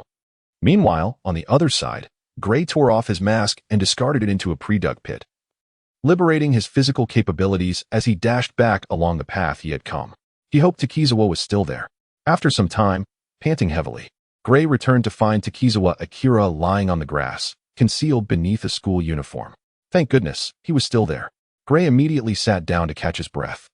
He was utterly exhausted. Only someone as peculiar as he could have chased a car on foot and then sprinted back. After resting for 2 minutes, unwilling to waste any more time, Gray lifted Takizawa Akira in his arms. Glancing down at the still slumbering figure, he couldn't help but wonder, what sort of drug did those people use? Surely Takizawa wouldn't just sleep through this? Uncertain of his current location, Gray chose a random direction to proceed. After approximately 5 minutes utilizing his night vision, he spotted a police car parked by the roadside not far away. To his surprise, a familiar figure emerged from the vehicle. "It appears fortune is on my side," he muttered to himself as he approached the police car. "Honestly, why is this engine malfunctioning again?" Miyamoto Yumi stepped out of the car, her expression displeased. She walked to the front, leaning against the headlights, resigned to the fact that she could only wait for Takagi to arrive. Yumi-senpai, now Mikai, who had just exited the passenger seat, stood beside Yumi Kamamoto, her expression fraught with anxiety. Takagi-senpai received a report indicating a possible connection to the group of bandits from this afternoon. Therefore, he must rush to the scene and has asked us to reach out to others. Miyamoto Yumi inquired, "What about Namiko? Have you called her?" Nakamura Naoko said with a wry smile, as Senior Takagi answered the phone while Senior Mawako was driving beside him. Sigh. As Yumiko Miyamoto was about to murmur a few words, the sound of crushed leaves being stepped on echoed from the nearby grove. "Did you hear that?" Miyamoto Yumi immediately turned her head towards the source of the sound. Someone was in the woods, and Mike Naoko hurriedly clutched onto Miyamoto Yumi's arm, wondering if it could possibly be a ghost on this dark night. "Do not be afraid," Miyamoto Yumi exclaimed as she illuminated the direction of the sound with her flashlight. "Even if it were indeed a ghost, I would vanquish it." Mitsui now, gripped by fear, cast a wary glance towards the woods, scarcely daring to breathe too loudly. Just then, with beads of sweat glistening on his forehead, Haibara Akira emerged slowly from the forest, mocking. Who would have thought that a police officer would fear ghosts? Upon confirming that it was indeed a human, Mitsui now sighed in relief and turned to Haibara Akira, who was cradling Takizawa Akira, and asked, "Who are you?" "I just remembered," Miyaguchi Yumi exclaimed, suddenly illuminating Haibara Ai's face with a flashlight. "Aren't you that insufferable brat from this afternoon? Why are you holding a girl? Put her down at once." Haibara, disregarding her admonition, proceeded directly to the rear door of the police car. As he opened it, he instructed, "Calm your juizu." Having said that, he gently placed Takizawa Akira inside before taking his own seat and closing the door with a deft motion. Yumi Miyamoto expressed her uncertainty upon witnessing the scene. "What did that impudent boy just say? He instructed us to call Officer Muro." Naoko Mitsu was equally perplexed. Could it be that he is surrendering? Honestly, he could at least articulate his thoughts clearly. Frustrated, Yumi forcefully pulled open the rear door of the car. However, upon seeing the interior, she was momentarily taken aback. At that moment, Haibara Ai sat there with her eyes tightly shut, her face reflecting sheer exhaustion. "What is going on?" murmured Yumi Miyamoto, intending to rouse Hirahara Toru. However, Naoko Michi swiftly intervened. "Yumi-senpai, do you think they could be the 2 students abducted by the bandits who escaped from the department store this afternoon?" Miyamoto Yumi was taken aback, suddenly recalling the previous notification from Muri Jizu. The group of bandits at the department store had fled with 2 student hostages, and it was imperative that you remain vigilant while investigating vehicles along the route. With this thought in mind, Miyamoto Yumi took out her phone and dialed Muri Jizu's number. Once the call connected, she promptly reported the situation to him. Immediately, upon learning the identities of the 2 hostages, Muri Jizu hurriedly inquired, "Is that male student particularly handsome?" "Yes, quite handsome," she replied. Then it must be them. You must bring them back at once. Yumiko Miyamoto said apologetically, Officer, my car has broken down. On the other end of the line, Mumu Shursan remained silent for a prolonged moment before finally speaking. Where are you now? Near 6 Chom 37 Ban. I see. We will dispatch personnel immediately. Stay put and exercise caution. As you mentioned, this male student is drenched in sweat, which undoubtedly indicates a frantic escape. It is plausible that the assailants are searching for them. Understood. As the call ended, Miyamoto Yumi gazed with a sense of admiration at the slumbering Haibara Ai. Truly remarkable. To have escaped from a band of thugs alongside a female classmate.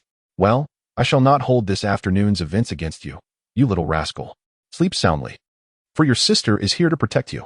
Within the Tokyo Metropolitan Police Department, Inspector Megure JZ, after hanging up the phone, promptly instructed Shiratori Rinsaba, who stood before him. Shiratori led 2 teams, armed and ready, to the vicinity of 6 CHME 37 Banshee in Mahonko. Yumi and Nico are waiting there with the 2 hostages. Additionally, exercise utmost caution. It is possible that the perpetrators are lurking nearby. At your command, replied Shiratori Ninsaburo as he departed. Sitting in his office chair, Megure Juza let out a long sigh, followed by an involuntary smile. Fortunately, Hayuban Aoko, you are unharmed. I was truly worried sick. After confirming through surveillance that one of the 2 hostages taken was Hayuban Toru, his heart was filled with guilt and regret. Particularly, when recalling the numerous misfortunes Hayuban Toru had faced since birth, Megure Juza felt an overwhelming urge to despair. From now on, who would dare to bully my little brother? Even if it meant losing this police uniform, I would stand by his side. Just as Megure Juza resolved to treat Hayuban Toru as his true younger brother. A call from Sada Mawako interrupted him. Upon pressing the answer button and listening to the news from the other end, the previously relaxed expression on Megure Juza's face instantly contorted with concern. What? 6 of those bandits are dead. All shot dead. What is the location? 7th District? I shall inform Shiratori immediately and have him send some personnel over. You must prioritize your safety. Nearly half an hour later, Shiratori Ninsaburo finally arrived at the first designated location. Upon stepping out of the car, he was momentarily taken aback upon seeing Miyamoto Yumi sitting on the car hood while Mike now was beside her, offering continuous comfort. Why are you sitting on the car hood? Humph. Upon seeing Shiratori Jinsaburo, Miyamoto Yumi huffed. Isn't that the insufferable brat who was sleeping in the car? I noticed him draping his coat over that girl, and to prevent him from catching a chill, I thought to cover him with my own coat. Just as I placed it over him, he woke up. Did he express his gratitude to you? Gratitude?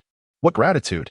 That wretched boy disdainfully tossed my coat aside, claiming it smelled, insisting he didn't want to cover himself with it, and ordered me to go somewhere cool and not disturb his slumber.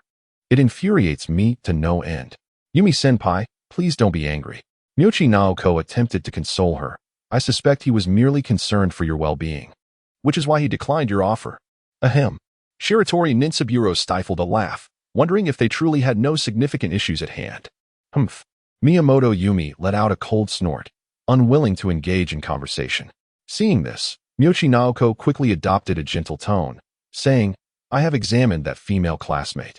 Aside from her deep slumber, I found no injuries. The male classmate seems fine as well. He only appeared fatigued upon arrival. And I observed no external wounds on him either. He did not report any discomfort. Ah, I understand, said Shiratori Ninsaburo, tossing a set of car keys towards Miyamoto Yumi. You 2 take my car and escort them to the hospital for a checkup. Why is it me? Miyamoto Yumi protested vehemently, reluctant to comply. She feared that lingering with Haibara Ai would drive her to exasperation. Because I must attend to the scene of the investigation, Shiratori Ninsaburo replied, striding towards another police vehicle. What scene? By the way, why did you arrive so late? At that moment, Miyamoto Yumi realized she had been sulking for quite some time. Apologies, my apologies. Nishimura Shiratori swiftly expressed his regret, before elaborating that 6 of the bandits from the afternoon had inexplicably perished, and the crime scene was not far from their current location. Thus, before coming to seek you out, I made a prior visit to the site, which delayed my arrival. Oh, I see. Yumiko Miyamoto nodded in understanding. Just as she was about to summon Hirahara Toru, she suddenly recalled what had transpired moments ago and called out loudly to Nishimura Shiratori. Hey, wait a moment. What is it? By now Rin Sanlang turned his head in confusion to look at Miyamoto Yumi, wondering if there was something else. Humph. Yumiko Miyamoto leapt off the car hood and lightly dusted off her backside. You go and wake that insufferable brat. I have no desire to do so. Haha. Very well. Shiratori Ninsaburo smiled faintly, just as he was about to call for Haibara Toru, when unexpectedly, the car door opened by itself. There's no need to call anymore. As Haibara Ai spoke, he exited the vehicle. Shiratori Ninsaburo, with a gentle smile, addressed Haibara, my dear student, please escort your companion to the police officer over there. She will take you both to the hospital for a checkup. Understood, Haibara replied succinctly, his mind preoccupied with concern for Takizawa Akira. After all, he had been unconscious for quite some time. What if he did not awaken? Miyamoto Yumi let out a soft huff. Seizing the moment when Haibara Ai was helping Takaway Sakura out of the car, she swiftly approached Shiratori's vehicle and casually opened the rear door. Hurry up and get in. I want to leave work early, she declared before turning around to open the driver's side door and settling into her seat. Shortly thereafter, Haibara Ai entered the car, cradling Takaway Sakura in her arms. Following that, after Michiru Naoko expressed her gratitude to the mechanic police officer, she too joined them inside the vehicle. As the car started, Haibara Ai was overcome by an overwhelming wave of fatigue and soon fell into a deep slumber. Observing this through the rearview mirror, Miyamoto Yumi pouted slightly and quietly reduced her speed, striving to keep the ride as smooth as possible. The next day, when Takaway Sakura awoke from her hospital bed, she immediately spotted Haibara Ai sleeping beside her. In that instant, a whirlwind of emotion surged within her. After being rendered unconscious the previous day, Takaway Sakura had feared she might never awaken again. Yet, to her astonishment, not only was she awake, but she also had someone steadfastly by her side, guarding her. Just as she prepared to rise and rouse Haibara Ai, urging her to take a place on the bed, Haibara Ai stirred, rubbing her eyes and yawning as she came to. Their gazes met, and they found themselves locked in a moment of shared understanding. Takawaki Akira's face flushed crimson as he swiftly retreated beneath the covers, concealing his visage. What could possibly be the matter? Haibara Ai stood up in bewilderment, utterly perplexed.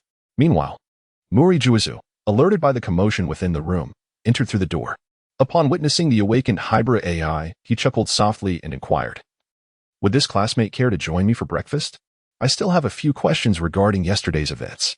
All right, replied Haibara Ai as she turned to the figure of Takizawa Akira, who was cocooned in his blanket. What would you like to eat? I shall bring something back for you. Anything will do, came Takizawa's hesitant voice from beneath the covers. Miguruza cast a curious glance at the hospital bed, realizing that another classmate had awakened. Just as he was about to speak, Haibara Ai interjected, understood, I shall bring you whatever I decide to eat. After a soft from the blanket, Haibara Ai and Miguruza promptly exited the ward. Once they departed the hospital, the two instinctively chose a CAF across the street. After placing their orders while seated in a corner, Miguruza looked at Haibara Ai with a hint of confusion. Is there a reason you didn't invite your classmate to join us? Did you have some crucial information you withheld last night? The previous night. After Haibara Ai had settled Takizawa Akira in the hospital, she was met by the arriving Miguruza, who inquired about the escape. Upon learning that Haibara had been rescued by an insider under the pretense of an execution, Miguruza harbored no doubts. After all, the severed wires of the explosives in the department store had already revealed numerous truths. Oh, Huiyuan Che stretched lazily, with nothing much to convey. I merely fear that you might inadvertently reveal my identity. Makuro Juzin gazed at Haibara Ai in speechless astonishment. Am I truly so foolish in your eyes, Haibara? He inquired. Immediately thereafter, Haibara lowered his voice and asked, did you bring the class roster I requested last night? Here it is, murmured Muguruma Jusen, lowering his voice as he surveyed the surroundings. Shall we examine it here? Yes, let's do so. Upon hearing this, Muguruma retrieved a thick stack of documents from his pocket and handed them over. These materials have already been reviewed by our police department, and no issues were discovered. Without responding, Haibara Ai swiftly perused the documents he received. Meanwhile, Muguruma quietly observed the vicinity, keen to identify any suspicious individuals. After approximately 5 minutes, Haibara returned the documents with an expression of calm. Muguruma took them back and quietly inquired, did you find anything? I have some clues, but I require more time. Haibara replied, turning his gaze towards the window, indicating he had no intention of elaborating further. Can you share anything with me? Muguruma pressed curiously. Is it related to the death game? I cannot disclose that just yet, Haibara stated, locking eyes with Muguruma with confidence. By the end of the week at the latest, I should be able to confirm my suspicions. Ah, very well. Shortly after, Haibara Ai, having finished her breakfast and bid farewell to Megure J-san, entered the hospital room with breakfast in hand. A sandwich and coffee. I am uncertain if they're to your liking, she said with a smile as she extended the breakfast toward him. Takizawa Akira extended his hand to receive it, raising his gaze to reveal his flushed cheeks as he looked at Haibara Ai. Thank you. You're welcome, replied Haibara Ai, as she walked to the window and drew back the curtains, allowing the warm sunlight to flood the room. Today, neither of us needs to go to school, rest assured. The police have already arranged our leave. Takizawa Akira responded with a soft nibbling delicately on her sandwich. Meanwhile, Haibara leaned against the window, gazing at the azure sky and fluffy clouds, and mused aloud. Had it not been for that police officer informing me, I would have been oblivious to the fact that you live alone in Mahanko. Takizawa paused momentarily, her eyes betraying a hint of sorrow. Sensing the somber atmosphere, Haibara quickly turned to apologize. I am sorry. I should not have uttered such words that bring you sadness. Nothing much, Takizawa Akira said, glancing at the curtains gently swaying in the breeze. At least my grandmother in the countryside is still here. Every holiday, I make it a point to visit her. Quite well, Haibara Ai remarked with self-deprecation. Unlike myself, though my parents are alive, they are unwilling to return from abroad, leaving me to feel somewhat like an orphan here. By the way, Haibara, why did you choose not to study abroad? Haibara pondered briefly before replying. I cannot quite articulate it, but I felt utterly uncomfortable there. So, Haibara, do you reside alone in Mahanko? No, Haibara Ai shook her head. At present, I reside at my uncle's home, Dr. Agasa's. Is that so? At that moment, an inexplicable silence enveloped the two. The stillness lingered for a brief, while until the creaking sound of the door being pushed open heralded the entrance of Dr. Agasa, who came bearing breakfast. Doctor, what brings you here? Haibara quickly stepped forward to greet him. Meanwhile, Takizawa Akira, seated on the hospital bed, curiously scrutinized the slightly plump yet kind-faced elderly gentleman. I brought you some breakfast, Dr. Agasa said with a smile, holding up the plastic bag containing 2 sandwiches and 2 bottles of milk, perfectly sufficient for the 2 of you. Having already had breakfast, Haibara Ai was uncertain whether to reach out or not. What is the matter? Dr. Agasa assumed that Haibara Ai was concerned about the breakfast being prepared by him, so he hastily clarified. I purchased this from the CAF across the street. It is not my handiwork. Observing Dr. Agasa's distressed demeanor, Haibara Ai couldn't help but offer a sympathetic smile as she reached out to accept the meal. I happen to be quite hungry. Thank you, doctor. Just as Haibara Ai was about to find an excuse to send Dr. Agasa away and conceal the breakfast, the door to the hospital room swung open once more, revealing Miyamoto Yumi. After escorting Haibara Ai and the others to the hospital the previous night, she had remained nearby, taking refuge in the adjacent vacant room. Good morning. Yumiko Miyamoto yawned as she entered. However, when she caught sight of the breakfast in Conan Idagawa's hands, a look of puzzlement crossed her face. Didn't Officer Megure just take you out for breakfast? Why did you bring this back? Conan stood speechless, unsure of how to respond. So, you've already eaten, remarked Dr. Agasa, glancing at Conan in confusion. Then why do you still claim to be hungry? Were you not satisfied? No, Haibara Ai said with a bitter smile. This is the breakfast you specially brought me early in the morning. I fear that not partaking in it would cause you sorrow. What sorrow could there be? Dr. Agasa, having never truly experienced such concern, fought back tears. I would not feel sadness over something like this. Hee. Haibara Ai chuckled as she handed her breakfast to Miyamoto Yumi. Since the doctor was already aware, I believe he wouldn't mind me passing the meal to you. Miyamoto Yumi did not reach out to accept it, instead casting an inquiring glance towards Professor Agasa. You go ahead and eat, officer, Agasa said, turning away while rubbing his eyes, troubled by the dust blowing in. Then I shall not be polite, Miyamoto Yumi replied without hesitation, taking the food and settling down by the bedside to eat. Subsequently, Haibara Ai turned her gaze towards the still flushed Takizawa Akira, stating, I will return with the doctor now. Once you finish your statement later, you should be able to go home. Takizawa Akira gave a slight nod towards Haibara Ai and said, Goodbye, Haibara. Goodbye. Just as Haibara Ai was about to leave, Takizawa Akira seemed to have made a resolute decision, calling out with unwavering determination, Haibara. Excuse me? Haibara Ai paused in her steps, turning her head in perplexity towards Takizawa Akira. What is the matter? Meanwhile, Miyamoto Yumi, who was engrossed in her breakfast, immediately perked up her ears. Even Professor Agasa, who had already stepped out of the hospital room, poked his head back in with an expression of knowing amusement.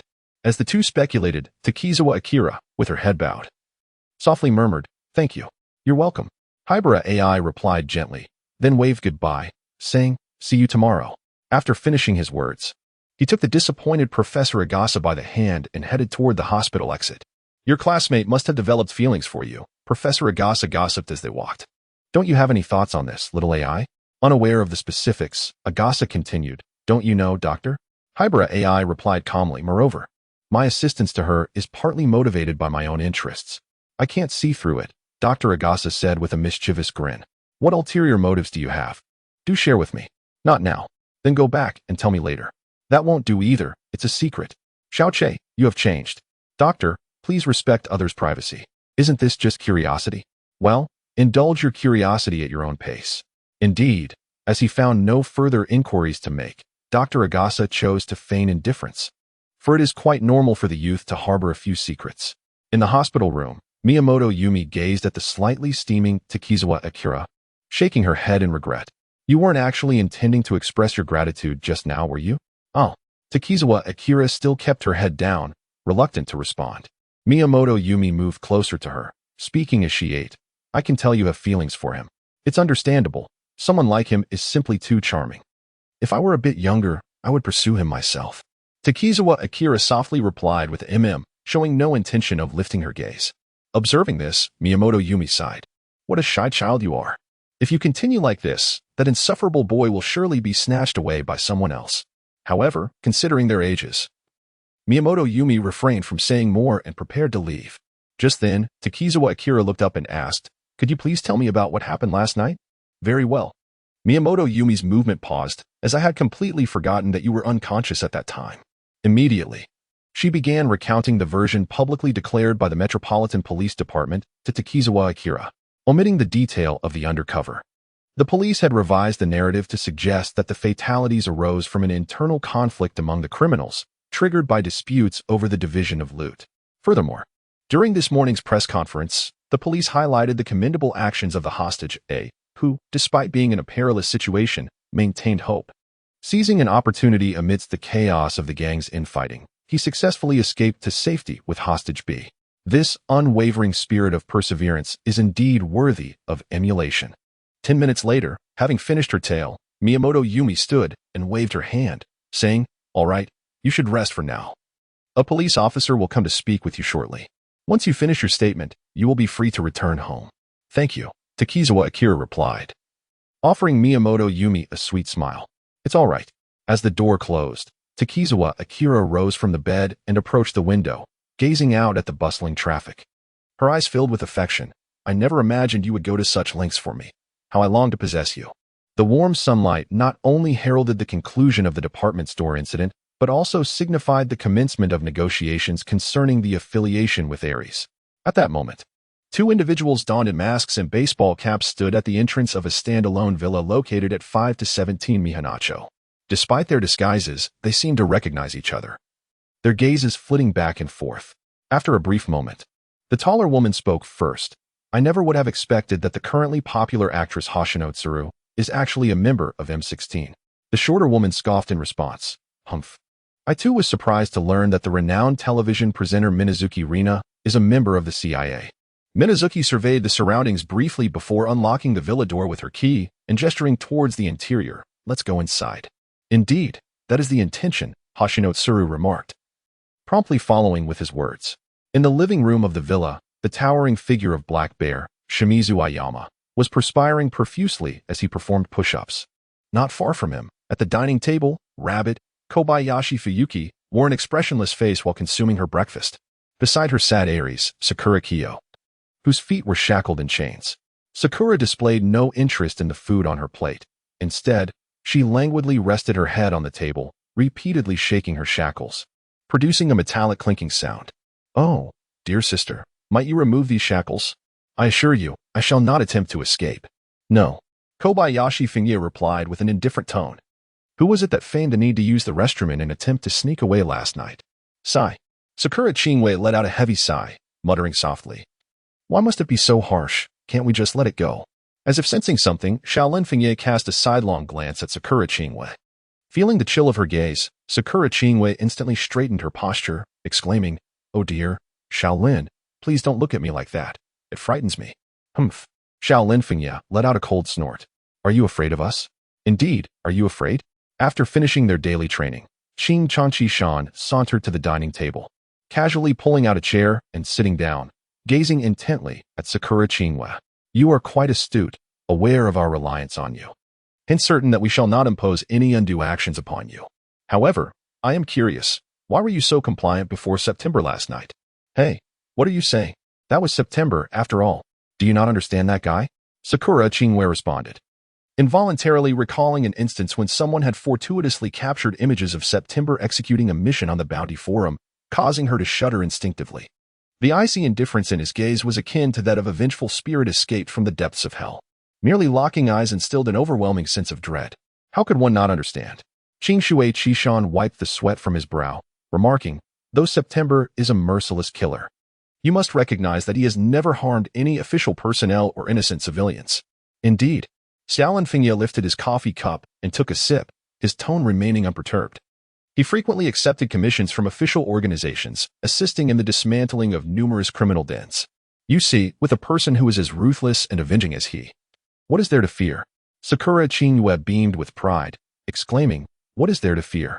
How about it?" Just then, Mizuno Reina pushed open the door to the living room and approached them, remarking, "You seem rather proud."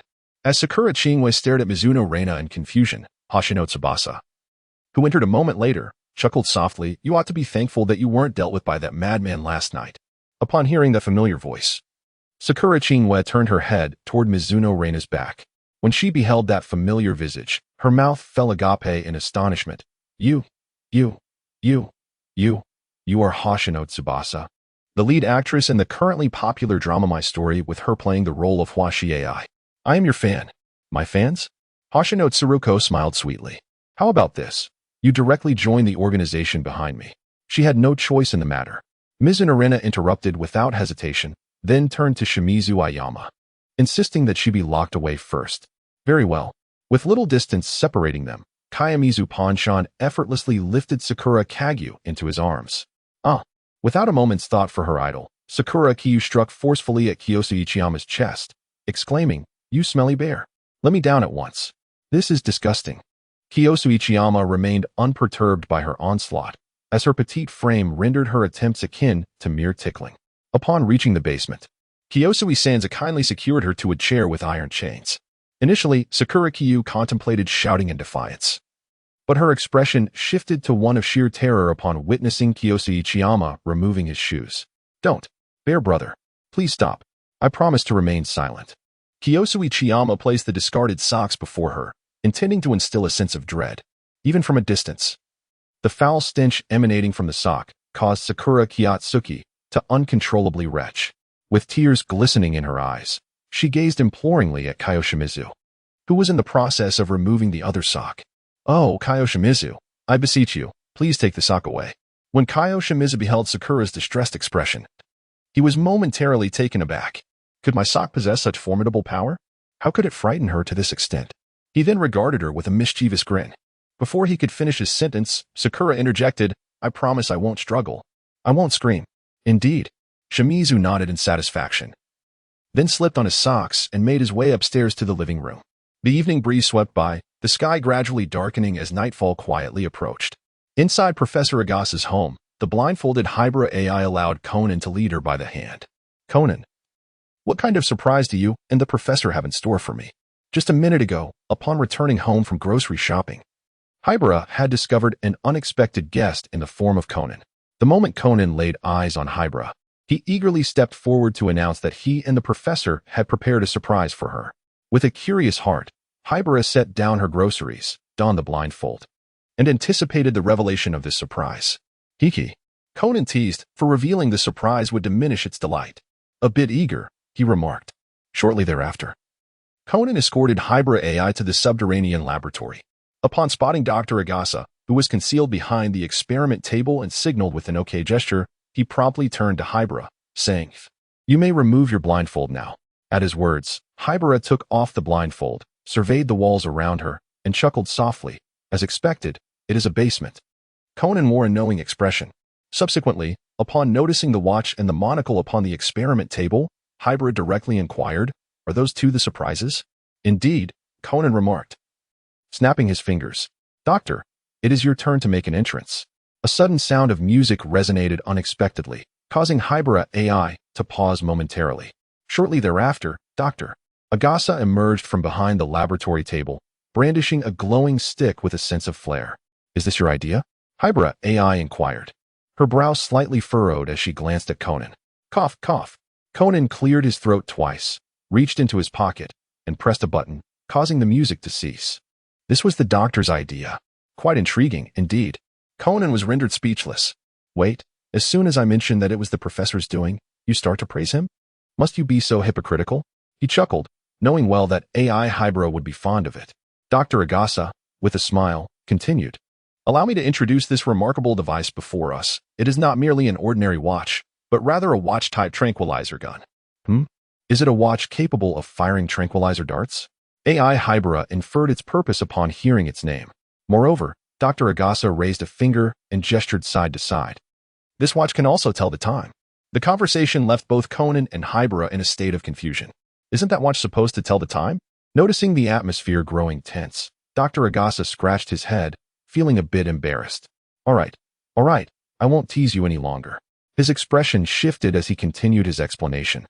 In addition to its anesthetic capabilities, this watch is also waterproof and equipped with a lighting feature. It seemed quite impressive. Haibara stepped forward to take the watch from Dr. Agasa, examining it closely while inquiring, "How does one operate it?" "Press the button to adjust the time, and the cover will rise. That serves as a sighting device." Following Dr. Agasa's instructions, Haibara complied with precision. And then, aiming at the target, he clicks the button once more, and a tranquilizer dart is propelled from the small aperture beneath the scope. Haibara Ai directly targets the wall and presses the button again, releasing a slender white dart. However, due to the wall's formidable hardness, the tip of the dart breaks off. "It appears I have squandered a tranquilizer dart." "Nothing much, Doctor." Agasa waved his hand and continued his explanation. "This tranquilizer dart is composed of environmentally friendly materials and will gradually disintegrate after being discharged. Furthermore, it can only hold a single dart at a time, granting you but one opportunity to fire with each use. Upon impact, the target will succumb to unconsciousness within a span of 3 to 7 seconds. Additionally, the dart's penetrating ability is limited, so it is advisable to aim for exposed skin." "What should I do if I miss my shot?" "If the dart remains intact, it can be retrieved and reused. Otherwise, you will need to install a new tranquilizer dart."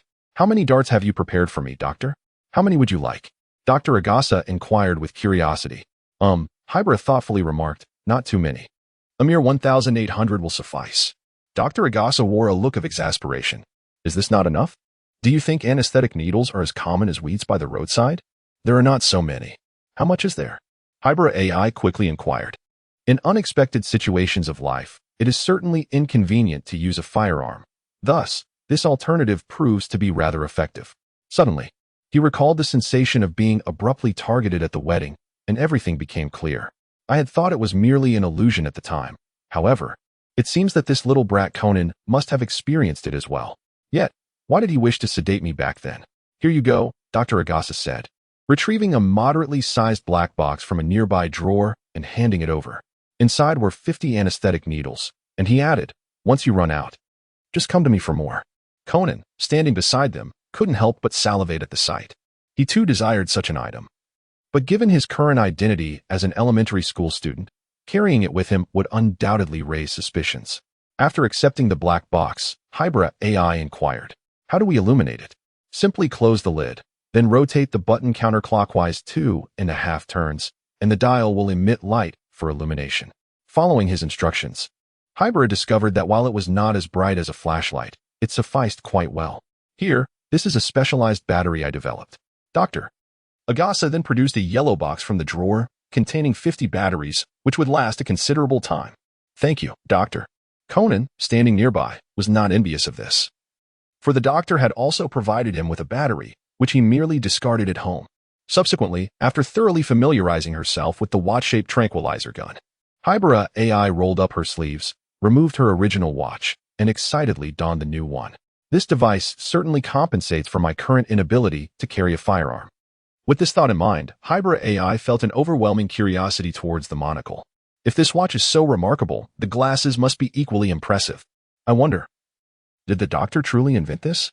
Just as she pondered this, a clearing of the throat interrupted her reverie.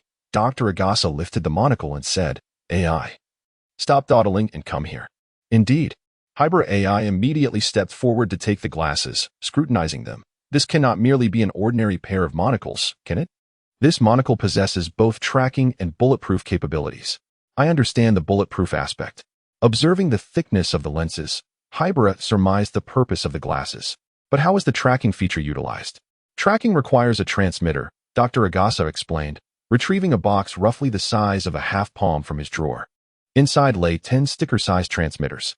Haibara took the box, opened it, and randomly selected a black sticker transmitter, activating its switch. How am I to track? Dr. Agasa elaborated. The button at the front of the temple of the glasses is the tracker activation button. Upon pressing it, a signal receiver will emerge and commence localization. As long as one is within a radius of 20 kilometers from the transmitter's position, the signal can be received and subsequently displayed on what is ostensibly the lens, but is in fact a liquid crystal screen. 20 kilometers, Haibara whispered softly, then donned the monocle and pressed the button at the front of the temple. As a receiver ascended, the once pristine screen was suddenly illuminated with the target's map coordinates alongside her own location. At that moment, Haibara was utterly bewildered. Was the information Inspector Magyar had previously shown her fabricated? Something was amiss, far too amiss. The watch was one thing, but how could the creator of this tracking monocle be here? Logically, someone like the doctor should have been safeguarded long ago. There was a problem, definitely a problem. Doctor, did you truly invent this? Haibara's tone was laden with disbelief. Indeed, Dr. Agasa declared with an air of pride, I am a great inventor. Beside him, Conan concealed his face, reluctant to speak. When Haibara glanced at Conan, understanding dawned upon her. She realized that Dr. Agasa was akin to the protagonist's invaluable mentor, which explained his remarkable abilities. With her initial confusion now dispelled, Haibara sincerely expressed her gratitude to Dr. Agasa. Thank you, Doctor. She understood that if he did not regard her as family, this solitary elderly man, whom she had only known for a few days, would not go to such lengths for her. Ha ha ha, no need for such formality. Dr. Agasa chuckled as he retrieved another small box from his drawer, containing 50 slender batteries. However, these were exceedingly delicate, requiring careful handling during installation. Upon receiving the box, Haibara inquired with curiosity, how should I install them? You simply need to rotate the button behind the temple of your glasses clockwise 2.5 turns, and the elongated groove will automatically pop out, he explained. Then, you can pour out the old batteries and insert the new ones before pressing the groove back in. Haibara nodded, following his instructions, and then asked, how long does one battery last? Under tracking mode, a single battery lasts approximately half an hour. Impressive, Haibara Ai remarked, giving a thumbs up. He then placed the items in his pocket and ascended the stairs, saying, Thank you, Doctor, for the delightful surprise. I shall prepare a couple more dishes to reward you. Ah, how delightful, Dr. Agasa remarked kindly as he gazed at the receding figure. How wonderful it would be if I had a child like that. Once Haibara's silhouette vanished, Conan teased Dr. Agasa, saying, Doctor, could it be that Haibara is actually your biological child? Shinichi, what an absurd notion, Dr. Agasa responded with a beaming smile. I merely worry for his safety. Moreover, while that wristwatch of his functions as a tranquilizer gun like yours, his glasses lack the myriad features of yours. Despite this, I truly did not anticipate that you would go to such lengths for someone you have only known for a few days. Alas, sighed Professor Agasa. Reflecting on the past few days of his life, it had only been a short time. Yet this old man felt as though the boy had been by his side for an eternity. If it were possible, he would gladly wish for Shinichi to remain here with him, this decrepit old fellow. However, doing so would entangle him in our struggle against the organization. Conan, with a grave expression, cautioned that he might end up in peril because of us. Cognizant of Professor Agasa's somber demeanor, I could only harbor a glimmer of hope. Upon hearing the latter part of my statement, Conan suddenly grasped the situation. This lonely elder merely yearned for companionship. Yet, some mistakes, once made, offer no chance for rectification. Much like leaves severed from their trees can never return. Conan recognized that all these missteps stemmed from his own stubbornness. Despite feeling an immense sense of guilt at this moment, He understood that providing comfort was paramount. In truth, Professor, you ought to feel a bit more cheerful. Just look at how delighted Haibara was earlier. Your invention truly astonished him. Haha. Upon hearing this, Dr. Agasa recalled Haibara's slightly astonished expression and couldn't help but burst into laughter. What does it matter? The main thing is to assist little Haibara. I truly hope he can help the police department locate those terrorists hiding among ordinary students. He certainly can. Just as Conan finished speaking, his tone suddenly shifted to a somber one. Doctor, do you think Haibara is an ordinary person? Indeed, Dr. Agasa replied without any hesitation. I feel he is not. Conan recalled the phone call from his father. Kudo Yusaku, Shinichi, pay more attention to him. If he truly is that person, you must find a way to seek his assistance. Conan, but why don't you inform Officer Megure about this matter? Kudo Yusaku, if you tell Megure and the others, you will lose your opportunity. Trust your father, if he is willing to help you. You will surely be able to restore your body soon and no longer have to worry about those within that organization. Observing Conan lost in thought, Dr. Agasa quickly crouched down and shook him. Hey, what is wrong with you? Why do you believe that Xiaoche is not an ordinary person? Why have you fallen silent? Conan, shaken from his reverie, finally regained his composure. All right, please stop shaking me. Dr. Agasa paused his actions at the sound. His curiosity piqued. So, why did you say that just now? Conan took a deep breath. You are likely unaware of the specifics surrounding yesterday's incident. Yesterday's incident? Dr. Agasa echoed with confusion. Are you referring to the attack at the department store? Indeed. Could it be that the situation is not as the police have portrayed? Yes. That is merely the police's public statement. With a profound gaze, Conan remarked, before coming here today, my father called me. What did he say? Asked Yusaku. Conan inhaled deeply, his expression grave. After learning about this incident through international news this afternoon, he inquired with Officer Megure and discovered the true circumstances. What is the essence of the truth? The truth is that there exists an undercover agent among the gang, and the 6 deceased did not perish due to disputes over the spoils.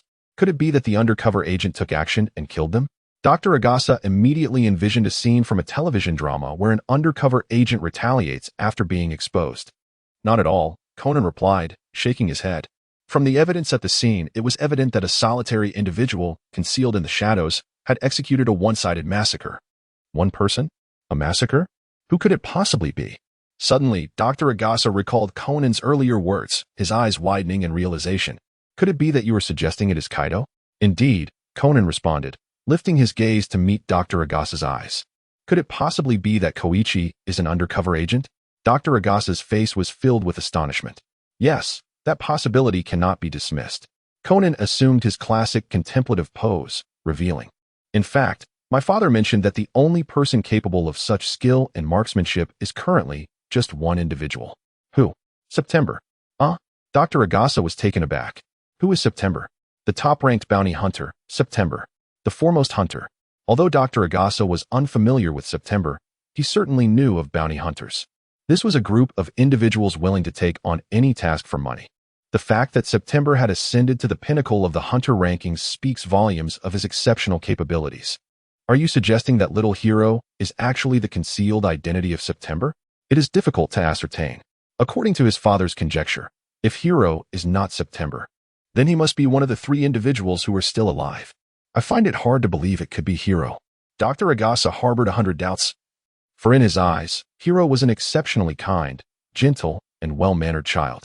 In truth, I do not believe it is him either, Conan interjected. When I arrived at your house this afternoon, I happened to see Hero leaving. Seizing the opportunity, I went to investigate his room. Did you uncover anything at all? Indeed. Conan sighed. I have discovered nothing. Since you found nothing, why do you still harbor doubts about Keisuke? Dr. Agasa inquired, his expression filled with confusion. I cannot quite articulate it. It simply feels amiss, Conan replied. You are overthinking it, Dr. Agasa retorted bluntly. It is likely that YZ made an erroneous judgment. Do not dwell on it. Such musings will only lead you into a labyrinth of despair. As soon as he finished speaking, a thought struck him, and he hastily asked. Wait, did you say you investigated Keisuke's room? Indeed, Conan nodded, his brow furrowed in confusion. What is the matter? This is illegal, Shinichi. Doctor. Agasa crouched down and placed a hand on Conan's shoulder, reminding him that he had infringed upon another's right to privacy. Oh, it's nothing, Conan replied, his nose held high. exuding an air of absolute confidence. I have meticulously reconstructed the scene after my investigation. He will certainly not discern anything amiss. Let us hope so, Dr. Agasa mused. After dinner, Haibara Ai returned to her room after a half-hour jog in the vicinity. However, the moment she opened her wardrobe to retrieve her clothes for a shower, she instantly sensed something was amiss. Why are the positions of these two garments different? Promptly, Haibara commenced a thorough inspection. Before long, she confirmed that nothing was missing. And a sigh of relief escaped her lips, albeit accompanied by a lingering sense of confusion. What on earth is happening? Given the circumstances, this does not suggest the involvement of a thief. It appears there is an insider at play. Suddenly, the images of Conan and Dr. Agasa flickered in her mind. Yet, after merely a second of contemplation, she dismissed Dr. Agasa from suspicion. He has no reason to doubt me. The only one who is likely to suspect me is the protagonist, Conan. But why would he fixate on me? Is it the power of the protagonist's aura? Nevertheless, since he has let the cat out of the bag, he must pay a price. With this thought in mind, Haibara rose and made her way to the living room. At that moment, Conan was idly watching the news broadcast on television in the living room. While not far off, Dr. Agasa was engrossed in some research at his workbench. Conan, Haibara Ai approached Conan with a gentle demeanor. I would like to inquire about something. What is the matter? Conan inquired, turning his head in perplexity towards Haibara Ai. If there were any concerns, she could have simply asked, Did you visit my room? As soon as Haibara uttered those words, Dr. Agasa, who was not far off, involuntarily shivered. Shinichi, dear Shinichi, he mused, if you have your suspicions, so be it. But why must you rummage through things? Now, we are in quite the predicament. Oh, indeed. Conan immediately donned the mantle of a dramatist, exclaiming, How could I possibly venture into your room? Haibara, is that true? Haibara Ai smiled gently. Of course, Conan said, simultaneously using the remote to turn off the television, contemplating a hasty retreat. I shall take my leave for the night. Good night, Haibara. Just as he turned to flee, the familiar sensation of weightlessness enveloped him once more. Oh, heh. Conan chuckled, scratching his head in an attempt to divert attention. Hiroshi, you should head to bed early too. After all, you have school tomorrow. However, Hiroshi ignored him, instead inhaling the familiar fragrance of jasmine from Conan's shoulders and sleeves. Indeed. It's you, you little rascal. If you were honest, I might consider sparing you from a beating. Hiroshi's tone was gentle and calm, devoid of any irritation. At that moment, Conan realized that Hiroshi was aware of his clandestine investigation into the room. Yet, judging from Hiroshi's mild tone and amiable smile, he deduced that no anger was present, so he opted for honesty. I just wanted to see if there were any toys. Before Conan could finish his sentence, Hiroshi sat down on the sofa, placing Conan upon his lap, with his posterior facing upward. Alas, Conan, taken aback with shock, attempted to struggle, only to find that Haibara Ai had merely exerted a slight force, rendering him incapable of resistance. Curse it, his diminished stature had sapped his strength, leaving him utterly defenseless. Immediately thereafter, Haibara Ai raised her hand and struck directly at Conan's backside. With a resounding crack, Conan felt a sharp pang of pain, even through his trousers. How excruciating! In the distance, Dr. Agasa witnessed this scene and attempted to rise to his feet. However, Haibara Ai had anticipated his intentions and cast a pointed glare in his direction. Dr. Agasa was taken aback, his body trembling slightly as he paused in his movements. After a moment of contemplation, he chose to lower his head and continue his work on the invention at hand. Shinichi, it's not that I am unwilling to assist you. Rather, this predicament is a consequence of your own actions. Conan, striving to appear endearing in an effort to evade punishment, protested, but Haibara, didn't you say you wouldn't hit me? However, Haibara Ai exhaled softly, her expression serene and her tone measured. That was a consideration. And I believe it is essential for you to learn from this experience, as such behavior is indeed against the law.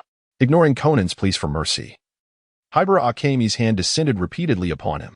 Clap. Oh dear. Bang. I was mistaken. Bang. I truly made a mistake. As the tension dissipated, Haibara Ai gently placed the sniffling Conan onto the sofa and turned to glance at the secretly observing Dr. Agasa. Doctor, please take a look at Conan. I am heading to bed now. With that, Haibara Ai made her way towards the bedroom. Upon hearing her words, Dr. Agasa immediately rushed to Conan's side with a medical kit. He then hastily pulled down Conan's trousers, inspecting the slightly swollen backside, and breathed a sigh of relief. Fortunately, it is merely a slight swelling. A cold compress will suffice. It seems little AI did not apply excessive force. Alas, Conan wept bitterly. Overwhelmed by the cruelty of the situation. How could this individual be so excessively harsh? It is utterly excruciating. You said it, Dr. Agasa admonished. If it weren't for your clandestine investigation in his room, you wouldn't be enduring this suffering. I vow never to enter his room again. Conan exclaimed, then quickly added, Doctor, please fetch me an ice pack to reduce the swelling. Otherwise, I will have to stand through class tomorrow. All right, just wait a moment.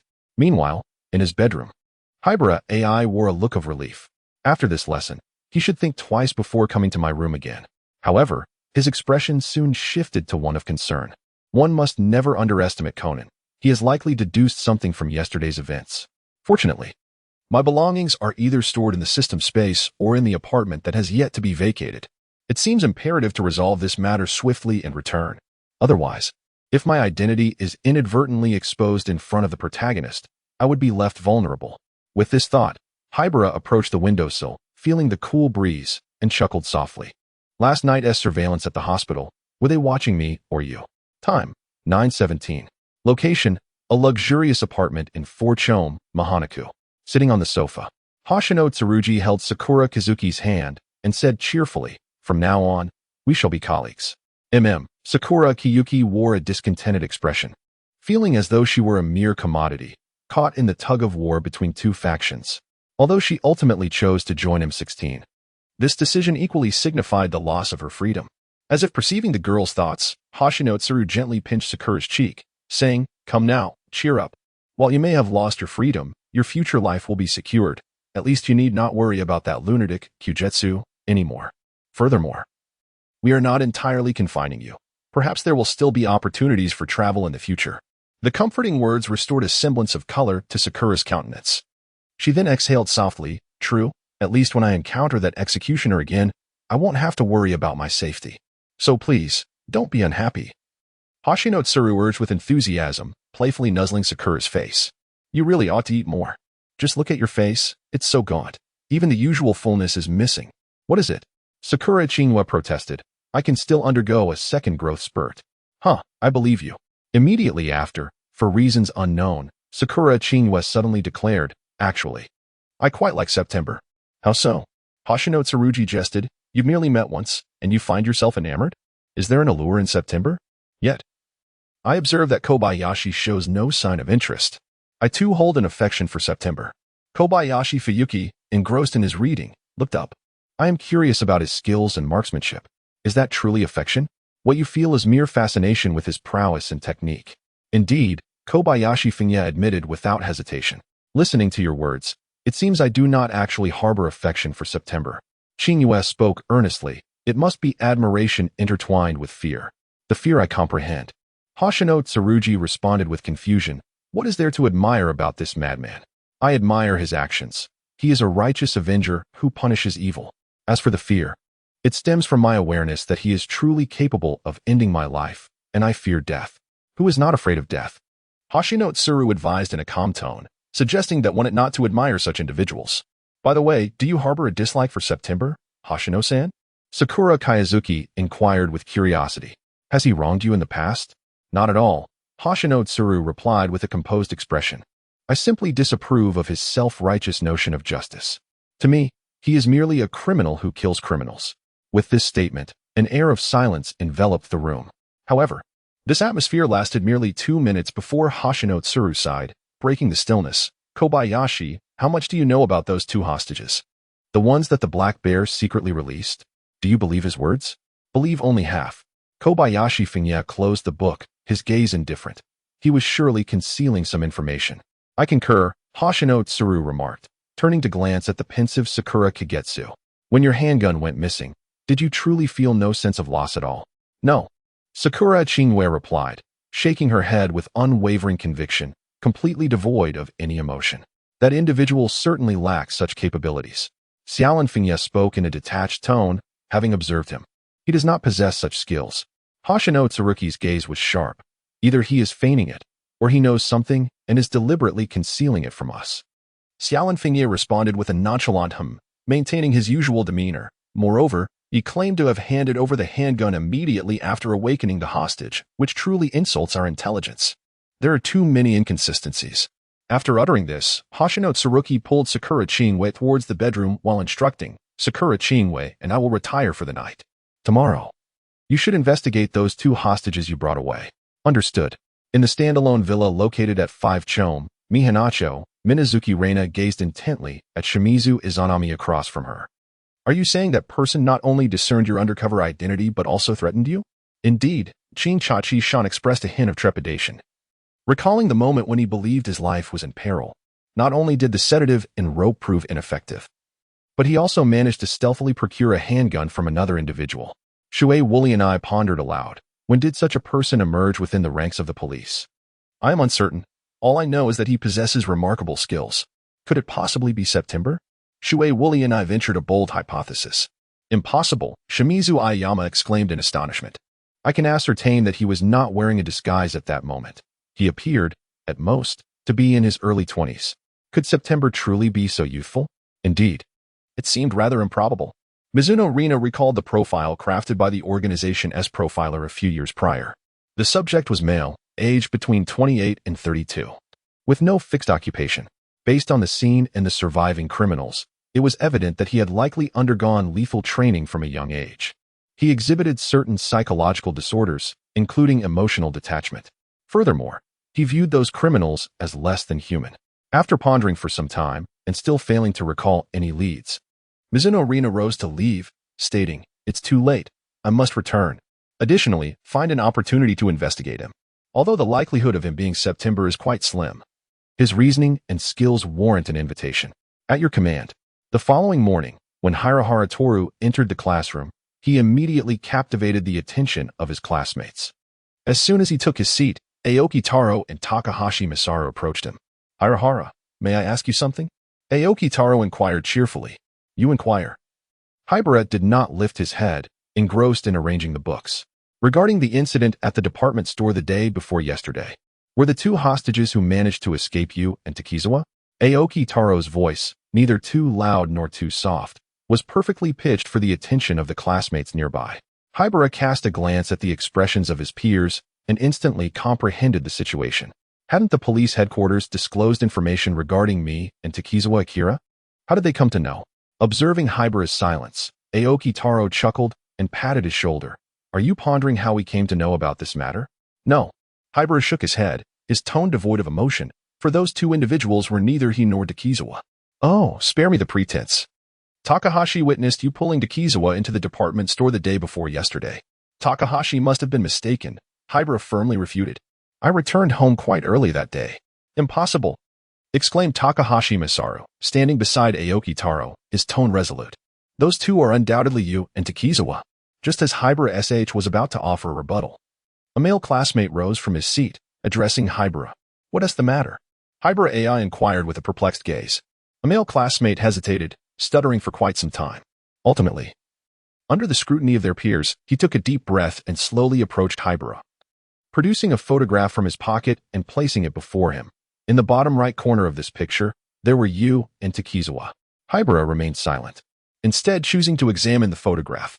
In the image, the male classmate appeared visibly excited, holding a new romantic game, and indeed, as he had stated, Haibara's profile and the silhouette of Takizawa Akira were visible in the bottom right corner. Faced with this undeniable evidence, Haibara reluctantly conceded, "Indeed, those 2 are me and Takizawa." No sooner had the words left his lips than his classmates surged forward. "Incredible, Haibara. I can't believe that in such a perilous situation, you still remembered to save Takizawa. How moving. Could you elaborate on the specifics of that moment?" "So, are you and Takizawa already together?" Questions from all directions assailed him, and Hirahara felt an overwhelming sense of frustration. "Everyone, please be quiet for a moment." At the sound of Hirahara's commanding voice, the group of students swiftly fell silent. "I can share the specifics of what transpired, but you must promise me that you will not disclose this to anyone outside our circle. If this situation escalates, it could significantly impact both my life and Takizawa's." Hearing the earnest tone in Hirahara's voice, those gathered around him promptly agreed. "No problem. We assured you, Miss Hayuen. The police have chosen not to disclose your identity to ensure that your life remains undisturbed. We must never reveal this matter to anyone. Agree, add 1. Agree and add 2. Agree plus 3. Agreement. Upon hearing this, Haibara Ai's face bore a cheerful smile, yet his heart was already bracing for the worst. It was likely that this matter would eventually come to light, alas. Subsequently, he recounted this half-true, half-false tale, captivating his classmates who listened with rapt attention, occasionally gasping in astonishment. What? How thrilling. I wish to have such an experience too. You? Don't be ridiculous. Do you possess the same cleverness as Haibara? If you were caught, you would probably be in dire straits by now. What nonsense. What nonsense. It was only when the school bell rang that they reluctantly dispersed. Just as Haibara Ai seized this fleeting moment to rest, the school's bell, Suzuki's Ayumi, approached him with a drink in hand. As he regarded the so-called bell with suspicion, she directly extended the beverage towards him, saying, "Here, after talking for so long, you must be thirsty." "Thank you." Haibara politely expressed his gratitude, but refrained from reaching out to accept. "However, I am not thirsty, my apologies." Suzuki's Ayumi was momentarily taken aback, then silently returned to her seat.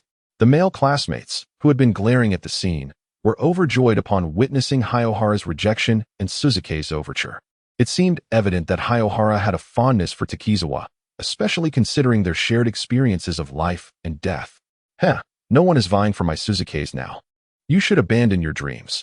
Even if Haibara turns down Suzuki's, she would never look your way. I mean, really, do you think she could ever be interested in you? With your qualities, I would be astonished if Suzuki's took a liking to you. Just wait, kid. Don't leave after school. In stark contrast to the fervent boys, the girls were left utterly disheartened. Suzuki's had been rebuffed in her advances, leaving them with even less hope. Sigh, I truly cannot comprehend why Haibara chose Takizawa. If only there were a life exchange device, I would gladly trade lives with Takizawa. But such a thing does not exist. Ignoring the cacophony of voices, Haibara glanced at the adjacent desk and, noticing that Takizawa Akira had yet to arrive, turned to gaze out the window, murmuring, "The weather is quite splendid today. Perhaps something good will come to pass."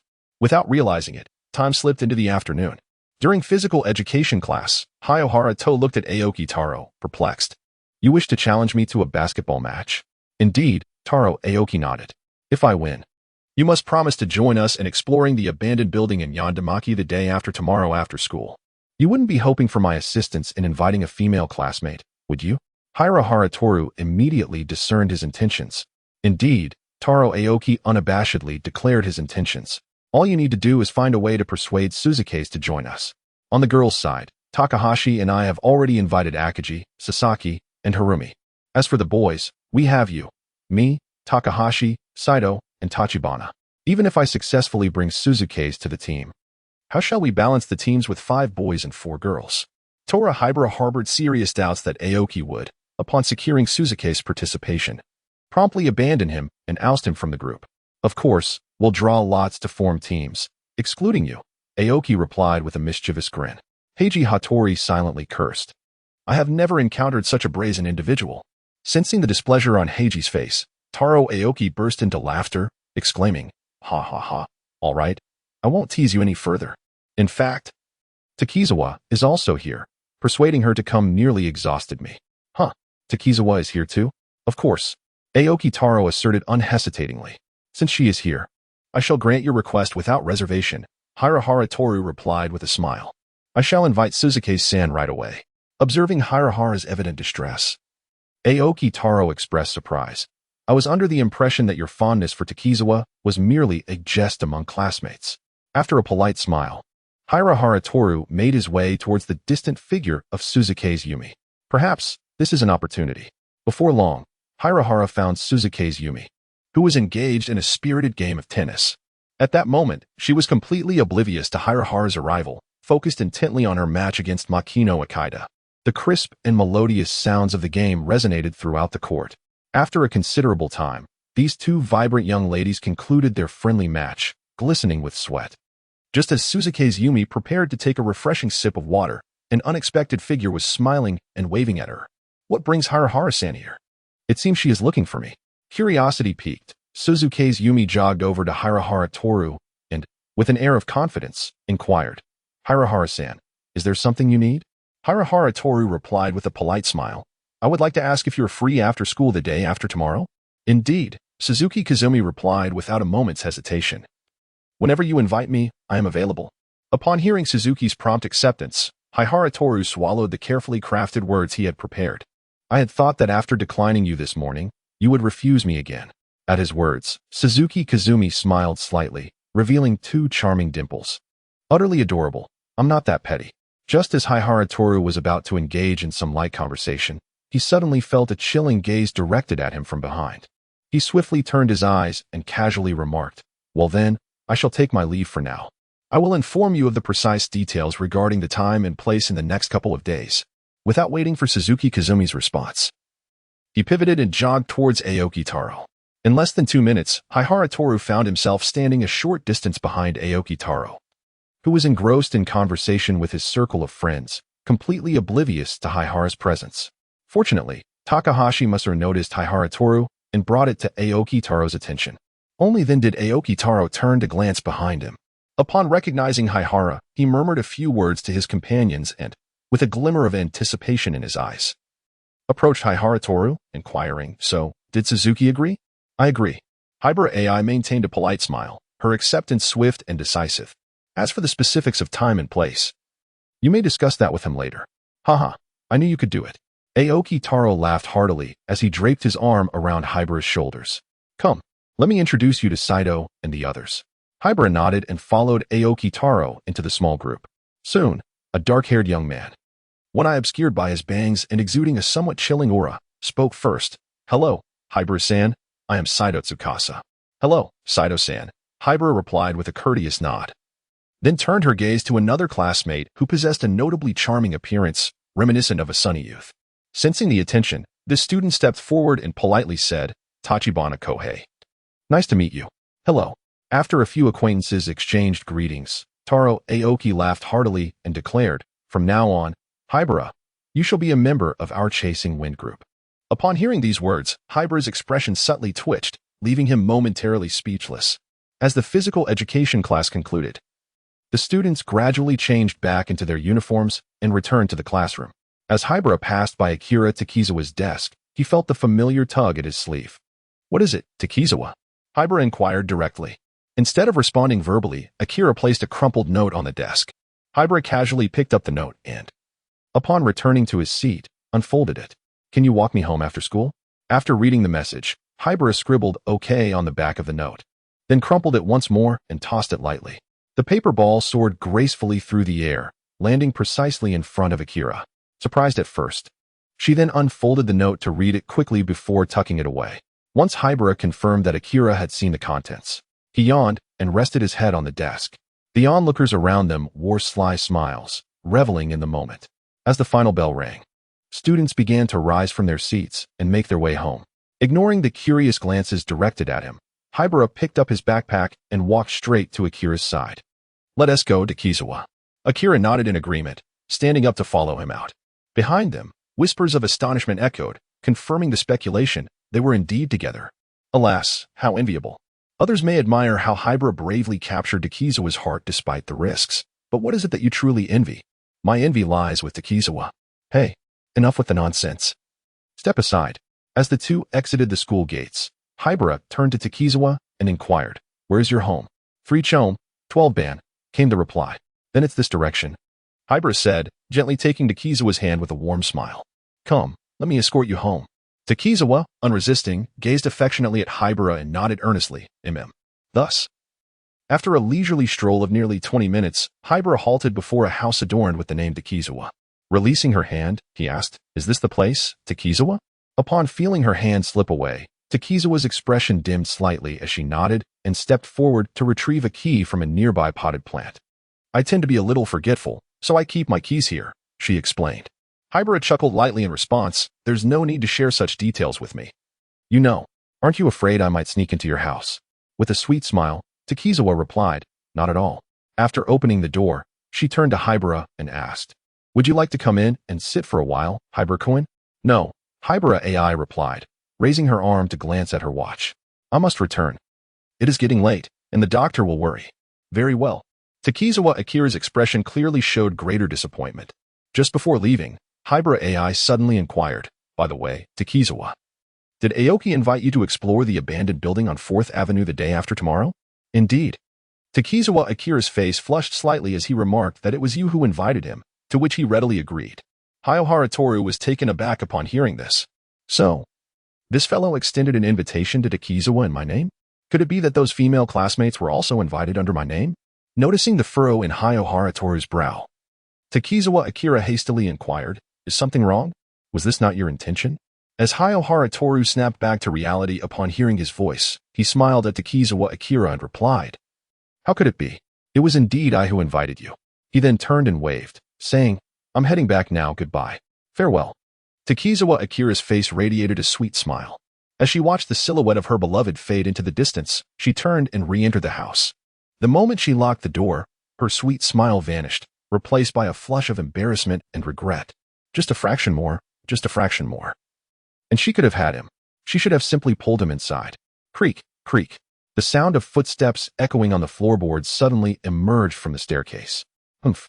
Takizawa Akira let out a cold snort, gazing at the familiar figure concealed in the darkness at the staircase.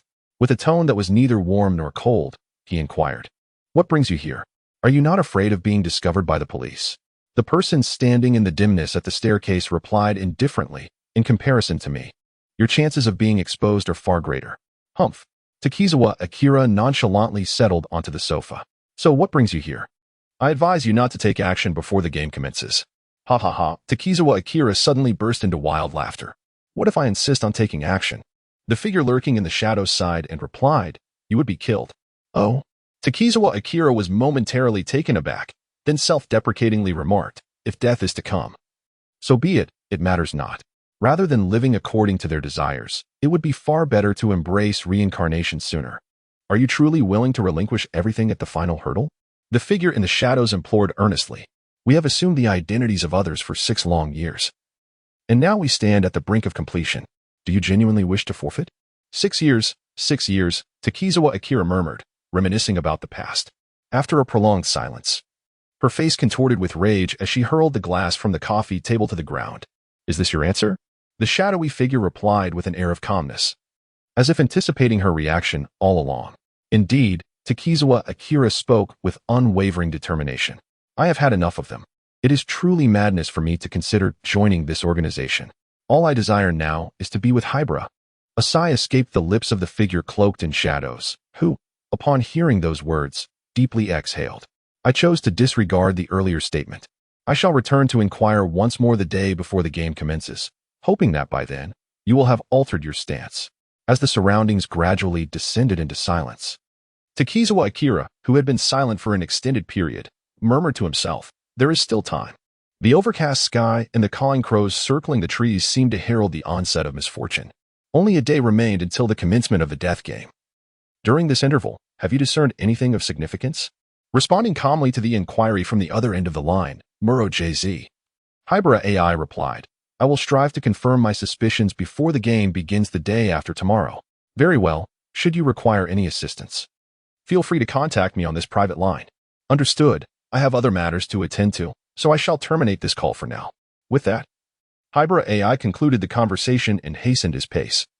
For today, he was to fulfill the prior arrangement to explore the abandoned building at Forchome 37 Ban with Aoki Tar and the others.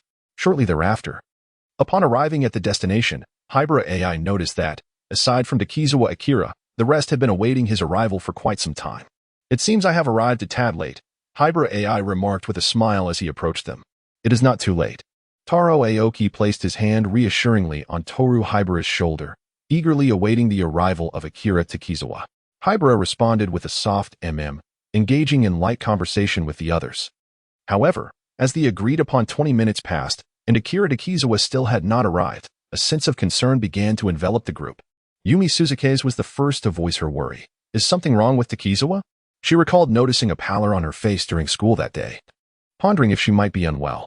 Haruko Akiji reminisced, "Haibara, you are quite close to her. Do you know anything?" Takashi Katsu's sudden inquiry drew the attention of everyone present to Haibara. After all, his relationship with Akira Takizawa had come to be perceived as that of a couple. Furthermore, since that particular incident, classmates had observed that Takizawa was no longer as reticent as before, gradually transforming her demeanor, which had become a topic of much intrigue among them. "I do not know." Haibara's head shook slightly. "However, on the way home after school this afternoon, I noticed her pallor and inquired if she was unwell. She assured me she was fine, merely suffering from a lack of sleep. It seemed she wished to spare you from worry, Akiya Kusei remarked. Should we go check on her? Suzuki's Yumi suggested with evident concern, adding, I heard she lives alone. What if she suddenly fell ill?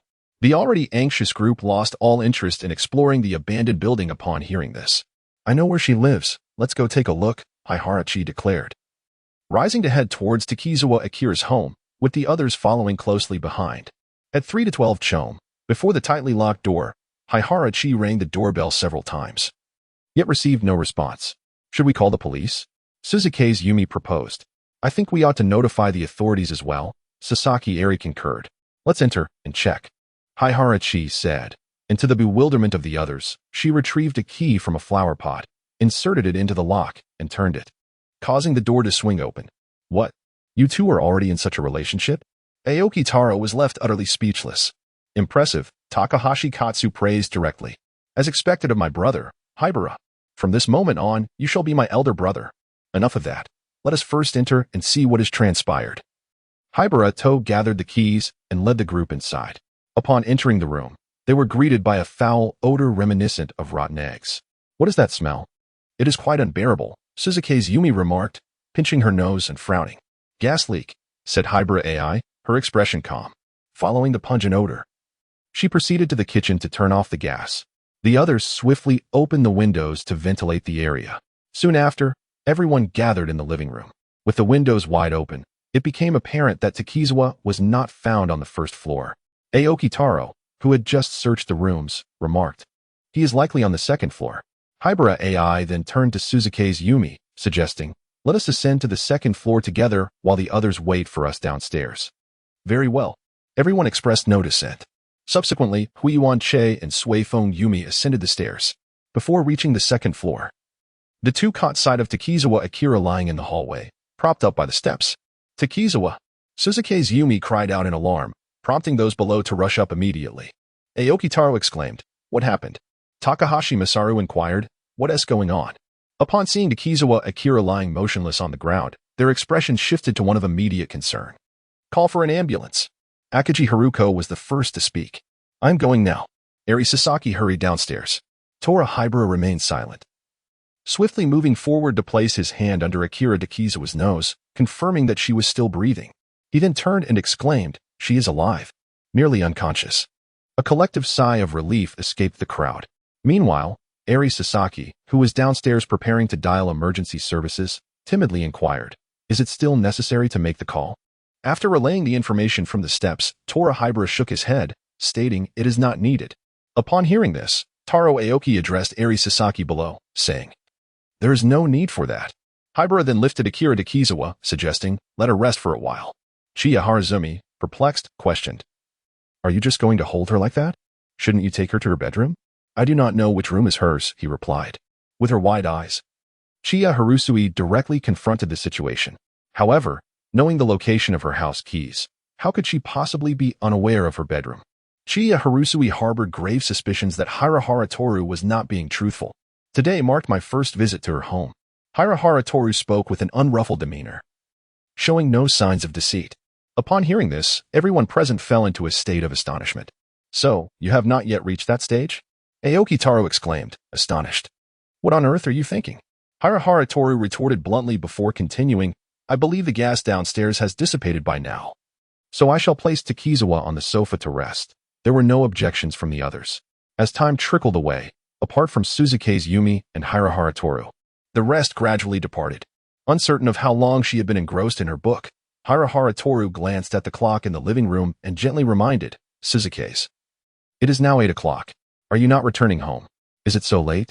Suzuki's Ayumi, who had been keeping watch over Takizawa Akira, slowly rose to her feet. If I were to leave now, it would be just you and Takizawa in this room. Rest assured, I have no intention of doing anything to Takizawa. Haibara Toru stifled a yawn. I presumed she would awaken shortly, at which point I would take my leave. Very well, Suzuki's Ayumi decided to place her trust in me, then stood and made her way towards the door. I shall take my leave now. Well, goodbye.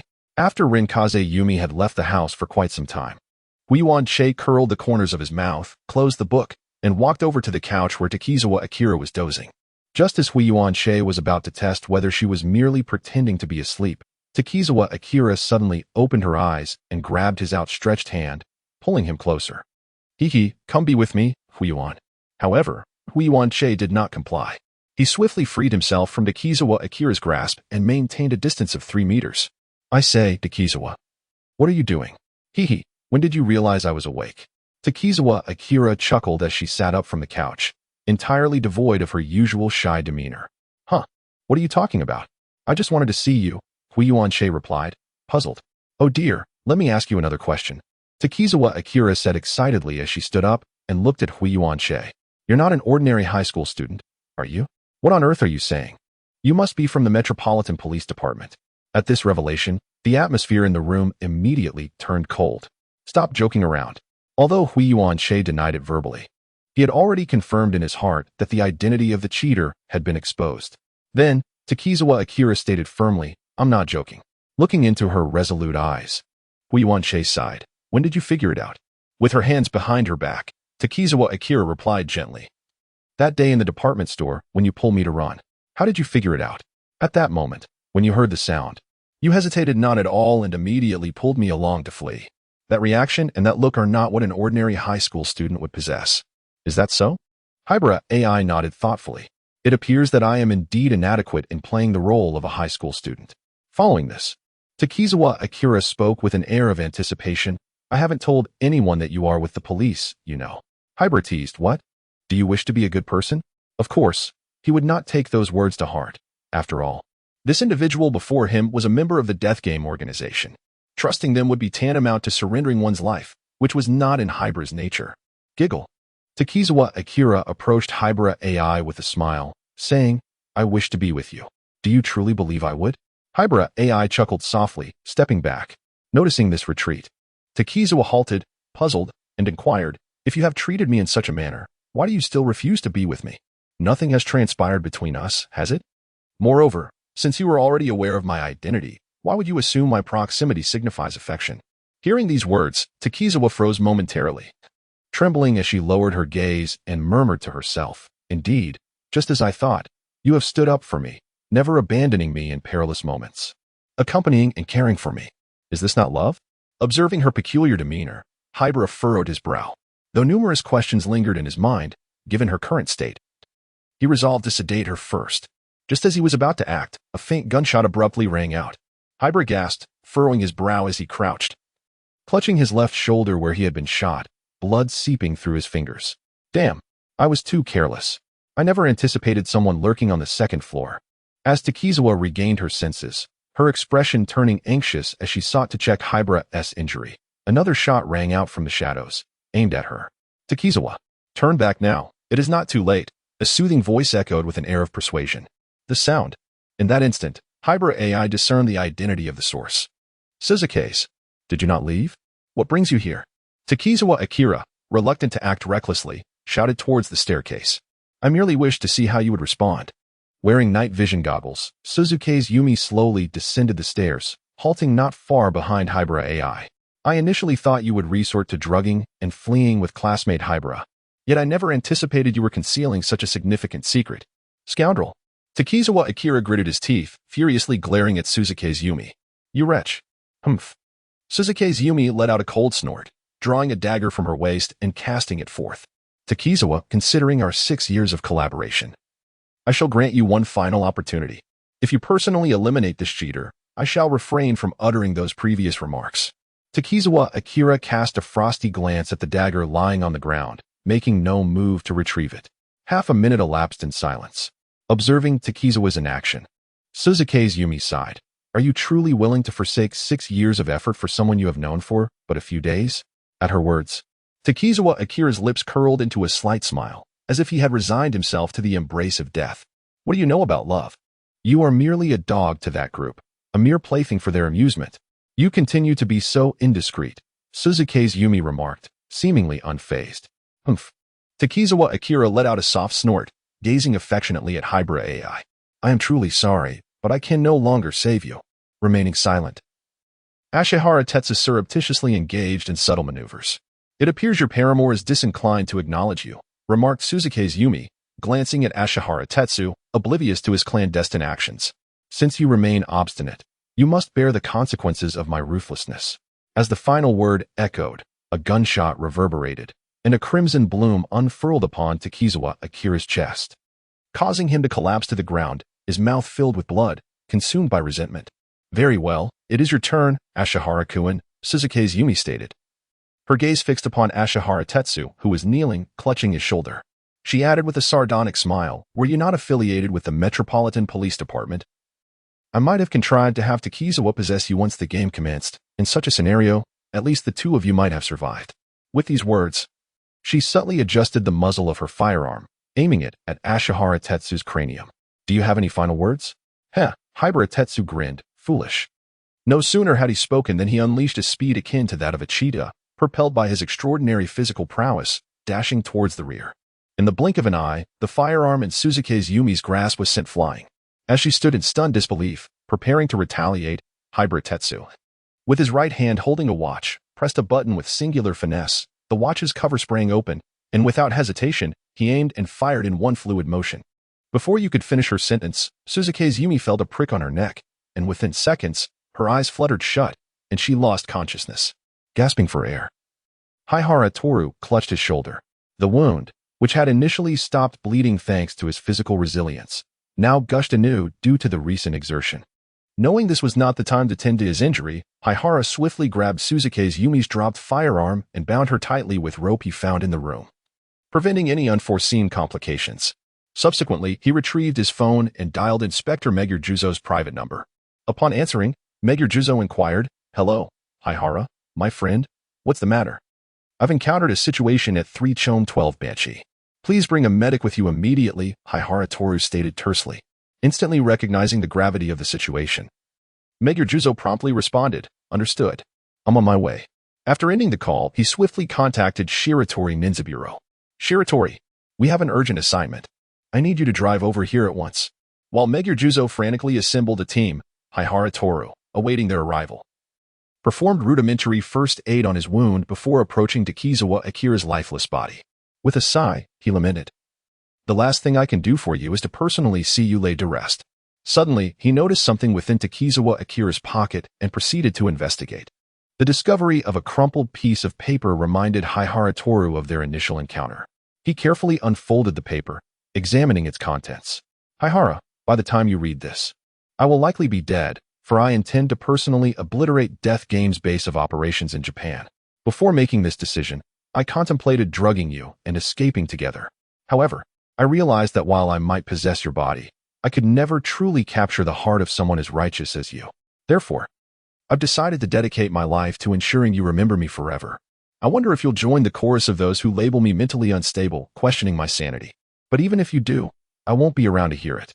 I once read in a book that those who commit too many misdeeds in this life are barred from reincarnation as humans in the next. It seems a scoundrel like me is destined never to meet you again in the next life. But that's all right. There's always the life after that. Farewell, Haibara. I hope this accomplishment earns you a promotion. Best of luck."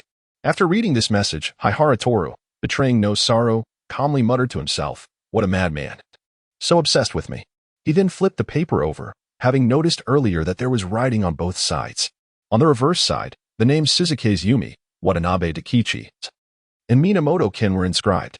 Relieved to have some direction in handling the aftermath, Haibara Toru felt a sense of ease upon seeing these 3 names. It seems these are the other individuals arranged by Death Game. With the arrival of Megure Juzo and his team, Haibara Toru succinctly recounted the events that had transpired. Upon learning the identities of the other Death Game operatives, Megure Juzo immediately relayed this information to Matsumoto Kyanga. That night, the lights of the Metropolitan Police Department building burned late into the night. The following morning at Mihana Hospital, Haibara Toru, resting in his hospital bed, was awakened by a knock at the door. "Come in." Upon hearing this, the person outside the door pushed it open and entered the room. "Haha, my dear Haibara, I have come to see you."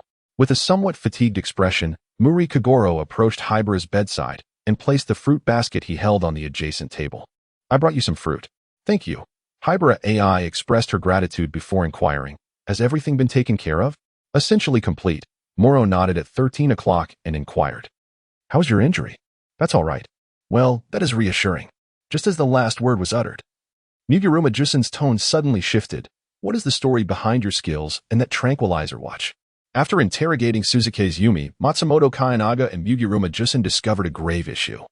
The condition of Haibara Ai was undoubtedly far more complicated than what was documented.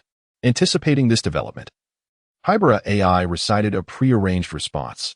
The tranquilizer watch was a gift from a friend abroad, meant for my self-defense, though I am afraid I cannot disclose their identity. Then how did you acquire such skills? I learned from others during my time overseas. Indeed, Mugiruma Jusen nodded. On this matter, he shared the same opinion as Matsumoto Kiyoshi, both concluding that Haibara Ai must have acquired his skills after going abroad. The records regarding Haibara prior to his departure clearly indicate that he had received no training in any form of combat. However, what perplexed Mugiruma was why Haibara would choose to conceal his abilities. But why do you hide them? He pondered. With such talent, why not reveal it sooner? I wish to lead a tranquil life, Haibara Ai replied, his tone tinged with melancholy. A simple and untroubled existence is my aspiration. Is that so? Mugir Jusen pondered deeply. If this impeccably handsome man before him were to reveal his exceptional deductive skills and prowess, he would undoubtedly become the center of attention. At that point, not only the Metropolitan Police Department, but even the Public Security Bureau would endeavor to win him over. Reflecting on Haibara Ai's past experiences, Mugir Jusen seemed to comprehend why he yearned for a life of tranquility. After enduring such trials, all he desired was to live in peace. Yet the Metropolitan Police Department persistently troubled him. Including this instance, it marked the second time he nearly lost his life while aiding us. We had truly overstepped our bounds. With this thought in mind, Mugir Jusen rose and bowed deeply to Haibara Ai. Upon my return, I shall persuade Inspector Matsumoto that the Metropolitan Police Department shall no longer intrude upon your life. I am immensely grateful for your assistance during this time. Should you ever require anything, do not hesitate to reach out to me. I will do my utmost to assist you. From this day forward, you shall always be my dear brother. Haibara Ai was rendered speechless by this declaration. What on earth is Officer Mugir doing? Setting aside whether the Metropolitan Police will trouble me again, I must ask, what does it mean to be your forever brother? Wait a moment. Does that mean he believes what I said? It was true that when he had called him last night, he had considered that, regardless of the circumstances, they could never associate September with him. After all, both marksmanship and skill are not acquired overnight. By the timeline, while he was abroad honing his abilities, September had already begun accepting bounty missions. Fortunately, it was his unique circumstances of crossing over and the system that allowed him to bypass the learning curve. Otherwise, he would have truly faced difficulties. Noticing Haibara Ai's prolonged silence, Mugir Jusen assumed he was skeptical. Thus, he anxiously reassured him, Brother Haibara, you must believe me. Furthermore, I will apply for a substantial reward to express my gratitude for your unwavering support. Coming back to his senses, Haibara Ai replied, slightly embarrassed, it's all right. There's no need to trouble yourself. I don't really care about material possessions. No, Mugir J.Z. declared emphatically. The Tokyo Metropolitan Police Department has already indebted itself to you far too much. Very well, replied Haibara Ai, shifting the topic. Have all the members of the death game organization in our nation been apprehended? Upon hearing this, Mugir J.Z. felt a surge of relief. Indeed, after escorting you to the hospital last night, our police department swiftly initiated the arrests. We captured the two individuals who were disguised at tea in high school without delay. Through interrogation, we uncovered the hideout of the death game organization.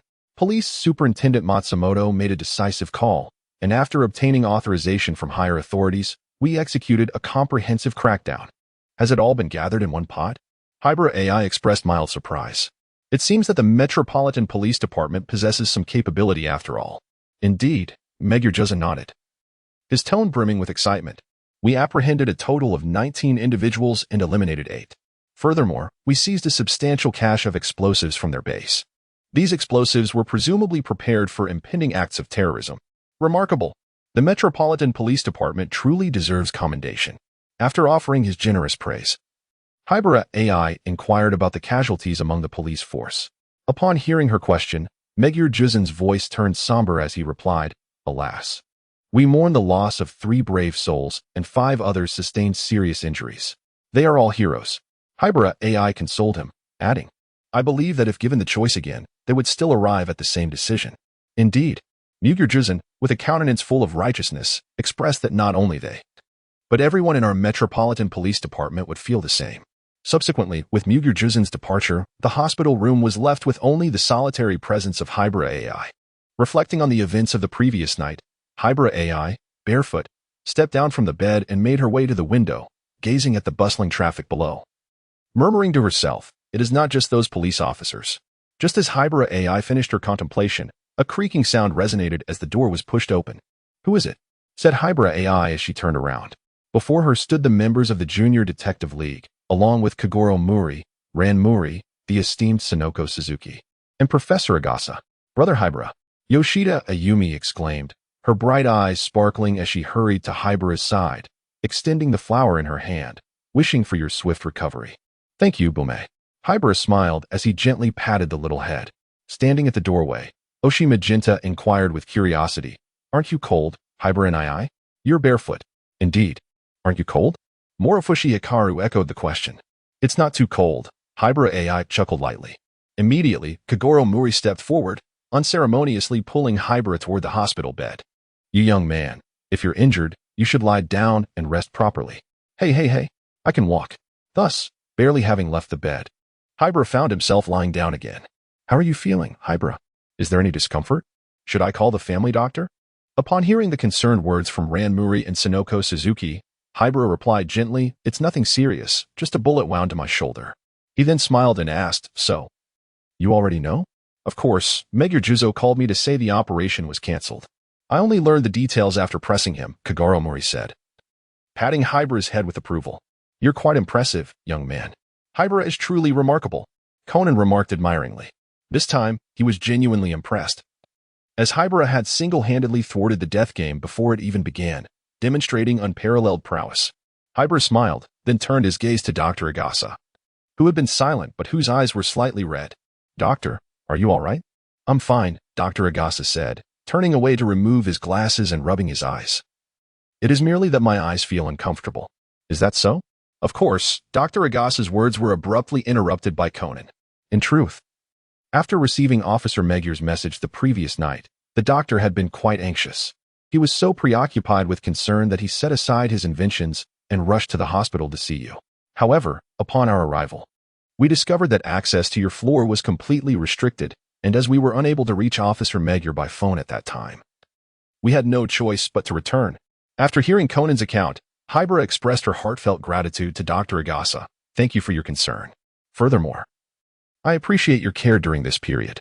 I believe that once my health is restored, it would be best for me to return home, as it is not ideal for me to continue residing in your house." "It's nothing." Dr. Agasa promptly approached the bedside. "Little chit, you may stay as long as you wish. However, it does feel rather inconvenient to keep troubling you." "It's no trouble at all, truly," replied Haibara Ai with a resigned smile upon hearing the almost pleading tone of Dr. Agasa. "In that case, I shall impose for a little while longer." "Haha, good." The onlookers smiled faintly at this scene. Meanwhile, a dark crow perched on a branch, basking in the warm sunlight, behind a door guarded by two men clad in black. A girl with cascading chestnut waves, wearing a white lab coat, sat with her arms wrapped around her legs, burying her head in her knees as she wept quietly. Sister, the reluctant Haibara Ai began, "Isn't this a bit inappropriate?" "Oh, come on, trust me, it's fine," Haibara suggested mischievously. "The worst that could happen is a stomach ache." "All right, but if something goes wrong, you're responsible. Rest assured, if anything happens, I will take the blame." Subsequently, Haibara approached Conan, who was sitting nervously on the sofa in the living room, carrying a plate of dark, unappetizing food. She placed the tray on the small table before him. "Conan, if you're willing to let me give you a good beating, now is your chance." Conan recalled the night he had been beaten and broke into a cold sweat. "I think I'll stick to eating this instead." Earlier that morning, upon learning that Ran Muri and Sonoko Suzuki were going to help Haibara clean her apartment, Conan immediately pleaded to join them.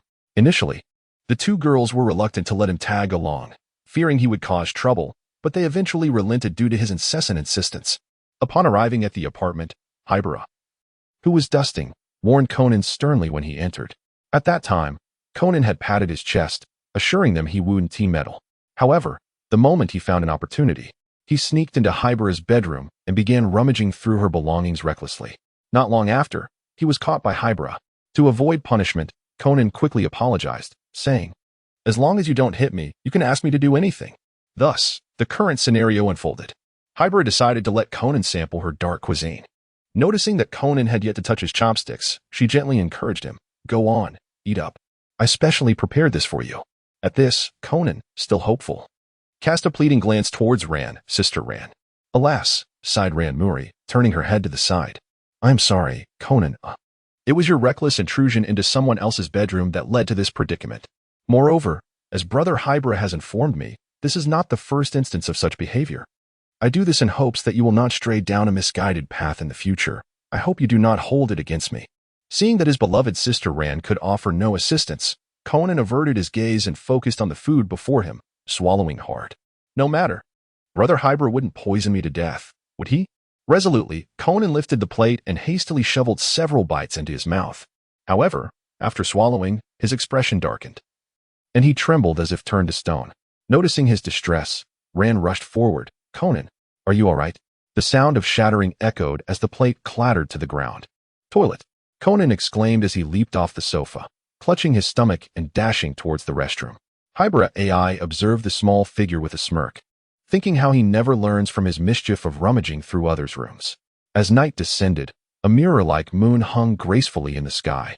Inside Professor Agasa's residence, Suzuki Sonoko gazed in astonishment at the array of dishes laid out before her. Did you prepare all this, Haibara? And it was also thanks to Ran's efforts, replied Haibara Ai, a gentle smile gracing his lips as he sat at the table. Ran has been a tremendous help. Oh, come now, Haibara, there's no need for modesty, remarked Muri Ran, approaching them with a platter in hand. The dishes I made were merely trivial, and I may have borrowed a bit of your culinary skill as well. Oh dear, Suzuki Sonoko immediately jested upon hearing this. You surely aren't doing this for that guy, are you, Ran? UNZ. Mao Lilan's face immediately flushed with embarrassment. Who would be concerned for that guy? Who is that guy? Haibara Ai inquired with curiosity. It's the high school detective Kudo Shinichi, who has frequently appeared in the newspapers. Upon hearing this name from Suzuki UNZ, Haibara Ai cast a sidelong glance at Conan, who looked rather dispirited after several trips to the restroom, and with a mischievous grin said, could it be that he is Xiaolan's boyfriend? The moment those words escaped her lips, Conan's face turned crimson, while Mao Lilan, lowering her head shyly, replied, that deduction man is certainly not my boyfriend. Just as Haibara Ai was about to ask a few more questions, the voice of Professor Agasa resonated. Oh my, such a lavish spread today. This is to express my gratitude to UNZ and Xiaolan for helping me with the cleaning. Haibara Ai smiled as he pulled out a chair beside him, saying, please, take a seat, Professor. With Professor Agasa settled in, everyone began to eat with laughter and chatter. By the way, how's your health, Haibara? Suzuki UNZ inquired with genuine concern. I've been resting for about half a month now. I'm nearly back to normal. Haibara Ai replied, giving his arms a couple of shakes. Alas, Dr. Agasa swiftly intervened, his tone grave. We are still uncertain if a complete recovery has been achieved. Hee. Haibara Ai chuckled awkwardly, assuring, trust me, everything is fine now. You should still be cautious, Dr. Agasa advised with a hint of exasperation. Understood, thank you for your concern. Doctor, Haibara replied before turning to Suzuki Sonoko with a puzzled expression. Is there something you need from me? Suzuki Sonoko, realizing her thoughts had been uncovered, smiled sheepishly. Currently, the Miho Museum is planning to hold a jewelry exhibition due to the gathering of renowned gems from around the world. I'm aware of that, Haibara responded with curiosity. Didn't he, your father, Suzuki Shiro, intend to showcase the Black Star? Yes, but Suzuki Sonoko's tone abruptly shifted as she stood up abruptly, startling everyone. That self-proclaimed kid the Phantom Thief has sent us a notice, stating that he intends to appear on April 1st to seize the Black Star. Could the Phantom Thief? Haibara Ai murmured softly, pondering for a few moments before adding, that international thief? Indeed. Suzuki Sonoko's eyes sparkled with excitement, reminiscent of blossoming peach flowers. This was the notorious thief that young girls today seem to adore. Observing her enthusiasm, Hayu Toru couldn't help but furrow his brow. Are the youth of today truly this absurd? How could one idolize a thief? Have I fallen behind the times? After some contemplation, Hayatoru inquired. Do you wish for my assistance in capturing that individual? Indeed. Suzuki Sonoko exclaimed as she took a seat. Beside her, Muri Ran inquired with curiosity. Isn't it better to leave such matters to the police? Why trouble Brother Haibara? No, that's not an option. If the police were to catch him, that notorious thief would be swiftly apprehended and taken away with a hood over his head. I understand. Haibara Ai gazed at Suzuki Sonoko. realizing your desire for me to capture him so that you could converse with your idol face to face. Truly, you are remarkable, Haibara. Only you could fathom the thoughts that dwell within my heart. As Suzuki Sonoko spoke, she retrieved a sheet of paper, stuck together with tape, and handed it over. It was a notification letter sent by the Phantom Thief Kid. Haibara Ai picked it up from the table to examine it.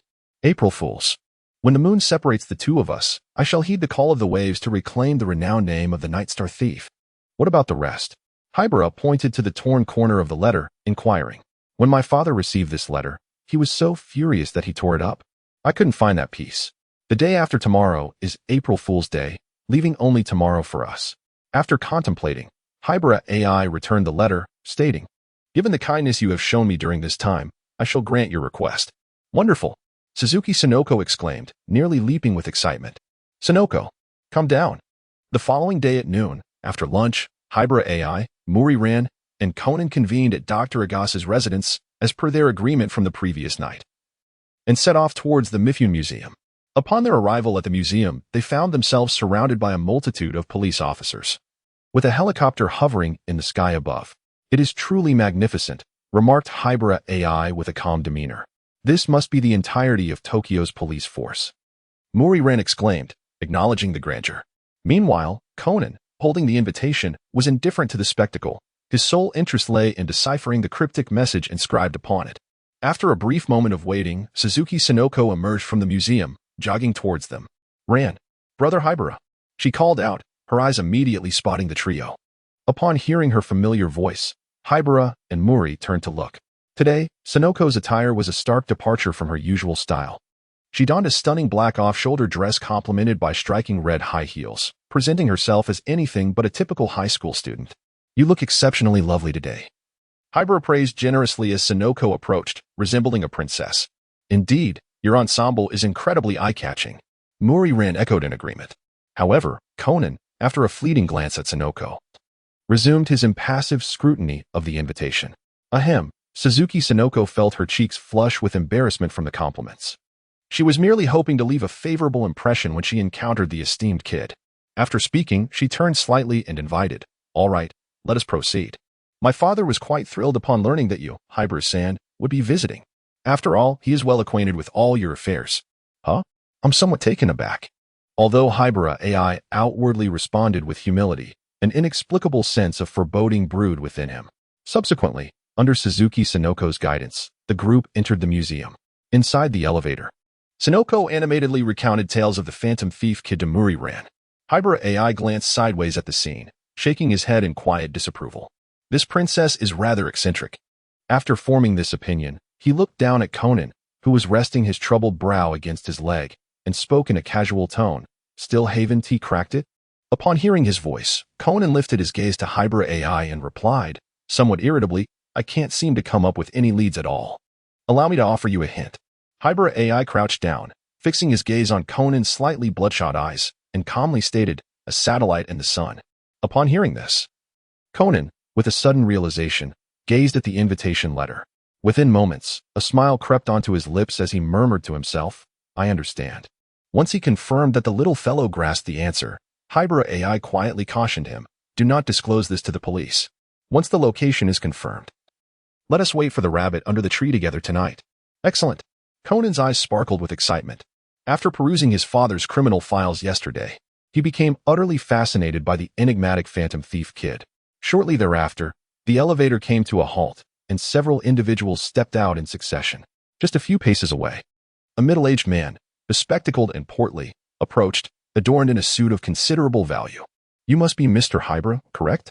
He introduced himself, extending his hand. I am Shiro Suzuki, the chairman of the Suzuki Foundation.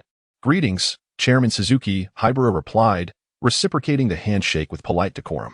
You are far too gracious, as a junior. I hardly merit such honorifics from you. Haha, do not say that. During a team meeting with the police chief, he specifically spoke of you, showering you with accolades as the hero who has saved countless lives. Where?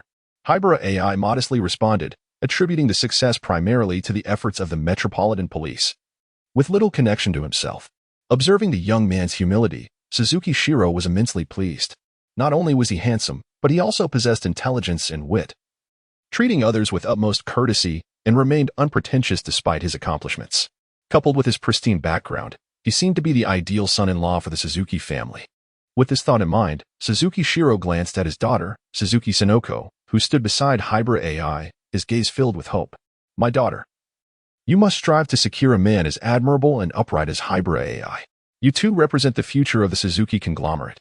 Subsequently, under Suzuki Shiro's guidance, they made their way to the display case at the center of the venue. Mr. Haibara, behold, this is the largest black pearl in the world, the Dark Star. Suzuki Shiro gently introduced. Please, just call me Ai, Haibara Ai replied. The title Mr. feels undeserved.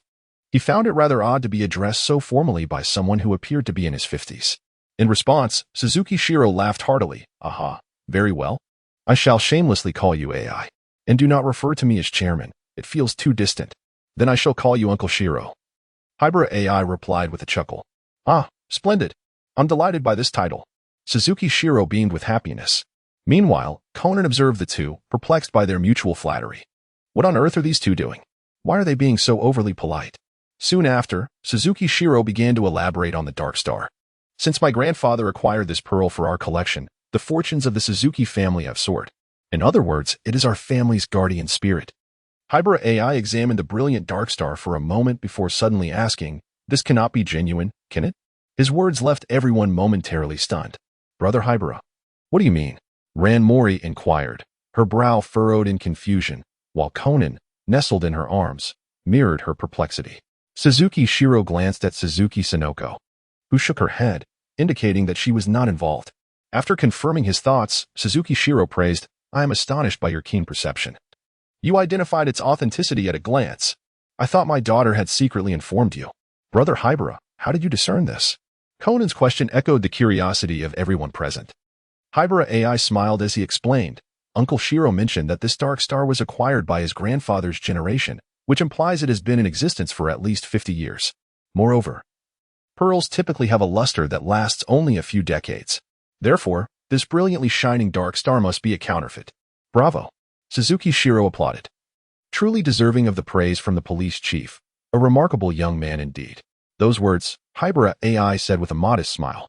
Meanwhile, Conan was left bewildered. Wait, how does Haibara know about this? Something is amiss. It is exceedingly strange. Just as Suzuki Shiro was about to inquire about Haibara's private matters, a furious shout echoed from the vicinity of the glass window. What did you say? Did I not just mention it?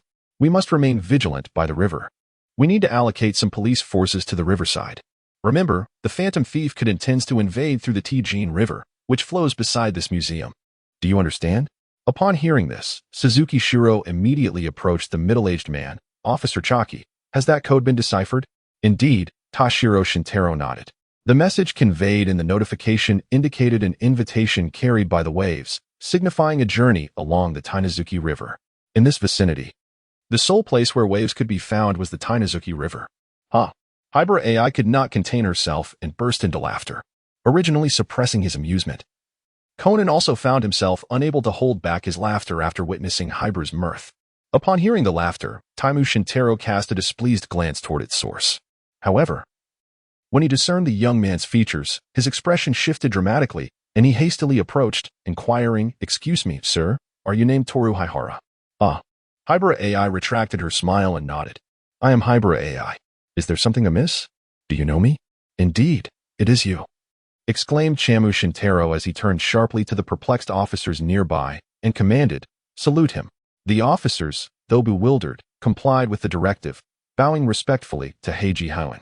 Upon witnessing this scene, not only was Heiji Heiwen taken aback, but those around him were equally astonished. What is happening? Bowing to me?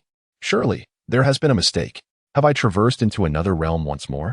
As Heiji Heiwen was lost in thought, Muri Ran glanced at Suzuki Sonoko, questioning, Sonoko, do you have any idea why they are bowing to Brother Heiji?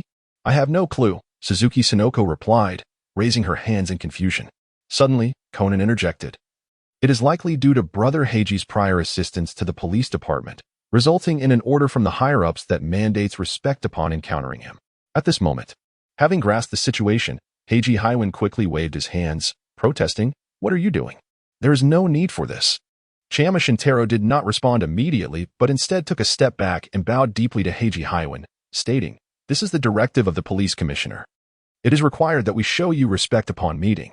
Furthermore, should you be present at a crime scene, you are authorized to direct all officers below the rank of police commissioner. Gray was momentarily taken aback, while Conan, who overheard the conversation, fainted in disbelief. Could it be that Gray was the illegitimate child of the police commissioner? I had never heard of an ordinary citizen commanding officers below the police commissioner in times of necessity. Am I still dreaming? The first to regain composure was Shiro Suzuki. Recalling a recent tea chat with the police commissioner, he suddenly understood his friend's intentions. This old chap actually intends to coax little CH into joining your ranks. But have you truly resorted to such measures? Upon regaining his senses, Gray hurriedly waved his hands, saying, "Officer, you flatter me too much. I am merely an ordinary citizen. Please do not treat me so." How amusing. Do you truly believe I am naive? I have lived 2 lives. And I have seen plenty of tactics employed by individuals like your police commissioner. It is merely an attempt to entice me into the allure of power, hoping I would voluntarily choose to join the police force. In the end, while you may offer me a high position, I would be burdened with the ceaseless task of solving murders and apprehending criminals. Ultimately, not only would you secure the nation's stability through my efforts, but you would also rid the police department of the detective's dominance and the scorn of the public. Truly a clever scheme. You are far too modest, exclaimed Tamakami Taro, turning to the bewildered officers behind him and bellowing, "This gentleman is the one who recently assisted the police department in dismantling the death game organization. From now on, you will show him the respect he deserves." Upon hearing this, most of the older officers regarded Gray with admiration, while a small fraction expressed disdain and disbelief. However, out of respect for their superior, they all responded in unison, "Yes, understood." Upon hearing their response, Gray suddenly entertained the notion of fleeing the country. "Little Gray, can I choose to go abroad? I feel that remaining here will inevitably lead to trouble." "You may travel abroad, but considering the regions where justice points can be most efficiently acquired, I do not recommend it," came the reply in his mind. Resigned to his fate, Gray abandoned the idea of leaving the country. "Very well, it shall be as it is. Regardless, I can at least accumulate justice points." Reflecting on his recent efforts, which had garnered him 250 justice points, much of his discontent faded away. "If I disregard resting periods at this rate, it won't be long before I can purchase the eternal capsule. At that point, the sea will be wide enough for fish to leap, and the sky will be high enough for birds to soar, allowing me to live freely until the end of the world." Observing Gray lost in thought, Tamakami Taro spoke softly, "I shall not interrupt your admiration of the pearls any longer. I must organize the officers to protect them." Gray responded with a simple then stepped aside to chat with Shiro Suzuki. "Little CH, have you deciphered that code?" inquired Shiro Suzuki with curiosity. Gray nodded and replied quietly, "I have cracked it. But to fulfill YKO's dream of stardom, I do not intend to inform the police." "Uncle Shiro, you won't tell on me, will you?" "Haha." After Suzuki sure let out a couple of hearty laughs, he lowered his voice just as well. "Since you have already discerned that this dark star is a fabrication, I certainly have no objection to Phantom Thief Kid making an appearance to steal it. Tonight, he will merely show his face." Haibara Akira chuckled softly. "Why?" Suzuki Shiro asked in confusion. The first sentence of the invitation had already clearly indicated, "April Fool." Suzuki Shiro murmured to himself a couple of times and suddenly realized. April Fool's Day? Indeed. Ah, I see. The two individuals were acquainted with merely a smile.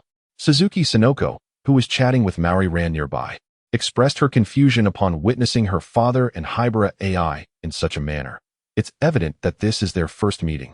Yet why do I feel as though they are already well acquainted? Perhaps this is what my father often refers to as a friendship that transcends age. Maori Ran chuckled lightly, adding, "And isn't that rather delightful, Sonoko?" "Ah?" Suzuki Sonoko replied in confusion. "What is so good about it? Aren't you fond of Haibara-san?"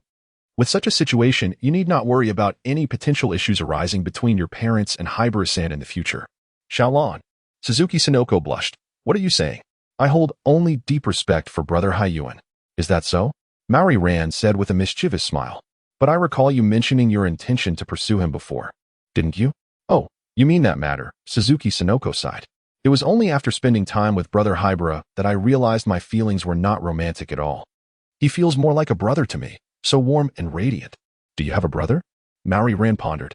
"I thought you only had an older sister." "Oh." "Don't dwell on such trivial details." Suzuki Sonoko swiftly changed the subject. Brother Haibara promised that he would arrange for me to meet with Lord Kaido Kid tonight. I can hardly contain my excitement. Sonoko, you really should refrain from idolizing that phantom thief. I refuse. At that moment, Conan stood before the glass window, a smile playing at the corners of his mouth. By nightfall, I shall personally unveil the mask of this phantom thief. Time, 23:26. The streets were already sparsely populated. Suzuki Sonoko clutched Muri Rant's arm and inquired of the path ahead from Haibara Ai, Brother Haibara. Will Lord Kaido really make an appearance on the rooftop of the restaurant in Cupido City after midnight? Before Haibara could respond, Conan, walking alongside him, turned with resolute confidence and declared, he absolutely will. Brother Haibara has never erred in his deductions. Upon hearing this, Suzuki Sonoko nodded in agreement, indeed. And Brother Haibara's reasoning skills far surpassed those of Kudo Shinichi. Conan was momentarily rendered speechless. Wait, do you really need to compare me to others? Immediately, Sonoko Suzuki shifted the topic, voicing her curiosity. By the way, Haibara, I recall that today is the first time you and my father have met. Yet you seem remarkably familiar with each other. Haibara's steps faltered as he turned to face Sonoko, his tone gentle as he replied. Uncle Shiro must be hoping that I will marry you in the future. Don't joke around. Suzuki Sonoko stammered, her forehead glistening with sweat. Her face flushed with embarrassment. How could my father possibly be like this? As her voice dwindled, Haibara Ai offered a faint smile. Previously, you had mentioned that your sister was to wed the young heir of the Tozawa group. After her marriage, Uncle Shiro, in the interest of the family legacy, would undoubtedly not permit you, his only descendant, to marry outside the family. He would certainly opt for a son-in-law. And as an exceptional young man, unencumbered by familial ties, I would naturally be the prime choice for Uncle Shiro. Realizing the implications, Suzuki Sonoko tightened her grip on Muri Rant's arm and, with her head lowered, softly murmured, I'm sorry, I may have to disappoint you. Haha. Haibara Ai chuckled softly as she approached and ruffled Suzuki Sonoko's hair. In truth, the words you just uttered are what I shall convey to Uncle Shiro in the future. Suzuki Sonoko responded with a soft lifting her gaze to reveal her flushed cheeks. Regardless of everything, we shall always remain good friends. Indeed, replied Haibara Ai, turning to lead the way once more. After a few minutes of walking, Suzuki Sonoko inquired, Brother Haibara, given the respect those officers show you, could it be that they harbor ulterior motives? Intelligent. Haibara remarked without turning back. The police chief sought to entice me with power, attempting to persuade me to join the police force and serve their interests. Upon hearing this, the three, whose mental ages were akin to that of high school students, were left in a state of perplexity. What does this have to do with power? And why would he use it to tempt you? Conan furrowed his brow, questioning in confusion. Are you aware of the current situation within the police department? Haibara paused, her tone calm as she spoke. What is happening? The three inquired in unison. To the public, the current police department appears to be a group of idlers. Haibara Ai, unfazed by the choice of words, remarked coldly, the cases they handle, without the assistance of detectives, often result in wrongful convictions. Imagine if this situation persists. Do you believe the already dismal credibility of the police will not vanish entirely? Henceforth, the public will cease to trust the police and will instead seek out detectives in times of trouble. In due course, this will lead to societal chaos. And should malefactors incite discord, the consequences could be unfathomable. Therefore, there is an urgent need for a capable, trustworthy, and beloved officer to salvage the situation. After finishing her statement, Haibara took a breath and pointed to her own visage, declaring, I happen to embody those very qualities. Indeed. Suzuki Sonoko was the first to regain her composure, pointing her finger at Haibara Ai. The police department intends for you to assist them for a lifetime. With a snap of his fingers, Haibara Ai expressed his exasperation.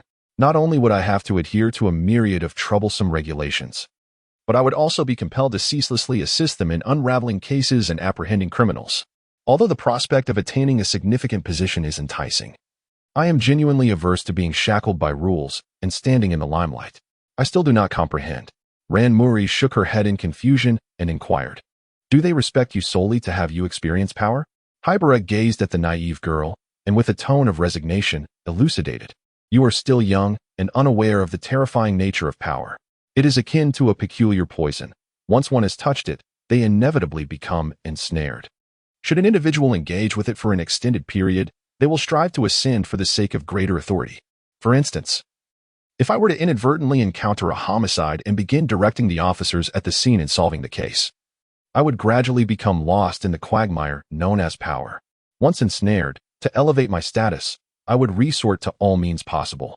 And at that moment, if one of the high-ranking officials, such as the police commissioner, were to state that if I could restore the public's trust in the police force and was willing to become a figurehead of the law, my long-sought ambitions would be fulfilled, would I not then be inclined to acquiesce? Would I choose to agree, or to agree, or to agree? The repetition of the same question left Conan and the others in deep contemplation. Shortly thereafter, it was Ran Mori who first emerged from her reverie and remarked, "This is outrageous." Indeed, Suzuki Sonoko concurred. Brother Haibara merely wishes to lead a tranquil life as an ordinary person. How could they desire such a thing? Only Conan, deep in contemplation, kept his head lowered. Could it be that the Metropolitan Police had truly reached such a dire state? Just a short while ago, had they not enjoyed a surge in popularity? During his moment of doubt, Haibara so calmly spoke. In one's position, one must fulfill their duties, bear their responsibilities, and dedicate themselves to their tasks. Were I to occupy his position and encounter a youth like myself, I might resort to more extreme measures. Furthermore, I believe that when he issues commands demanding obedience, he undoubtedly bears considerable pressure. It is unfortunate, as I, like Sonoko, simply wish to lead a stable and ordinary life. As soon as Haibara concluded, Conan suddenly inquired, "But hasn't the public's trust in the Metropolitan Police significantly recovered during this period, especially following the Death Game Organization incident? The police were prominently featured in the headlines for several days." Haibara smiled slightly and explained, "The words of a person who has lost credibility are often met with skepticism by the majority. Is that so?" Seeing Conan's expression darken, Haibara encouraged him, "But this does not concern us. If the sky were to fall, there would be tall individuals to hold it up, so why fear? Let us unveil the mask of the phantom thief kid. Indeed, let us not dwell on such matters." Suzuki Sonoko raised her hand and declared, "Tonight's target is the esteemed kid." Indeed, Haibara Ai nodded firmly. "Let us depart." At the entrance of the Kyopo City Hotel, a security guard clad in a uniform obstructed the entrance for Haibara Ai and her companions. "We kindly request to check your personal belongings."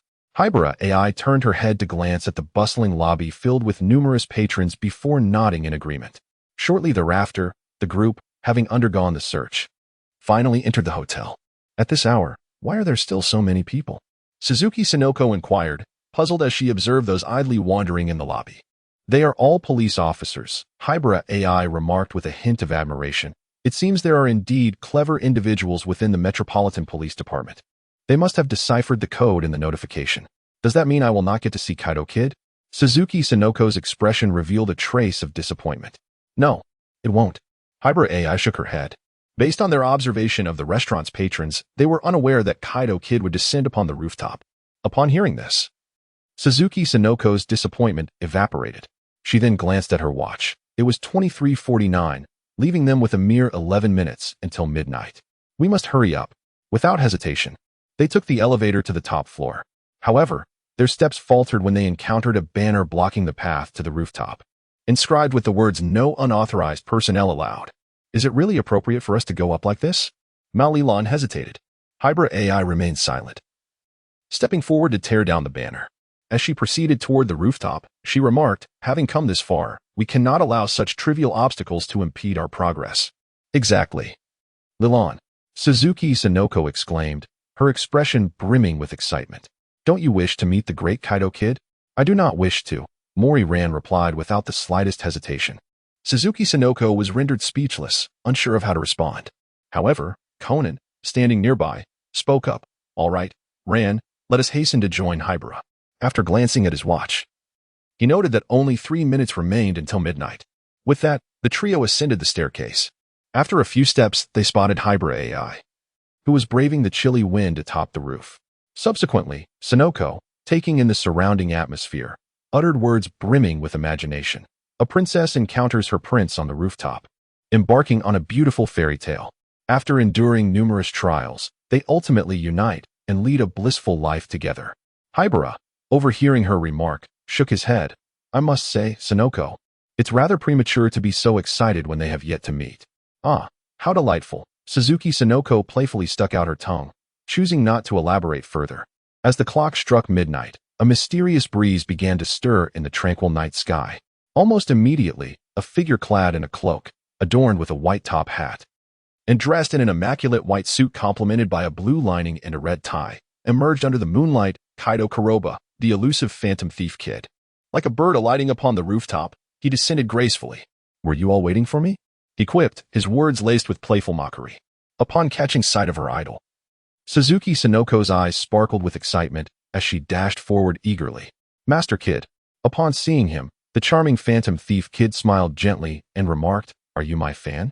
"Yes." However, due to the high-heeled shoes she wore, Suzuki Sinoko stumbled forward. Fortunately, phantom thief kid, with remarkable agility, swiftly caught her. "Beautiful princess, please be mindful of your safety." Feeling the warmth of his hand, Suzuki Sinoko looked up at her idol with excitement. Master Kid, bathed in the moonlight. Even though Phantom Thief Kid's face was obscured by his monocle and the backlighting, she still discerned his exquisite features. "I never expected Master Kid to be so young. He must be in his 20s or even younger. This is entirely different from what I imagined." After studying Suzuki Sinoko, Phantom Thief Kid released her and took a step back. "Well, the fan meeting has come to an end." With that, he turned his gaze toward the distance, where Haibara Ai, Muri ran, and Conan stood.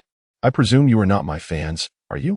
I am here to unveil your true identity," Haibara Ai stated calmly. "I am quite curious about what lies beneath your mask." "Is that so?" The Phantom Thief Kid chuckled lightly, simultaneously producing a radio transmitter. "Noticing the scant number of you, I shall summon some reinforcements." "Very well, please commence your performance." Haibara Ai jested while stifling the urge to take action. Meanwhile, Conan too was eager to witness the methods of this world thief. Both were curious to discern whether this individual before them truly lived up to the rumors. Subsequently, the Phantom Thief Kid, in their presence, altered his voice without the aid of any props and spoke into the radio. Hello, I am Officer Chaki. I have currently spotted the Phantom Thief Kid on the rooftop of the Rihan Hotel in Kyupo City. I urge all vehicles patrolling in Mahama and Kyupo Town, as well as helicopters hovering over the Mahama Museum, to converge immediately on the rooftop I just mentioned. It is imperative that we apprehend Kid." On the other end, Officer Chaki Shintaro furiously shouted into the radio, "Do not fall for the trap. That is Kid's diversion. Everyone, return at once." However, the helicopter pilot, having received the earlier command, was already nearing the hotel rooftop. With the mindset of seeing this through, he did not halt his flight. Upon spotting the Phantom Thief Kid on the rooftop, he excitedly reported over the radio. "Report, the kid has been sighted on the rooftop along with several bystanders." It appears that the source of the earlier message was indeed the kid himself. "What?" exclaimed Akaki Shintaro, taken aback. He immediately surmised that this was a scheme devised by Kid. However, unwilling to relinquish the opportunity to apprehend him, he decisively commanded, "The helicopter is hovering nearby. Do not allow him to escape on the glider. As for the others, swiftly surround the Kaido City Hotel." Meanwhile, on the rooftop, the elusive Kaido Kid, having mimicked Takaki Shintaro's voice, proceeded to imitate yet another voice. "This is Officer Nakamori. To all personnel on guard at the Kaido City Hotel, be advised that Kid is on the rooftop. Everyone must surround him immediately. He must not escape." Inside the hotel, Nakamori Ginzo, having received Takaki Shintaro's message earlier, rushed towards the rooftop while listening to his own voice emanating from the radio, perplexed. What on earth is this guy up to? Isn't this supposed to earn me some merit? The helicopter circled above the building, the unruly wind tousling the hair of those present. Kaido Kid, indifferent to the astonished expressions of Ran, Kagoro, and the others, cast a mocking glance at the composed Haibara Ai and remarked, "My dear sir, I wonder if you are satisfied with the assistance I have procured for you?" "Quite satisfactory," remarked Haibara Ai, her eyes brimming with admiration. "I am exceedingly pleased." At that moment, the door leading to the rooftop creaked open, revealing a middle-aged man wielding a firearm, whose visage bore a striking resemblance to Kagoro Mori, accompanied by a cadre of plainclothes police officers. Officer Ginzo Nakamori stepped forward, gun in hand, commanding, "Don't move, Kaido. Surrender willingly."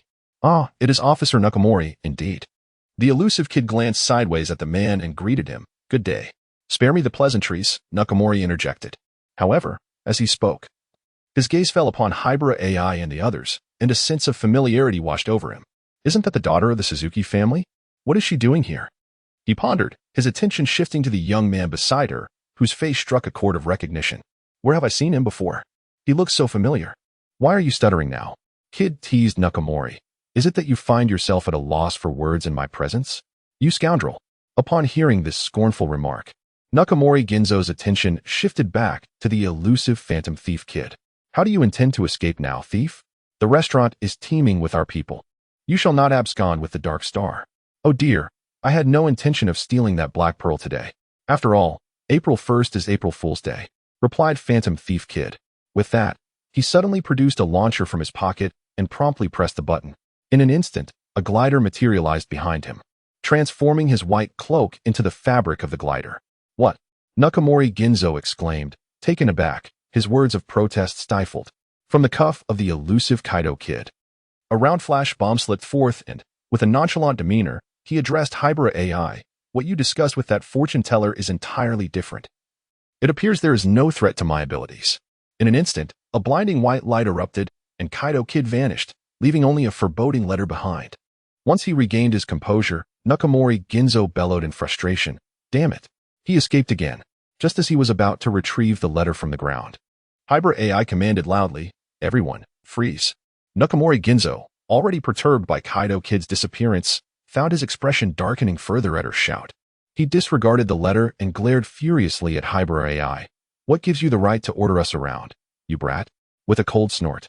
Haibara Ai was about to retort when, unexpectedly, Chaki Shintaro appeared at the rooftop entrance, his tone grave. Nakamori, you shall not be disrespectful to Mr. Haibara. Upon hearing that familiar voice, Nakamori Ginzo turned, bewildered, and asked, Mr. Haibara? That Mr. Haibara? Indeed. The very one whom the director of the police explicitly commanded us to respect. Taken aback, Nakamori Ginzo pointed at Haibara Ai, exclaiming, You mean the benefactor who has aided our police department? Indeed. After confirming his answer, Nakamori Ginzo retracted his disdain and anger. He had heard of Haibara Ai's exploits, and the police commissioner had explicitly commanded respect for this young individual. Although many still looked down upon Haibara Ai, they recognized one undeniable fact. The young man had the backing of the police commissioner. One must not only consider the monk, but also the Buddha. Subsequently, Haibara Ai, with a calm demeanor, passed by Nakamori Ginzo and approached Chaki Shintaro, inquiring, Officer, when you arrived, was there anyone downstairs? No, Takurai Shintaro shook his head. After my arrival, I dispatched personnel to seal the corridor. No one has descended thus far. In that case, let us send some individuals from below to come up and restrain all the officers currently on the rooftop, Hayashi Tetsu concluded. At his words, a stir erupted among the group of officers. What is the reason for this? The elusive phantom thief kid has already made his escape. Are you questioning us? Silence. The cacophony of voices was promptly silenced by the authoritative command of Chaki Shintaro. Although he could not comprehend why Haibara Ai had taken such actions, the mere thought of the superintendent's orders rendered him, despite his rank as a police inspector, powerless to inquire further. As long as public safety was not jeopardized, they were obliged to cooperate with Haibara Ai. With this thought in mind, Chaki Shintaro instructed the officers behind him, You must descend immediately and summon assistance. Apprehend all the officers stationed on the rooftop. The officer hesitated, clearly uncertain. Hurry. Chama Shintaro emphasized his tone, as if to say, Do you dare defy me? Indeed. After the officer saluted, he hurriedly descended. Meanwhile, on the rooftop, Nakamori Ginzo and Conan, after a moment of contemplation, swiftly grasped Haibara Ai's intention. Just as they were about to voice their thoughts, a hearty laugh erupted from the crowd. Ha! Clad in a police uniform, the agile phantom thief kid leaped atop the doorway of the rooftop, exclaiming in surprise, I can't believe you saw through my scheme. With that, he tore off his police attire, and under the moonlight, the phantom thief kid re-emerged in his pristine white garb. Indeed, Nakamori Ginzo exclaimed, Hurry, capture kid. The elusive phantom thief kid deftly evaded the outstretched hands while declaring, Though you are quite clever, I have prepared something extraordinary this time. As a smoke bomb tumbled from his sleeve, the group of policemen immediately erupted into coughing fits. Oh no, it's smoke. Cough, cough, cough. Damn it, playing dirty. Under no circumstances should he escape. Nakamori Ginzo bellowed, immediately communicating via radio, helicopter. Lower your altitude at once. Assist in dispersing the smoke. Hurry. Complying with the command. The pilot gradually descended the helicopter. Within the shroud of smoke, Kid, upon hearing this, couldn't help but smirk. Truly, my good assistant, thank you. Just as he seized the opportunity to leap from the rooftop, he suddenly felt a firm grip on his ankle. Haigiro Tetsu, with a steady hand, grasped the phantom thief's leg and calmly stated, Your intentions are all too predictable. How did he know? Startled, Kid prepared to draw his magic gun, but to his surprise, Hayagiro released his grip. With no time to ponder, the phantom thief took advantage of the remaining smoke. Leaping from the rooftop and soaring away like a white bird against the night sky, aided by his glider. Once again, Kid has escaped. Nakamori Ginzo muttered angrily toward the distant white figure. Hayagiro cast a meaningful glance at him before turning away, accompanied by Suzuki Sonoko, Muri Ran, and the frowning Conan. As they descended, holding the ominous letter. After delivering the letter to Tamaki Shintaro, Hayagiro declined his offer to send them home, bidding farewell to Sonoko and the others before departing alone. As Hayagiro disappeared into the distance, Suzuki Sonoko exclaimed excitedly, "Thanks to Brother Hayagiro. I was able to get so close to Lord Kid." Mori Ran lightly tapped her on the head, saying, "Sonoko, you really shouldn't idolize such a criminal." But Xiaolan, Lord Kid looks so young. He's probably in his 20s or even younger. Conan, who had been vexed at not capturing Kid, was taken aback by her words and asked in astonishment, "Sister Sonoko, is that really true?" Of course. Suzuki Sonoko crouched down, her eyes fixed intently on Conan. At such close proximity, I could not be mistaken. So young? Meanwhile, Haibara Ai, after confirming that no one was following her, took out her monocle and, upon donning it, pressed the button at the front of the temple. As a signal receiver ascended, 2 dots promptly appeared on the lens display, observing from a not too distant location. A smile crept across Haibara's lips. "For my shadow, you cannot escape." By the riverside. The phantom thief took a deep breath and slowly exhaled after landing on the grass. How did that fellow know I was disguised among the police at that moment? Wasn't the flash grenade supposed to blind him? Fortunately, I heeded Akako's advice this time and brought along a few smoke bombs. Otherwise, I truly would not have escaped. Reflecting on Akako Kazumi's divination earlier that day, the phantom thief shook his head and murmured to himself, "But why did Akako say that fellow would surely capture me? Had I not made my escape unscathed, I might have believed her."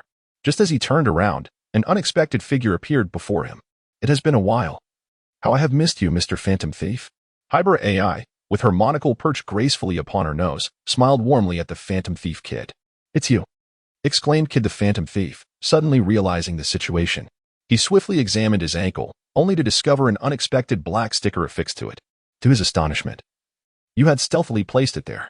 As he spoke, Kid crushed the transmitter concealed within the sticker, observing the destruction of the device crafted by Professor Igasa. Haibara Ai remarked with a sharp tone, "Having crushed my transmitter, you cannot escape the consequences."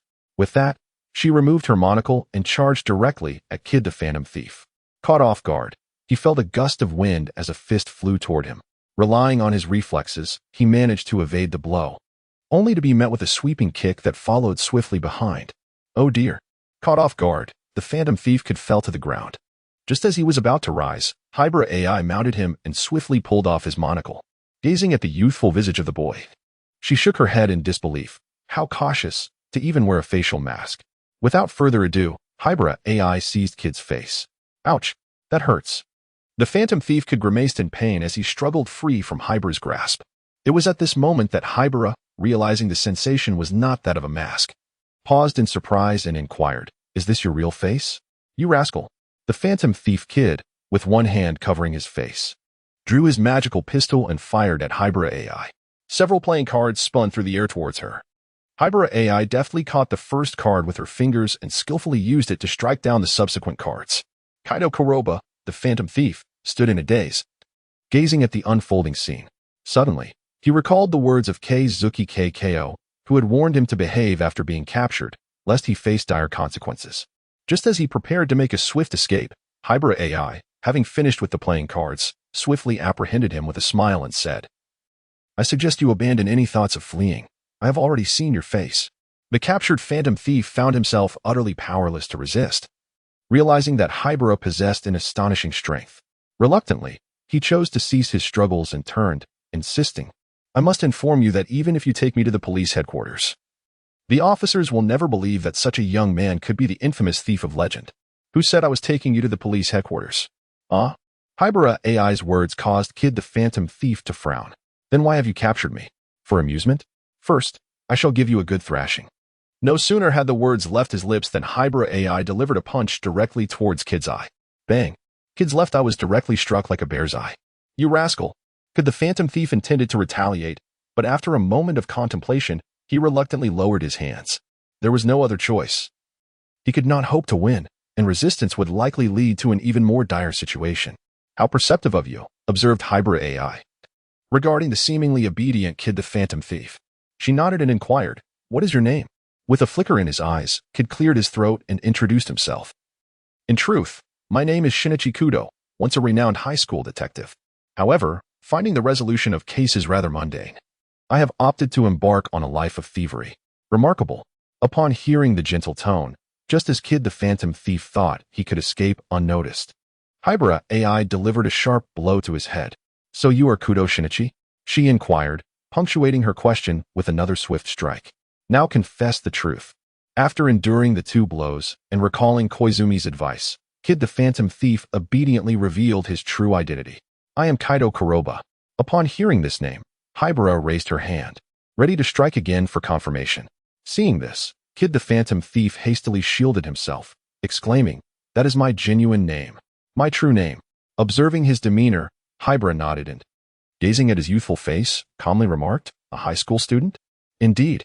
Kaido Kuroba sighed. "At Egokuta High School, Class 2B. I will go to your home to verify." Haibara Ai still could not believe that this high school student possessed such remarkable abilities. Kaido Kuroba wished to express his reluctance to comply. Yet, as the words lingered on the tip of his tongue, he beheld Haibara Ai's gentle smile, compelling him to acquiesce. "Very well, follow me." The moment Haibara released his grip, Kaido instinctively contemplated fleeing. However, the echo of Sonoko Suzuki's voice resonated in his mind, warning, "If you wish to be struck, feel free to run." After a brief moment of contemplation, he relinquished the notion of escape. Subsequently, after shedding his Phantom Thief attire, he escorted Haibara to a modest 2-story dwelling. "All right. Once you've changed your shoes, please come inside." Under Kaido's guidance and affirmation, Haibara confirmed his identity as a high school student. In the bedroom, Kaido sat upon a chair, tending to his dark circles in the mirror while inquiring, "So, who exactly are you?" Standing by the window, feeling the chill of the breeze, Haibara replied slowly, "September." Thud. Upon hearing that appellation, Kaido Kuroba tumbled from his chair. When Tsuruo Muro turned to witness the scene, he teased, "What's this? The illustrious Phantom Thief Kid is afraid of a mere bounty hunter like me? No wonder she claimed I would inevitably capture you. How infuriating." Kaido muttered under his breath, steadying himself against the chair as he rose, his eyes casting a glance of trepidation toward Muro. This man is the infamous nemesis of criminals? Kaido was well versed in the tales of September, for understanding potential adversaries is fundamental training for a thief. However, he had not anticipated that the elusive September had not departed from the archipelago.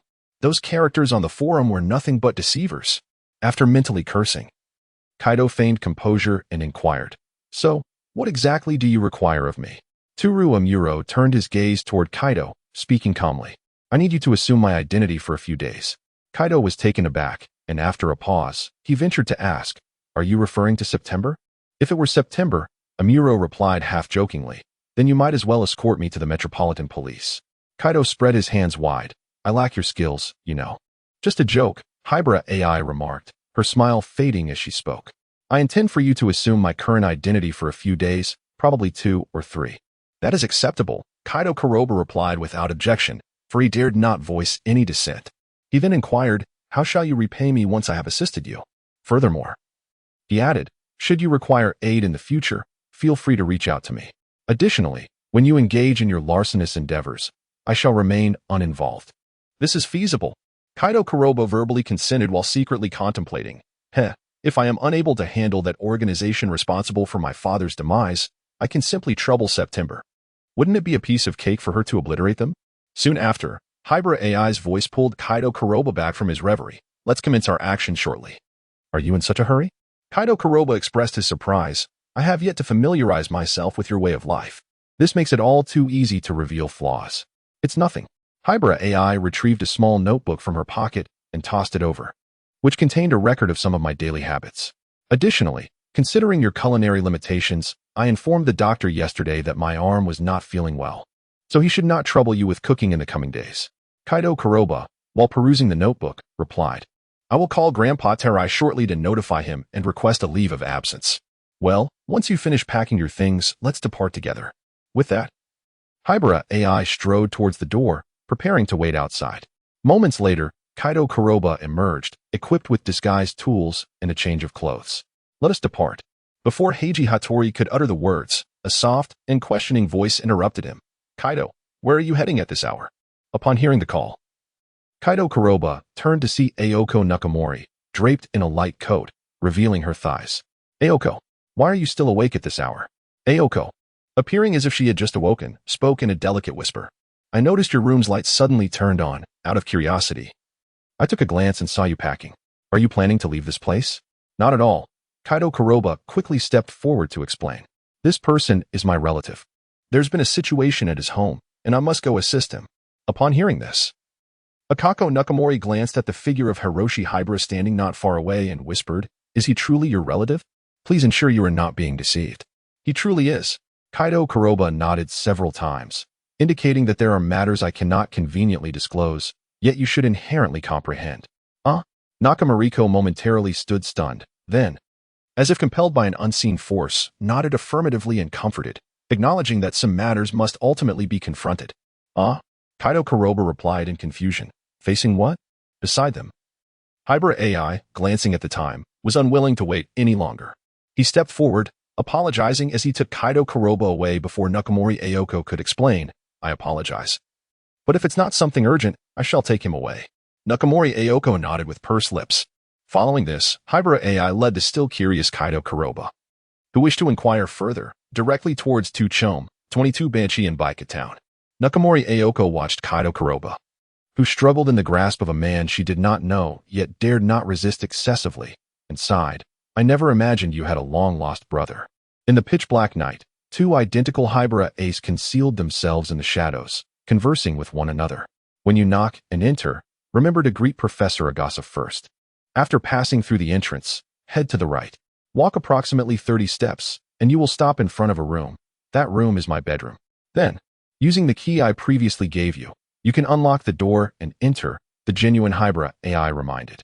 Understood, but tell me, are you truly not deceiving me? Kaido Kuroba, disguised as the false Haibara Ai, wore a serious expression. That little ghost by your leg, was it Kudo Shinichi? On their way. Haibara Ai had indeed informed him of crucial points and individuals to be wary of, revealing that Conan was none other than the missing high school detective, Kudo Shinichi. Indeed. Haibara Ai nodded, urging caution in the presence of that individual. You must be exceedingly careful not to reveal anything. Kaido Kuroba felt a twinge of insecurity. After his initial encounter with Shinichi Kudo, he realized that the latter was far from ordinary.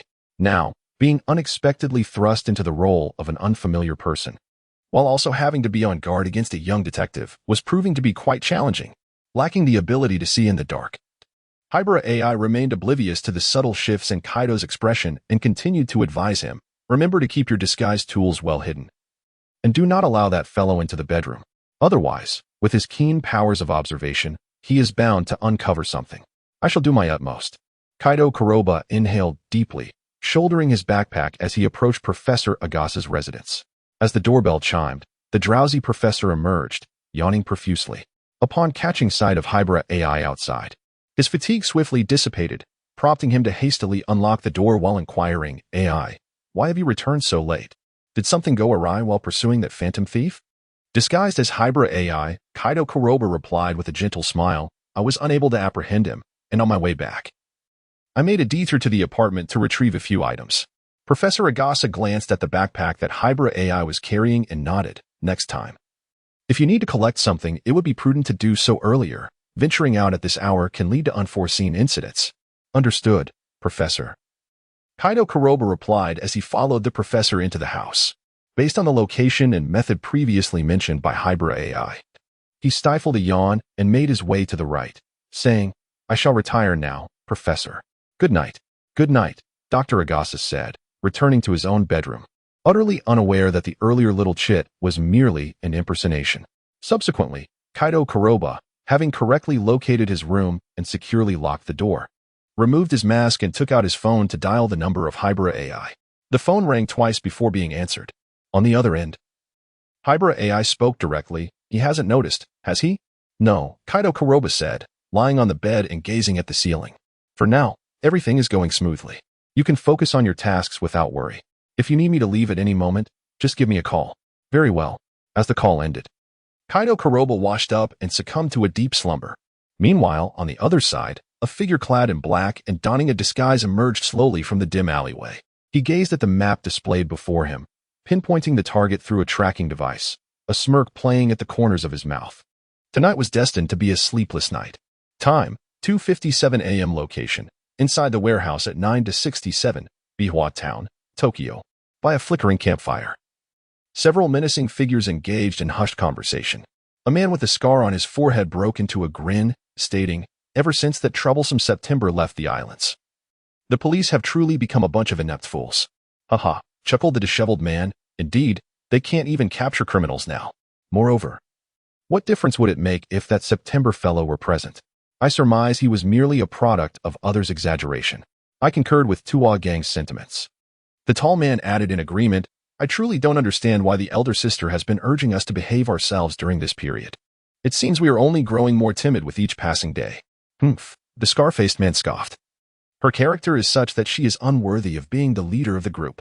I believe it is time she relinquished her position." The one-eyed man, who had been silent until now, suddenly interjected, "The sister's man is not an ordinary individual. If you wish to bring her down, it will not be an easy task." The scar-faced man clicked his tongue and proposed, "If all else fails, let's kidnap her son. Then we can extort some money from her and her husband before fleeing abroad to live comfortably." "This is quite good." The unsavory man was the first to express his agreement, as he was particularly concerned about his son, who was in high school. "I think we should give it a try as well." The tall man concurred, noting that his companion was the administrator of a certain medical company, undoubtedly wealthy. With two supporters for his idea, the scar-faced man turned to the last individual, and one-eyed man, and inquired, "What are your thoughts?"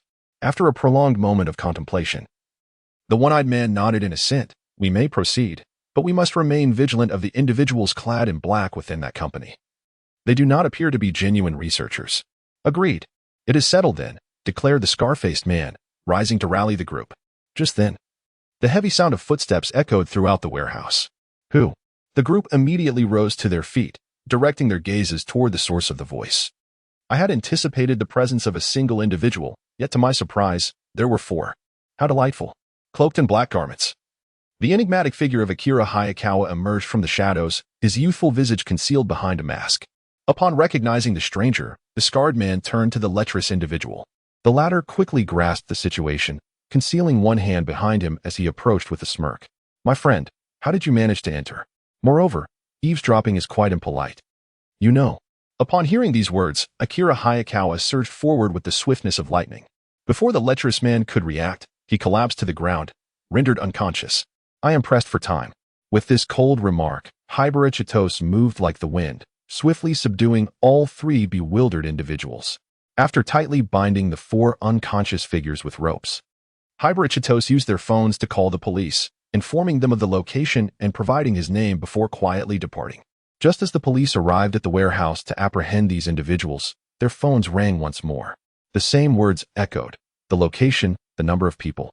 "And I am September, remember to transfer the funds." After a long silence, September delivered all the criminals who had recently graced the wanted list to the police headquarters that night. Meanwhile, as September captured the criminals, a vortex centered around Haibara Ai was beginning to form. Location: in a luxurious apartment on 4th Avenue, Miyakacho, Hoshino Tsuru lay on his bed, perusing the investigative report on Haibara Ai that Kobayashi Fingya had provided earlier that evening.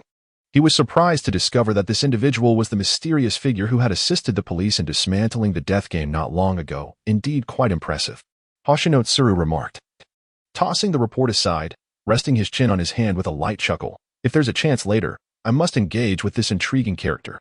But if you seek neither fame nor fortune, what is it that you truly desire? Perhaps a beauty like myself?" Location: in apartment 306 of a building in Kabutocho. Mizuna Reina sat at the table, examining the information provided by Shimizu Iku. After a long silence, she sighed and ignited the documents with a lighter. Watching the papers burn, Mizuna Reina shook her head in regret, lamenting, "Such a fine gem, what a pity." Simultaneously, in a swiftly moving Porsche 356A on an elevated road, the passenger, Jin, casually tossed his cigarette out the window, speaking coldly. "How's the investigation going on the one who assisted the police?" The driver, Vodka, replied respectfully, "Brother, we have thoroughly investigated that person. His name is Haibara Ai. He is an orphan who grew up in an orphanage. After a car accident, he spent several years abroad. And he suddenly returned and settled down a year ago. Is his background clean? Quite clean, Vodka nodded. Although he had assisted the Metropolitan Police in solving numerous cases, he sought neither fame nor fortune, feeling akin to a recluse. Jin sneered. Such individuals do not exist. They merely possess weaknesses yet to be uncovered. He continued. Should we endeavor to discover his vulnerabilities to entice him, or should we find a means to eliminate him? For the moment, let us disregard him. Jin's tone remained unchanged. Our primary objective at present is to eradicate those who pose a threat to the organization, such as that fellow, Akai Shuichi. Upon hearing this, Vodka nodded in understanding and then inquired about another matter. Brother, what shall we do about that woman? Shirley? Indeed. Vodka recalled the report from below. She had already begun her hunger strike. However, according to your instructions, brother, those individuals would not allow her to perish, even if it meant prying her mouth open and force-feeding her. This woman truly remains ungrateful, Jin remarked, exuding an aura of chilling coldness that even made Vodka, who was driving, shudder. The murderous intent emanating from brother has become increasingly terrifying. After a moment, Jin coldly stated, regardless of the circumstances, she must not die before the boss issues a command. Indeed, brother, Vodka replied, formulating a plan in his mind. I will personally instruct those individuals to reduce the food supply, ensuring that the woman does not starve to death while simultaneously lacking the strength to take her own life. Subsequently, Jin gazed out the window, filled with anticipation. Once she has exhausted the patience of the boss, I will allow her to perish in endless agony. Vodka comprehended Jin's sentiments entirely. That wretched woman truly had the audacity to present a counterfeit safe key. One might wonder what she hoped to gain. Having provided the correct key sooner might have allowed her sister to meet a swift demise. As dawn broke the following day, the Bounty Forum erupted with fervor. The cause? In the early hours of the previous night, September, having been silent for an extended period, not only resurfaced but also managed to deliver all the high-value bounty targets to the police department within a single night. On the forum, a discussion thread regarding September's reappearance in the islands ignited. User A. Wasn't it that fellow who claimed this executioner had left? Where is he now? User B. Exactly. Does he not realize that spreading falsehoods is a crime? User C. Damn it. I was lying in wait for a target last night, and guess what happened? User A. What occurred? User C. That lunatic nearly killed me in passing. User B. Has he finally ceased his fixation on criminals? User D. I am more concerned about what transpired. User C. At that moment, I was awaiting my target when I suddenly felt a sharp pain in my neck. And then everything went dark. Upon waking, I found myself tied up with the target I was supposed to capture, surrounded by police. User A. How thrilling. How did you manage to escape? User C. I had not committed any crime, so naturally, the police released me. User D. After all this, I was wondering what was happening. User F. I remained curious about the one who spread the rumor that September had departed. Can someone please reveal his details? If not, I am willing to pay for the information. User A. Count me in. User B. Me too. User C. No chance. If I were that fellow, I would definitely be on the run. As they engaged in their heated discussions, the protagonist, Haibara Ai, registered under another's name and settled into a hotel for rest. After all, he had not slept a wink the previous night, employing tracking devices to deliver most of the recent bounty targets to the police. Within the Osaka Prefectural Police Headquarters, Chief Hattori Heizo squinted at the report in his hands. Upon finishing, he dialed a number on his desk phone. Minutes later, Yamauka Jinjiro pushed open the office door and entered, inquiring, "What is it? Have you summoned me for something significant?" As Yamauka approached, Hattori handed him the report. "Take a look. This is the result of September in just one night." "That hunter?" Yamayama Jinchur queried, taking the document with a sense of perplexity.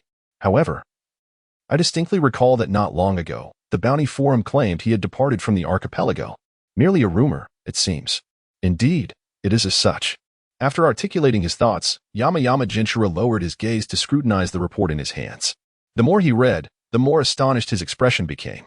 Only after finishing did he exclaim in disbelief. This individual apprehended so many hidden criminals in just one night? Quite remarkable, isn't it? Hattori Heizo suggested.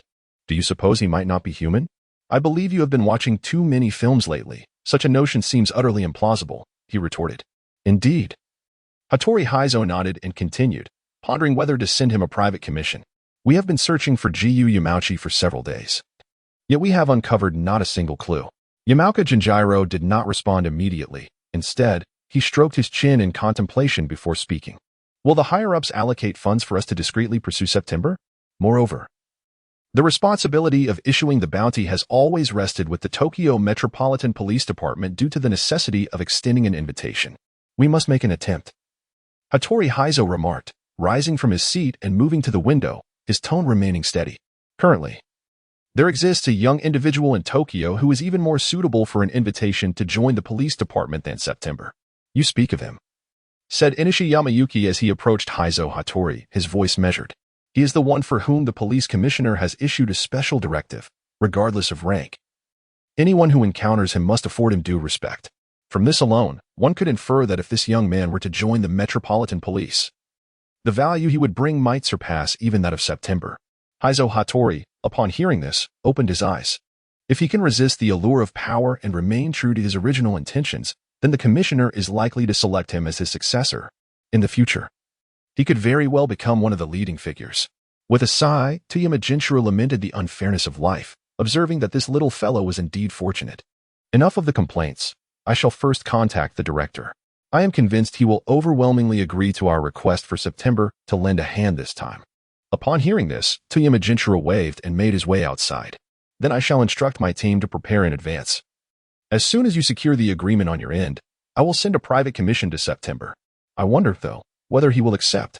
He certainly will, came the confident reply.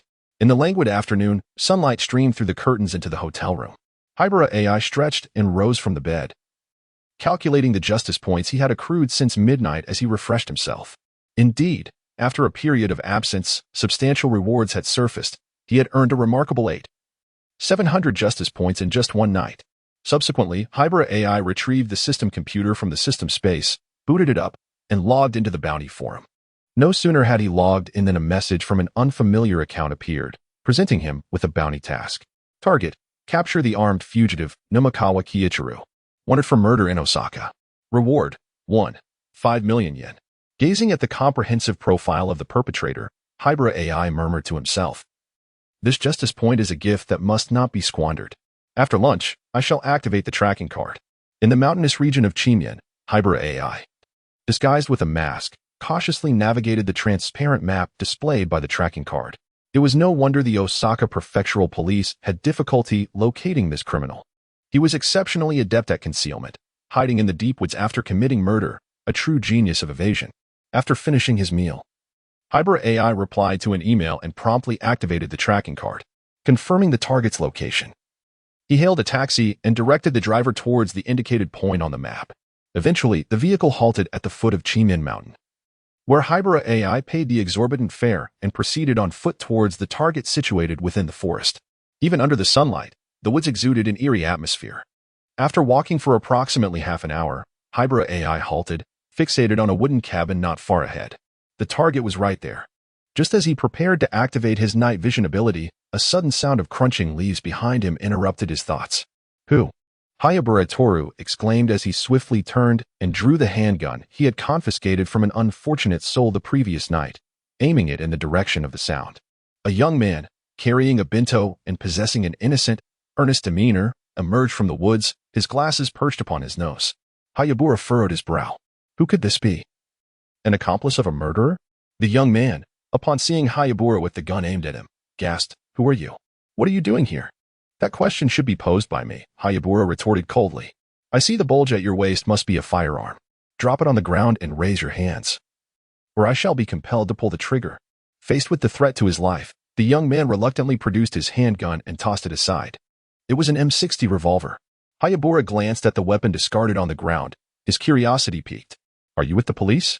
The young man nodded. "My name is Sakata Yusuke, a detective from the Osaka Prefectural Police's 1st Investigation Division."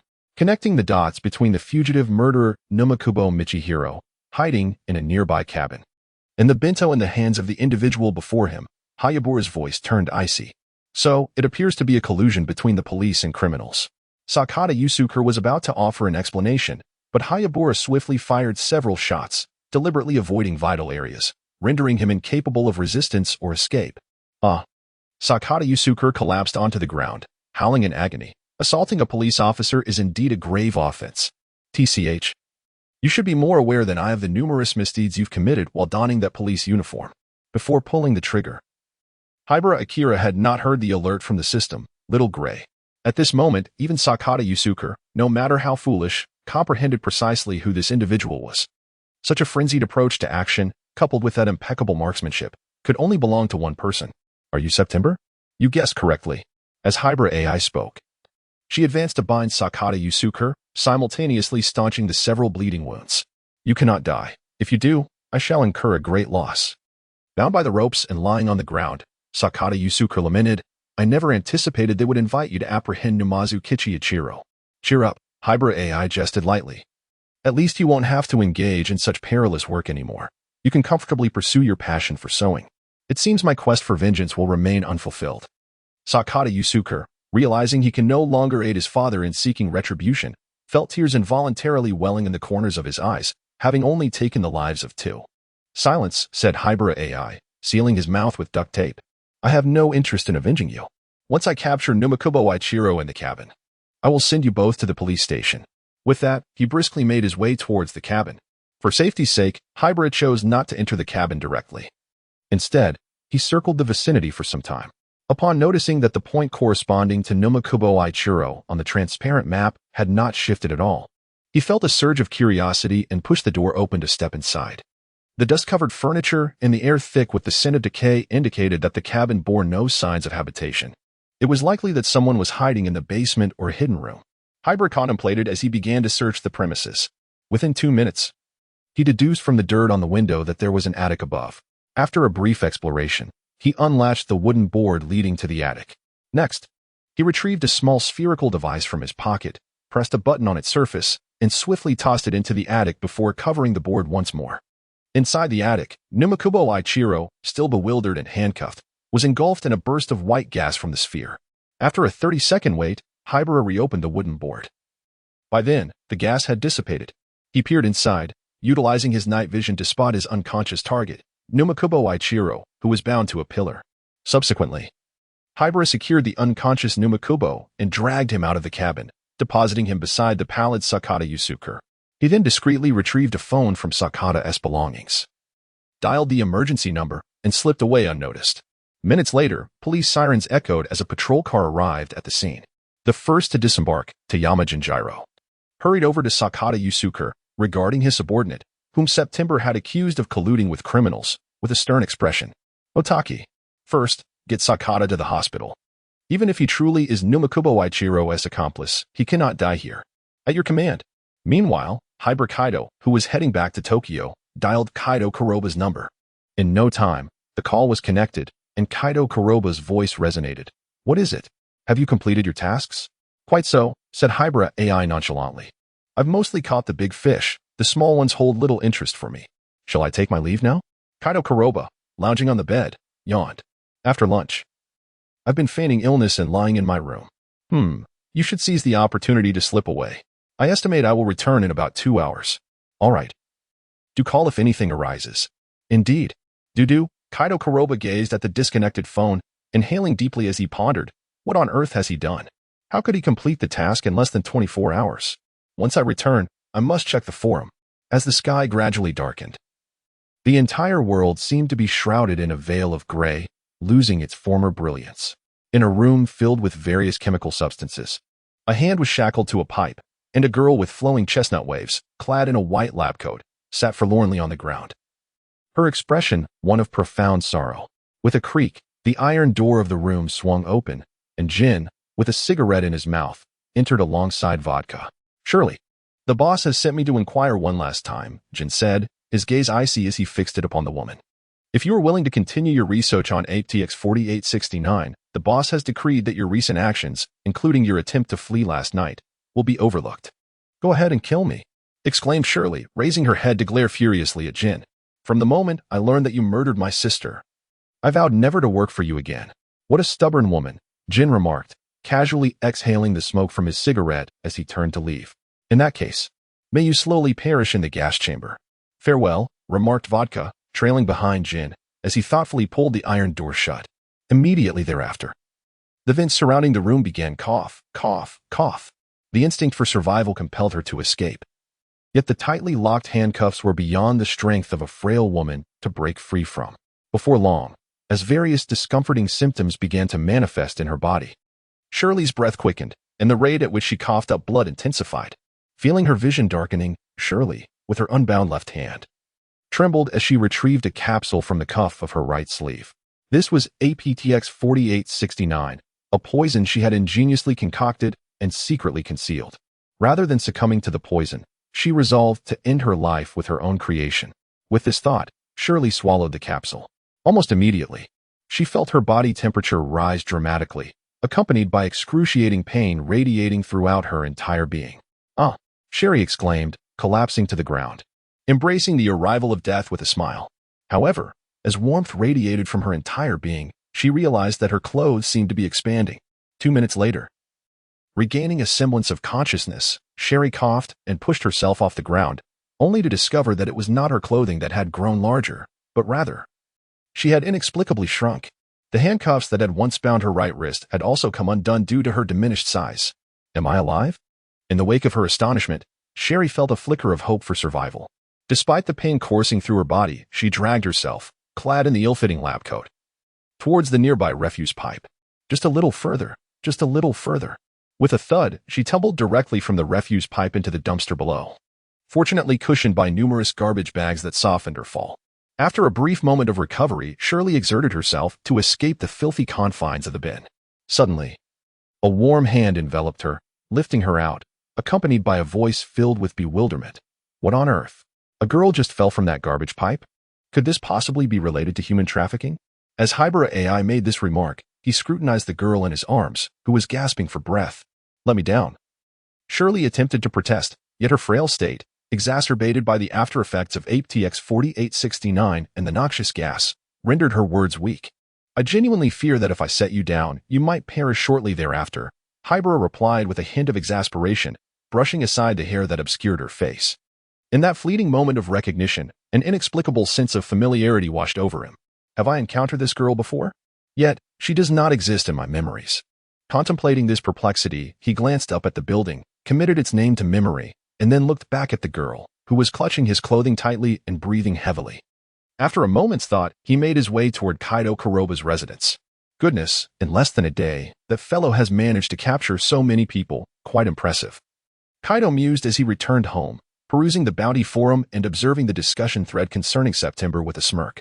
If I were to claim that I know September, would they all come seeking me? Of course, this was merely a fleeting thought. He was aware that should he actually make such a claim, Haibara would likely be the one to deal with him first. Just as Kaido continued to browse through other threads on the Bounty forum, the doorbell rang. I wonder who that could be? He pondered as he quietly approached the door, just as he was about to peek through the peephole. Suddenly, the door was kicked open. Caught off guard, Kaido was struck in the face by the door. Is he not home? Haibara Ai wondered aloud as he stepped inside with the girl in his arms. Perplexed, by all accounts, he should have returned by now. With a resounding thud, the door behind him was forcefully shut. Haibara Ai turned to regard her bloodied friend, greeting him with a sense of longing after their prolonged separation. What on earth are you up to? Kaido Kurobo exclaimed, angrily dabbing at his nose with a tissue from his pocket. Could you refrain from being so rude? Are you in a hurry to meet your maker?